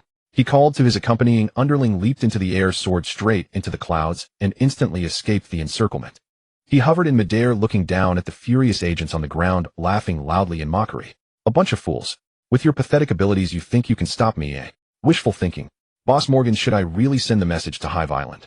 The underling, a newsbird, flew down below Morgans and asked, Address me by my title when working. Not just Hive Island. Tell all the famous pirate crews. With a heart full of rage and nowhere to vent, Morgans resolved to use this explosive scoop to stir up a massive upheaval for the lofty world government. Hive Island. Hey, is this true? Where is God Valley? In the noisy and luxurious banquet hall, fine wine and food were arranged on both sides. All the core executives gathered, each holding a copy of an urgent intelligence leaflet. After reading it, they all showed expressions of shock and doubt, discussing loudly. Although it was not as sensational as the year when Shaki was captured in the original story, the various rewards from the Celestial Dragons mentioned in the intelligence were still very tempting. The prizes for the Celestial Dragons game. There must be a lot of treasure. Ganzi waved his hands in excitement, thinking about it. The treasure of the Celestial Dragons. Maybe after this job, he could retire. It's really making me itch with desire. If I could get my hands on it. Golden Lion Shiki seemed to already envision countless pirates kneeling before him, shouting, Long live the Commodore. The Celestial Dragons human hunting tournament. I always thought it was an unfounded rumor. Whitebeard noted the details in the intelligence with a grave expression. Besides the treasure, the game prizes include devil fruits. Kaido Kuro, aren't you tempted? Charlotte crouched nearby, holding the newspaper and carefully reading it before speaking. Oh, mention that, and I'm wide awake. What kind of fruits are there? Kaido struggled to find the relevant information on the newspaper, having never been educated since childhood. He was actually illiterate, recognizing only a few characters. A devil fruit that can be used as a reward by the celestial dragons must have a powerful ability. Kuro held Aries and curiously pinched his cheek. Mama, if that's the case, then I must get one for Aries. Charlotte Linlin rarely showed maternal instincts, sensing that this little one had far greater potential than Katakuri and the other children.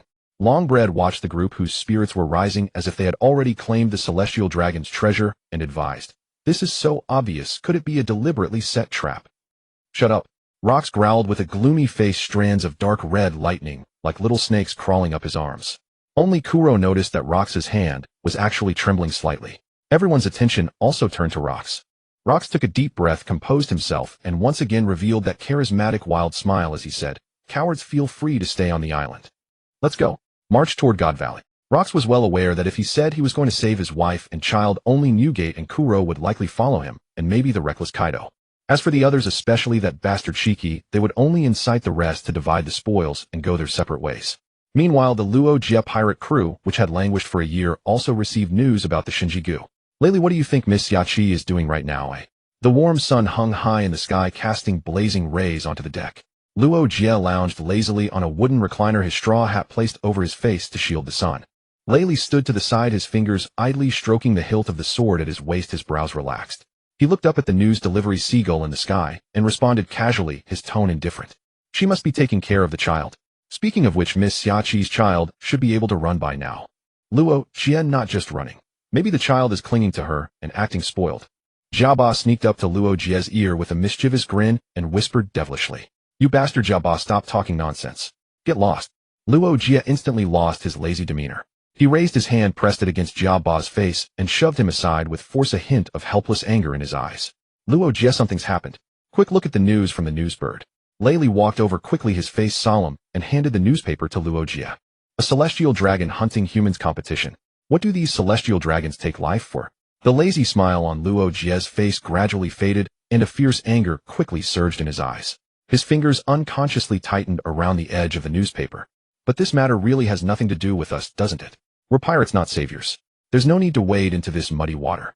Layli spoke with a hint of meaning, but his gaze was fixed on Luo Jie's expression. "No, let's change course to the Shihai. Isn't there the celestial dragon's treasure? Let's rob them all." Luo Jie was silent for a moment, then suddenly stood up, his arm raised forcefully forward. His voice was like a great bell echoing throughout the pirate ship, drawing a chorus of agreement from the other crew members. "What a hypocrite. Jabba, how far is the Shinji Daoi?" Layli shook his head, but his eyes were full of understanding and approval. "Not very close, but we can make it in time." Jabba measured the distance on the chart. Not far from the Alawajeka-sun, how a marine warship was trailing the Luo Jie pirate crew from a distance. News of the Luo Jie pirate crew's movement was reported to Admiral Gongu Kong by Marine Intelligence. Gongu Kong was extremely busy with the recent deployment of personnel and escort fleets to the Shinji-gu. However, upon seeing the Luo Jie pirate crew's unusual activity, he still made a call to Ka-Pu, who was on vacation in the Donghai using a transponder snail. Shinji-gu, why on such a remote island? Ka-Pu, wearing beach shorts, lay under a parasol watching the beauties passing by. "I can't say that. Although it's uncertain if something happens, it would be terrible." Gongu Kong held the transponder snail with difficulty. "I refuse. I'm not interested in the Celestial Dragon's field trip, or whatever. Didn't you send enough guards? Why should I be afraid?" Ka-Pu laughed as he watched the bikini-clad beauties playing volleyball by the pool. "Those Celestial Dragons, if they get attacked by the Lukisi pirate crew, it would be best if those disgusting bastards were all killed by the Lukisi pirate crew. As for me, Ka-Pu, protecting them, don't even think about it." "Well, it's just that I didn't expect the Luo Jie pirate crew to also make a move. Why didn't you say so earlier?" As soon as Ka-Pu heard the name of Luo Jie, he instantly got excited, jumped up from his beach chair, and grabbed the transponder snail. At the other end of the sea, dark clouds pressed low over the water, winds and waves began to rise, and the atmosphere was fierce. On the Jibei Kuji Jian, how Ku Luo swirled his wine glass, the crystal clear liquid clinking against the glass, releasing a faint aroma of wine. The stunningly beautiful Situshi leaned over, slightly snatched the half glass of wine from Ku Luo's lips, brought it to her own seductive lips, and tilted her head back to drink it all in one go, her posture lazy and charming. How unsightly! Situshi. Gu Luo Liu Sa sat next to Ku Luo with her long legs crossed, her slender legs lightly brushing against Ku Luo's knee, a teasing smile in her eyes. "You're no different, Gu Luo Liu Sa." Situshi twisted her ankle and sat right in Ku Luo's lap, reaching out to stroke his cheek. "I've agreed to start an in-depth cooperation with you. Don't you dare lie to your big sister." I've never been able to resist beauties. Deceiving women is something I cannot do. Ku Luo leaned back on the sofa, his left arm holding the delicate Tushi, and his right arm embracing the mature and stunning Gu Luo Liu-sa. Ku Luo, you bastard, you really know how to enjoy yourself. Jin Shitsi Shiji looked at the scene of Ku Luo, with two women, his tone full of envy yet tinged with disdain, speaking sourly. Shiji, why don't you find yourself a woman? You've been holding it in for so long. Ku Luo opened his mouth to accept the grape fed by Gu Luo Liu-sa, chewed it, and spit the seeds into her outstretched fair palm. What do you know? With a woman your sword becomes dull, your back aches, your legs go weak, and most importantly your money is gone. Shiji said with the expression of an experienced man. Just as they were chatting and joking the entire Jibei, Kuji Jianhao suddenly shuddered violently. The hull jerked to a halt, its forward momentum abruptly stopped, and the wooden planks groaned under the strain, a dull, heavy creaking sound that was jarring and abrupt. Chaotic sounds came from outside the ship. Stop, hold on, everyone wait. What the hell? Don't stop me, Luokisi. Ku Luo and Shiji walked out. In front of the Jibei, Kuji Jianhao was a massive vessel dozens of times larger than their own, its shadow covering the entire ship. Is this a giant clan ship? Shiji looked up. He had been to Ierbafu many times with Luokisi, and he was quite envious of the materials from the Baoshu Yadong there. He had seen many giant shipbuilders. The flying fleet he wanted to build really needed this precious material. It's okay, just sink it, Yuehan said, and purple arcs of electricity flashed between his fingers. The metal on the ship was enough for him to fire an electromagnetic cannon. Luokisi raised his hand to stop Yuehan. Hallader came out with a group of giant warriors and said, "Do you see that ship in the distance? The world government is watching us. I am ordered to stop you. If we risk our lives, sinking your little ship is nothing but a snap of the fingers." Luokisi turned his head to look at the faintly visible marine surveillance ship in the distance, then turned back and gestured to Nyo Gate behind him. "I'm not your subordinate, Luokisi. By Huzi Adhua." Nyo Gate said discontentedly, but still faced the direction of the surveillance ship and punched the air. The surging sea, like a hungry shark, instantly tore the marine surveillance ship apart and swallowed it. "So you think this will earn you more virtue in the eyes of the world government, and then you can join them?" Rox folded his arms, speaking amidst the backdrop of Charlotte Linlin Kaido and Edward Newgate, a group of heinous villains. "You underestimate us too much." King of the Giants. Harold fell silent, noticing that Rox no longer called him by his name with enthusiasm. A trace of bitterness, regret, and guilt flickered in his eyes. All kinds of emotions suppressed within his heart. "Can we talk alone for a moment?" Rox noticed Harold's expression and finally relented, saying. Without waiting for Harold's reply, Rox leaped directly onto the giant's ship. Harold stopped his tribesman's agitation, took out a bottle of wine, and poured it into a bowl with a gurgling sound. "Time is quite tight, and Hikiro is still here chatting with his dear friend." Kuro shook his head, then wrapped his arms around Gloriosa and Stussy before returning to the cabin. If Rox wasn't in a hurry, neither was he. After all, it wasn't his wife and children. "Harold has already obeyed the world government's orders to intercept you. Your wife and children are on God Valley, their fate unknown, and you're still dawdling here. Actually, my real name is Davy D. Jibek." Rox sat cross-legged against the ship's wall, took a sip from the wine bowl, and spoke to Harold. "Isn't your name Rox?" Harold also sat down cross-legged like Rox.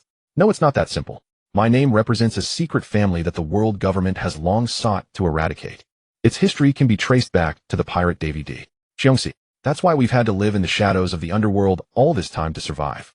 Rox wiped the wine from the corner of his mouth with his hand, looked at Harold, and continued. "I don't know if it's fate or misfortune. 2 years ago I had a child. I accompanied my wife back to her homeland to ensure mother and child were safe from danger. I even asked them to rely on the Davy family." Rox thought of Alice and Teach, and a rare tenderness softened his face as he smiled. "Why are you telling me your weakness? In that case, I now know that your wife, children, and family are all in your hometown." Harold asked in confusion. "Wahaha, because my hometown is God Valley," Rox said with a frustrated expression. Since his debut, he had carefully concealed his tracks, even changing his name deliberately. He wondered if the world government had investigated something, or just stumbled upon it by luck. Harold stared at Rox in shock. Could it be that the world government deliberately used this method to lure you out? "Know that island is where the celestial dragons gather in large numbers. On the contrary, they probably don't want me there. This might be a huge miscalculation on their part. I truly feel that I am being drawn by some great power like fate, as if it is inevitable." Rox said reluctantly. Too early. In Rox's plan now was not the time for an all-out war with the world government. Neither the 2 devil fruits nor the thawing of the giant hammer pirates were ready at all. I have no interest in the treasures or devil fruits there. What I truly cannot let go of are my wife and children. As long as they are safe, that's enough. So my old friend, lend me your strength." Rox looked at Harold with hope as he extended his invitation. "I refuse. I will sink you all here." Harold dared not meet Rock's disappointed eyes, lowering his head and closing his eyes. I see. That's good. You foolish coward.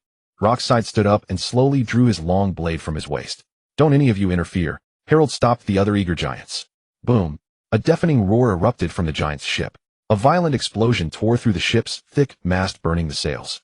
In the cabin, Kuro heard the commotion and rolled his eyes, wondering if the two were actually fighting or just two drama queens acting out a scene. He only knew that Gloriosa's figure was exquisite, and he rested his head against her proud chest. Turning over and suffocating to death would be a happy passing. Soon after, Rox returned to the Gibex, sword unscathed. The giant warriors, having lost their mast and sails, could not catch up with the Rox pirates. They could only watch from afar as the Rox pirates sailed away. After returning to the ship, Rox remained silent. They sailed at full speed for several days, crossing the seas of the New World and the calm belt of the West Blue. Every day they saw the corpses of sea kings killed by the officers. When there were too many sea kings, Shiki was forced to use his ability to float through the air. At other times, Babel pushed the ship through the sea. Both of them were exhausted. Rox, you bastard, I'll kill you sooner or later. Shiki cursed with dark circles under his eyes. Meanwhile, Rox was in the captain's cabin. Both Kuro and Newgate had been summoned inside. Rox, is there something you need from us? Kuro asked curiously. Normally, Rox wouldn't call officers for a talk. Rox sat in his chair without a word until Newgate was about to speak impatiently. Rox spoke first. Can I trust the two of you? What nonsense are you talking about, Rox? Are you saying there's some bond between us? Kuro asked incredulously. This time Newgate remained silent, patiently waiting for Rox to continue. Kuro, regardless of everything, I taught you my cannon sword technique. To put it bluntly, you are also my disciple. Inside this is my notes on mastering Haushika Haki infusion. Don't blame me for not teaching you the real thing. Rox pulled out a worn-out notebook from a box in the captain's quarters and tossed it to Kuro. Good. Hakiro, I knew you were holding out on the real stuff. Kuro joyfully patted the dust off the notebook in his hand and tucked it back into his pocket like a treasure. Demonstration teaching counts as teaching. Rox said, his face reddening. Get to the point. I'm not here to listen to your master-disciple heart-to-heart. Newgate interrupted helplessly. Rox took a deep breath, slowly exhaled, and stared at the two with a serious gaze. I'll tell you a secret that no other crew member knows. My name is not Rox D. Jaibeck. My real name is Davy D. Jaibeck. I come from the Davy clan. A clan persecuted by the world government. After recounting the history of the Davy clan, Rox took a sip of wine from the table to moisten his lips. Davy D. Cheongsi. So he's your ancestor. No wonder you love Davy games so much. Newgate said with sudden realization. So why are you telling us this? Kuro asked in confusion. Rox being from the Davy clan was something he already knew. Just like how Bartholomew was from the Buccaneer clan, it was merely another race persecuted by the world government. There was nothing surprising about it. 2 years ago I met a woman in the Leluxia kingdom, and soon we had a child. Luo Keisai walked to the wine cabinet, took out a bottle, uncorked it, and poured for both of them. What? You have a wife and child? Aidhuan Nugoite wore an expression of a loyal brother betrayed by revolution. Yes, to keep them safe, I sent them to my homeland. Your homeland, could it be? Aidhuan Nugoite quickly realized. That's right, Shinji Valley. Luo Keisai spoke with a bitter smile. Shinji Valley is vast. I don't want to find them as corpses. So I hope you'll lend me a hand. I beg you, find them, protect them for me. Under the shocked and incredulous gaze of Ku, Luo, and Nugoite, Luo Keisai knelt without hesitation, his body trembling slightly, his forehead striking the hard wooden floor with a resolute and determined force.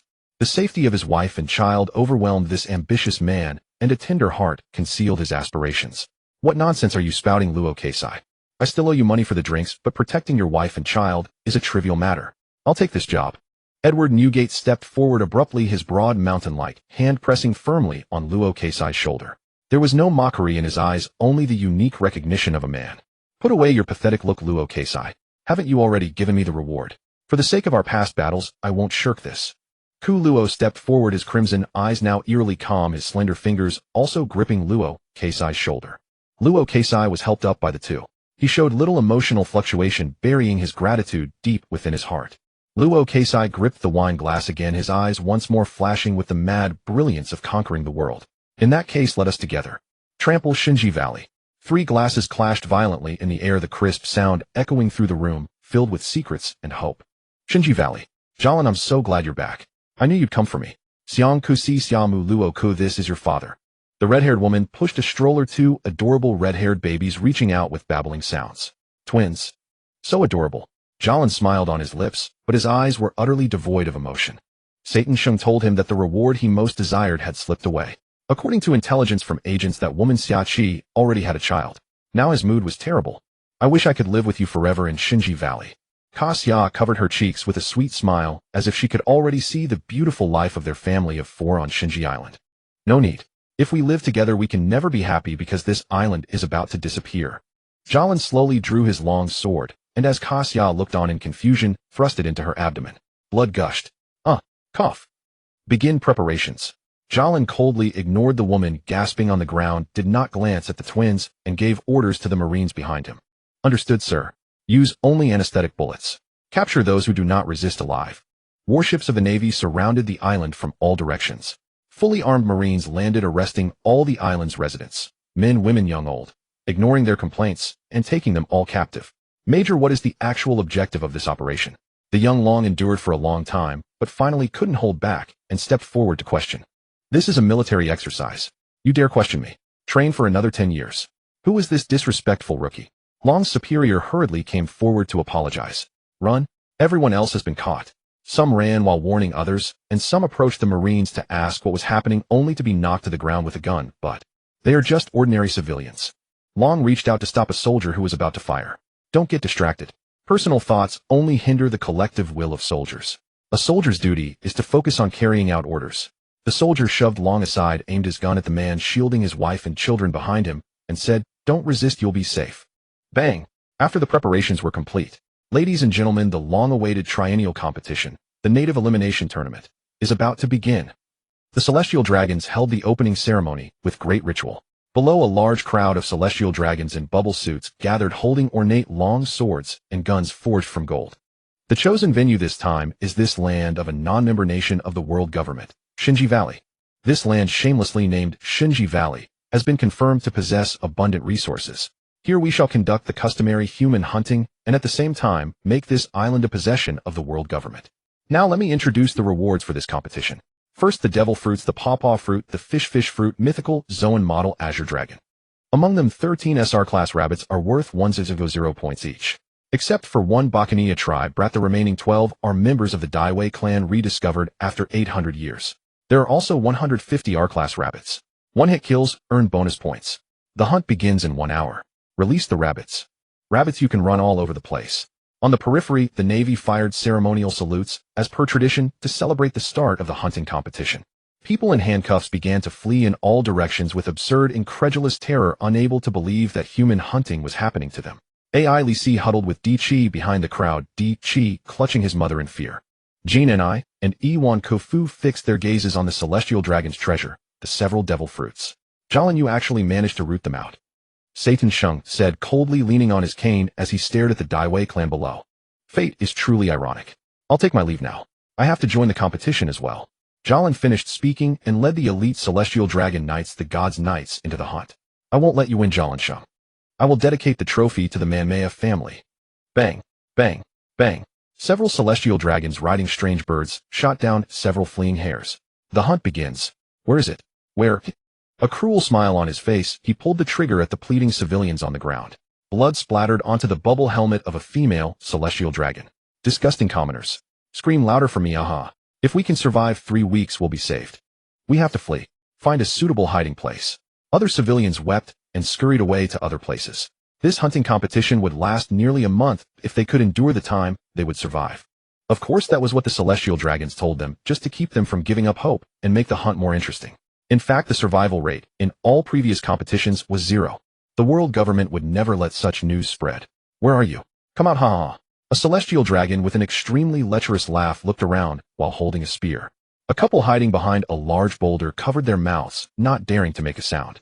Only the child in the woman's arms sobbed softly. Don't cry, I beg you. The woman tightly covered her child's mouth with her hand, ignoring the child's struggles and holding it firmly. The man cautiously peeked around the boulder. He found you.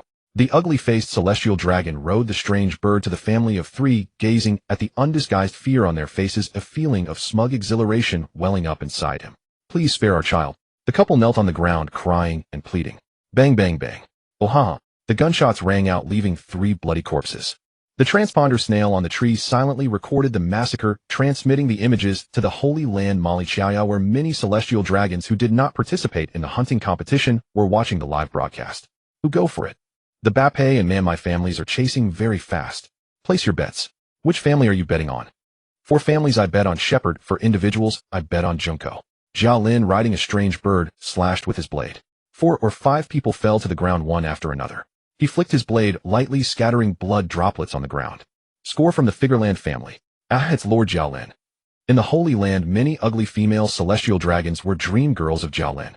Several black arrows weaved through the dense jungle, piercing 3 civilians. A beautiful woman with bandages around her mouth, wearing a black military uniform, walked over from behind. Her hands were wrapped in a twisted manner with black arrow-like bandages. Divine Thicket Blade, Junzi Palace. Another excellent score from the man my family. Climb high. I'll give you a thorn cushion. Jump down quickly. Swomatzi stood with his hands in his pockets, laughing at the child on the tree while kicking the trunk. The child could only cry and cling to the branches. Please stop. That's my child. The father stumbled over, reaching out to catch the child. How touching.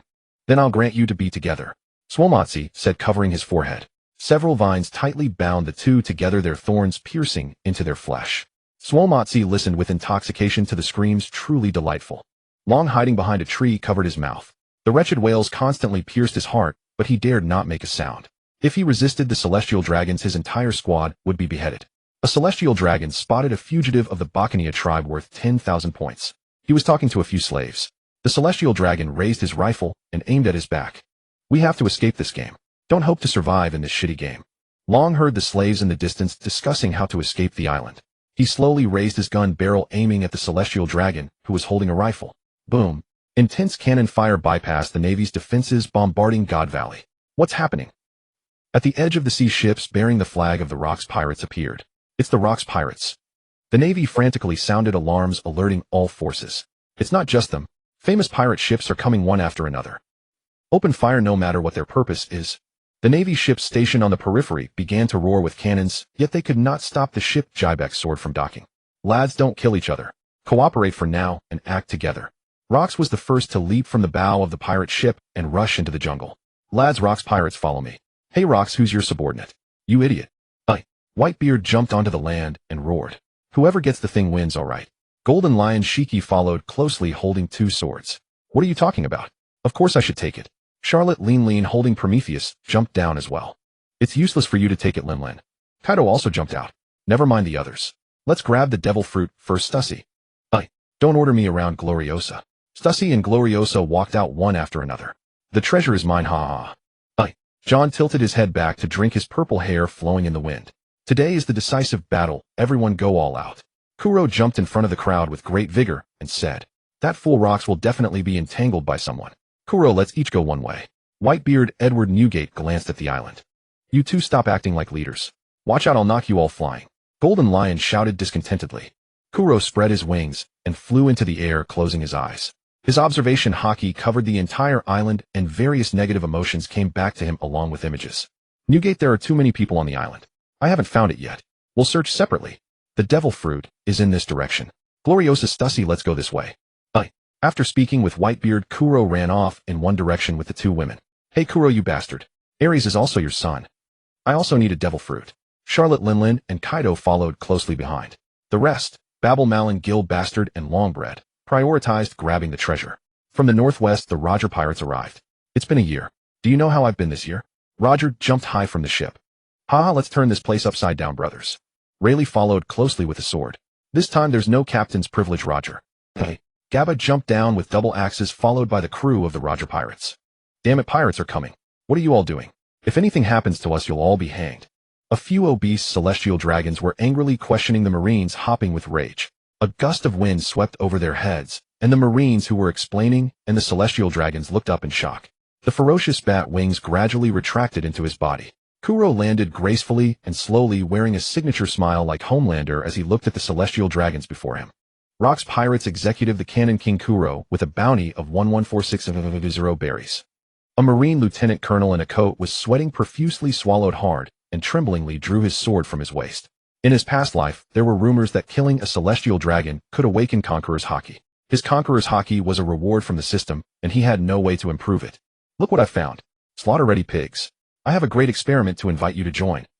Kuro twirled his sword in his hand, the crimson in his eyes sending chills down one's spine, exuding a violent aura. Lowly scum, if you dare touch me, the Marine admirals won't spare you, nor will the world government.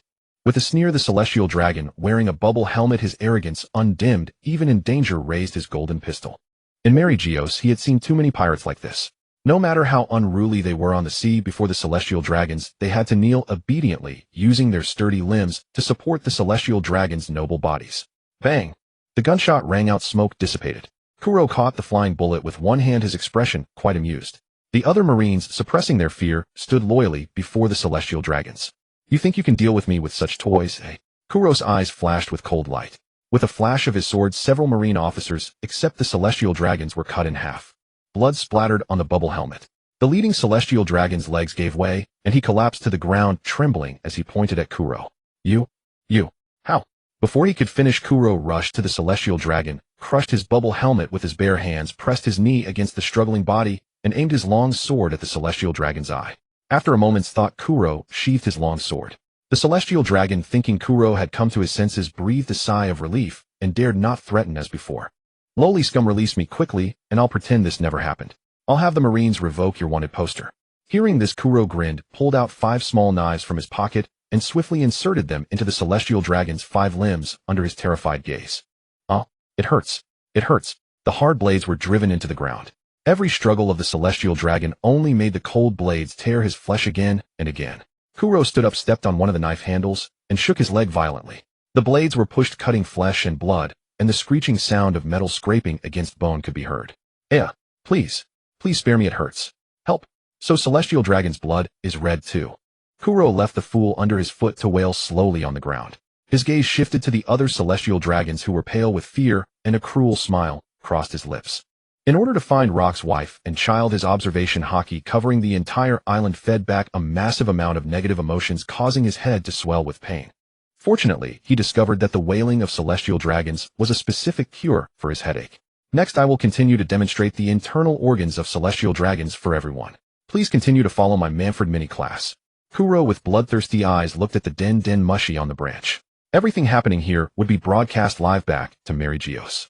Kuro grabbed another celestial dragon, slit his chest open with his long sword, and pointed at each organ while speaking to the den mushy. This is the lung.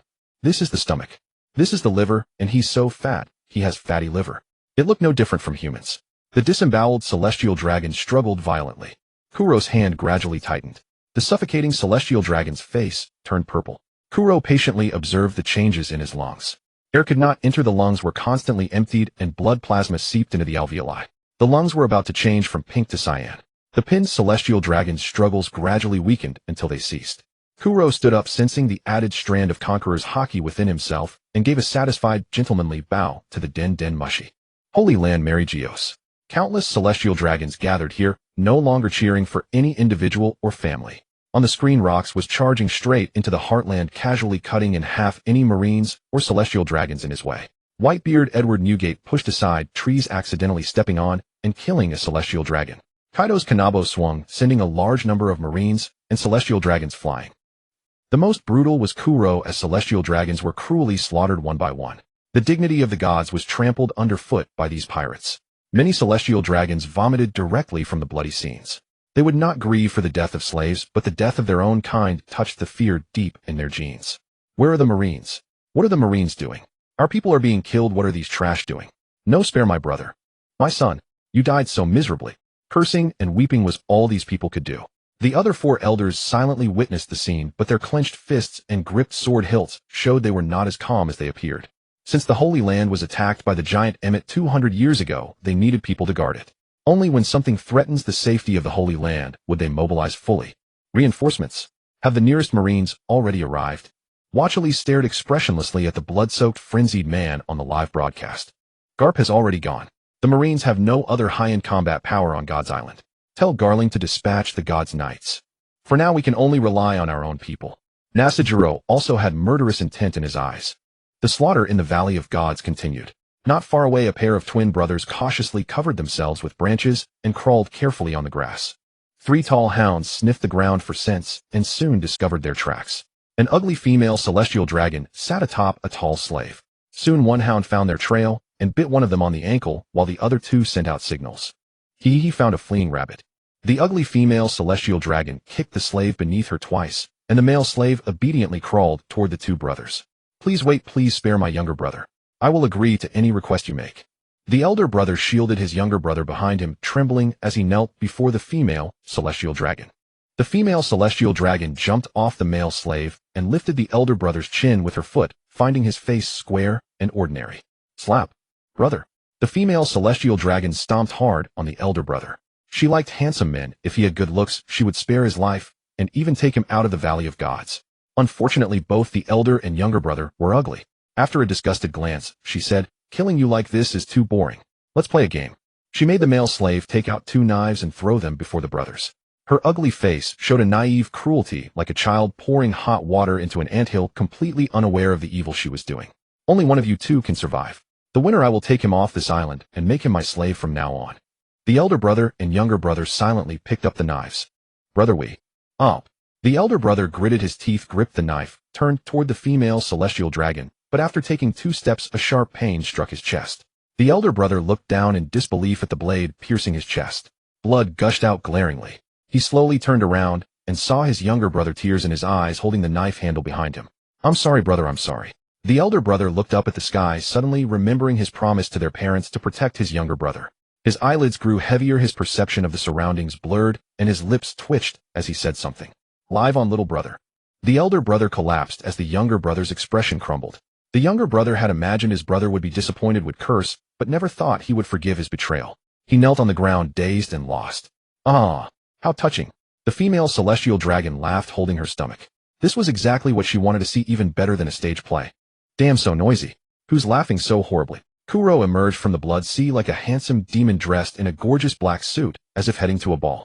The female celestial dragon was stunned at first, then saw Kuro stepping out of the shadows. Her eyes lit up, she licked her yellow teeth. He was exactly the kind of handsome man that a fairy like her liked most. "Lowly wretch, come here. I, Bagong Zypode, want you to be my slave. I, your master, will surely pamper you." Kuro took a careful look at the anthropomorphic creature before him, his physiological disgust unconcealed, and said, "Where did this ugly thing come from? Big head, big ears, are you even human? How dare you? My father says I am a 200-gene plump fairy." Kuro could no longer tolerate the aesthetic bullying from the other party. He drew his blade and charged. Blood moon moonlight slash. A crimson thick sword aura split Bagong Zypode in 2 with a scream. Kuro breathed a sigh of relief. He suddenly sensed a faint reaction from someone nearby. Unexpectedly, that person was still alive. He took a few steps forward. "You are a pirate, right? Please take me off this island. I am willing to become your disciple, and I will take care of you in your old age." The younger brother ran over and knelt before Kuro, speaking sincerely. Kuro sneered. "I have a son, why would I need you to take care of me? Besides, I have the vampire fruit, and won't age at all. A heartless ingrate who would stoop to any low to survive. What use would I have for such a person? Get out of my way, you waste." Kuro reached out, grabbed his head, and slammed it hard against the ground. After confirming the brat was dead, Kuro walked toward the place he had sensed earlier. It was a storage room. A red-haired woman lay inside, barely alive. Her abdomen had been slashed open, and a large pool of blood covered the floor. "This seems to be Garen's wife. A married woman is good. You dared to covet my Shachi, then I won't be polite." Kuro stepped forward, pinched her chin to confirm her looks were good, lifted her up, and bared his fangs to bite her neck. Transformed into a blood servant, Mage Nuolia felt herself enveloped by a warmth. At the injured spot, granulation tissue kept squirming, and soon it was completely healed. Her face, pale from blood loss, became rosy. "Master." Mage Nuolia slowly knelt on the ground. She remembered everything clearly from the past, including Garen's ruthlessness. After becoming a blood servant, her mind gained an extra layer of unwavering loyalty toward Kuro. Kuro nodded with satisfaction. This ability was like Moria's zombie creation. It had its own flaws. Blood servants also feared sunlight, and powerful individuals could forcibly dispel the effect with haki. A very useless skill, but quite useful for ordinary people. "Follow me now. I'll find someone to take you back to the ship in a moment." It was originally just a tool to annoy Garen, so Kuro naturally didn't need to be gentle. He took off a black cloak from his body and threw it to Mage Nuolia. "Understood, master."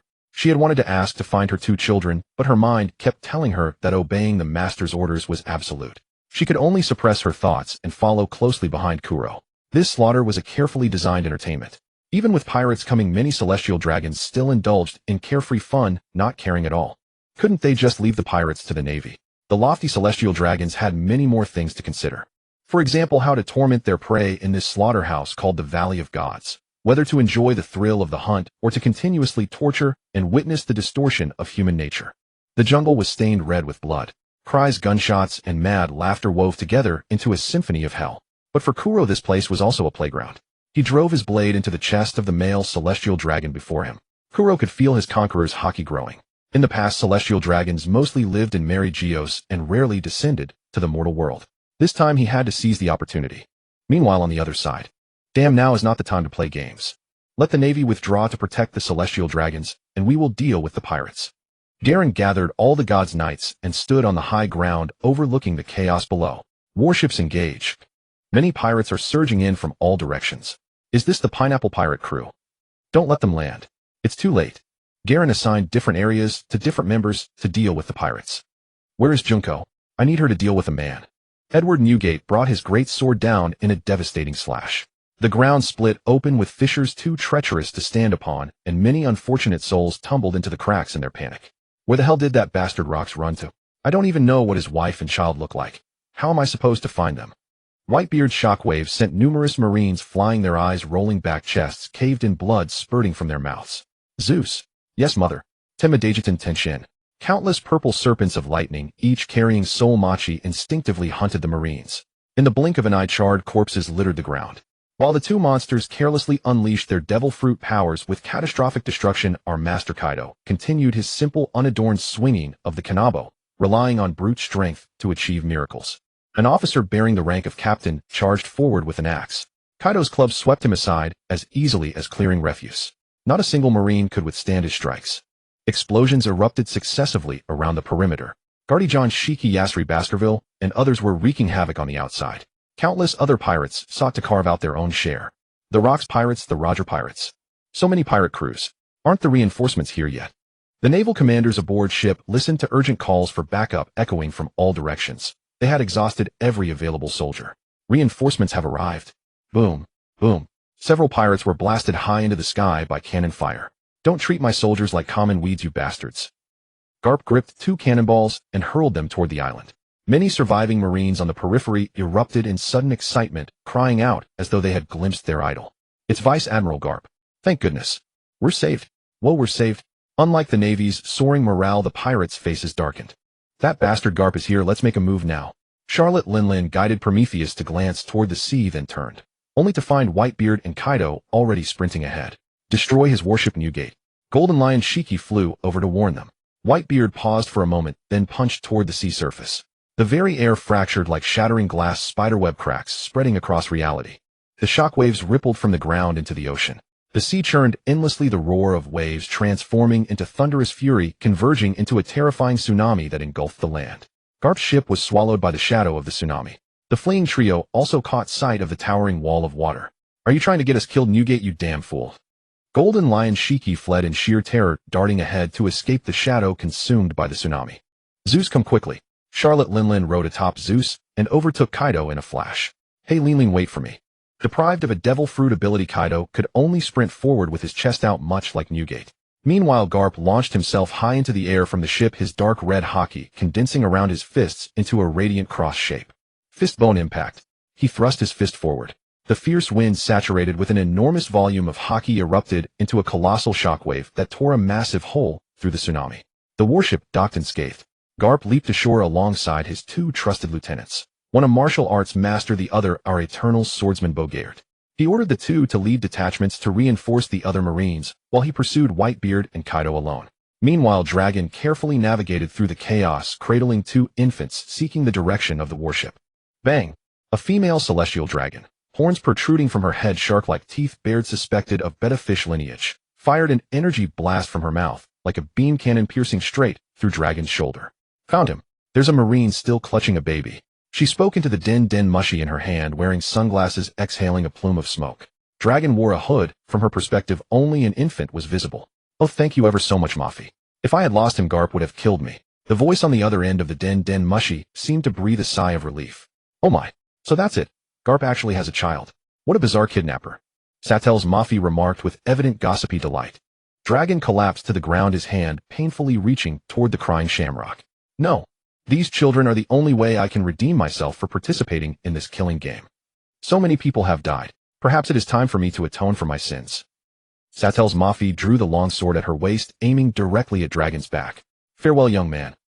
The instant her sword descended, an overwhelmingly dominant slash sliced her and the surrounding trees clean in half. Let me repeat myself. I was never aiming at you. I'm targeting Garp in the sea. Whitebeard retorted irritably as he ran. You enormous liar, you nearly got us killed. If you're looking for a fight, then let's settle it right now. Charlotte Linlin furiously grabbed Whitebeard by the collar. Damn you, Newgate. We're all devil fruit users. If you wanted to take advantage of the chaos to kill us, just say so. Golden Lion Shiki caught up from behind. Only then did Kaido suddenly snap out of it. He wasn't a devil fruit user. Why was he running? It was merely Garp. Was he really avoiding him? The four sprinted past Dragon and Mafi, whose half of her body still clutched the infant. None of them noticed a snake coiled by the roadside. Rumble. A colossal shockwave kicked up massive clouds of dust. A thunderous roar echoed as a figure shot through the opposite side of the forest like a cannonball, sending earth and debris flying upon impact. A giant fish has appeared. This is a first-class fishing ground. Prepare yourselves. You see, kings. Garp emerged from the dust cloud, his imposing figure radiating sheer oppression. His suit sleeves were rolled up, jet-black armament hockey coating his powerful fists. Who's afraid of whom? Kaido clenched his fists, glaring fiercely at Garp. Run already, you fool. Stop wasting time. The devil fruits are still waiting for us to claim. Charlotte Linlin and Edward Newgate had already sprinted ahead with surprising sense, only to realize after a few steps that Shiki, that bastard, had somehow slipped away unnoticed. Engaging Garp would yield nothing but wasted time. There would be no spoils, only delay. By holding him off here, they were simply clearing the path for everyone else. Prometheus Heavenly Fire.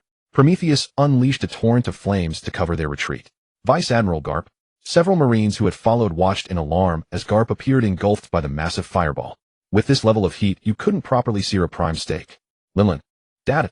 Long was startled. He never expected his usually irresponsible father to actually chase and fight against those towering, formidable pirates. Cap, already in a berserk frenzy, completely failed to hear his beloved son's calls and charged straight toward Whitebeard and the others. Taking advantage of their attention, not being on her, Mafe slipped away, silently gripping Shamrock's collar firmly. Those monsters were truly terrifying. Mafe bent down and glanced at her abdomen, already fully healed. If that honored one had not granted her immortality, she would have died just now. Blub blub blubbed. The din din mushy rang out and Mafe retrieved it from her waist. Although there were a few complications, the kidnapper is unquestionably dead. I have brought your child back. I will return as soon as possible before Garen discovers me. This is Garen. What? Mafe's hand trembled, and the din din mushy nearly flew from her grip. Flustered, she stammered a reply. Well, Garen. I have no patience to dwell on your failures. Whoever you hand the child over to is irrelevant. I need you at Junku's location right now. It's at. A terribly dangerous man is massacring our people at Junku, and you and Junku must kill him.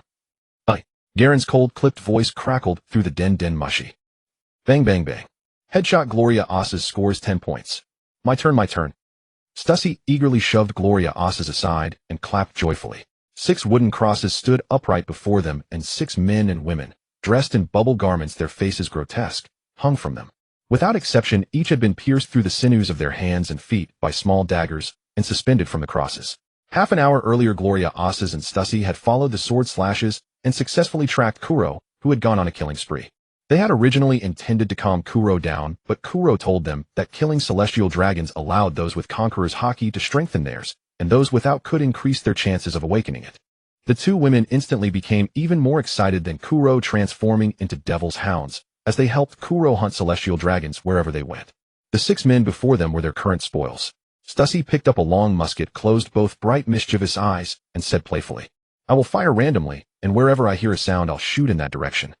Several grotesquely contorted celestial dragons, driven by survival instinct, shut their mouths, their breathing barely audible. Kuro waited quietly for 2 minutes, then picked up a rattan whip from the ground, coating it in armament hockey until it turned pitch black.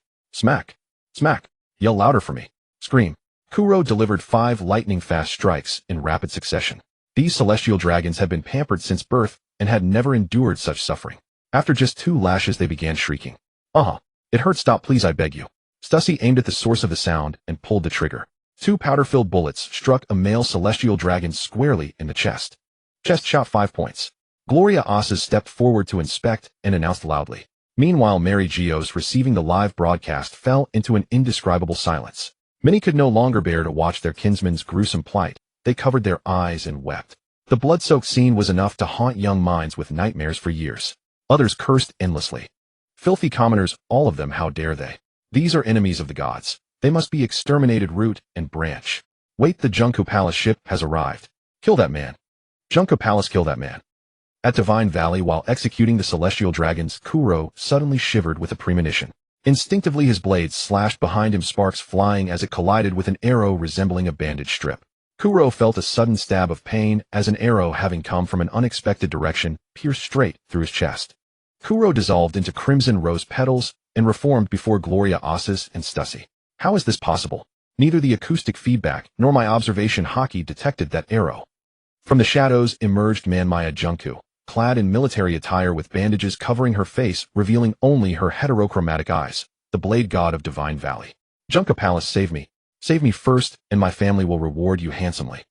Vampiric bats split from Kuro's body, crawled onto the remaining celestial dragons, and sank their fangs into their necks as they struggled helplessly.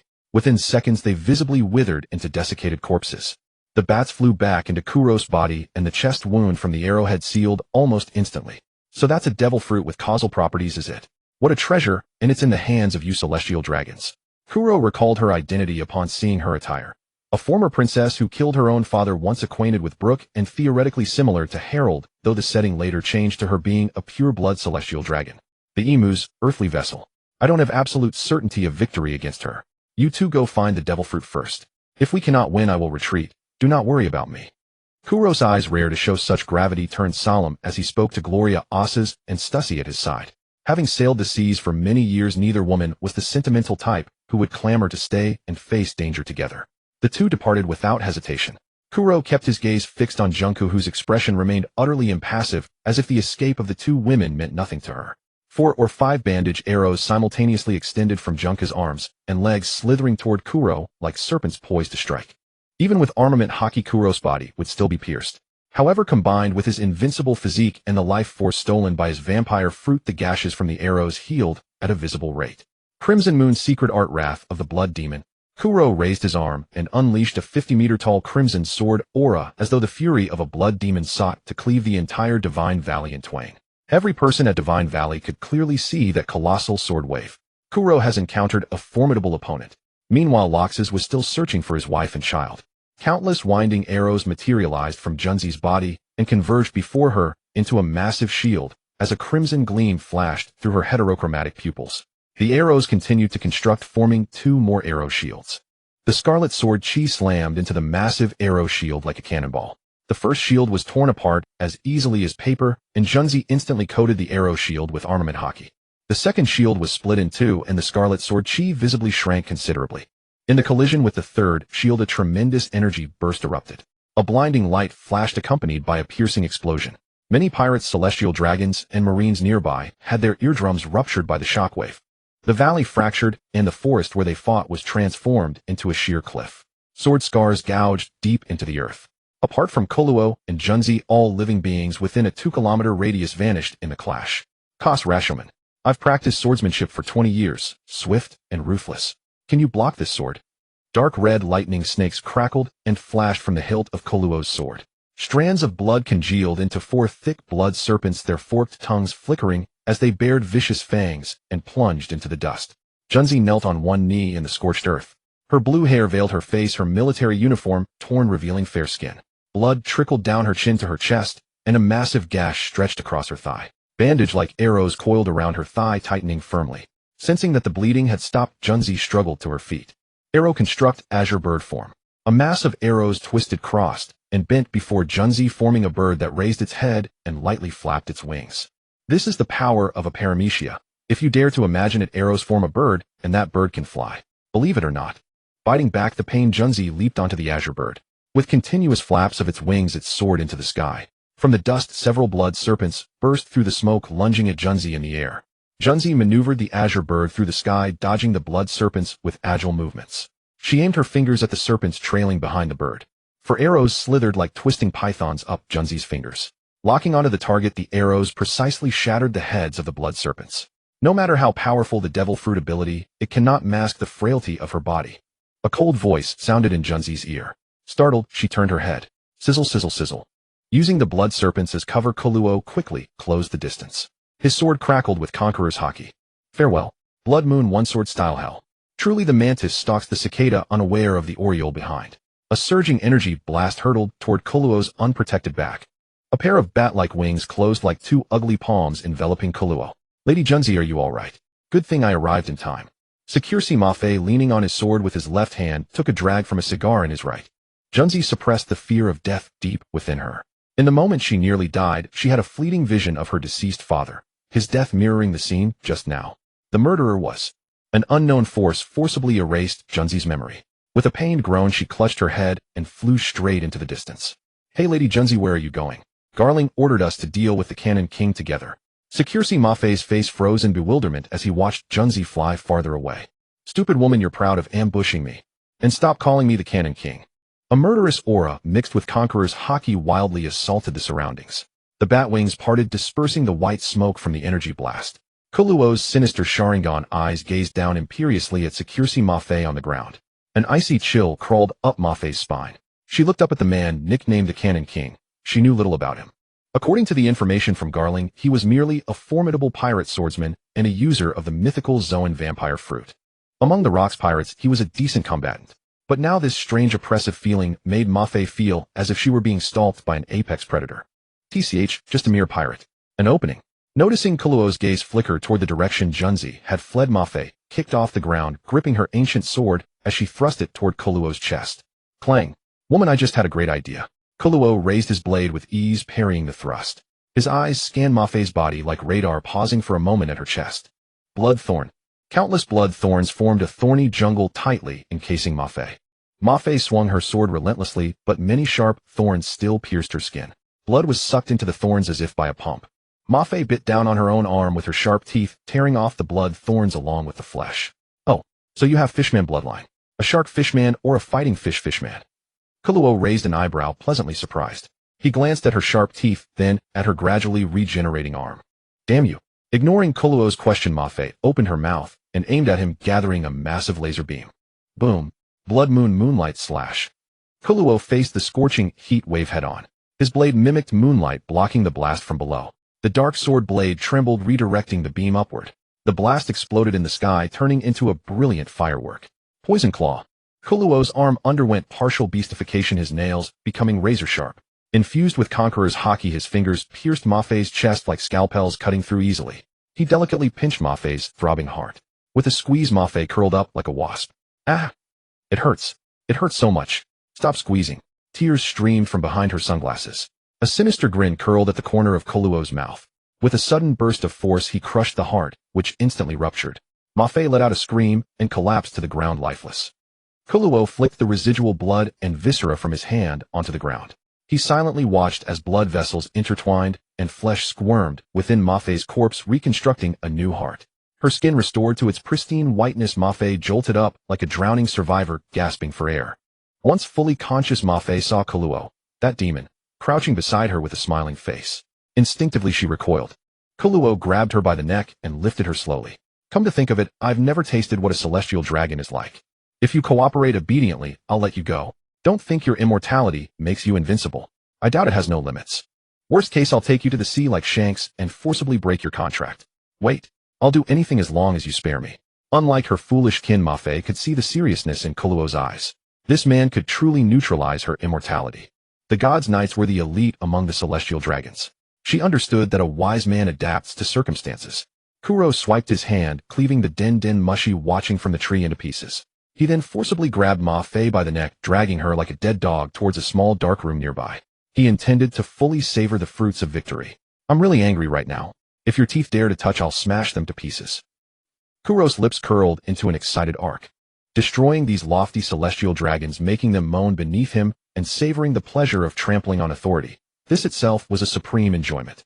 As everyone knows, playing basketball is a competitive sport that greatly exercises strength and confrontation. When you encounter an opponent using a defense as intense as a 2-3 zone, you only need to hold the ball with both hands and break through the tight mark to successfully dunk. "I'll teach you to sneak attack, I'll teach you to sneak attack." Still sneaking. Not convinced. "Watch my Blood Moon secret art 8-level great wind." Then from the dark room came piercing screams, pleas for mercy, and the heavy sounds of flesh training and friction, just as Kuro was busy contributing to the offspring of the celestial dragons. In another part of the forest, a group of ragged slaves carefully avoided the commotion and quietly moved towards the center of the island. "No matter what, now is the chance to Xiong," said Yawankafu, who had a big face, excitedly to Xiong. "As long as we get that fruit, we can escape this island alive." Jean and I was vigilantly keeping watch outside. Outside, the Navy was organizing the Celestial Dragon's evacuation. Please use this evacuation route and leave the island. A rear admiral draped in a coat of justice said pleasantly to the Celestial Dragon, I still have many treasures that haven't been brought out. Can you guarantee that? You'll be responsible for this mess and our safety, you useless bunch. The Celestial Dragon with a mustache pointed angrily at the rear admiral. He also knew the reason why this hunting competition was called off. An ultimate murder king had emerged among the pirates, specifically hunting celestial dragons. After hearing the Den Den Mushy call from his family, he trembled with fear, blaming these useless marines for not even being able to stop some pirates. After arranging for all the celestial dragons to board the ship, the rear admiral breathed a sigh of relief. These world nobles were truly hard to please. Report the Rocks pirates and the Roger pirates have reached the periphery. What? Hold the line, quickly move the treasure to a safe place. Just as the rear admiral finished speaking, Sima Zi walked over from the side. Jia Lin's mission to escort the celestial dragon compatriots was already complete. He now only wanted to see how formidable these so-called great pirates were. Bang! Whitebeard's Cloud Splitter and Roger's Ace collided, the two men locked in a struggle, sparks flying from their blades. Roger, I have things to do, get out of my way. Whitebeard's robust body pushed Roger aside, but when he reached the center, he didn't see rocks. Where the hell did that idiot go? The treasure belongs to the Roger pirates. Lads, take the treasure, and let's get out of here. Oh. Seeing that Whitebeard only exchanged one blow, Roger didn't deliberately obstruct. He came here to be a troublemaker. Since the celestial dragons were scared away, he might as well take the treasure and run. Damn you, Roger, that's our treasure. Golden Lion Shiki charged over with a group including In Fu Xionggan, Ziyuhan Ma Long, and Ba Bei Er. A massive pile of treasure lay before them, and the two factions immediately started fighting over its ownership. The Marines, to prevent the treasure from being taken, quickly grabbed muskets and wheeled out cannons, forming a defensive line in front of the treasure. Jia Ba leaped into the crowd with a battle axe in both hands, his left hand cutting down two Marines and his right hand cleaving three pirates. Roger's ace gleamed with a black-purple light as it clashed with Shiki's twin blades. Roger, why don't we cooperate and eliminate the extra ones first? Shiki, we are pirates.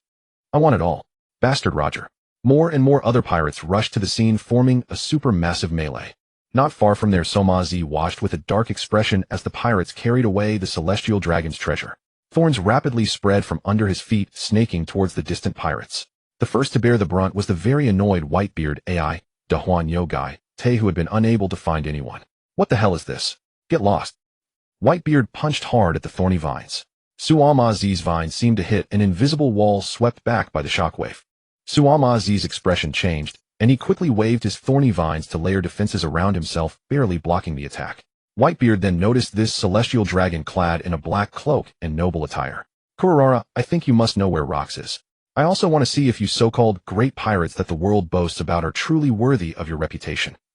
Before his words faded, Whitebeard's towering body burst with unusual agility, and his fist wrapped in a shockwave slammed into Sima Zi.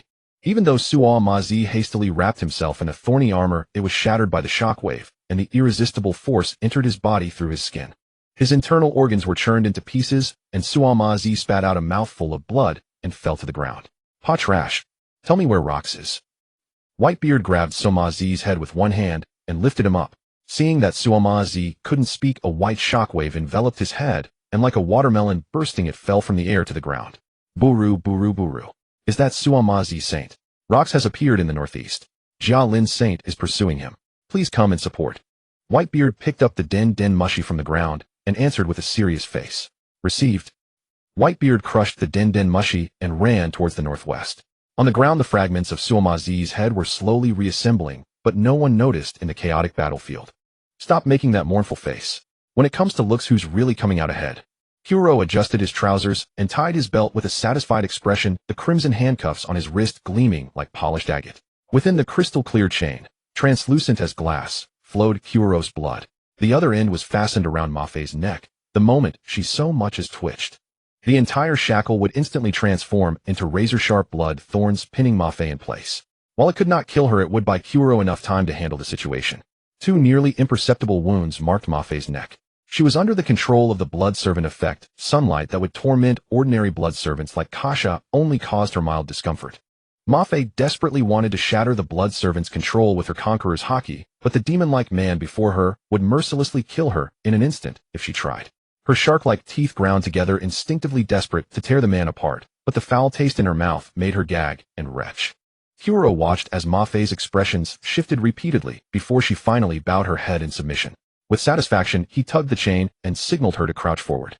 Kuro hopped onto her shoulders and took his seat. In the original tale, Ma-Fei stood at least 5 or 6 meters tall. Various aftershocks of battle darkened the sky with clouds, and jagged crimson lightning crackled across the horizon. That conqueror's hockey presence. Kuro would recognize it anywhere. Rockstar, Ma-Fei, take me to your world noble's prize warehouse to fetch the devil fruit first. Yes, master. Ma-Fei silently bore Kuro on her back as she made her way toward prize warehouse No. 1. He would certainly help Rox, but first he needed to secure his own interests at God Valley before anyone else could seize them. Meanwhile, inside the world noble's prize warehouse No. 1. 2 ghostly figures slipped swiftly into the warehouse where mountains of gold coins towering over human height and treasures shimmering with precious light awaited them. The two rummaged through without delay, uncovering several gilded treasure chests. Hip-hop.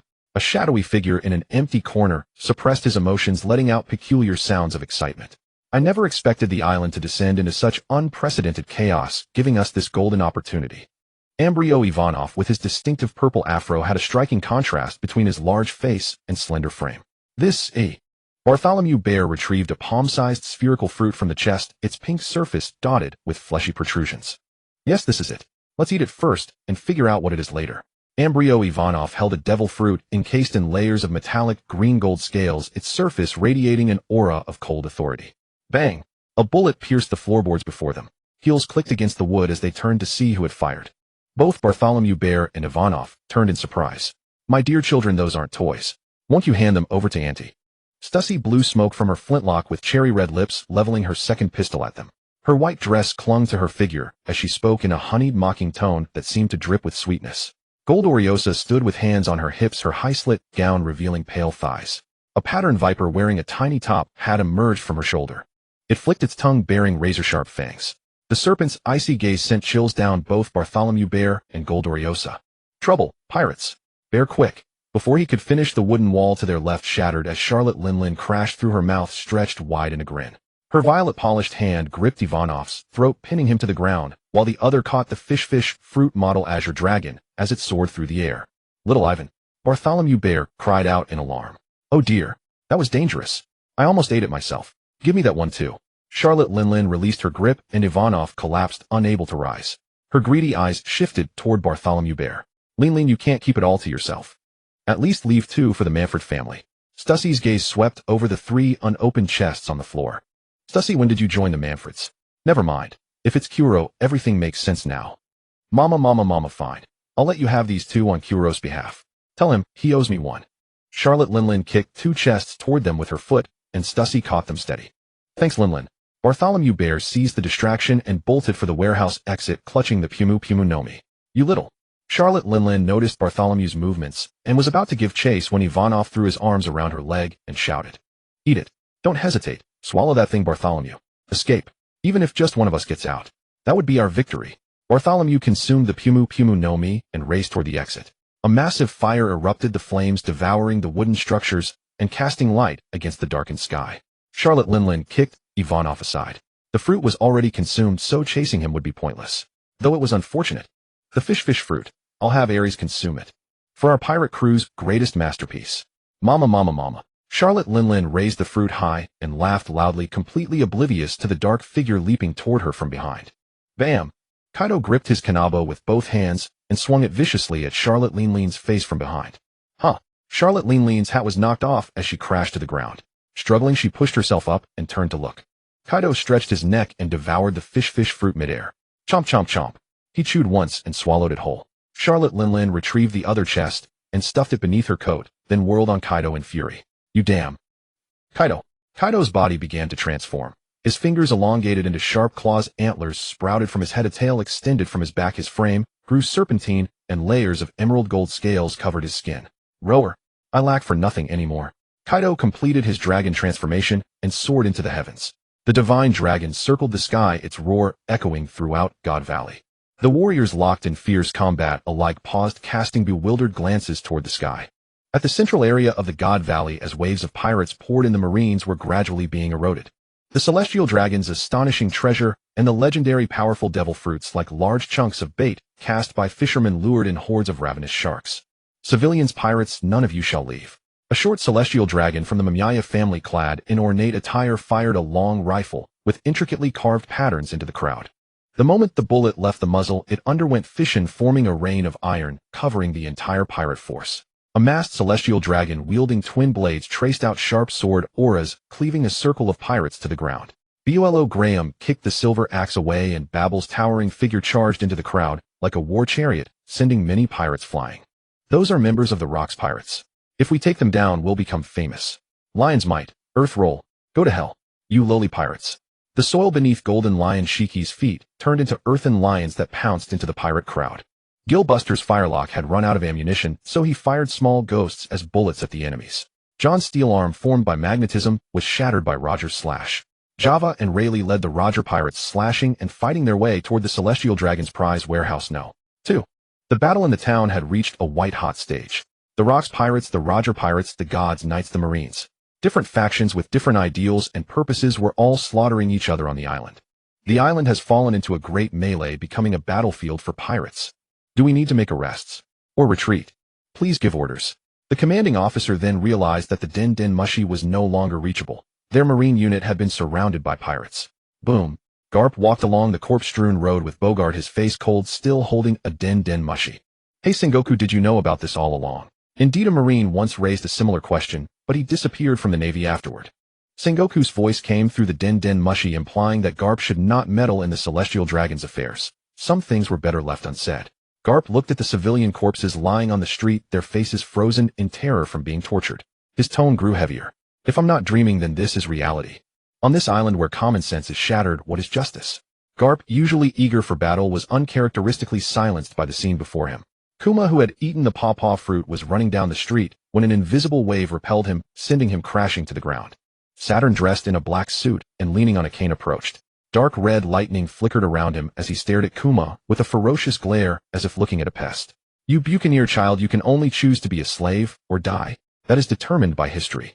Mister, are you so noble? It's strange to be born noble. If you're born a slave, there's no point in being born at all. Kuma struggled to rise, grabbing handfuls of dirt. If I had any power now, I would want to be like Nika, even if I could save just one more. I want to save as many poor souls as possible. Evilite, that's why you must disappear. Saturn's eyes turned red as an invisible wave shot toward Kuma's head. Whooshed. Crow landed vertically from above, embedding itself in the ground, blocking the invisible wave. Hey, found the boss. I'm protecting this buccaneer child. Who agrees, who opposes? Kuro sat cross-legged on Muffy's back, staring expressionlessly at Saturn. A pirate. Muffy, you've disgraced the Seychelles family. Saturn ignored the arrogant Kuro, instead focusing on Muffy, whose neck was bound by a collar. Muffy wanted to seize this chance to kill the man and wash away her shame, but remembering his unfathomable methods and powerful swordsmanship, her excitement gradually subsided. She thought, Saturn, don't rush. I have my own rhythm. I'm just pretending to be captured. It's part of my plan. Listen, he's different from the others. Seeing Muffy dare not even speak, Saturn's expression darkened. He transformed into his Oni form, 2 robust horns sprouting from his white hair, 8 purple-black spider legs plunging into the ground, surrounded by the purple flame clouds of the mythical Zoan awakening. A strange blue wave, extremely fast, enveloped Kuro and Muffy along the ground and walls. A special paralysis. Is this Haki or a devil fruit ability? Kuro felt his body freeze, dark red lightning crackling across the ground, shattering bricks, and Conqueror's Haki swirling. How do you take me for some cook? Saturn. The paralysis was instantly lifted. Kuro's handcuffs liquefied and he jumped to the ground, pulling out Crow. Kid, dreams make a person great. Power comes from your will. If you want to save people, then go ahead. Kuro stood resolutely before Kuma. Kuma might be the only person on this island with a radiant and noble soul. Though Kuro could not be like him, he did not mind offering applause for such a person. Saturn's eyes flashed madly with red light. The air seemed to be vacuumed. Kuro swung Crow, sending dozens of sword slashes that cut the ground into pieces like tofu. The invisible waves of the evil eye were all intercepted by the sword slashes. Saturn's spider legs screeched across the ground, then lifted like spears and stabbed down. Boom. Kuro stomped forward, and where he had stood, a crater 10 meters in diameter formed, its edges as smooth as a mirror, as if gnawed by some invisible mouth. 2 more spider legs lifted their sharp tips, oozing purple liquid, plunging straight down. Kuro rolled sideways, flipping Crow upward. The collision of blade and spider leg sent sparks flying, ringing like metal. The seemingly withered limbs were as hard as sea stone. Blood moon, moonlight slash. Kuro's eyes narrowed as Haki-coated Crow. A flash of red moonlight swept past, and 2 spider legs flew high into the air. Kuro leaped to dodge the falling liquid, which hissed as it hit the ground, corroding it. Saturn's spider legs regenerated rapidly faster than the god's knights. Though this Saturn might be a desk-bound 5 elder, his immortality was troublesome. Continuing to fight would only drain stamina with no result. Seems this is it. Hope we meet again. Kuro jumped to Muffy, spread his bat wings, grabbed her, and flew into the sky. Your hands are stained with the blood of gods. You cannot escape, Manfred Kuro. Saturn stood still, leaning on his cane, his face dark as he watched Kuro fly into the distance. Loaka was carrying his wife and child on his shoulders, fleeing through the lush forest. He had initially found the members of the Dawei clan, including his parents. But 2 demons appeared from nowhere, and his parents, caught in between, were transformed into demons. Anyone caught along the way had all been turned into this state. Loaka had already tried killing them, but they possessed immortal bodies. Dragging this out would only put his wife and child in danger. Put me down, Jikebai. Wait, Jikebai. Eilis clung to Titian and was carried on Loaka's shoulders. She knew this man's dream, and she did not want to become an obstacle to him. Put me down, Jikebai. Do you think you can defeat them with only one hand? Eilis struggled fiercely on Loaka's shoulders. Listen to me, Eilis. Any member of the Dawei clan captured will suffer inhumane torture. Compared to that, even hell seems merciful. Loaka turned his head and looked earnestly at Eilis. I know perfectly well. I am already a formal member of the Dawei clan, and everyone has been very kind and warm to me, even though I was once a pirate. I fully understand the mission that must be shouldered as a member of the Dawei clan. If I were a woman who couldn't even protect her own child and had to rely on you, then you wouldn't have fallen in love with me, would you, eh? Eilis hugged Titian's head, jumped down from Loaka's shoulders, and gazed at her beloved with deep affection. If the situation becomes desperate and we are both captured, I will kill Titian first, then take my own life. Survive in your own ways and meet again in the kingdom of Lasixia. Jikebai. Loaka fell silent for a moment. A complex mix of shame, tenderness, and resolve crossed the face of this formidable warlord before he finally spoke. You fool. You go ahead and escape. I'll hold them off for you. If you encounter a man with red eyes and Tomo pupils and a blonde man with a white crescent mustache on your way, you can ask them for help. After speaking, Loaka positioned himself in front of their escape route and roared at his demonic clan members. Bring it on, you monsters. Behind these demons, Jalan was supervising alongside a golden-haired Tenryubito woman wielding a lance. Jalan's head bore a massive gash that had nearly split him in two. As expected of a powerhouse renowned across the seas, a wound inflicted by that guy requires time to heal. At least we know he is from the Dawei clan. If we can deal with him, His Excellency will surely be most pleased.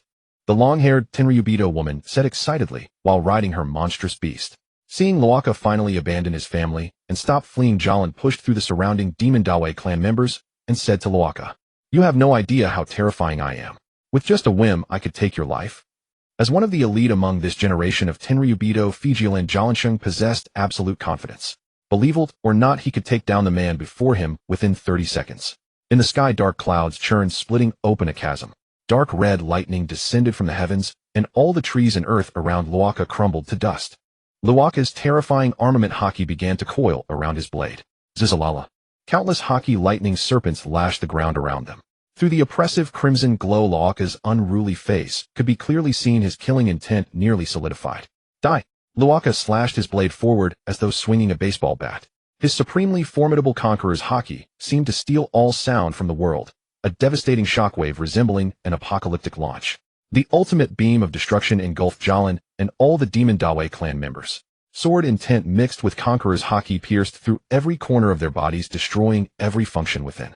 The peak of Mount Shinwu was split in two, and the entire island was cleaved in half. Roger Garp, Whitebeard, Gold Lion, Kuro, and many other powerful figures on the island simultaneously sensed this domineering aura. Haha. Loaka planted his blade into the ground, his chest rising and falling slightly as he breathed heavily.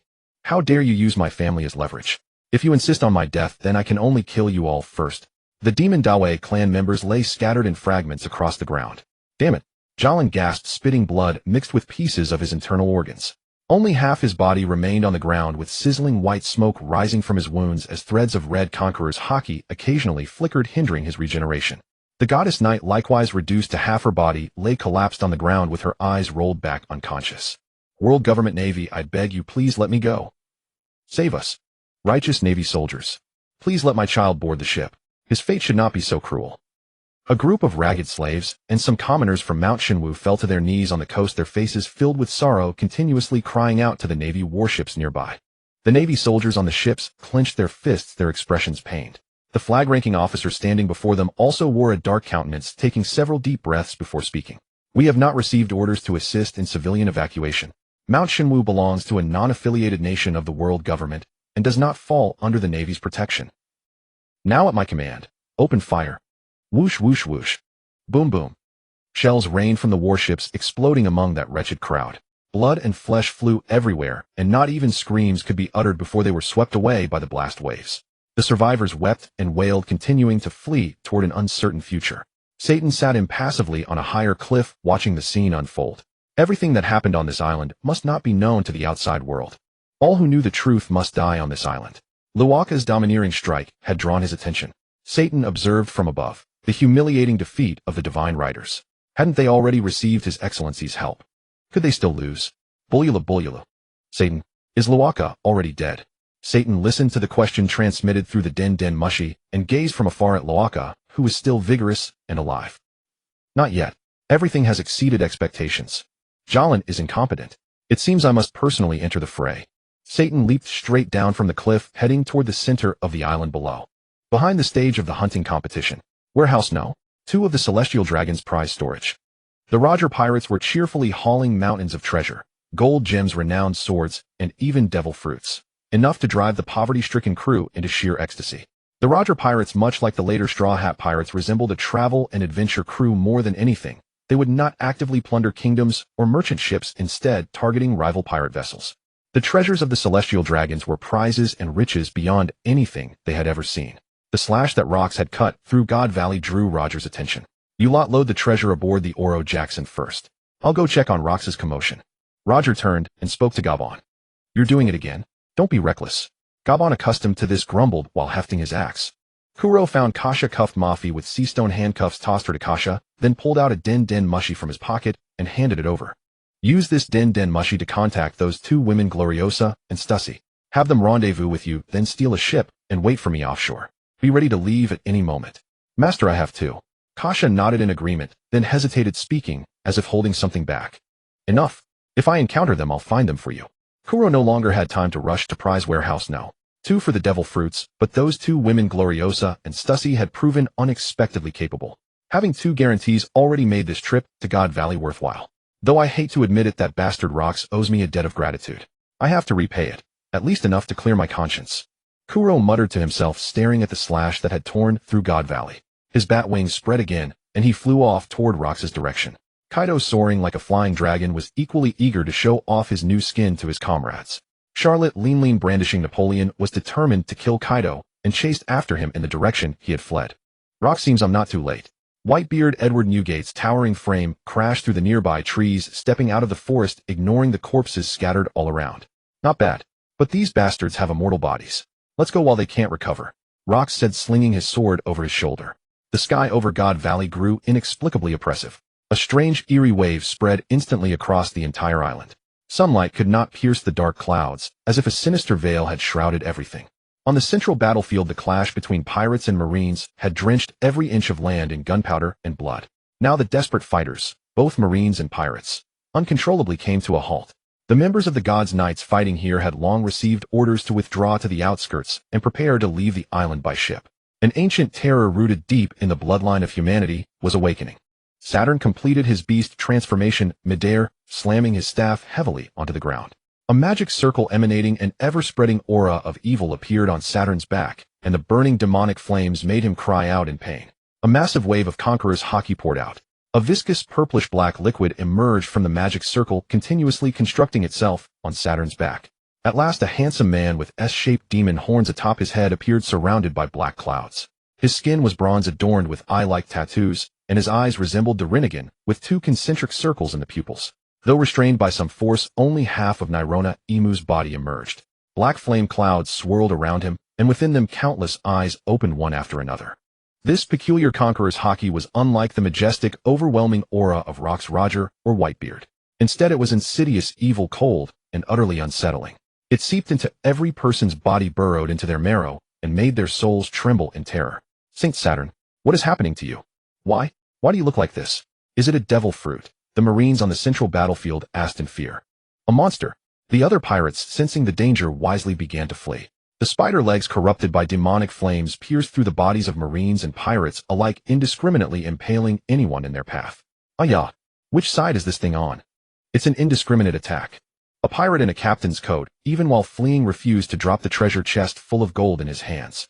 The black spider leg pierced through his chest as a gust of wind howled. Unable to control their fear, the pirates and marines turned back and attacked the monster. Clang, clang, clang. Even when imbued with hockey, the attacks only produced the sound of metal clashing. Many marines and pirates were strung together like a human centipede. Emu was not interested in the lives of these people. His descent was time-limited, and he had to quickly extinguish the flame of this era that Rox had ignited. The spider legs scraped across the ground as it chased after Rox. What happened? What's that monster? Garp grabbed a marine by the collar and demanded. I don't know. Saint Saturn suddenly turned into that. Oh, so it's one of the 5 elders. First time seeing one. The leader of the maggots certainly has a fitting form. Garp sneered at the massive entity, a glint of eagerness flashing in his eyes. Please be careful with your words, Vice Admiral Garp. Other marines exclaimed, their eyes wide with terror. This time we're not getting any profit. Even so, you still choose to help me. Rox stepped forward, blocking the path between Emu and Saturn's grotesque form, and tilted his head to tease Whitebeard. Shut up. That time we drank, it was all on your tab. Whitebeard Edward Newgate laughed heartily, gripping his Tsongyun blade even tighter. Rox, this is a losing deal. You never told me we'd have to deal with this thing. Kuro folded his bat wings, staring gravely at the mountain-like, demonic entity before him. Wah! When I first broke into the flower room, I was shocked too. The king of the world looks like this. Rox said, his eyes burning with madness and desire as he stared at Emu behind Saturn. Rororo, you 3 look. Finally got this power. I can't wait to test its might. The azure dragon that Kaido had transformed into circled in the sky. Not bad. First time I've seen you so happy. Rox raised his head and said, Bastard Kaido, die. Rox raised his head and said, Bastard Kaido, die. What is this? Charlotte, lean charging over with Napoleon, stopped in her tracks, stunned by the monster before the group. But I still want to ask, what is this thing? Whitebeard asked, puzzled. The creature before him exuded an oppressive force even greater than Rox's. Wah! He's the one I'm after. He is the world. In that moment, ambition became tangible.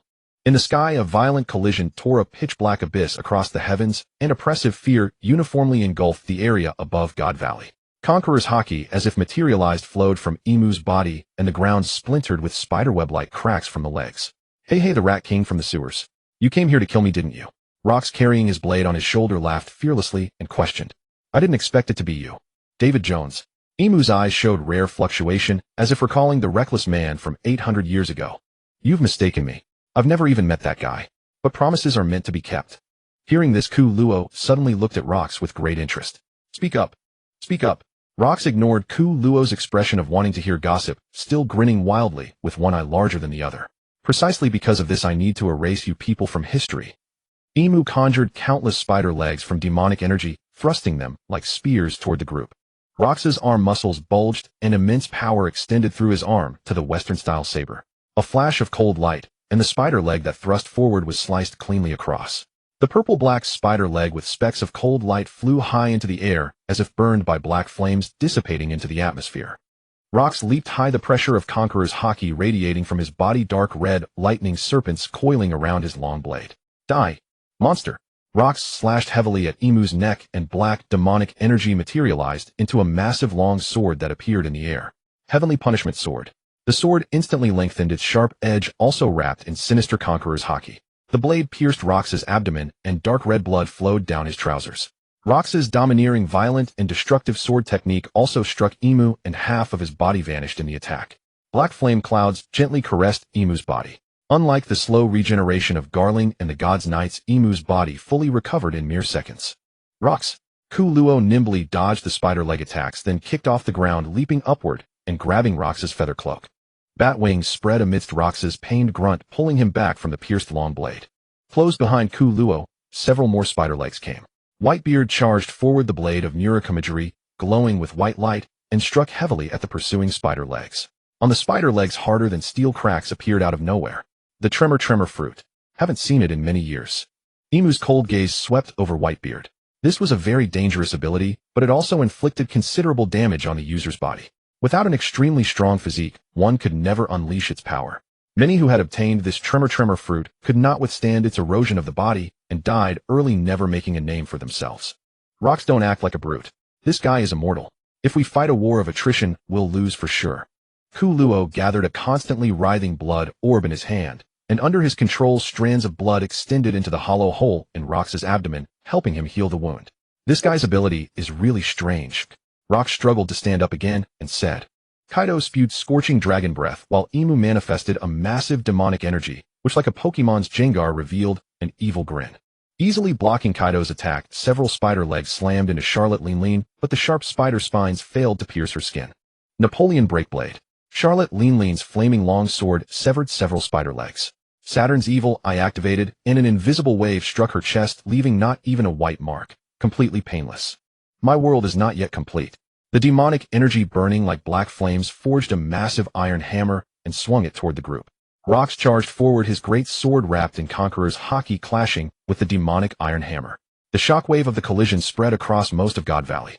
A vast amount of treasure was shaken into the air, and pirates holding bags and chests kept scooping up the loot. The Marines desperately fired their flintlocks to prevent the pirates from stealing these world-class treasures. Many Marines witnessing the battle asked the leading Vice Admiral whether they should support Saturn Saint. Move aside. Of course we're going to support. Garp threw his draped justice coat behind him, pushed aside the Vice Admiral, and said, as for which side to support, don't ask. No way. Vice Admiral Garp, Saturn Saint is the highest authority of the world government. A group of Marines desperately clung to Garp's waist, preventing him from charging forward. That maggot. Garp strode forward, dragging the group behind him. Divine departure. Clang. I've been watching you for a long time. What kind of monster are you? Roger's charged strike from behind was easily blocked by Imu using a long-handled weapon whose blade resembled a Malay sword. The Heavenly Punishment Sword was once again forged from the demonic energy. Roger, who had seen how Rox was injured, decisively used the momentum to leap down from the air. He's immortal. All of you use Conqueror's haki coating. Don't give him space to regenerate. Reduce him to dust. Don't hesitate. Attack together. Ku Luo's scarlet pupils suddenly contracted into pinpoints, the three tomo of his Sharingan spinning wildly as dark red lightning, like living things, climbed onto his pitch-black long sword. Rox, Roger, and Charlotte Lin simultaneously wrapped their Conqueror's haki around their blades.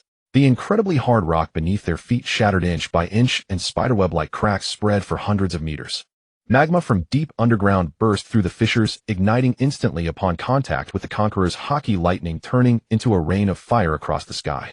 Garp kicked off the ground, his form leaping high like a meteor. His fist covered in armament haki bulged with veins, and dark red cross-shaped Conqueror's haki coiled around it, shimmering like a dark star. His dark fist was still charging, compressing the air ahead and causing a deafening sonic boom. Kaido, who had not yet awakened Conqueror's haki, used all his strength to gather scorching dragon breath. Golden flames illuminated his ferocious dragon head, and a roar that shook the heavens burst from his throat, the scalding dragon breath, like a volcanic eruption. Abyss Curse. Blood Moon's secret art. Blood Demon's wrath. Fist Bone Impact. Divine Departure. Elbaf Spear. Roar. 100 tons of haki fully materialized, intertwining and colliding in shades of pitch black, scarlet, golden red, and dark red. First came absolute silence, then an earth-shattering explosion erupted. The shockwave centered on the battlefield, swept thousands of miles in all directions, and the entire island of God Valley began to collapse violently. The towering peaks shattered completely, and the great mountain that Rox had split in half began to fall. The mountain is collapsing. Run. Wah. The clouds were utterly blasted away, and many pirates were buried under falling rocks. The world was left with only blinding light and deafening thunder, while even the sea thousands of miles away was lifted into 100-meter-high tsunamis, monstrous waves blotting out the sky and covering the sun. All warships keep distance from the island. Repeat, all warships keep distance from the island. The Marines escorting the celestial dragons at the outer perimeter panicked as they struggled to keep their warships steady on the turbulent sea. The blinding light, intense enough to sear the eyes, gradually faded away. The raging storm slowly contracted, and from within the shattered dust a staggering figure slowly emerged. Satan's massive spider body had vanished into thin air, leaving a bowl-sized depression on his neck that sizzled incessantly. Imu also lost most of his body, with white smoke sizzling from the wounds. The remaining limbs were covered with cracks deep enough to see bone, and his spotted skin was now covered with fine lines of disintegration. Cough, cough, cough. Imu covered his mouth with his hand, coughing violently. A large amount of blood gushed from the corner of his mouth, and the wounds were constantly being torn by the Conqueror's haki. It seems my time is running out, Mu. Imu looked at his own body, as if it were being recalled. The color faded, his body became more transparent, and large amounts of black demonic chi helped repair his body. Don't even think about it. You monster. Rox cut through the smoke, held his sword with both hands, and slashed down again. Even if he split Imu in half, he still couldn't prevent Imu from sticking his body back together. Imu seemed to be affected by something. His body turned into a black mercury form again, and there was a vague feeling that he was leaving Satan's body. Mu, I see running. Through that forest, New Daiwei, women and children, desperately trying to survive. Those are harmful lives that must never be left unchecked. Imu's body rose higher, and the magic circle patterns in the sky were drawn stroke by stroke. This uneasy feeling instantly stimulated Rock's sensitive nerves. What? Stop. What the hell are you trying to do? Rock split Imu into 3 pieces again, and several dark tentacles sprouted from Imu's severed body. Rox, watch out for those tentacles. Kuro's warning voice came over, and Rox decisively cut off the tentacles surging towards him. The next moment, countless terrifying dark tentacles extended from Imu's body again. The dense mass made people feel uncomfortable. Even though Rox kept swinging his long sword, several tentacles broke through his defense and pierced his body. The others, already disconnected from Rox, had no time to support.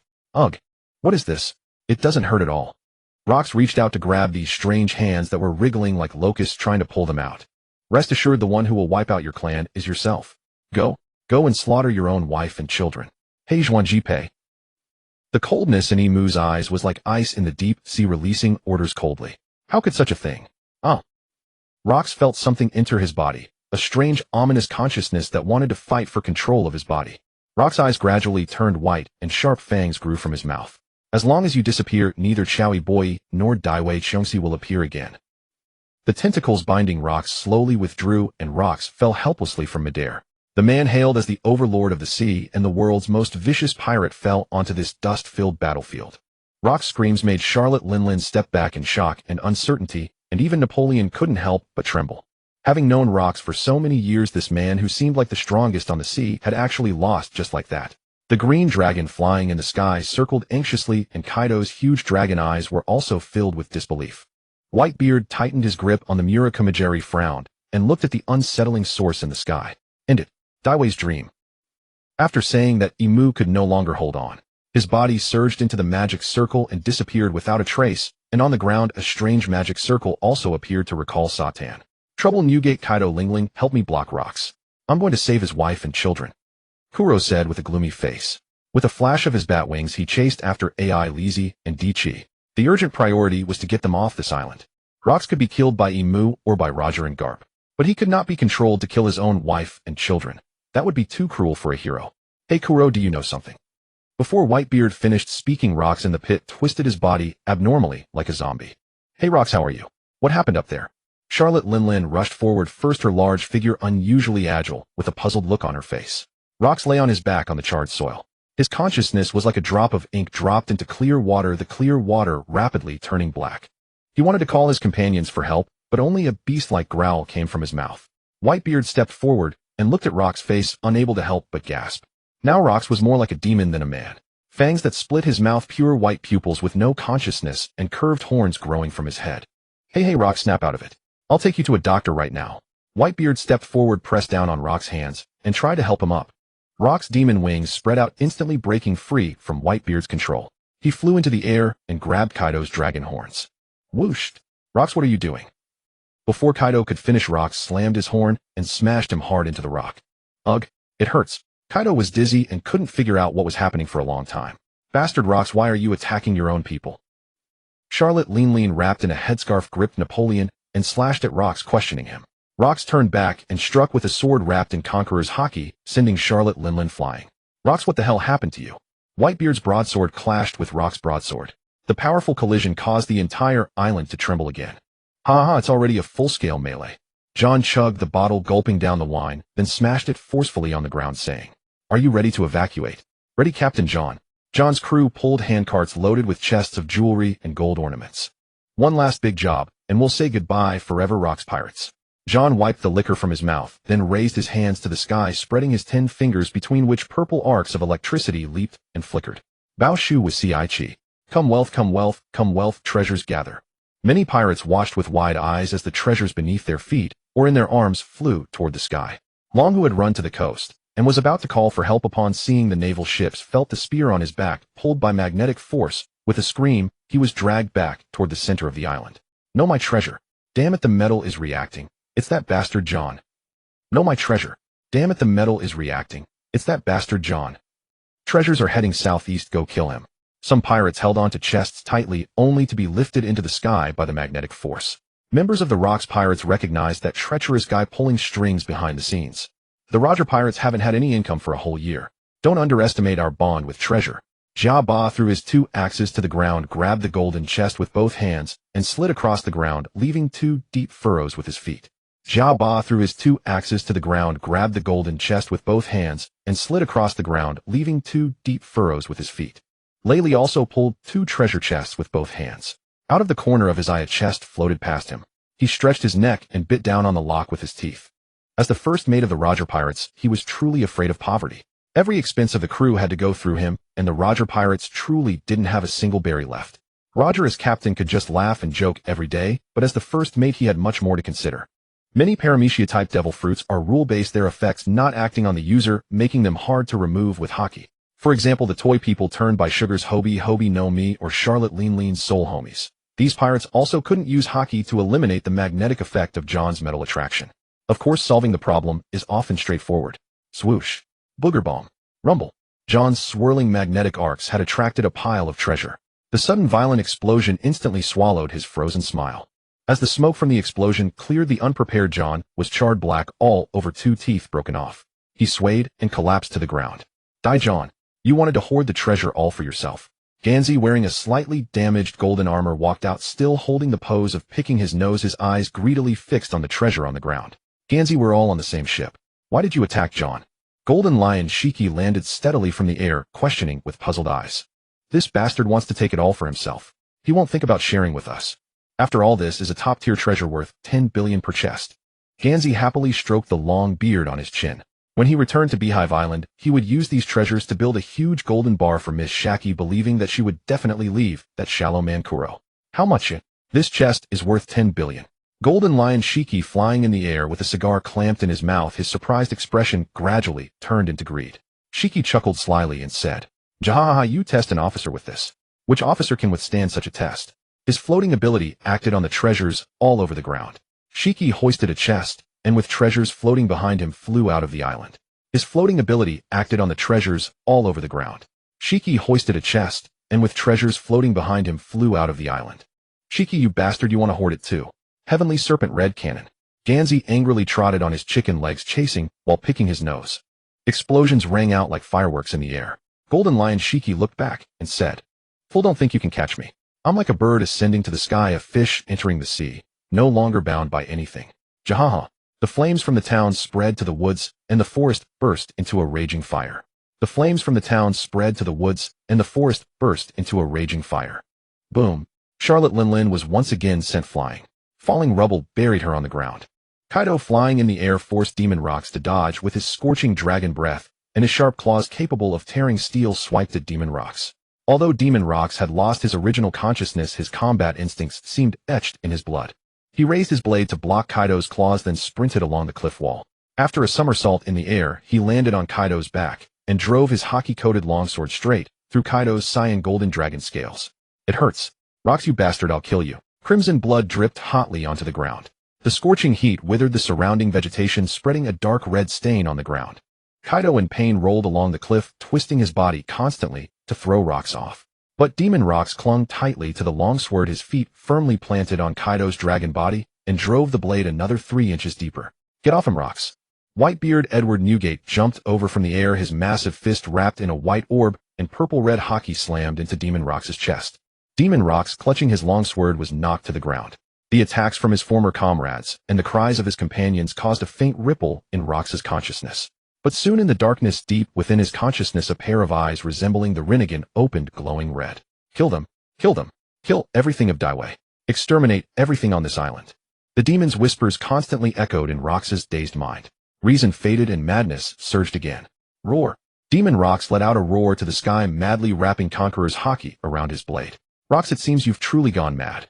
Whitebeard Edward Newgate's pupils contracted as he also gathered vast amounts of Conqueror's haki onto his Murakamajiri. Vacuum tremor. The collision of immense Conqueror's haki produced an indescribable roar. The shockwave from 2 forces capable of reshaping the terrain turned the surroundings into a meteor crater. Many nearby pirates and marines were literally shaken into blood mist. Those with stronger power fainted and were flung hundreds of meters, their fate unknown. As the smoke cleared, a hideous scar appeared on Whitebeard's chest, blood gushing down. Whitebeard knelt on one knee, staring warily at the dust ahead. "Where's Rocks?" Charlotte Linlin climbed out of the rubble asking with a disheveled look. Kaido blew a foul wind from his mouth, and as the dust cleared, Rox's figure was no longer in place. Not good. The three of them realized it at the same time. Not good. The three of them realized it at the same time. Not good. The three of them realized it at the same time. The demonic Rox flapped his pitch-black demon wings through the air, his blank eyes scanning the skies to discern direction. Soon he locked onto the coastline. His wings stirred up fierce gusts, and his body shot forward like a bullet toward the target, leaving a trail of sonic booms in the air. Kuro was holding Alice around the waist, swiftly flying toward the shore. Alice had been running desperately, her lungs burning like fire, yet she dared not pause for even a moment. Her legs felt as heavy as leads struggling to move. The man before her said he was sent by Rox to help her. A well-built man often easily wins others' favor. Alice looked into Kuro's scarlet sinister eyes, recalled Rox's instructions, and decisively chose to trust him. Rox and Whitebeard's latest clash had already caused the battered island to begin sinking slowly. Warships stood in tight formation off the northeastern coast. My lords, the tsunami has subsided. We can set sail now.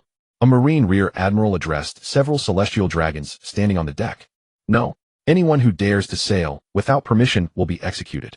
Those filthy pirates stole our treasure. You must retrieve it all. But the world government. I don't care. Do as I say.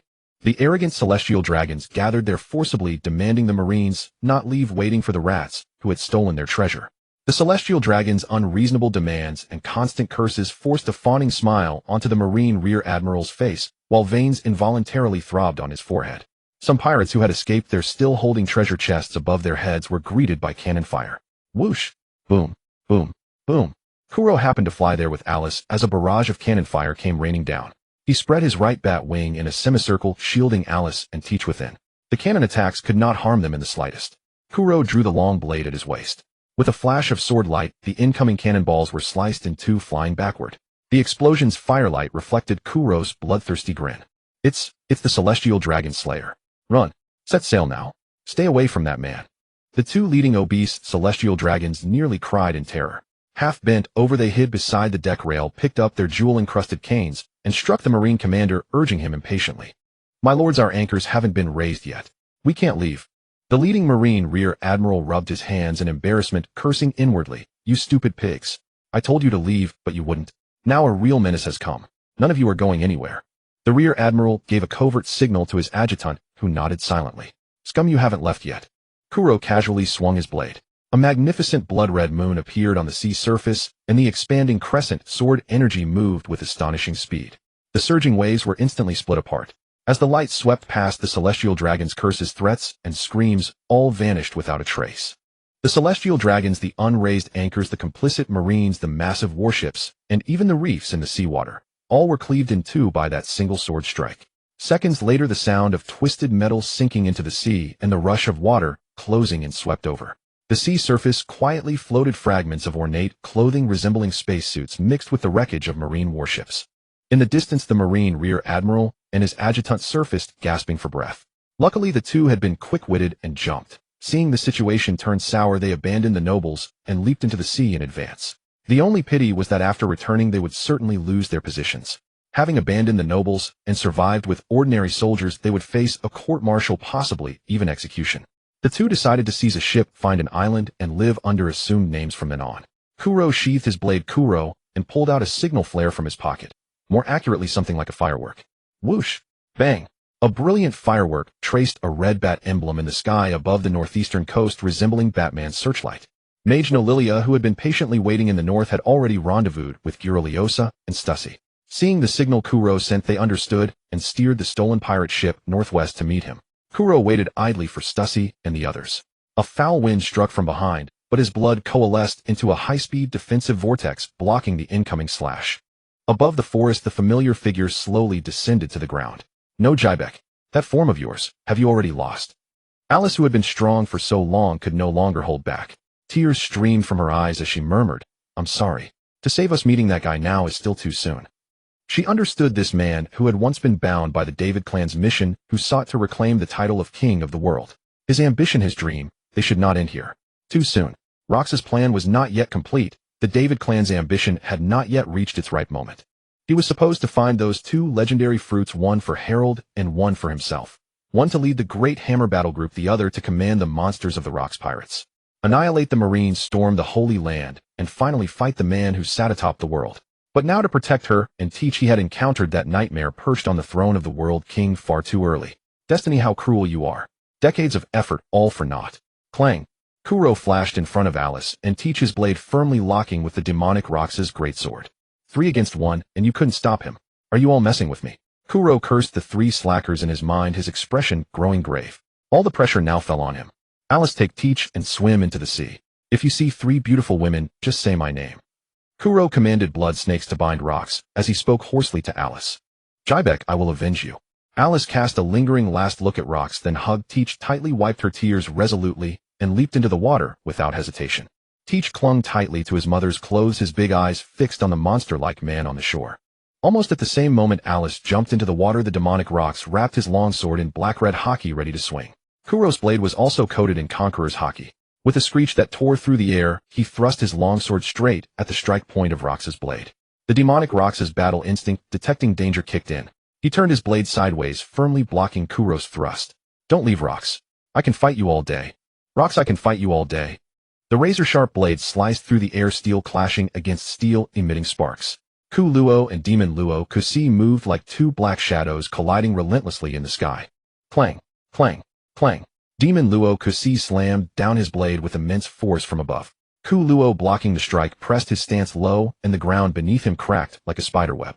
Ku Luo kicked backward for leverage, both hands gripping the hilt tightly, his knuckles turning pale from excessive strain. Demon Luo Kusi's blade, like a collapsing mountain, ground down his defenses inch by inch. Blood from the burst tiger's mouth slithered down the hilt, tracing a glaring red line under the moonlight. Is this all you've got, Luo Kusi? Ku Luo's pupils ignited with a crimson glow, his grin stretching to his ears as he pushed his observation hockey to its absolute limit. Blood Moon one-sword style hell strike. Before the words faded, Ku Luo's figure shot out like an arrow from a bowstring. This time he chose not to confront head-on. The blade skimmed the ground, trailing a scarlet sword aura laced with wisps of eerie purple-black demonic energy. His body appeared behind Demon Luo Kusi in what seemed like an instant. The sword aura carved a deep, bone-deep wound from Demon Luo Kusi's lower back, extending to his shoulder. Blood gushed out like a raging waterfall. Ignoring his injury, Luo Kusi turned and swung a heavy slash. Clang. Ku Luo suddenly twisted his waist, the blade scraping against the opponent's edge, sending a burst of violent sparks. He used the brutish force to slide backward 3 zhang. His saws carved 2 blackened furrows across the cracked ground. He knelt on one knee, the long sword pointing diagonally at the earth, breathing heavily as white mist billowed out like a dragon. Demon Luo Kusi's body kept emitting a sizzling sound much like the Divine Knight's. Ku Luo stared grimly at Demon Luo Kusi's swiftly recovering body. No matter how many wounds he inflicted, he could not stop his immortal body. Even when he used Conqueror's hockey infusion on the Divine Knights, it slowed their regeneration, but Luo Kusi himself was a top-tier user of Conqueror's hockey. Ku Luo's Conqueror's hockey infusion was entirely neutralized by the opponent's Conqueror's hockey defense. How troublesome. Luo Kusi's Conqueror's hockey burst forth from his body, dark red thunder filling the sky. His muscles swelled like air being pumped in. His body expanded violently, tearing apart his already tattered clothes. His body, coated in armament hockey, gleamed like polished obsidian. In an instant, he grew several meters taller. His hair stood on end like a super scion as his Conqueror's hockey surged skyward. Streaks of black-red thunder etched into his body like tattoos. He spread his black membrane wings, each over 10 meters long, casting a shadow that instantly loomed over Ku Luo. Damn, there's a second form. Looks like I have to go all out. A tide of coppery blood surged toward Ku Luo, enveloping him into a scarlet blood cocoon. Countless fine blood vessels connected to the cocoon, forming a dense network. Thump, thump, thump. The blood cocoon pulsed like a beating heart, its rhythm mysteriously resonating with every sound in the world. Thump, thump. Everyone on the island felt their hearts inexplicably begin to race. Only those pirates with formidable hockey could control their bodies. The scarlet blood cocoon soon split open, and a pale bony hand with eerie claws emerged, gripping the edge firmly. The cocoon was torn apart, and Ku Luo emerged like a newborn. His light golden hair turned silver white, flowing down to his waist. Golden red eyeshadow appeared around his eyes, his canine teeth grew sharper, and his figure became more slender and towering. Blood Moon descends, true ancestor form. Power, speed, defense, intellect, stamina, all domains amplified. I have entered my peak state. One man flapped his black demon wings, the other his scarlet bat wings. 2 black blades coated in supreme hockey clashed once more. Boom. The moment the 2 supreme hockey-coated black blades collided, it was not a normal metallic ring, but as if 2 meteorites had slammed into each other at 10,000 meters. The shockwave exploded in a ring. The clouds for 1,000 zhang around were torn to shreds. The sky itself was split into a heavenly rift by their battle. The island's crust groaned in agony. A bottomless chasm raced from beneath their feet, and hot magma erupted only to be annihilated the moment it touched the two terrifying auras. The scarred divine island could no longer withstand the aftershocks of the battle. The island's core trembled violently, and cracks over a kilometer deep opened on the surface. Some unlucky pirates and marines fell into the fissures. Kapu and Luo Jie, who were in the midst of a run he chases he can't escape, even with Wing's routine, both stopped. In the distance, Lei Li reached out to grab a comrade who nearly fell into a crevice, staring in shock at the distance.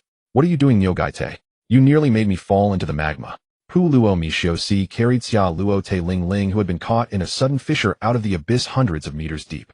Xia Luo Te Ling Ling demanded angrily.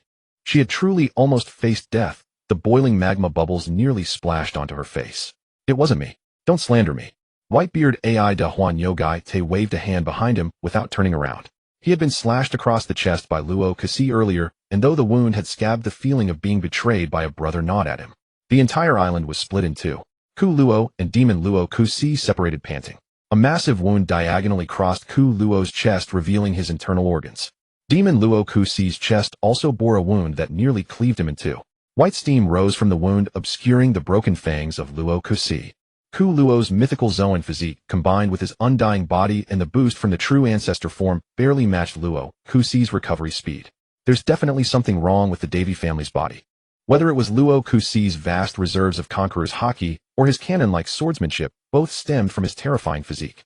Thinking of the future possibilities of Di Chi, who could accommodate multiple devil fruits, it all clicked. The son of a strong man is still strong. The child of a commoner remains a commoner. The son of the fire shadow is still the fire shadow. The son of a scapegoat remains a scapegoat. Power and authority are still passed down through blood.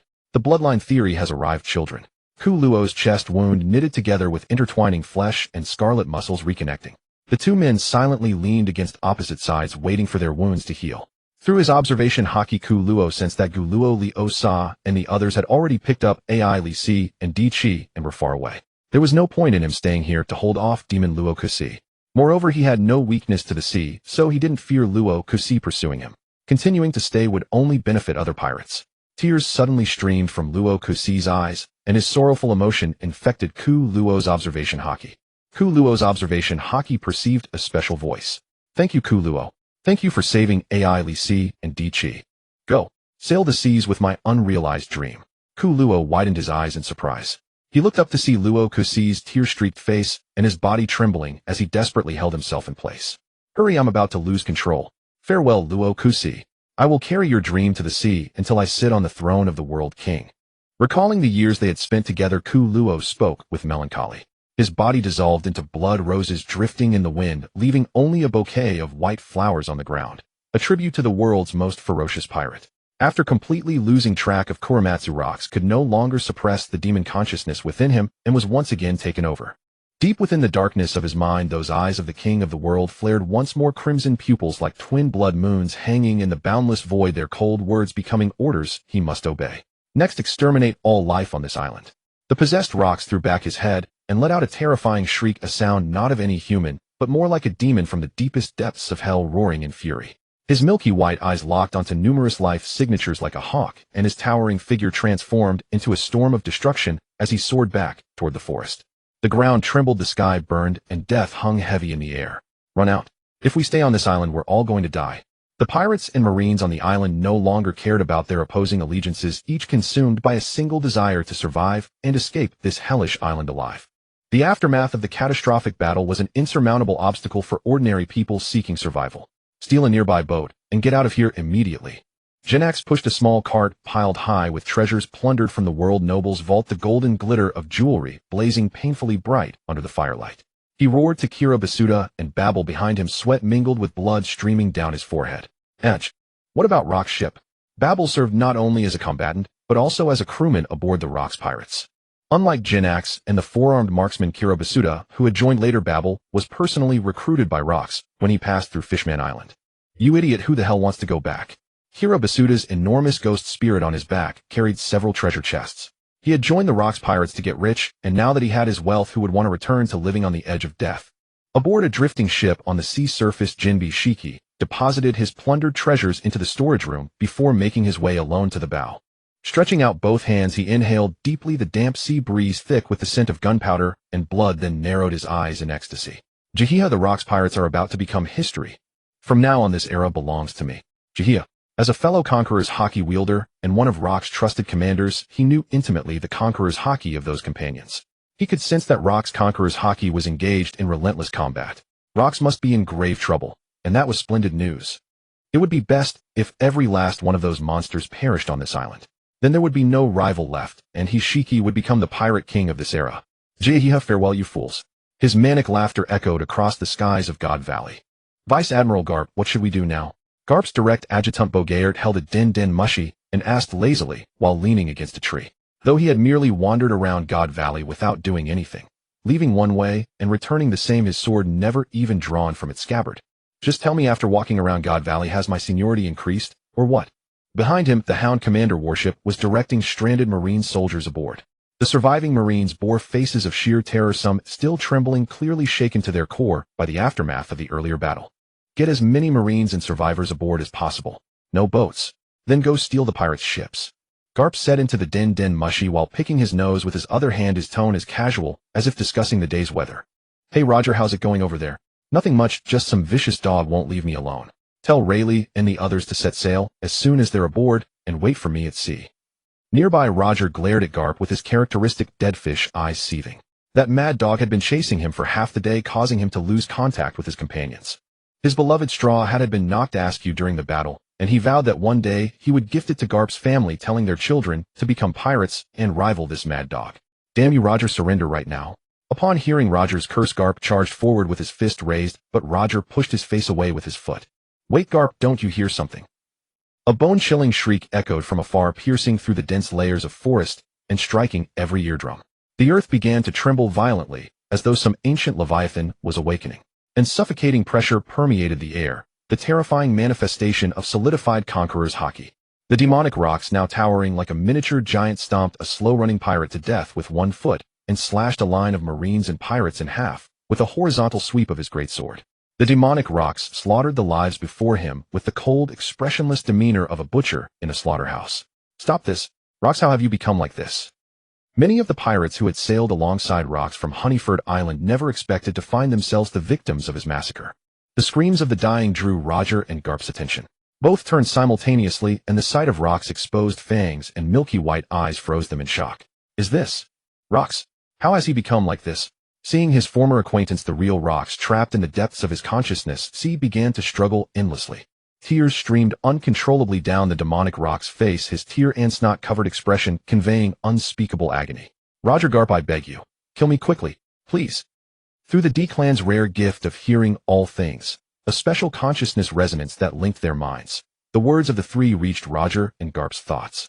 The Kazuki clan is considered a branch of the D-Clan. Where is this voice coming from? You heard it too, right?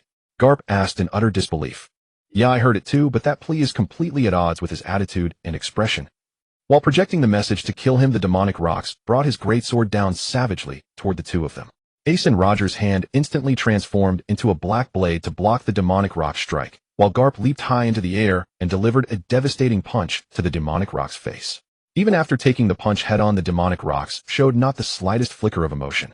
With a palm strike the size of a palm fan, he sent Garp flying through the air with nowhere to land, crashing through several boulders before hitting the ground.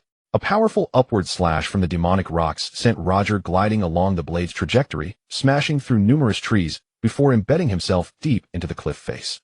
Roger, Rocks, I came here to capture you both, but things have turned out like this. Damn it, I should have just grabbed the treasure and fled the moment I found it. Schwa schwa. Roger and Garp simultaneously cast off their captain's coat and marine coat. How about it, want to temporarily join forces? Roger wiped the blood trickling down his forehead. Though I dislike this proposal, I can't let him run rampant now. It's the only way. Garp similarly wiped the blood oozing from the wound on his face with his finger. The towering figure of Demon Rocks, like a demon god, exuded an overwhelming pressure, and his great blade accompanied by a bloody storm thrust toward Garp's position. Garp leaped high into the air, and Demon Rocks' great blade dug a massive crater into the ground. Roger lowered his head and began to circle around Demon Rocks' flank, while Ace was coated in thick armament Haki. The sword light traced a black straight line, carving a penetrating wound across Demon Rox's waist and abdomen. No good, Garp, this guy is just like those holy knights. Roger shouted, his gaze fixed on the wound he had inflicted, which was healing at a visible rate. Stop slacking off, use Conqueror's Haki, Garp. Even if you hadn't said it, I would have done the same. Garp grinned, clashing his fists together. In an instant, pitch-black armament Haki covered his entire body, and Conqueror's Haki coiled around his fists. Black-red thunderbolts gathered in Garp's hand like a spear of lightning. Come on, Rox, let me show you what a real fist is. As the two conversed, Demon Rox moved. His speed was so fast, it was almost impossible to track with the naked eye. In an instant, he appeared before Garp, his fist wrapped in black-red lightning, thrusting straight out. Boom. Garp's fist collided head-on with Rox's fist. The two streams of Conqueror's Haki clashed violently in mid-air, erupting with a deafening roar. The shockwave radiated outward from the two combatants, uprooting trees within 100 meters in an instant and cracking the ground like a spiderweb. Such immense power. Garp clenched his teeth, veins bulging on his forehead. He could feel the terrifying power contained within Rox's fist. After demonization, this evil force had made Rox even more fearsome. Garp oncoming. Roger's figure cut in from the side like lightning, and the legendary blade, Ace, wrapped in Conqueror's Haki, slashed straight for Rox's neck. Divine departure. The sword light, like a silver bolt of lightning, tore through the air. Rox seemed to sense the danger and twisted his body at an impossible angle, barely dodging the lethal strike. But Roger's sword energy still left a deep, bone-deep wound on his shoulder. Demon Rox, as if feeling no pain, let out an even more frenzied shriek. Roger, can't you think of another way to wake him up? Garp used Soru to retreat beside Roger, panting heavily as he asked. If I could, do you think I'd need you to tell me that? Roger replied irritably.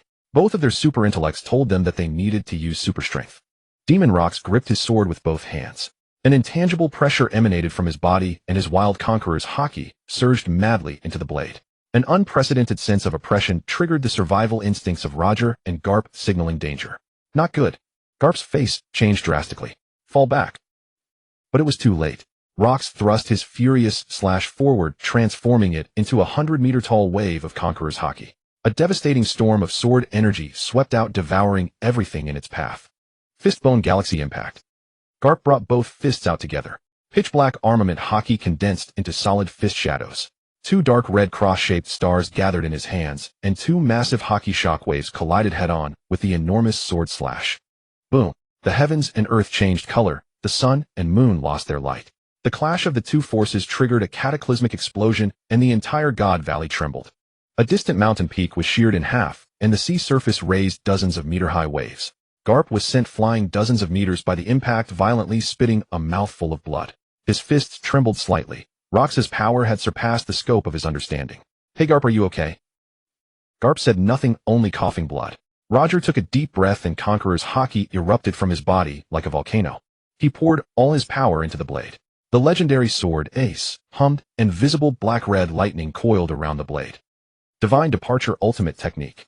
A sword light that pierced the heavens and earth slashed out as if trying to split the entire world in two. Demon Rox once again unleashed astonishing, terrifying suppression. The cannon sword technique wrapped in Conqueror's Haki. Power creates miracles. The move might be old, but it works. Boom.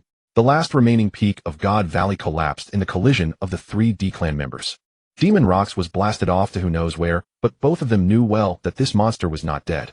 Without a thorough resolution, they could not leave. Dust filled the sky. In the rubble, Garp lay in a large cross shape, his head covered in blood, buried in the ruins.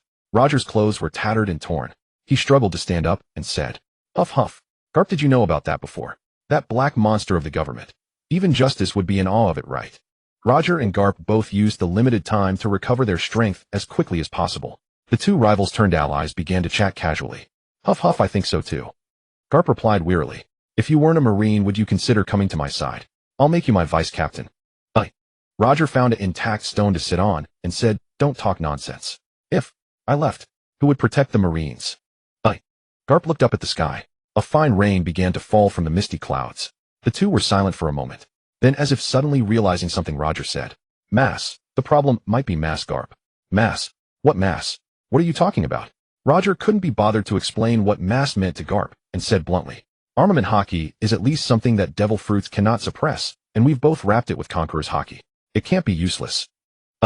Isn't that because Rox is also using Conqueror's Haki to defend? They cancel each other out. Exactly. So our attacks must exceed that limit, otherwise we can't cause any damage. Roger and Garp stood up at the same time. They had sensed demon rocks flying toward them. If we keep dragging this out, we'll only lose. Our stamina simply can't match that monster's. So we need to strike him with the maximum mass of Conqueror's Haki. Garp nodded after listening, then said teasingly, if we do that, we won't have any stamina left to consider. Neither of us can guarantee we'll leave alive. If we don't succeed, everything ends. Why worry about so much? Demon Rox's figure landed perfectly intact on the ground. Only the uncontrollable crying, ugly expression on his face made one's heart ache. We can sincerely feel the pain in your heart. We don't know what to say to comfort you, nor do we know what happened to you. The only thing we can say is, stop crying, you fool. Infinite fist bones. Kapu's hands turned into a flurry of black fist shadows, and his Conqueror's Haki ignited the most brilliant red stars within this black iron curtain. Flame of Kagutsuchi. Ace's blade hummed incessantly. All of Luo Jie's Conqueror's Haki wrapped around the sword, the air twisted by the Haki. This was the most scorching Conqueror's Haki flame. Two attacks struck Luokisi from two directions, simultaneously sealing off all his escape routes. The three forces collided violently in midair, the burst of light illuminating the entire Shinji Valley. The shockwave spread outward, leveling everything within several kilometers. Seawater began to pour back from the continental shelf, and the outskirts of Shinji Valley, along with most of the island, gradually sank into the sea. The torrential rain washed away the island's sins, mixing with blood to form streams that meandered across the devastated land. Cough. Has the curse finally been lifted? Luokisi's lips moved, his voice a bit hoarse. In the silence, Luokisi was the first to stir. Most of his body lay in the ruins, covered in blood and filth. His limbs were shattered as if pulverized, completely immobile, with a massive wound on his chest deep enough to reveal bone. Immortality came at a cost. Luokisi's hair had turned gray, and fine wrinkles appeared at the corners of his eyes. In the original story, Satan's execution did not result in immediate death, but rather, as if the demonic power was extracted, the chariot of time caught up with the fleeing prisoner. He aged bit by bit, his skin and flesh rapidly dissolved, by time eventually becoming a white skeleton.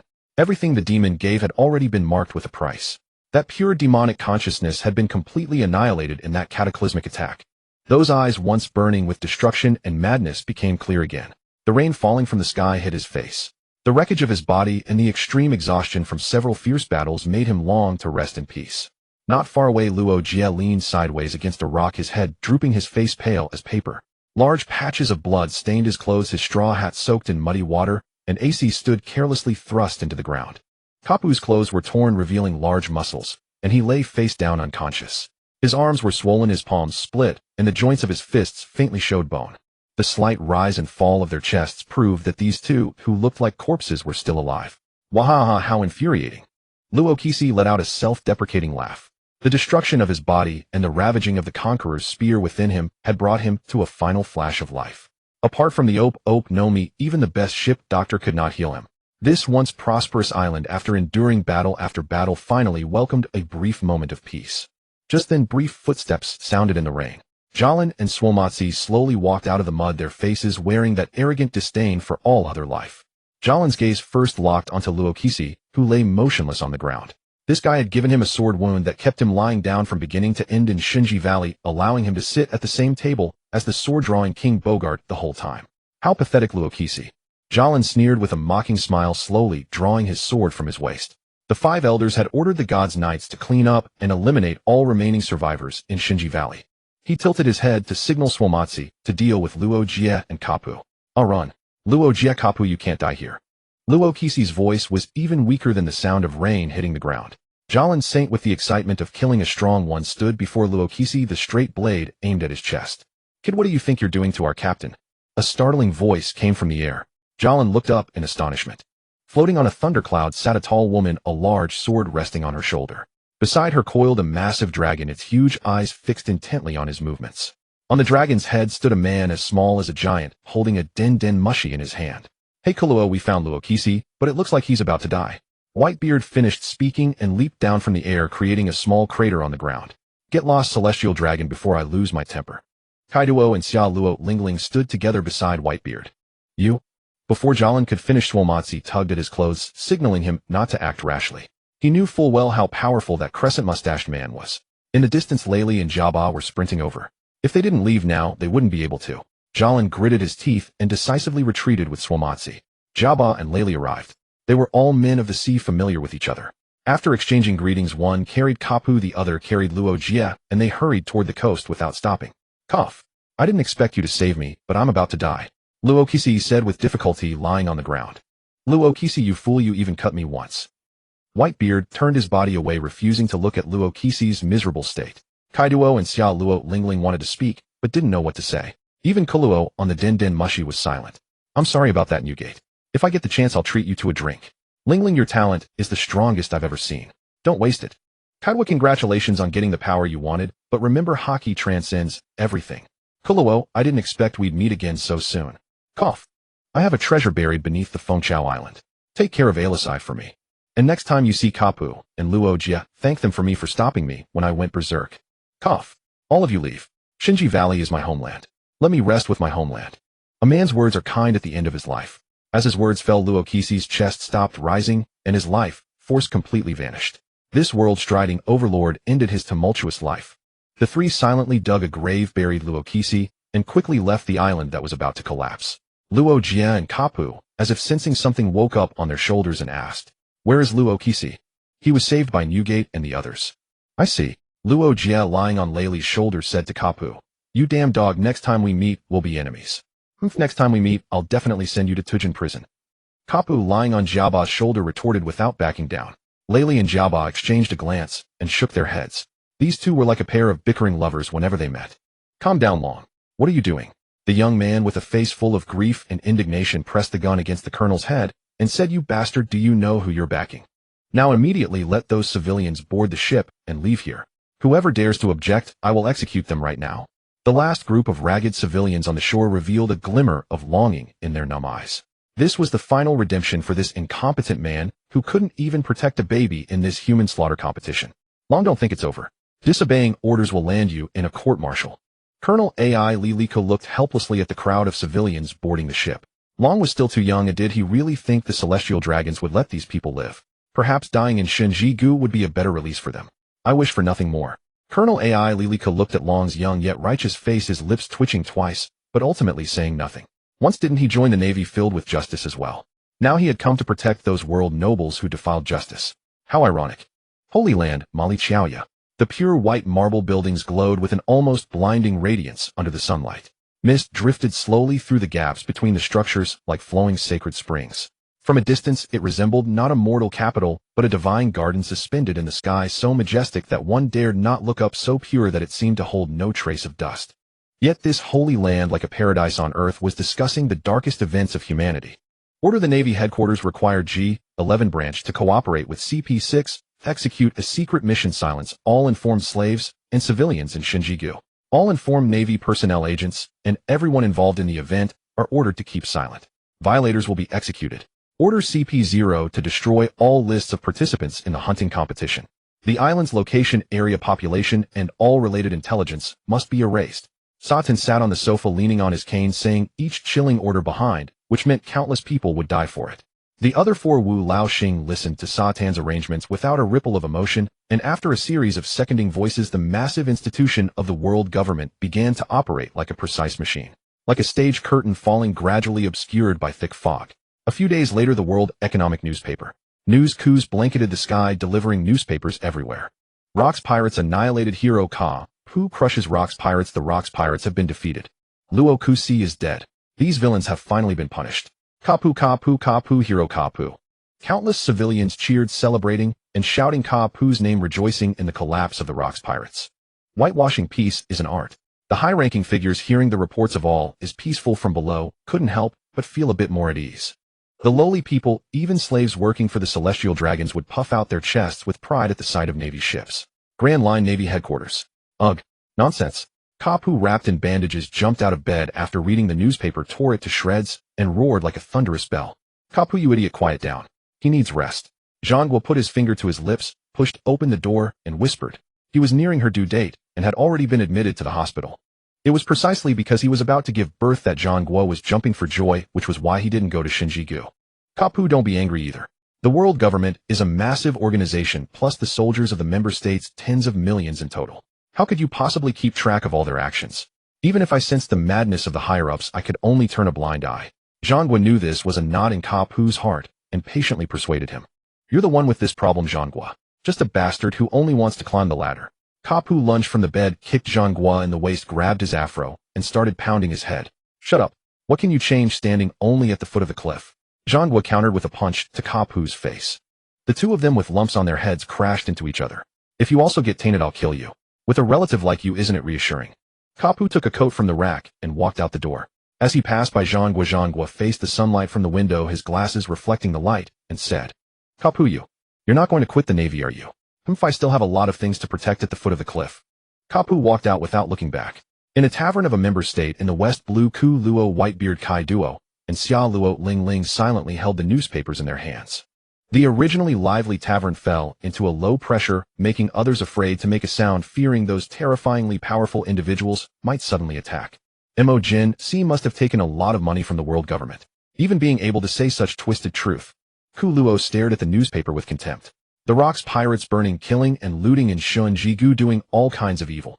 He-Man Fu Lei Ku Luo was accused of a false news story about sweeping from 80-year-old women to 2-year-old girls. Kai Duo laughed in anger after reading it. It said that Kai Duo liked to eat people alive, and together with Ku Luo, they formed an evil duo, one molesting women, the other waiting for Ku Luo to finish before eating them alive. Take a look, everyone. The newly issued wanted posters. Xia Luo Ling Ling picked up a stack of wanted posters and distributed them. Blood Emperor Man Fu Lei Ku Luo Bounty 2. 266 billion berries, heinous crimes, dead or alive.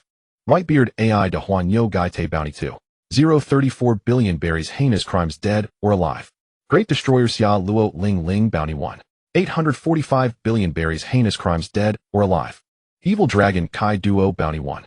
322 billion berries, heinous crimes, dead or alive. Treasure Hunter Yuhan Bounty 1. 538 billion berries, heinous crimes, dead or alive. Golden Lion Shi Ji Bounty 1. 988 billion berries, heinous crimes, dead or alive. Ku Luo stroked his chin. He had become the highest bounty criminal among the remnants of the Rocks pirates. It seemed the Celestial Dragons truly hated him. The 19 families of the Celestial Dragons. Each family had someone killed by him. The pride of the Sakura's family, Maffei Palace, had also become his slave. Without a doubt, the Navy was already searching for him across the sea. Whitebeard paused after reading the wanted poster, then took out a sword from behind and handed it to Ku Luo, saying, This is Luo Kusi's sword of supreme grade blade erosion. You were his disciple, so keep it. And his ship, the Luo Kusi's Wrath, we parked it to the northwest. Take the ship as well as a souvenir. Ku Luo raised his hand and took the blade, which had turned into a black sword, a famous weapon that had accompanied Luo Kusi through most of his life. The bar door swung open with a clatter, and in walked Galusa, Stussy Mag, Noria, Alice, and Little Tiki, who had just woken up with eyes still bleary. Kuro, the ship's supplies are ready. We can set sail now. Kuro nodded and turned to look at Whitebeard Kaido and Xia Luo Lingling. All right, what are your plans from now on? Whitebeard was the first to stand up, picking up his bag from the seat and slinging it over his shoulder with his Murakamajiri. I'll head back to my hometown first. After that, I might form a pirate crew with that guy. Whitebeard said, pointing to the pineapple-headed man who had been greeting them at the window. Kuro looked up and saw a man who was essentially a mature version of Marco, the captain of the Pineapple Pirates BOLO. Graham. He had claimed to be Whitebeard's fan and shamelessly followed them. Newgate, why not consider my crew? I'm nothing like Rocks. I won't build a crew that prioritizes strength above all. Kuro put down his glass and spoke earnestly. Come on, I'm not interested in conquest. I only want to protect my family. Whitebeard's gaze lingered on Alice and Tiki. So these are Rocks' children. The little one doesn't look much like Rocks, but why does this kid make my spine chill? Shaking his head, Whitebeard waved carefree bid farewell to the group, and without a hint of reluctance opened the bar door and walked out with BOLO. Graham. Kuro didn't try to stop him. Whitebeard had his quirks. He had adopted a horde of orphans in his homeland of Sphinx, raising them as his own children, and every year he sent back the treasure he earned from the Rocks pirates. If he wanted a family, why not marry and have children? Maybe Whitebeard had seen enough of Kuro's behavior over the years and realized that no matter how fast you breed, can it match how fast I adopt. With a single "Be My Son," he could gain dozens of sons in a day. Stussy politely bid farewell to Whitebeard as well. Though they never became lovers, they had been friends for years. Turning back, she saw that Kuro showed no sign of jealousy. She pouted, thinking about it, whether it was her Gulalusa, the newly acquainted Mag, Noria, or the imprisoned Sackers. Mafi on the ship. This Kuro seemed awfully interested in stealing women. Could he have some kind of fetish?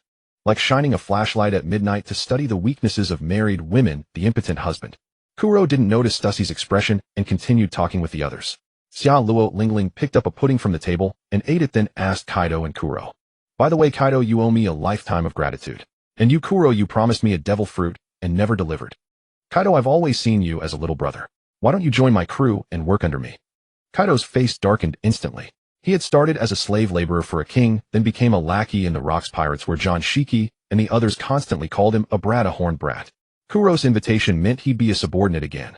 Though he refused, he still called Kuro Big Brother. Now that the Rocks Pirates were disbanded, Xia Luo Lingling wanted him to be a lackey too.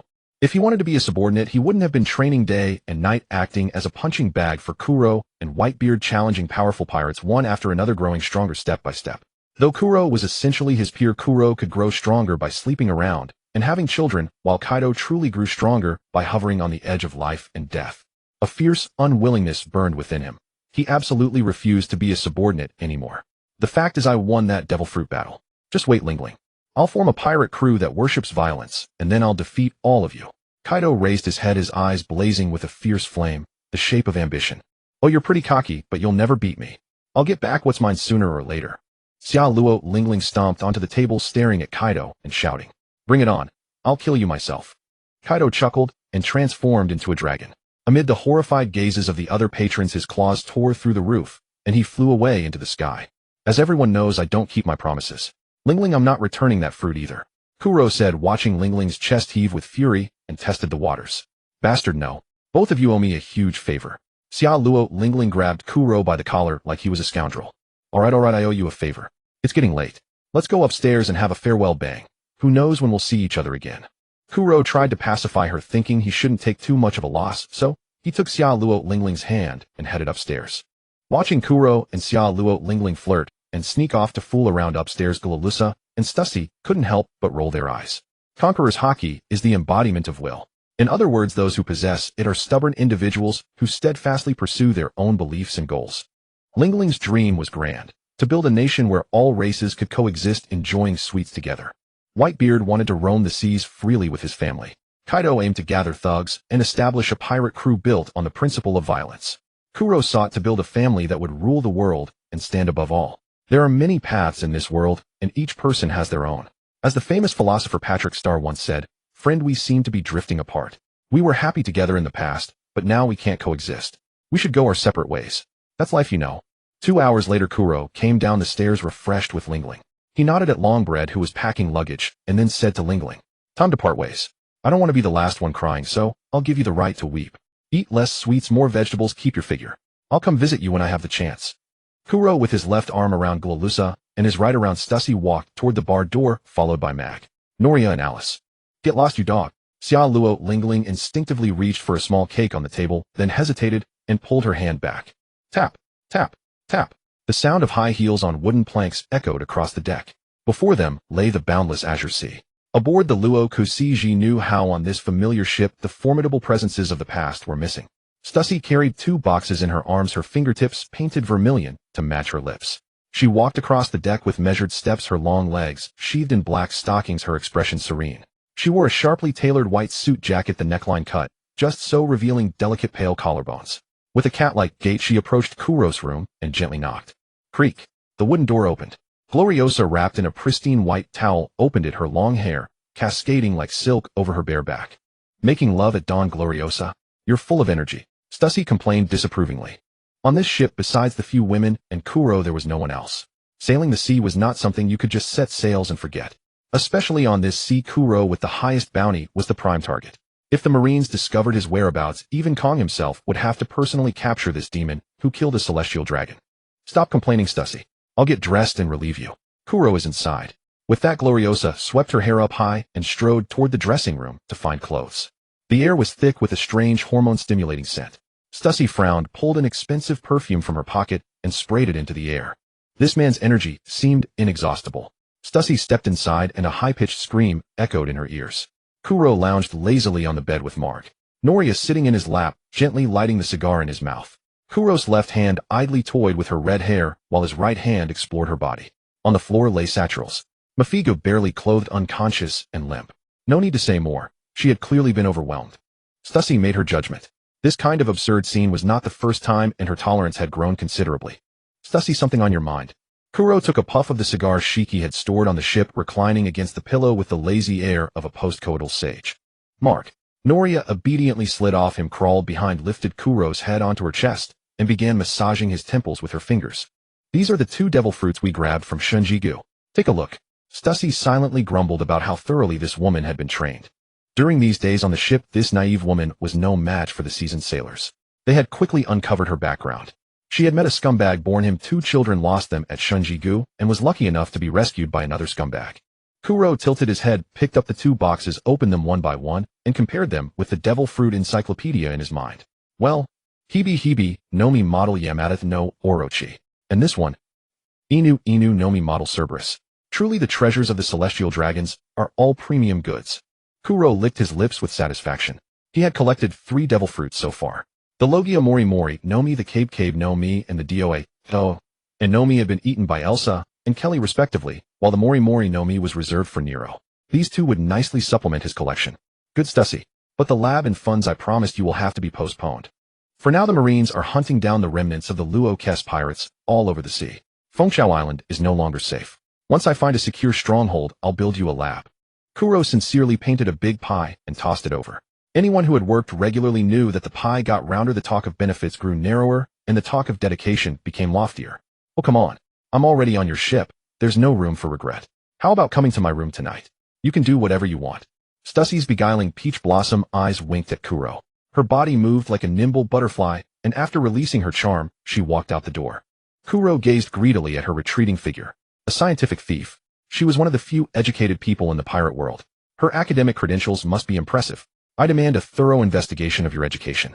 Meanwhile, ding, congratulations host on the birth of your offspring. Kuro was baffled. He opened the system panel to check the offspring section. He didn't recall anyone being pregnant on Fengchao Island. Even if someone were pregnant, it couldn't have happened this quickly. Manfred, Eisenchild's name can be chosen by either parent. The surname is automatically added. Race human, age 1 day, talents detected, talent traits 1. False justice 2. Innate Bawang Say 3. Jing Huashui Yu 1. False justice. Justice is a mask, power is the truth. Commit injustice in the name of justice. 2. Innate Bawang Say, a born king, a talent 1 in a million. No cultivation needed, merely a surge of emotion can stir the heavens and earth, intimidating all beings. 3. Jing Huashui Yu, a complete hypnosis, manipulating the 5 senses, trapping people in illusions, can be used with the Sharingan as a medium. Kuro was so excited he nearly jumped out of bed. He had hit the jackpot. His second child with innate Bawang Say. System, if I draw the same trait, do I get another chance to draw? Ding. Identical traits can be stacked with no upper limit. After hearing this, Kuro confidently clicked to draw. Apart from the first trait, which was useless to him, the other 2 were excellent. The slot machine appeared again, and the 3 traits began to spin. After a flash of golden light, congratulations host. You have obtained Jing Huashui Yu. Although Kuro was slightly disappointed that it wasn't a Bawang Say stack, Jing Huashui Yu was still a significant boost. He noticed Mafigu lying on the floor, cautiously peeking at him. Kuro's scarlet eyes fixed on Mafi. Before his gaze, the space rippled like water reflections. In Mafi's perspective, the space twisted, and the person before her gradually transformed into him. Stand still. Don't move. I am on. Mafi stood respectfully beside him, her eyes brimming with fervent adoration. The ability bestowed by the system was far more convenient than the blood servants he had painstakingly developed. Meanwhile, at Marine Headquarters Marineford, in the Naval Hospital, Sengoku glanced at Tsuru, sleeping peacefully on the bed, and together with Garp, they approached the wrinkled baby on the small cot nearby. His physique was far larger than that of a child his age, with brownish hair, and his eyes were still the crimson Sharingan of the Manfred family. Tsuru, are you really sure you want to raise him at headquarters? Garp touched the soft cheek with his finger. You know what the child's father did at God Valley. If we raise him outside headquarters, he might meet with an accident. Sengoku looked at the baby with affectionate eyes. Although the child's eyes always reminded him of that inherently evil pirate, the child was innocent after all. But if people find out that his father is a pirate? This child. Garp hesitated for a moment, pointing at Lanron's eyes. Lanron's eyes were too conspicuous, and anyone who wasn't an idiot could guess who his father was. In his opinion, it would be more appropriate to send the child to be fostered in his hometown, the East Blue. Within the Marines, the hawkish faction didn't just appear with Sakazuki. There had always been a faction that advocated for exterminating pirates, while those like Zephyr who adhered to a no-kill philosophy were the minority. If those extremists were to find out, little Lanran might one day be found dissolved in water. Even a carefree guy like Garp could think of that. How could Sengoku, known for his wisdom, not have thought of it? Don't worry. I've already issued a gag order to all the Marines who know about this. I also used connections from the science division to have invisible contact lenses made that even a baby can wear. Sengoku stroked the stubble on his chin, thinking about whether there were any loopholes. Due to the God Valley incident, the fault of failing to protect the celestial dragons was shouldered by the dispatched fleet admiral. Because the dispatched fleet admiral voluntarily took the blame, he was about to step down from the position of fleet admiral. Both the five elders and the Marines supported Kong the Steelbones admiral to take over. It was already a foregone conclusion. Kong the Steelbones admiral had promised him that as long as he supported his ascension within 3 years at most, he would make Sengoku a Marine admiral. It was not yet the great pirate era initiated by Roger. The pirates on the sea were not yet so numerous as to be out of control. The position of Marine admiral required not only strength, but also seniority. Unlike the future, where some contracted admirals could get a taste of the admiral role only to be scared out of their wits by Red Hair's Conqueror's hockey. The Wrath of Rox sailed through the waves, avoiding conflicts among pirates and the Marines' pointless interceptions, racing smoothly onward. After more than 3 months, Kolo emerged from the cabin with a pale face. He had not left the cabin for over 2 months and his essence had been considerably diluted. The sun in the sky made Kolo's pupils contract sharply. Kolo had successfully impregnated all 4 women: Stussy, Gloriosa, Marg, Nolia, and Mafi. Standing at the bow and looking into the distance, the outline of Beehive Island appeared clearly in sight. The ship docked at the island's shore. Although there were still many pirates on the island due to the defeat of the Rox pirates, many had already left. Some pirates had followed other officers of the Rox pirates and also left. The docking of the Wrath of Rox attracted many pirates. This was the flagship of the Rox pirates, and many simply refused to believe that the invincible Rox could have died on that remote island. But Kolo walked down with several women, his expression cold. Their faces turned pale, and they stood frozen in place. The prying eyes from the shadows all withdrew, and even the noise in the streets quietly subsided. No one dared to approach or test, and no one dared to block them in the slightest. Some ambitious ones who hadn't left began to fight on the island. Since Rox was no longer there, those officers didn't care much about the island either. Whoever won would own the island. For Kolo, this island was a mix of factions, and as a pirate island, and the former base of the Rox pirates, it was too conspicuous. The Marines' attention and the world government's covetous eyes all indicated that Beehive Island was not a good place for lying low. Kolo waved his hand to stop other questions and hurried to his own base without stopping. Although they had already reported their safety via Den Den Mushi, when they saw Kolo return safely, Xiachi and Yazi threw themselves into his arms from left and right. I told you everything was safe, you still weren't reassured. Kolo kissed Xiachi on the cheek, then kissed Yazi on the cheek. Daddy, I want one too. 3-year-old Urza and 2-year-old Nero ran over. She stamped her feet like a rabbit, leaped high into the air, and hugged Kolo's head. Kolo let go of Xiachi, and Yazi picked up Nero from the ground and kissed each of their adorable cheeks. Holding the 2 little ones, he turned to Leon and instructed. You and Kelly make the arrangements. Tell the maid corps that we are now withdrawing from Beehive Island. Move all the valuable items in the castle to the ship. Notify the 3 squad leaders.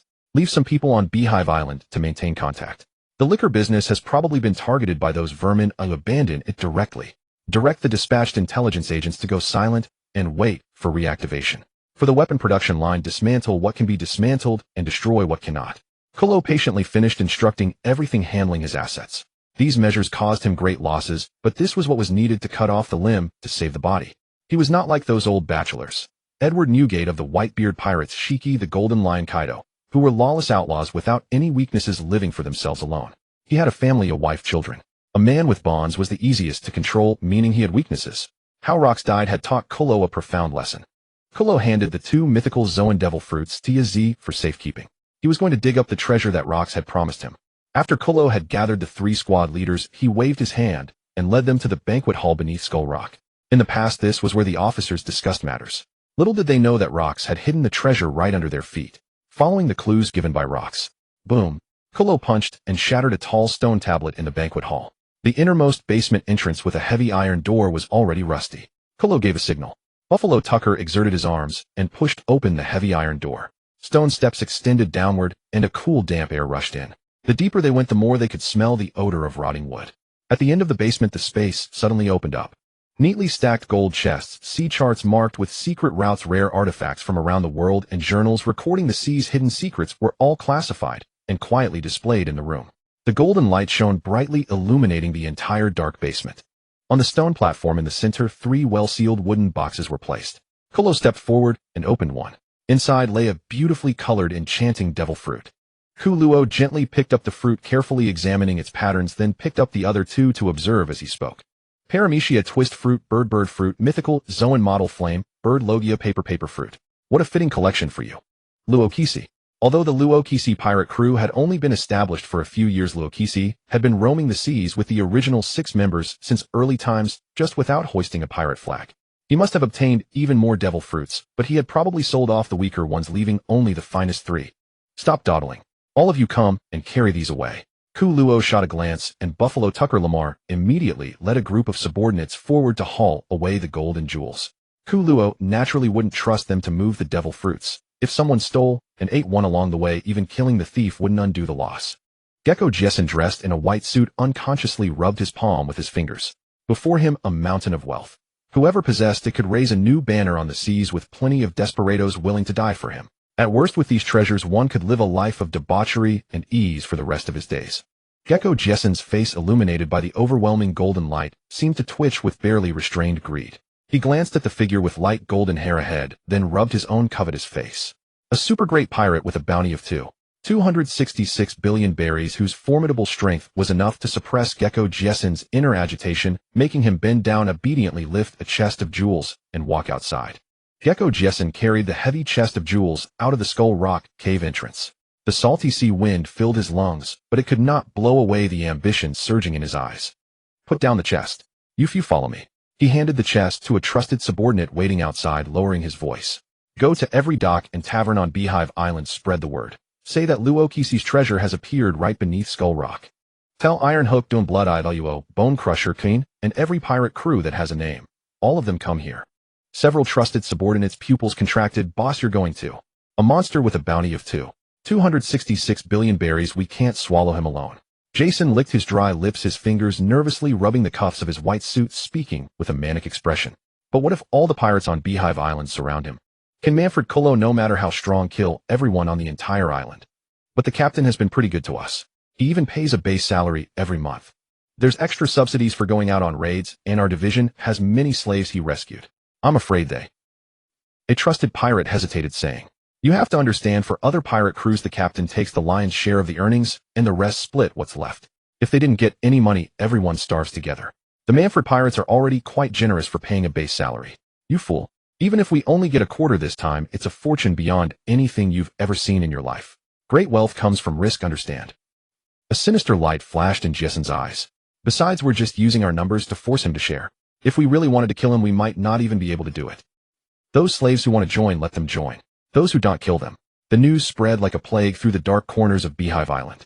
Half an hour later, the rocky beach below Skull Rock was surrounded by a dense crowd packed tightly. Jessen rubbed his face, pretending to look panicked, and ran back to report. If Ku Luo refused to share the treasure and slaughtered the pirates of Beehive Island, he would act as if nothing had happened and continue to follow. If Ku Luo compromised and shared the treasure, he would lean toward the pirate alliance, take his cut, and run. Over a dozen pirate crews, hundreds of armed pirates with guns and swords, surrounded the cave entrance like an iron bucket. Torches illuminated faces twisted with greed, muzzles and blades gleamed coldly in the night. Blood Emperor, come out. Cannon King, come out.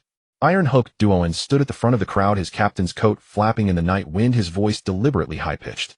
Captain Luo Kisi's treasure was earned by all the brothers of Beehive Island at the risk of their lives. Captain Ku Luo, you keeping it all to yourself. That's not proper, is it? It should belong to everyone. The crowd erupted in echoing shouts. Share it. Share it. Everyone gets a cut. The doors of the dim banquet hall opened, revealing heaps of golden treasure that illuminated the entire hall piled everywhere. Ku Luo's men were still frantically moving them outside. Buffalo Tucker Lamar angrily drew his large curved blade and was about to charge out, but Ku Luo raised his hand to stop him. The man with light golden hair slowly walked out of the cave. Moonlight stretched his long shadow far, and as he scanned the dense forest of gun muzzles before him, he suddenly smiled. Rules. Ku Luo's voice was very soft, yet it strangely silenced the clamor of hundreds. Give too much face, and even a dog thinks it's a lion. The air seemed to solidify. The few pirates in the front row involuntarily stepped back, producing faint clinking sounds from their weapons. Let me tell you one more rule. Ku Luo's smile vanished.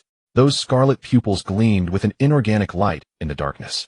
The things of the Luo Kisi pirates can only be touched by two kinds of people. Ku Luo raised one finger. First, those stronger than me. He raised a second finger. Second, still those stronger than me.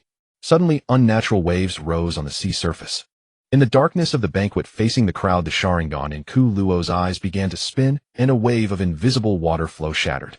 Iron Hook, Doan, Bone Crusher, Queen, and Blood-Eyed Baluo. In their eyes, every friend, brother, and subordinate around them turned into Ku Luo's likeness.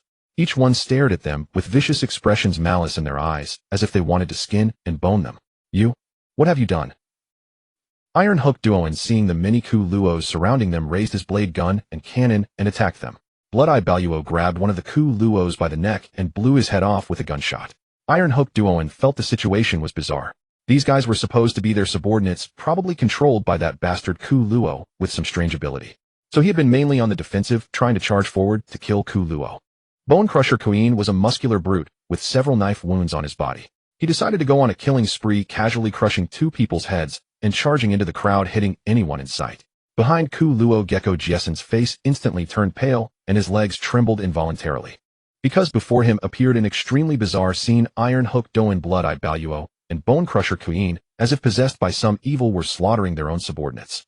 "Captain, what are you doing?" "Captain, I was wrong. It was the mistress who seduced me. They're crazy.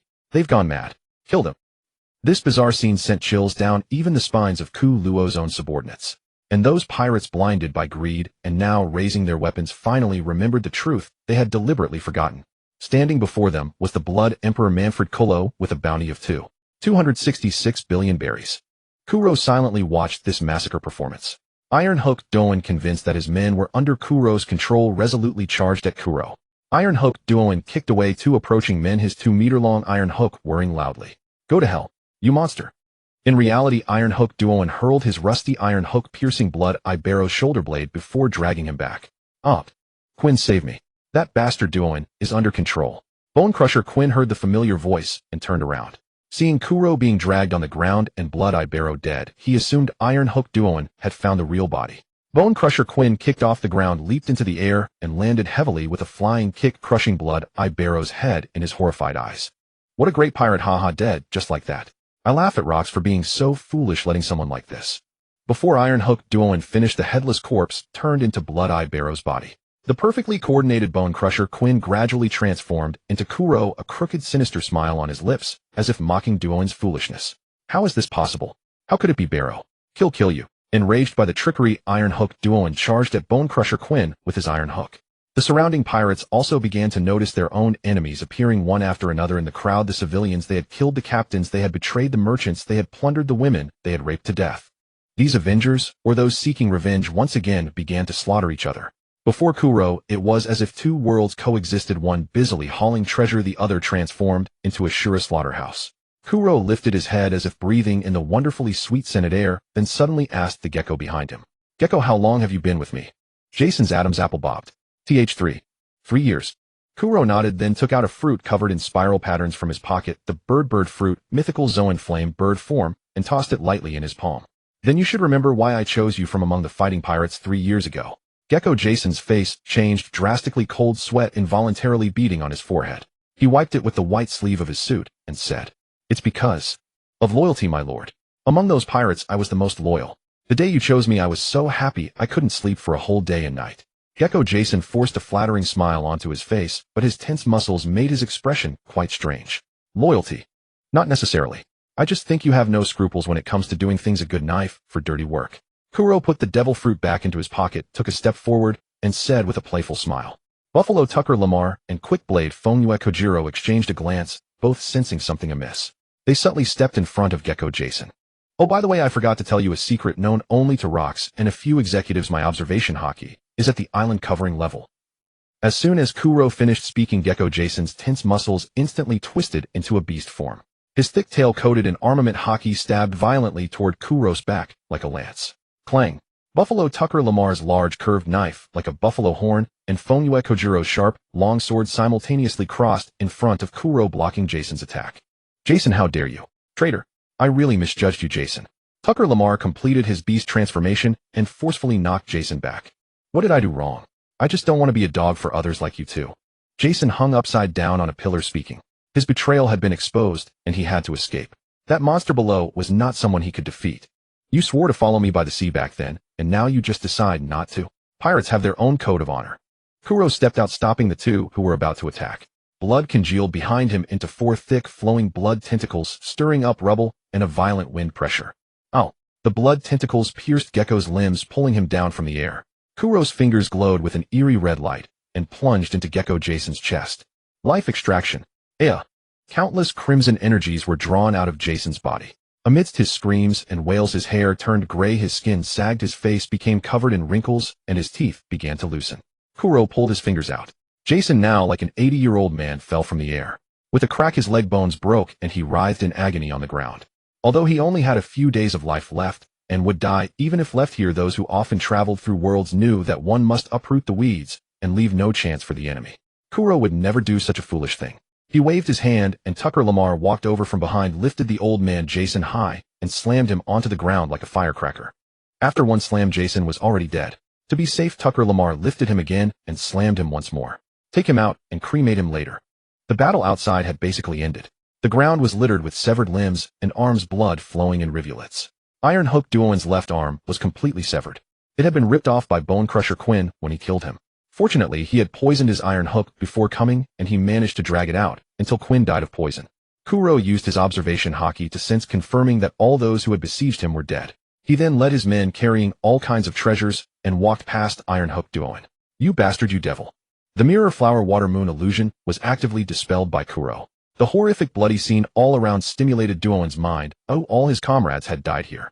Tucker Lamar let out a sinister laugh, and his large knife sliced straight across Duoin's neck, sending his head flying high.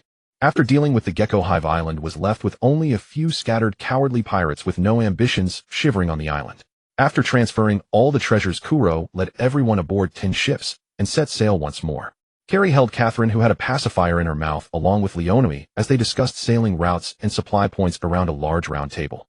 Not far away on the grass-covered deck, Elsa was clad in a layer of pitch-black feather armor, with wings composed of neatly arranged steel-black feathers on her back. The black wings carried Elsa circling and dancing in the air, while Nero below stretched his chubby little hands anxiously and kept calling out, "Sis, take me with you. I want to fly too." Elsa's clear laughter rang through the air as she descended, gathered Nero close against her stomach, and took flight with him. Kuro observed the siblings playing, his expression thoughtful. He had long believed that giving children devil fruits too early was dangerous. Without the ability to control them, these children could easily harm those caring for them. Kuro enjoyed spending time with these children, often recounting bedtime stories from his past life, many of which came from anime and films he had known before. After hearing the Gundam stories, Elsa yearned for the flying mecha from the tales, and the devil fruit responded to her desire by granting her flight-capable armor. The adult world, shaped by upbringing, life experiences, and family influence, tends to build thick walls around one's thoughts, confining thinking within established frameworks. Children are different. They view the world with pure innocence. When you look up and see the sun, you naturally assume it simply is the sun. But a child might think it's a glowing plate. The development of devil fruits also relies on human imagination, so perhaps giving these children devil fruits earlier could help them unlock their abilities more effectively. As for controlling their powers and avoiding harm to others, Kuro would have those female servants with haki abilities specifically care for them, teaching them how to control their powers. Don Quixote, Doflamingo, Bartholomew Kumarabit. Many people consumed devil fruits from childhood, and Kuro believed his own children would not fall short of them. Your hard-earned cultivation strength is pitifully weak, while my children's system additions are incredibly solid. Snake Maru watched with envy, yet his shy nature made him timidly tug at Zixki's skirt.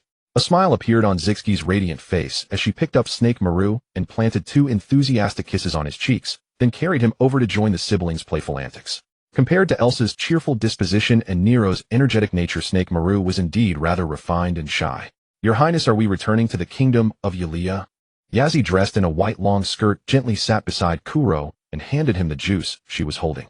Kuro had once asked Yazzie to call him by his name instead of Your Highness, but as his women multiplied, Yazzie resumed using that title. This represented their past together and served as a private joke between them. "Yulia? I almost forgot about that name until you mentioned it. It's not time to return yet. This time we're heading to the Golden Land. The scenery there is beautiful. I'm certain you'll adore it." Kuro accepted the juice with a gentle expression, his hand softly caressing Yazzie's cheek. "Does the Golden Land that Lofty Roland spoke of truly exist? I always thought it was from a fairy tale." Gulalusa emerged from the cabin wearing a straw hat and sunglasses, dressed in a sultry black bikini. She had a maid hold an umbrella over her, placed a lounge chair beside Kuro, and reclined with languid elegance. "That place does genuinely exist, though it was washed onto a sky island. I plan to establish our base there so the Navy can't trouble us." Kuro's other hand rested casually on Gulalusa's smooth, slender thighs, wandering back and forth. A delivery seagull landed on the second-floor railing, and Satusi slipped 100 berries into its small backpack before retrieving the newspaper. Gold Lion Shiki founded the Sky Pirates on Esker Island, captured in the photo, laughing triumphantly beneath a towering flag. Many pirates raised their weapons high, cheering as they joined the Sky Pirates. Whitebeard Edward Newgate established his pirate crew on Sphinx Island. Aboard a massive whale-shaped ship, the pirate flag with its white crescent mustache flew proudly. A group of half-grown children laughed boisterously around Whitebeard while Polo Jelamu scratched his head in distress. Charlotte Linlin and Longbread formed the Charlotte Pirates in the Totlan Sea, similarly recruiting members and expanding their influence across these waters. Silver Axe the Fierce established the Silver Axe Pirates to recruit crew members preparing to clash with Shiki. John founded the Treasure Hunt Pirates without fanfare, likely wanting to avoid sharing his discoveries. He led his original crew as an elite pirate band seeking treasures hidden beneath the sea. Mulong remained in the West Sea after the God Valley battle to continue running his mafia. Babir Kyle Basta Ganzi and Kaido received no mention in the newspaper. That Whitebeard truly lacks affection, surrounded by a bunch of brats playing pirate. Babir probably returned to Fishman Island, I suppose. Ganzi, actually quite clever knowing to lay low. Why hasn't Kaido caused any trouble? Could the Navy have captured him? Kuro took the newspaper from Satosi's hands, examining his old acquaintances' updates and analyzing each one. Kyle Basta, much like his devil fruit, remained virtually unnoticed. His presence in the Rocks Pirates had always been minimal. Ganzi was no stranger to the seas either. When Rocks was still alive, he opposed Kuro's ventures because Zixki ultimately chose Kuro. Now that Rocks is dead, knowing his fear of him, his smuggling operation ran extremely low-key and nobody knew where he'd hidden. God Valley didn't get the chance to eliminate you. Once I settle my family, I'll come for you slowly. Kuro folded the newspaper with a cold sneer. Marine Headquarters, Marineford. Bang! These damn Rocks remnants must be sent to impel down. These scum endangering the seas. Why didn't these villains die in God Valley? Steelbone Kong threw the newspaper onto the table in fury. Every remnant of the Rocks Pirates was a major pirate, each one a thorn in the Navy's side. Some mid-level officers who climbed through the ranks were no match for them whatsoever. At the conference table, Sengoku and Zifa exchanged glances, understanding the fury of Admiral Kong. After the death of Rocks was confirmed, both the world government and the Allied Kingdoms believed that eradicating the remnants of the Rocks Pirates was merely a matter of time. Months had passed, yet the Marine Headquarters had failed to deliver a result, causing the justice-upholding Marines to lose face. The only gain was the capture of Kaido the Apprentice, great pirate of the Rocks Pirates. After obtaining the Fish Fruit mythical Zoan model Azure Dragon, Kaido left Kulo and the others flying with an air of supreme arrogance to a pirate town in the first half of the Grand Line, intending to recruit members. Upon receiving the news, the Marine Headquarters immediately dispatched Garp and Sengoku together. Seeing the two arrive, Kaido declared that he was not afraid of one-on-one or two-on-one fights. After 2 days of fighting, Kaido shouting that hockey transcends, all was captured by the duo. Next, the focus will be on arresting the Blood Emperor Manfred Kulo. He committed heinous atrocities at the Valley of the Gods, and he must be brought to justice. This is an order from the 5 elders. Moreover, he kidnapped a female celestial dragon at the Valley of the Gods.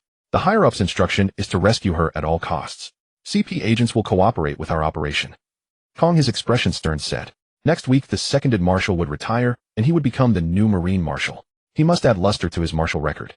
He was too eager to advance. The position of Marine Marshal was merely a critical step for him. He wanted to climb even higher. Even the act of kidnapping a celestial dragon was something he dared to do. Many of the Marine admirals and vice admirals attending the meeting had never encountered the villain Kulo before, and now they gained a clear understanding of him. The rumors were indeed true. This man was extremely lecherous. Many Marines who knew some of the details secretly glanced at his expression. He sat in her seat with a solemn expression, as if that man had nothing to do with her. Admiral Kong, please entrust the arrest of the Blood Emperor to me. I can sign a military pledge. I will definitely bring him to justice. Sengoku slammed his palm heavily onto the table. That bastard villain who did such things to he. Sengoku wished he could appear before Kulo instantly and crush him to death. Bang! What's wrong? Did you eat? Garp, who was dozing with his head down, had the bubble from his nose pop. He was startled awake by the noise Sengoku made.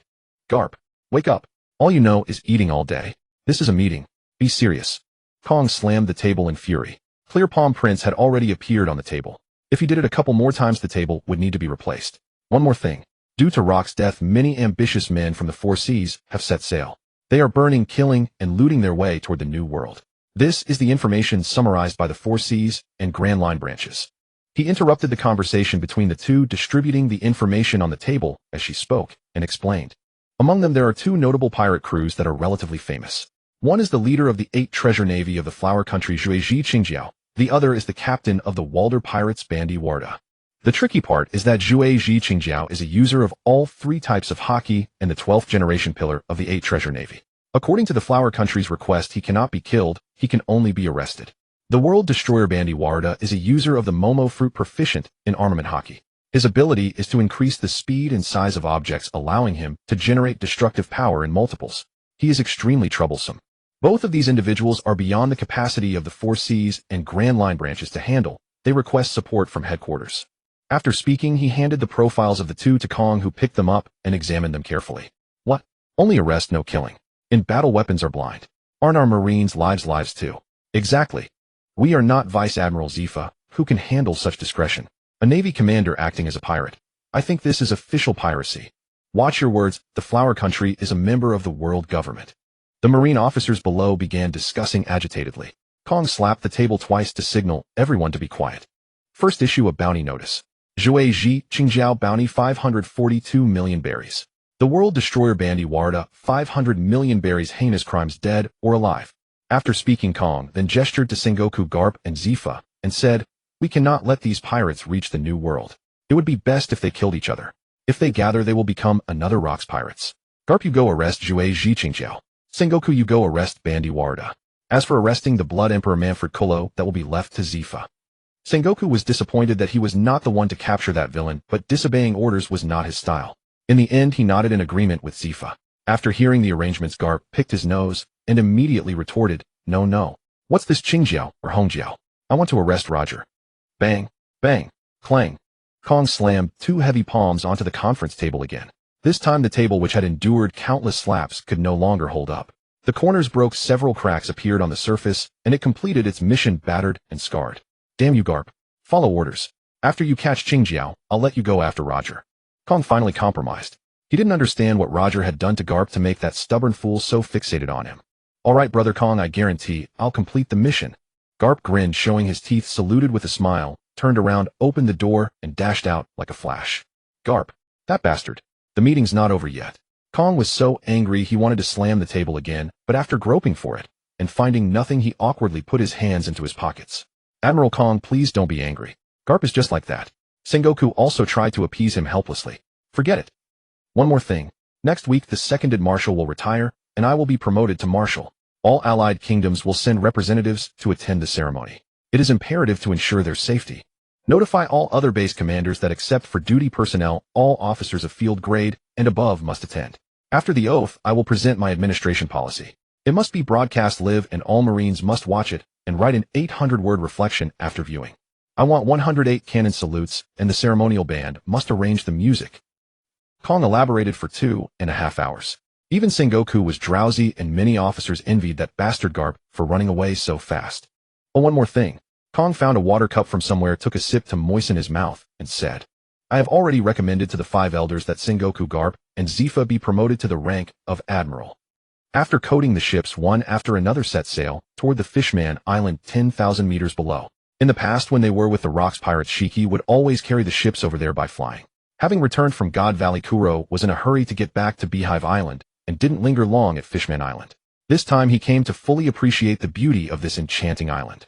Through the long seawater corridor, the sunlight from the surface was filtered, diluted, and devoured by millions of tons of seawater, until even the faintest glimmer was completely extinguished at some unknowable depth. Darkness arrived as promised. Not the kind of darkness that still has a sprinkle of stars and moonlight, but the purest, most tangible darkness, like ink poured into the eyes, like asphalt flooding the ear canals. The fear etched into human genes over millions of years of evolution was fully activated. Here there was no light, no direction, no sound. Only boundless, endless darkness. Urza and Nero had already lost their initial longing for the ocean. The two hid in Yazie's arms, their 4 small hands clutching her waist tightly. In the infinite darkness, the silhouette of a colossal creature flickered past, stirring the sound of water currents. Kuro could sense something watching him from the deep sea. It had no eyes, or rather its eyes did not reflect any light. But Kuro clearly felt some kind of gaze sweeping over them, like a mountain looking down upon a speck of dust. The width of a single tail fin surpassed the entire length of the rock's raft, and the sound of scales scraping against the currents was loud enough to vibrate the eardrums. The undertow it stirred as it passed caused the entire ship to tilt violently, and the mast groaned under the strain. It had no intention to attack, just as a human might see an insect, and the casual wind from swatting it away would be enough to send its body flying. The women and children on the ship let out terrified screams. To encounter a giant sea king, what luck! Get lost. Kuro stood at the bow with his arms crossed, a flash of red light in his eyes. His conqueror's hockey pierced through the coating and shot straight toward the giant Sea King, whose body stiffened under the impact. The giant Sea King had lived for who knows how long. Its perception of danger was far keener. It sensed an apex predator within this little toy ship, one that even it feared, and decisively chose to steer clear of danger. Time lost all meaning. Perhaps a minute passed, perhaps an hour. When the wake of this colossal creature faded into the abyss, when the current gradually calmed, when the suffocating feeling of being watched finally receded. The sea is truly mysterious and fearsome. Even in the calm belt, such massive sea kings are rare. Shaki also sensed the departure of that enormous beast. Let's reach Fishman Island as soon as possible. This place gives me a very uncomfortable feeling, Gloriosa said, rubbing the goosebumps on her arms. Kelly and Leon helped up several maids who had gone weak in the knees from fear and picked up the log post to check if they had strayed off course. Soon the pirate fleet reached an island enclosed by a double-layer bubble. The colossal roots of the Eve Sun tree pierced through the dome, channeling sunlight from the surface vertically into the deep sea. Above the bubble there was a blue sky and white clouds, and the sunlight refracted through the bubble into an iridescent glass-like halo. Several Fishman warriors, upon seeing a fleet of 10 ships arriving with a Jolly Roger flying, hurried back to inform King Neptune that the number of people was too large to be a normal passing. They rushed back to notify Neptune that the crowd was too large to be a routine passage. Rainbow-colored coral formed rolling hills, bioluminescent seaweed swayed with the ocean currents, emitting faint blue and pinkish-purple light in the water.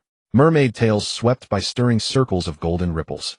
Neptune, holding his trident and leading a large group of mermaids and fishmen armed with weapons, waited on the shore.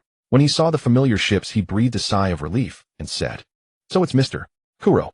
I thought it was a slave ship coming." Neptune signaled his men to step aside and clear the way for Kuro's group. Fishmen have a lifespan of about 150 years, and Neptune, who ascended the throne in his 30s, was barely an adult. The infamy of the Rocks pirates was well known, even in Fishman Island, especially since one of their officers had come from the island's Fishman Street. Kuro had not stayed long during his last visit to Fishman Island, and had given Neptune a bottle of wine, so the two were acquainted. "I'm sorry for the intrusion, King Neptune. This time I may stay for a few more days." Kuro jumped off the ship and greeted him. "So it's Mr. Kuro. Welcome to Fishman Island." Neptune noticed that Kuro had brought quite a few women and children, so he asked the left minister to find a guide to show them around Fishman Island. He enthusiastically invited Kuro to the palace for a banquet. Kuro then instructed 2 of his division captains to get a sum of money from Kelly and let his men have a good time on the island. Consider it a team-building activity, all expenses paid by Mr. Kuro. Sea voyages are extraordinarily tedious, monotonous scenery, cramped spaces, and after a long time many people's mental health deteriorates. Not to mention that many aboard only had gambling and fishing as entertainment. Some pirates even kept goats on the ship to satisfy their physical needs. Many captains forbade women from boarding. Most of those drifting at sea were men, as women could only do limited physical labor. The sea itself was suffocatingly oppressive, and the presence of a few women would only incite conflict among the men, easily leading to large-scale violence, which was detrimental to crew unity. That's why you often see sailors who have been out at sea for months rushing back to land and home as if they were mad. Unlike the extravagance of the surface, everything in the palace of Fishman Island was crafted from deep-sea products. Giant shell lamps emitted a soft glow, strings of pearls swayed gently with the currents and seaweed, and colorful corals coiled around pillars radiating a dreamlike blue-purple light. Amid the clinking of glasses and cheerful chatter, Kuro sat very relaxed in the lower left corner of the banquet hall. Mermaid girls twisted their waists gracefully, dancing and singing joyfully. Their long hair was as soft as seaweed, their tail fins glistened with the luster of mother-of-pearl under the light, and their scales sparkled under the shell lamps. Unlike fishmen, mermaids were generally vegetarian, so they rarely served meat or fish dishes. Thus the food before Kuro was mostly exquisite seaweed cuisine. Kuro did not overturn the table simply because there was no beef. After all, having received a good education, he was quite civilized. He only turned his back on people when his interests were not served. Now in the midst of the revelry, Kuro asked Neptune, "Neptune, I hear Fishman Island is a member kingdom of the world government." Indeed, our Fishman Island has been a member of the world government for over 160 years, but due to the discrimination against fishmen, we have only attended the revelry once. As he spoke, Nipuden's face darkened as he recalled the mermaid and fishman slaves taken by the slave ships, wondering who they were sold to. As a king, he was well aware of it, and the wine in his mouth seemed to turn bitter. With a sudden thud, Nipuden set down his goblet, splashing a few drops of amber liquid that stained the coral table with dark marks. A flicker of anger crossed his young face, but was quickly suppressed by deep helplessness. As a newly ascended king, he desperately wanted to change this situation and prove to his people that he was a ruler capable of protecting them. But the reality was that pirates who came here resorted to every conceivable trick, and every day they captured slaves. There was simply no way to prevent it. Destroy one ship today, 2 more would come tomorrow, and many of those humans were exceptionally powerful. Even Nippuden was no match for them. Nippuden, what if I told you I have the ability to solve this trouble? Kuluo swirled his wine glass, shifting his gaze from the dancing mermaid entertainers to Nippuden's face, speaking seriously. Mr. Kuluo, don't make me laugh. Over these 160 years, many of our compatriots have been taken away. Many kings have tried to solve this problem, whether by building armies or complaining to the world government, but in the end it all came to nothing. The human population is too large, the probability of them producing strong individuals is far greater than ours. Our army is easily crushed. As for the world government, Nippuden almost gritted his teeth when uttering these 4 words. Those lofty gods love mermaid slaves the most. Young mermaid maidens can be sold for over 200 million belly at auction. Fishmen, the strong ones are made to do hard labor, those with special traits. His voice choked. Made into collectibles. The source of the trade is their gods. How could those lackeys go against their masters? And the huge profits only drive those greedy humans to come to Fishman Island again and again. Nippuden stood up, his massive figure looking particularly heavy in the palace. He walked to the window and gazed at the thin bubble membrane outside Fishman Island, a membrane that blocked sunlight and also blocked hope. I am well aware of the situation you describe. Otherwise I wouldn't have said I can guarantee to solve your problem. Those mere celestial dragons. I've killed quite a few at Shinsegae. Killing them is like slaughtering pigs. Nippuden turned around in shock at this astonishing statement. Kuluo reclined lazily in his chair, as relaxed as if he were saying he wasn't having beef today, while tendrils of Conqueror's hockey crackled like electric snakes between his fingers. So that's how it is. No wonder your bounty has risen so quickly. It makes perfect sense if you killed celestial dragons. After a moment of contemplation, Nippuden said, no wonder no other information about the Shinsegae incident was released. It's because celestial dragons died there. If that's the case, please Mr. Kuluo, help our Fishman Island. As for compensation, as long as it's within our ability, name it, and we will provide it. Nippuden walked over to Kuluo, bowed his head deeply, and said, it's simple. I will choose to protect Fishman Island and plant my pirate flag here. Whitebeard, Xylo, Lingling, Golden Lion. These great pirates all have some connection with me. As long as there's no absolute conflict of interest, they will give me Kuluo face. Then I will station my officers and crew on Fishman Island. They are very familiar with the tactics of those slave hunting groups, and will be enough to protect your people's safety. If there is a strong enemy they can't handle, I will personally intervene. One of my women is a door-to-door fruit user, so don't worry about me not being able to reach Fishman Island in time. After painting this beautiful picture, Kuluo took out a den mushi that could contact him directly and pushed it over to Nippuden. Nippuden's expression changed repeatedly. You want Fishman Island to become a pirate vassal. This was essentially outsourcing territorial defense rights. As a king, he saw it clearly. From now on, Fishman Island would have to act according to Kuluo's whims. Vassal. Kuluo chuckled. Nippuden, isn't Fishman Island already a vassal of the world government? What protection have they ever given you? Apart from that one reverie, you can't even set foot on the steps of Mary Geos. And those celestial dragons. Kuluo's gaze suddenly turned cold. How many of the goods on their ships were taken from the seas under your jurisdiction? Then what is the price? This plan was tempting enough, already the best option Fishman Island had at the moment, but Nippuden knew well that there was no free lunch. He spoke with a trembling voice. No cost. Fishman Island doesn't need to give anything. As a transportation hub, we will set up a toll station at the entrance of Fishman Island. The pirate ships passing through will pay fees to our Manphilite family, and we will share half of the proceeds to help you build an army. After Kuluo finished, Nippuden and his ministers whispered among themselves. No matter how they thought about it, this was beneficial to Fishman Island. All advantages, no disadvantages.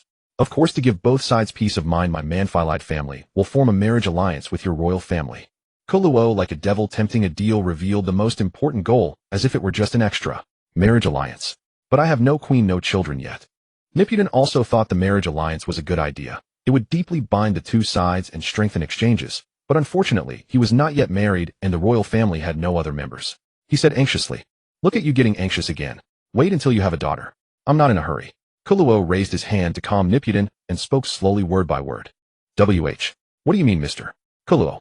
I thought it would be with one of your children. Men are always surprisingly sharp when it comes to guarding against blonde-haired intruders, even if Nippuden's daughter hasn't been born yet. Alas, I am a bat fruit mythical Zoan vampire model. Barring accidents, I remain youthful forever and live forever. As for my children, they are too young and can't handle it. Kuluo crossed his legs and said with great pride. Since things had come to this, and Kuluo had said so, Nippuden couldn't say anything more. It was just a matter of the in-laws becoming son-in-law. Nippuden and Kuluo signed a marriage contract and formed a strategic alliance. Kuluo tucked the marriage contract into his chest, bid Nippuden a satisfied farewell. He wanted not only money but also the princess. In the future his child with Baishing would become the king of Fishman Island, and when the time came to attack the Holy Land, Fishman Island would also have to send troops. This wave was truly a win-win. Fishman Island's sea forest. The soft light of the Eve tree like shredded silver gauze slantingly flowed over every inch of coral reef in the sea forest. This was a ship graveyard. The keels of many sunken ships were entangled by colorful corals into eerie pillars, and light blue sea anemones emerged from rusted cannon barrels. Schools of fluorescent fish darted among them, sketching fleeting ribbons of light. A massive anchor embedded in the black stone like the fang of a giant beast. Kuro stood before the tall black stone tombstone, reaching out to gently stroke the surface, which was covered in ancient script he could not decipher. Kuro vaguely remembered that this was Joy Boy's apology letter written to the mermaid princess of that time. Associating it with the massive Noah Ark, Kuro speculated that Joy Boy had probably promised to relocate the Fishman tribe to live on land. Turning his head, he saw the red road poneglyphs standing side by side with the black stone. Each stone recorded a coordinate. Gathering all 4 road poneglyphs would lead to the final island. Although Kuro had no interest in becoming a travel blogger, the Travel King Roger was very interested. Tucker, bring some people and excavation tools to the sea forest to find me. Kuro took out a den mushi and ordered in a low voice. Shaki, swaying her slender waist and holding Orochimaru's hand, walked over, her gaze equally stunned as she looked at the 2 enormous stone tablets. So this is the stone tablet you mentioned that records the history of the blank century. It has been preserved for hundreds of years, truly a masterpiece of nature. Hundreds of years had passed, and aside from some moss on the corners of the stone, the surface showed no trace of erosion. Shaki extended her slender fingers, touching the vigorous iron-like characters as she spoke. This craftsmanship is truly astonishing. Unfortunately, the clan that made the poneglyphs are all fools. If there's a chance later, I'll take you to see the eccentric people of that clan. Where are Yazi and the others? Kuro lifted Orochimaru from Shaki's arms, and the 3 of them chatted casually while waiting patiently for Tucker and the others. They're over at the commercial street. The palace ministers arranged 2 shark mermaids as guides for them. They bought many glowing corals to decorate the children's rooms. Shaki's curvaceous body pressed close to Kuro, enthusiastically introducing some specialties of Fishman Island, a happy smile blooming on her face. Shark mermaid. Kuro immediately thought of the fortune-telling shark mermaid from the original story, but unfortunately, she hadn't been born yet. Otherwise, he could bring her aboard to train. Orochimaru circled the stone tablet out of boredom, then suddenly crouched down curiously. From the moss-covered gap of a sunken ship, he grabbed a colorful sea snake and swung it back and forth like a windmill. Kuro merely glanced with his peripheral vision and didn't pay much attention. His children were all little monsters. Elsa, who could flatten steel with a single punch, Nero, who could crush a glass cup without cutting his skin, Orochimaru, who could go days without eating when playing outside, Catherine, who could see objects from a kilometer away. Tucker Lamar led dozens of people to excavate the road poneglyph from its foundation, then labored to carry the heavy stone back to the ship. Neptune, who learned of the news at the palace, hesitated to speak. Considering their cooperative relationship, he allowed Kuro to take the road poneglyph. Only the fishmen on Fishman Street thought Kuro was stealing, glaring at him with anger. But Kuro couldn't be bothered with them. They were only capable of impotent rage. Considering that he would soon need to give Neptune a pirate flag, and using Rock's flag always gave the impression of being a remnant of a bygone era, Kuro and Shaki returned to the Rock's fury. He pulled out a piece of black cloth and painted his own Jolly Roger on it, a crowned skull with fangs crossed by 2 swords, Karasu and Shoku. Kuro looked at it for a long time and felt quite satisfied. After handing the still wet pirate flag to Neptune, ignoring the other's twitching mouth, he gathered everyone. After replenishing supplies on Fishman Island, Kuro bid farewell and set sail once more. When Kuro's flagship, the Rock's Fury, pierced through the bubble membrane at the top of Fishman Island, the light of the Eve tree pierced into the deep sea like a sharp sword. Returning to the sea corridor this time, they did not encounter the terrifying giant sea kings and smoothly rose back to the surface. He stood at the bow, feeling the long mist sea breeze. Behind him was a fleet of pirate ships manned by his subordinates, and fresh newspapers drifted down from the sky. Watching the news coup depart, Kuro picked up the newspaper and read. Steelbone Kong succeeds as Fleet Admiral. Tactician Sengoku and Black Arm Zephyr have been promoted to Marine Admirals. Marine Hero Garp refuses promotion to Admiral.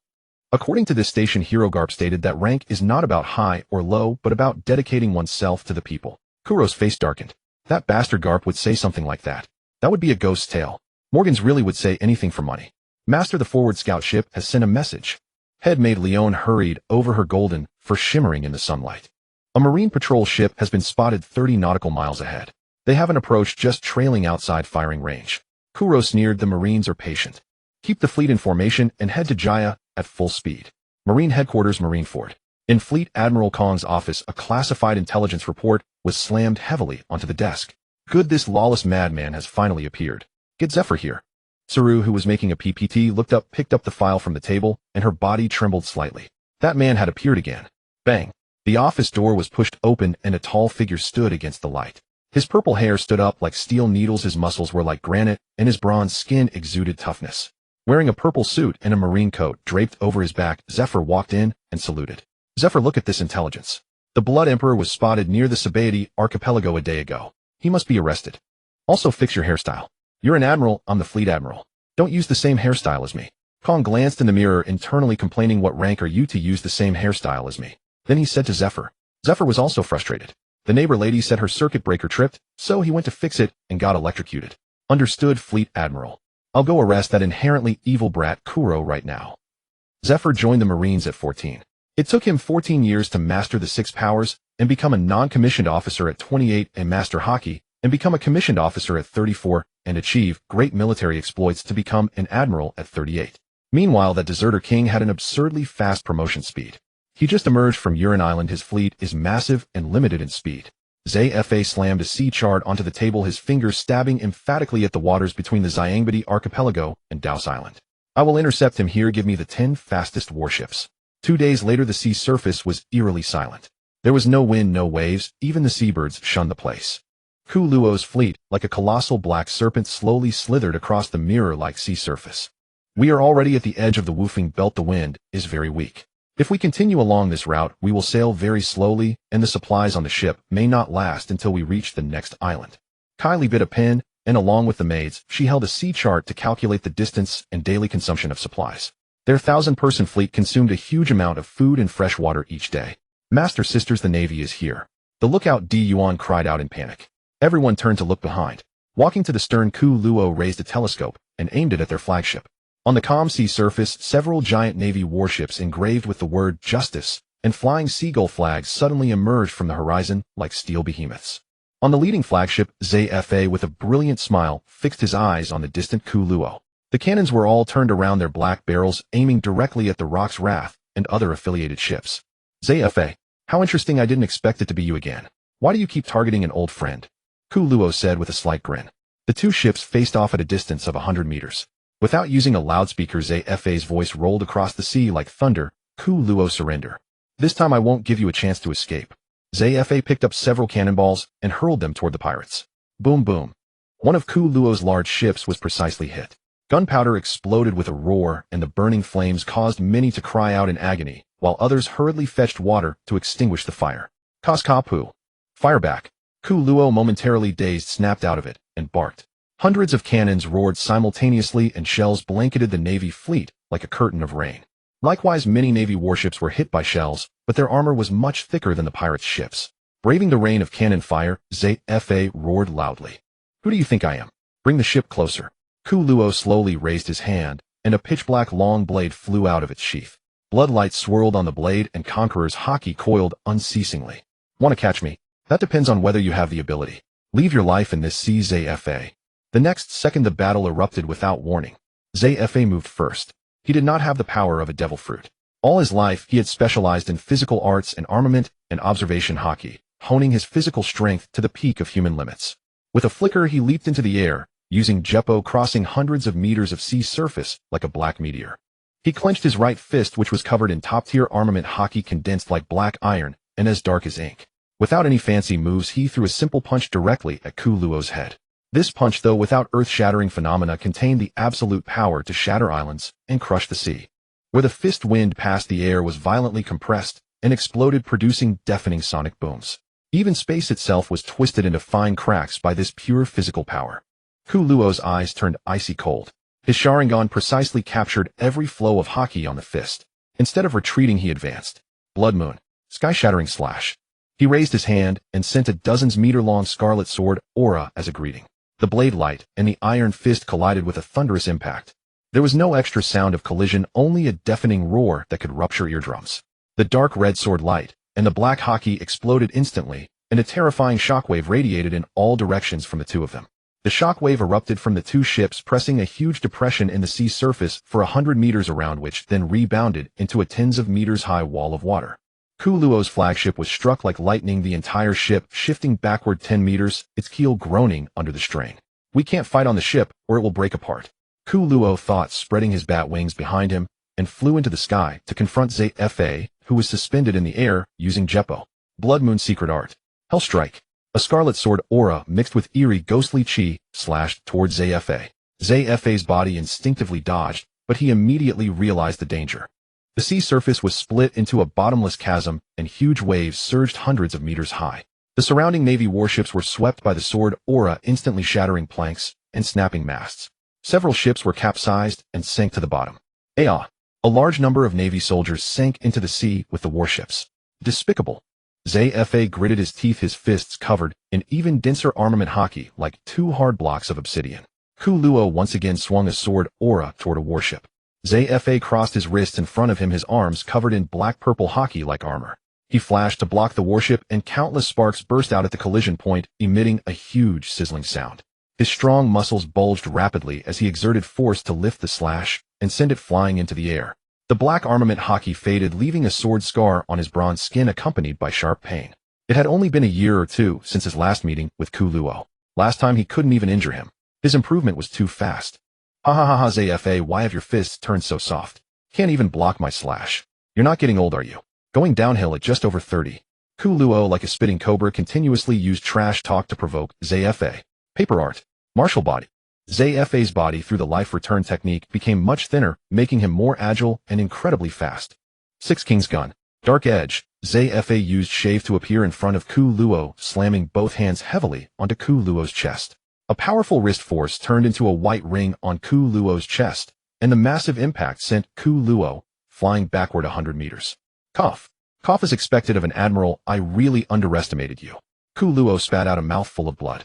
The blood turned into numerous thin, long needles in the air and shot out. Tempest kick. Flying bird.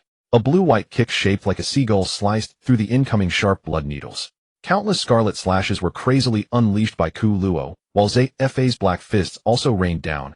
Aura, aura, aura, aura, without stopping. Their battle painted the sky crimson, and the fight lasted from day to night. The ships that had exchanged fire had long run out of cannonballs and switched to boarding combat. Yazi chopped out a blue flying slash, and the cold sharp light cleaved a warship in two. Xiaoqi kicked two Marines away with one blow. Leonai, transformed into a lioness, leaped into the midst of the Marines, her sharp claws tearing through their throats. Kylie stood on the second floor wielding a sniping musket with a scope aiming at the Marines climbing onto the ship. Other maids with combat prowess also fought the Marines with muskets, swords, and blades. Guluo Liu Sa and C2 Shi, along with other maids, protected the children. Ai Li Si handed Tichi to Ma Go. Nualia.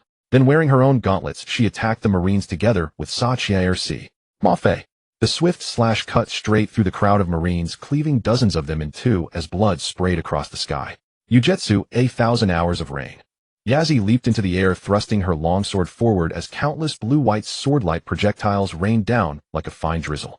The ethereal sword energy pierced through the chests of many Marines, leaving tiny, delicate wounds that penetrated their skin and attacked their internal organs. After running a few steps, they collapsed to the ground, as if from sudden death, eerily motionless. This woman is a great sword master. All those below the rank of commander fall back, and let the vice admiral handle her. Commander Luther shouted from the rear, giving orders. After speaking, he moved to shield the other Marines with his own body, voluntarily stepping back to cover their retreat. You bastards, what the hell are you doing? Vice Admiral Tiffy's fear slash was caught barehanded between the palms of a commander, while two other Marines held onto his legs. Lady Xiaoqi is so beautiful she can't possibly be evil. She must be under some spell, Vice Admiral Tiffy's. Xiaoqi stood gracefully in place, her 9-head proportion figure making her surprisingly tall. She winked flirtatiously at the Marines, covering her mouth with a light laugh. Oh. Lady Xiaoqi, please go quickly. I'll hold off Vice Admiral Tiffy's. Aunt. Mama, mama, mama. Lady Xiaoqi, justice has arrived. Vice Admiral Tiffy's kicked a Marine away, but more surged forward, grabbing his arms and legs, and one even wrapped an arm around his neck. You bunch of bewitched idiots. Tiffy struggled to poke his head out from the crowd to gasp for air. I'll have you all court-martialed. We're in the middle of a battle, and you're calling out for your mothers. This is outrageous. Then I'll leave this to you all. I shall take my leave now. Xiaoqi blew a kiss toward the crowd.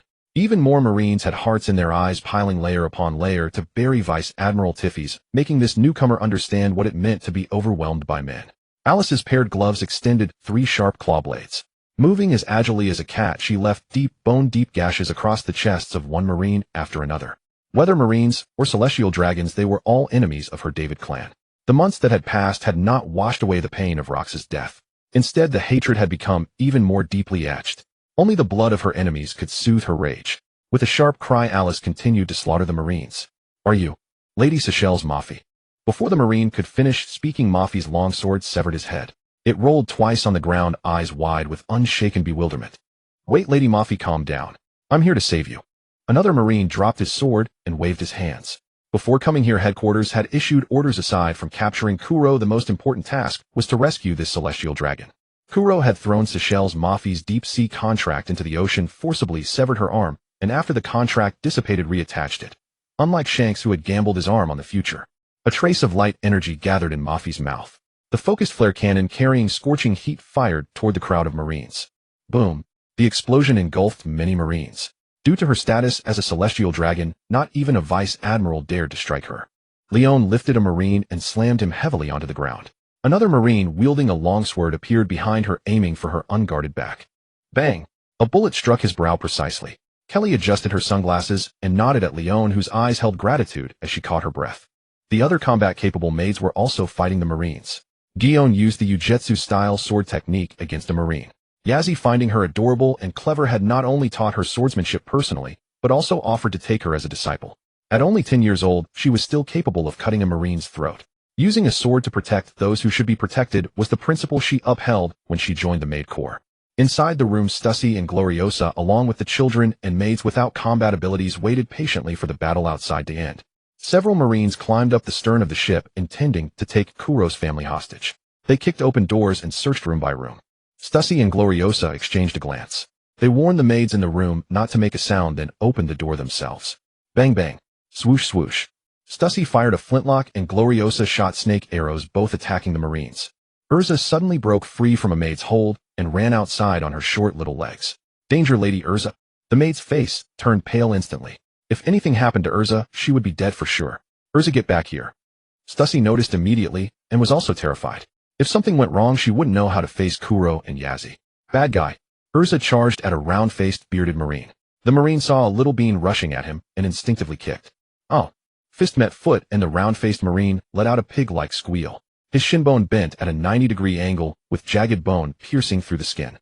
Stussy rushed over, put 2 bullets in the chest, and one in the head of the Marine, rolling on the ground, holding his leg, ending his life. She grabbed Urza, who was still trying to run, by the scruff of her neck, and yelled, "You scared me to death. You little troublemaker, this isn't your playground. If you had." Seeing Urza pout in grievance, Stussy remembered the child was only 3 years old and couldn't bring herself to say anything harsh. She shoved her into the arms of the maid who had caught up, ordering her to keep a close watch. She turned back to join the fight, but the fact that 3-year-old Urza could knock down an adult male still left Stussy astonished.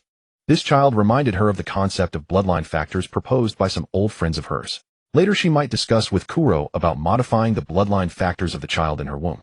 Of course, this wasn't something she, a mere scientific bandit who stole others' research achievements, could accomplish alone. But her old friends who specialized in bloodline factors could certainly do it. She had heard that their research was currently facing funding shortages. The battle below was gradually drawing to a close, and so was the battle in the sky. Ku Luo and ZFA hovered in the azure sky, panting heavily. Their flying altitude dropped from over 100 meters to the current 20 meters. ZFA. Huh. Are you out of strength? If you're old, get out of my way. Ku Luo wiped the blood that dripped from his chin along his sculpted jawline. His clothes were torn, clearly revealing his muscle lines, which resembled ancient Greek sculptures. Dense fist prints and bruises were etched onto his muscles like tattoos. Huh. I am the youngest admiral of the Navy, not old at all. Huh. ZFA was left with only his underwear. His purple suit had become tattered strips hanging from his body, making him look like a beggar on the streets.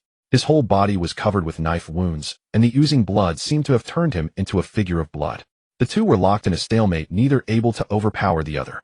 Ku Luo hesitated whether to activate his true ancestor form and slay the annoying ZFA here.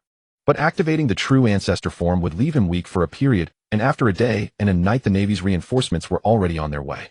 A storm of thoughts raged in Ku Luo's mind as he constantly weighed the pros and cons. Zfa stared at Ku Luo in astonishment. In just 2.5 years this young pirate, who couldn't even break through his armament hockey defense, now could match him in a fight. I really don't know what kind of monster you are. In just 2.5 years you've elevated your armament and conqueror's hockey to such a level. Zfa crossed his arms, all the armament hockey on his body gathering at his wrists. He said with a sigh, "You truly deserve the title Blood Emperor. A monster like you is too dangerous. Go to Impel Down and reflect properly." Ku Luo made a decision instantly. Zfa was going all out. Ku Luo's hair began to lengthen and turn gray-white, and his teeth became sharp. The surging conqueror's hockey materialized into tangible shockwaves wildly sweeping in all directions. The combination of blood energy and conqueror's hockey continuously coiled around his blade. Black Wrist, Martial Edge, Blood Moon Secret Art, Blood Demon's Wrath. Two extreme waves, one black and one red, collided, erupting with a roar. Boom! The terrifying sound waves lifted the seawater dozens of meters high, and the sea itself seemed to roar in response to their battle. The weaker Marines and pirates, without even a moment to react, rolled their eyes, foamed at the mouth, and fell in batches like cut wheat. Under the horrified gazes of everyone, the light faded. A large hole appeared in Ku Luo's chest, while Zfa remained in his punching stance with the famous sword, Erosion, thrust into his abdomen. This was the third time this blade had tasted the exquisite blood of an admiral. Ku Luo slightly twisted the hilt, ignoring the blood at the corner of his mouth, and said sternly, "Zfa, you've lost. Haven't you also not won?" Zfa looked at the blood hole in Ku Luo's chest where a shattered heart could be faintly seen, then reached out his hands to grip the blade. "Admiral Zfa, Ku Luo." Whether pirates or Marines, they all stopped at the same time, their anxious gazes fixed on the two. Ku Luo showed a sinister smile, kicked Zfa away, flapped his bat wings vigorously, and leaped onto a Navy warship. Countless vampire bats flew out from his body. Squeak! After several vampire bats failed to be driven away by a Marine, one of them bit his neck. The young sailor let out a piercing scream, and the other bats pounced on him together. The black-red vampire bats grew rounder, their color gradually changing from black-red to bright red as life energy was transmitted back to Ku Luo. On Ku Luo's bare upper body, the hole blasted through by Zfa showed granulation tissue wriggling as cells rapidly divided. "No." Zfa struggled to stand up, staggered to a sailor, grabbed a vampire bat, and squeezed it with force, but no blood spilled out. After disposing of the other bats, Zfa helped the soldier up, who now had bulging eyes and prominent cheekbones looking like skin wrapped around bones. The rhythm of the undefeated body allowed Ku Luo's injuries to heal rapidly. Although the wounds were restored, the expended hockey was not. "Inherently evil pirate, I will definitely capture you and throw you into Impel Down." Zfa also had no armament hockey left. The two fought purely with physical strength. With a roar, Zfa threw a punch at Ku Luo's body. "You big talker, do you think you can do that?" The space in front of Ku Luo rippled like a watery mirror, and Erosion shattered the mirror like breaking glass. Secret technique. Swallow return. In Zfa's view, the long sword thrust at him turned into 3 swords in the blink of an eye. His chest, shoulder, and hand were pierced simultaneously, and bright red blood splashed onto Ku Luo's face. Oomph. The moment Zfa felt the pain, he punched the ground heavily. The ground cracked, the deck was torn to pieces, and the shockwave blasted Ku Luo away. "Zfa, your Death Star is shining." Ku Luo drew his other sword, Crow, from his waist. A great swordsman doesn't only use one sword. Even Hawkeye has a small knife. Zfa gasped like a bellows, his fists clenched before his chest, and he threw a determined punch at Ku Luo. Blood Moon dual sword style. Tiger Hunt. X.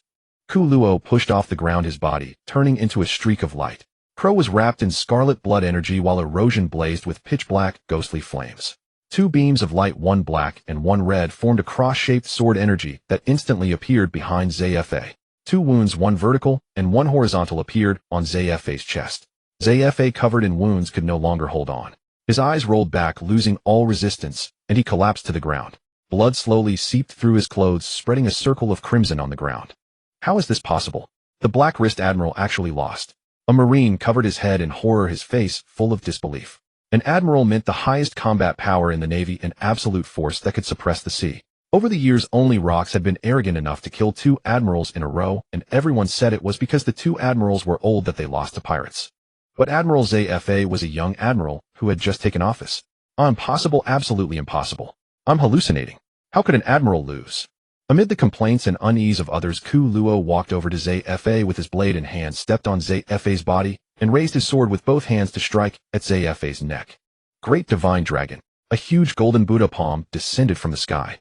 Have you ever witnessed a palm strike descending from the heavens, accompanied by the resonant bell-like cry of Dawei Tianlong?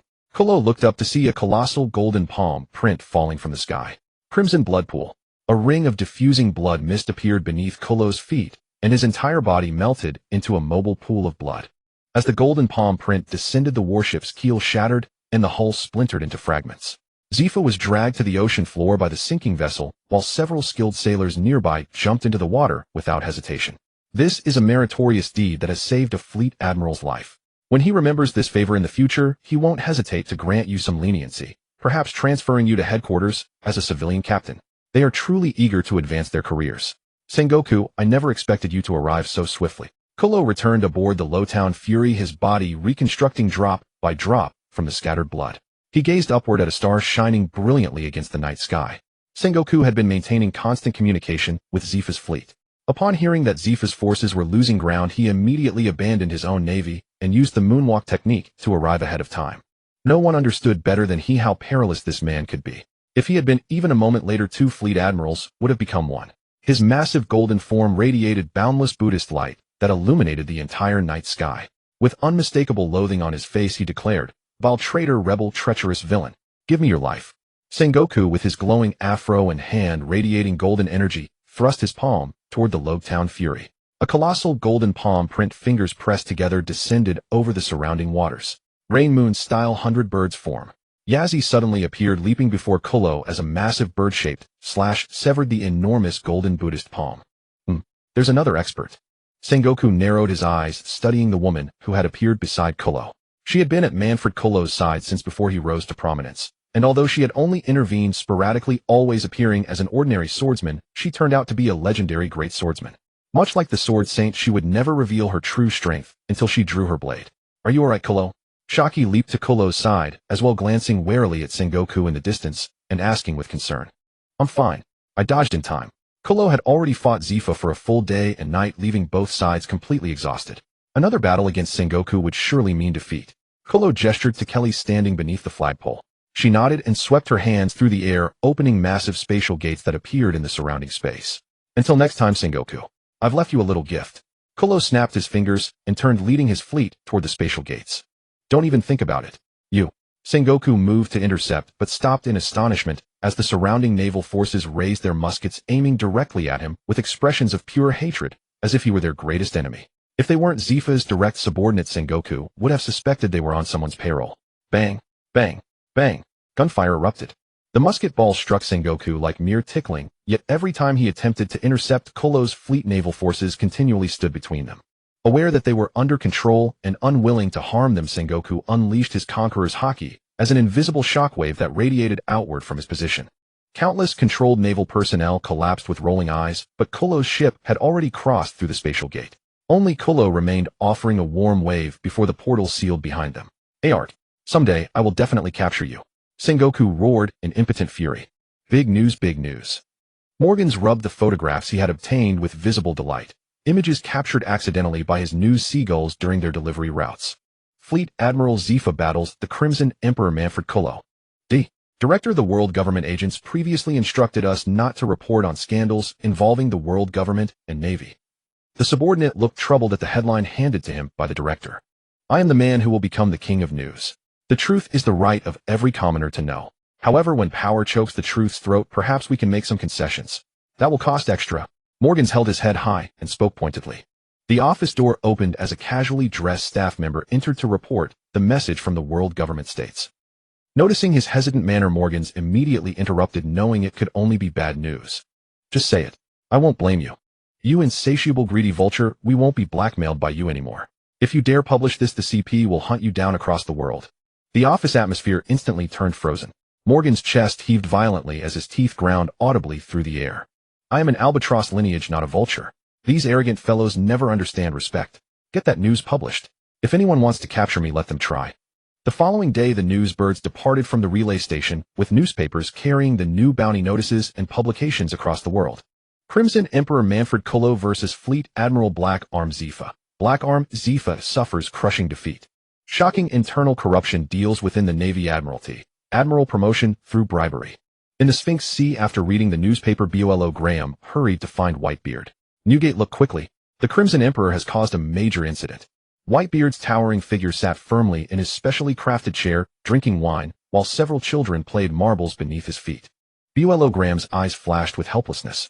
This man he had always believed would be the world's strongest after rocks, but unfortunately, he lacked ambition.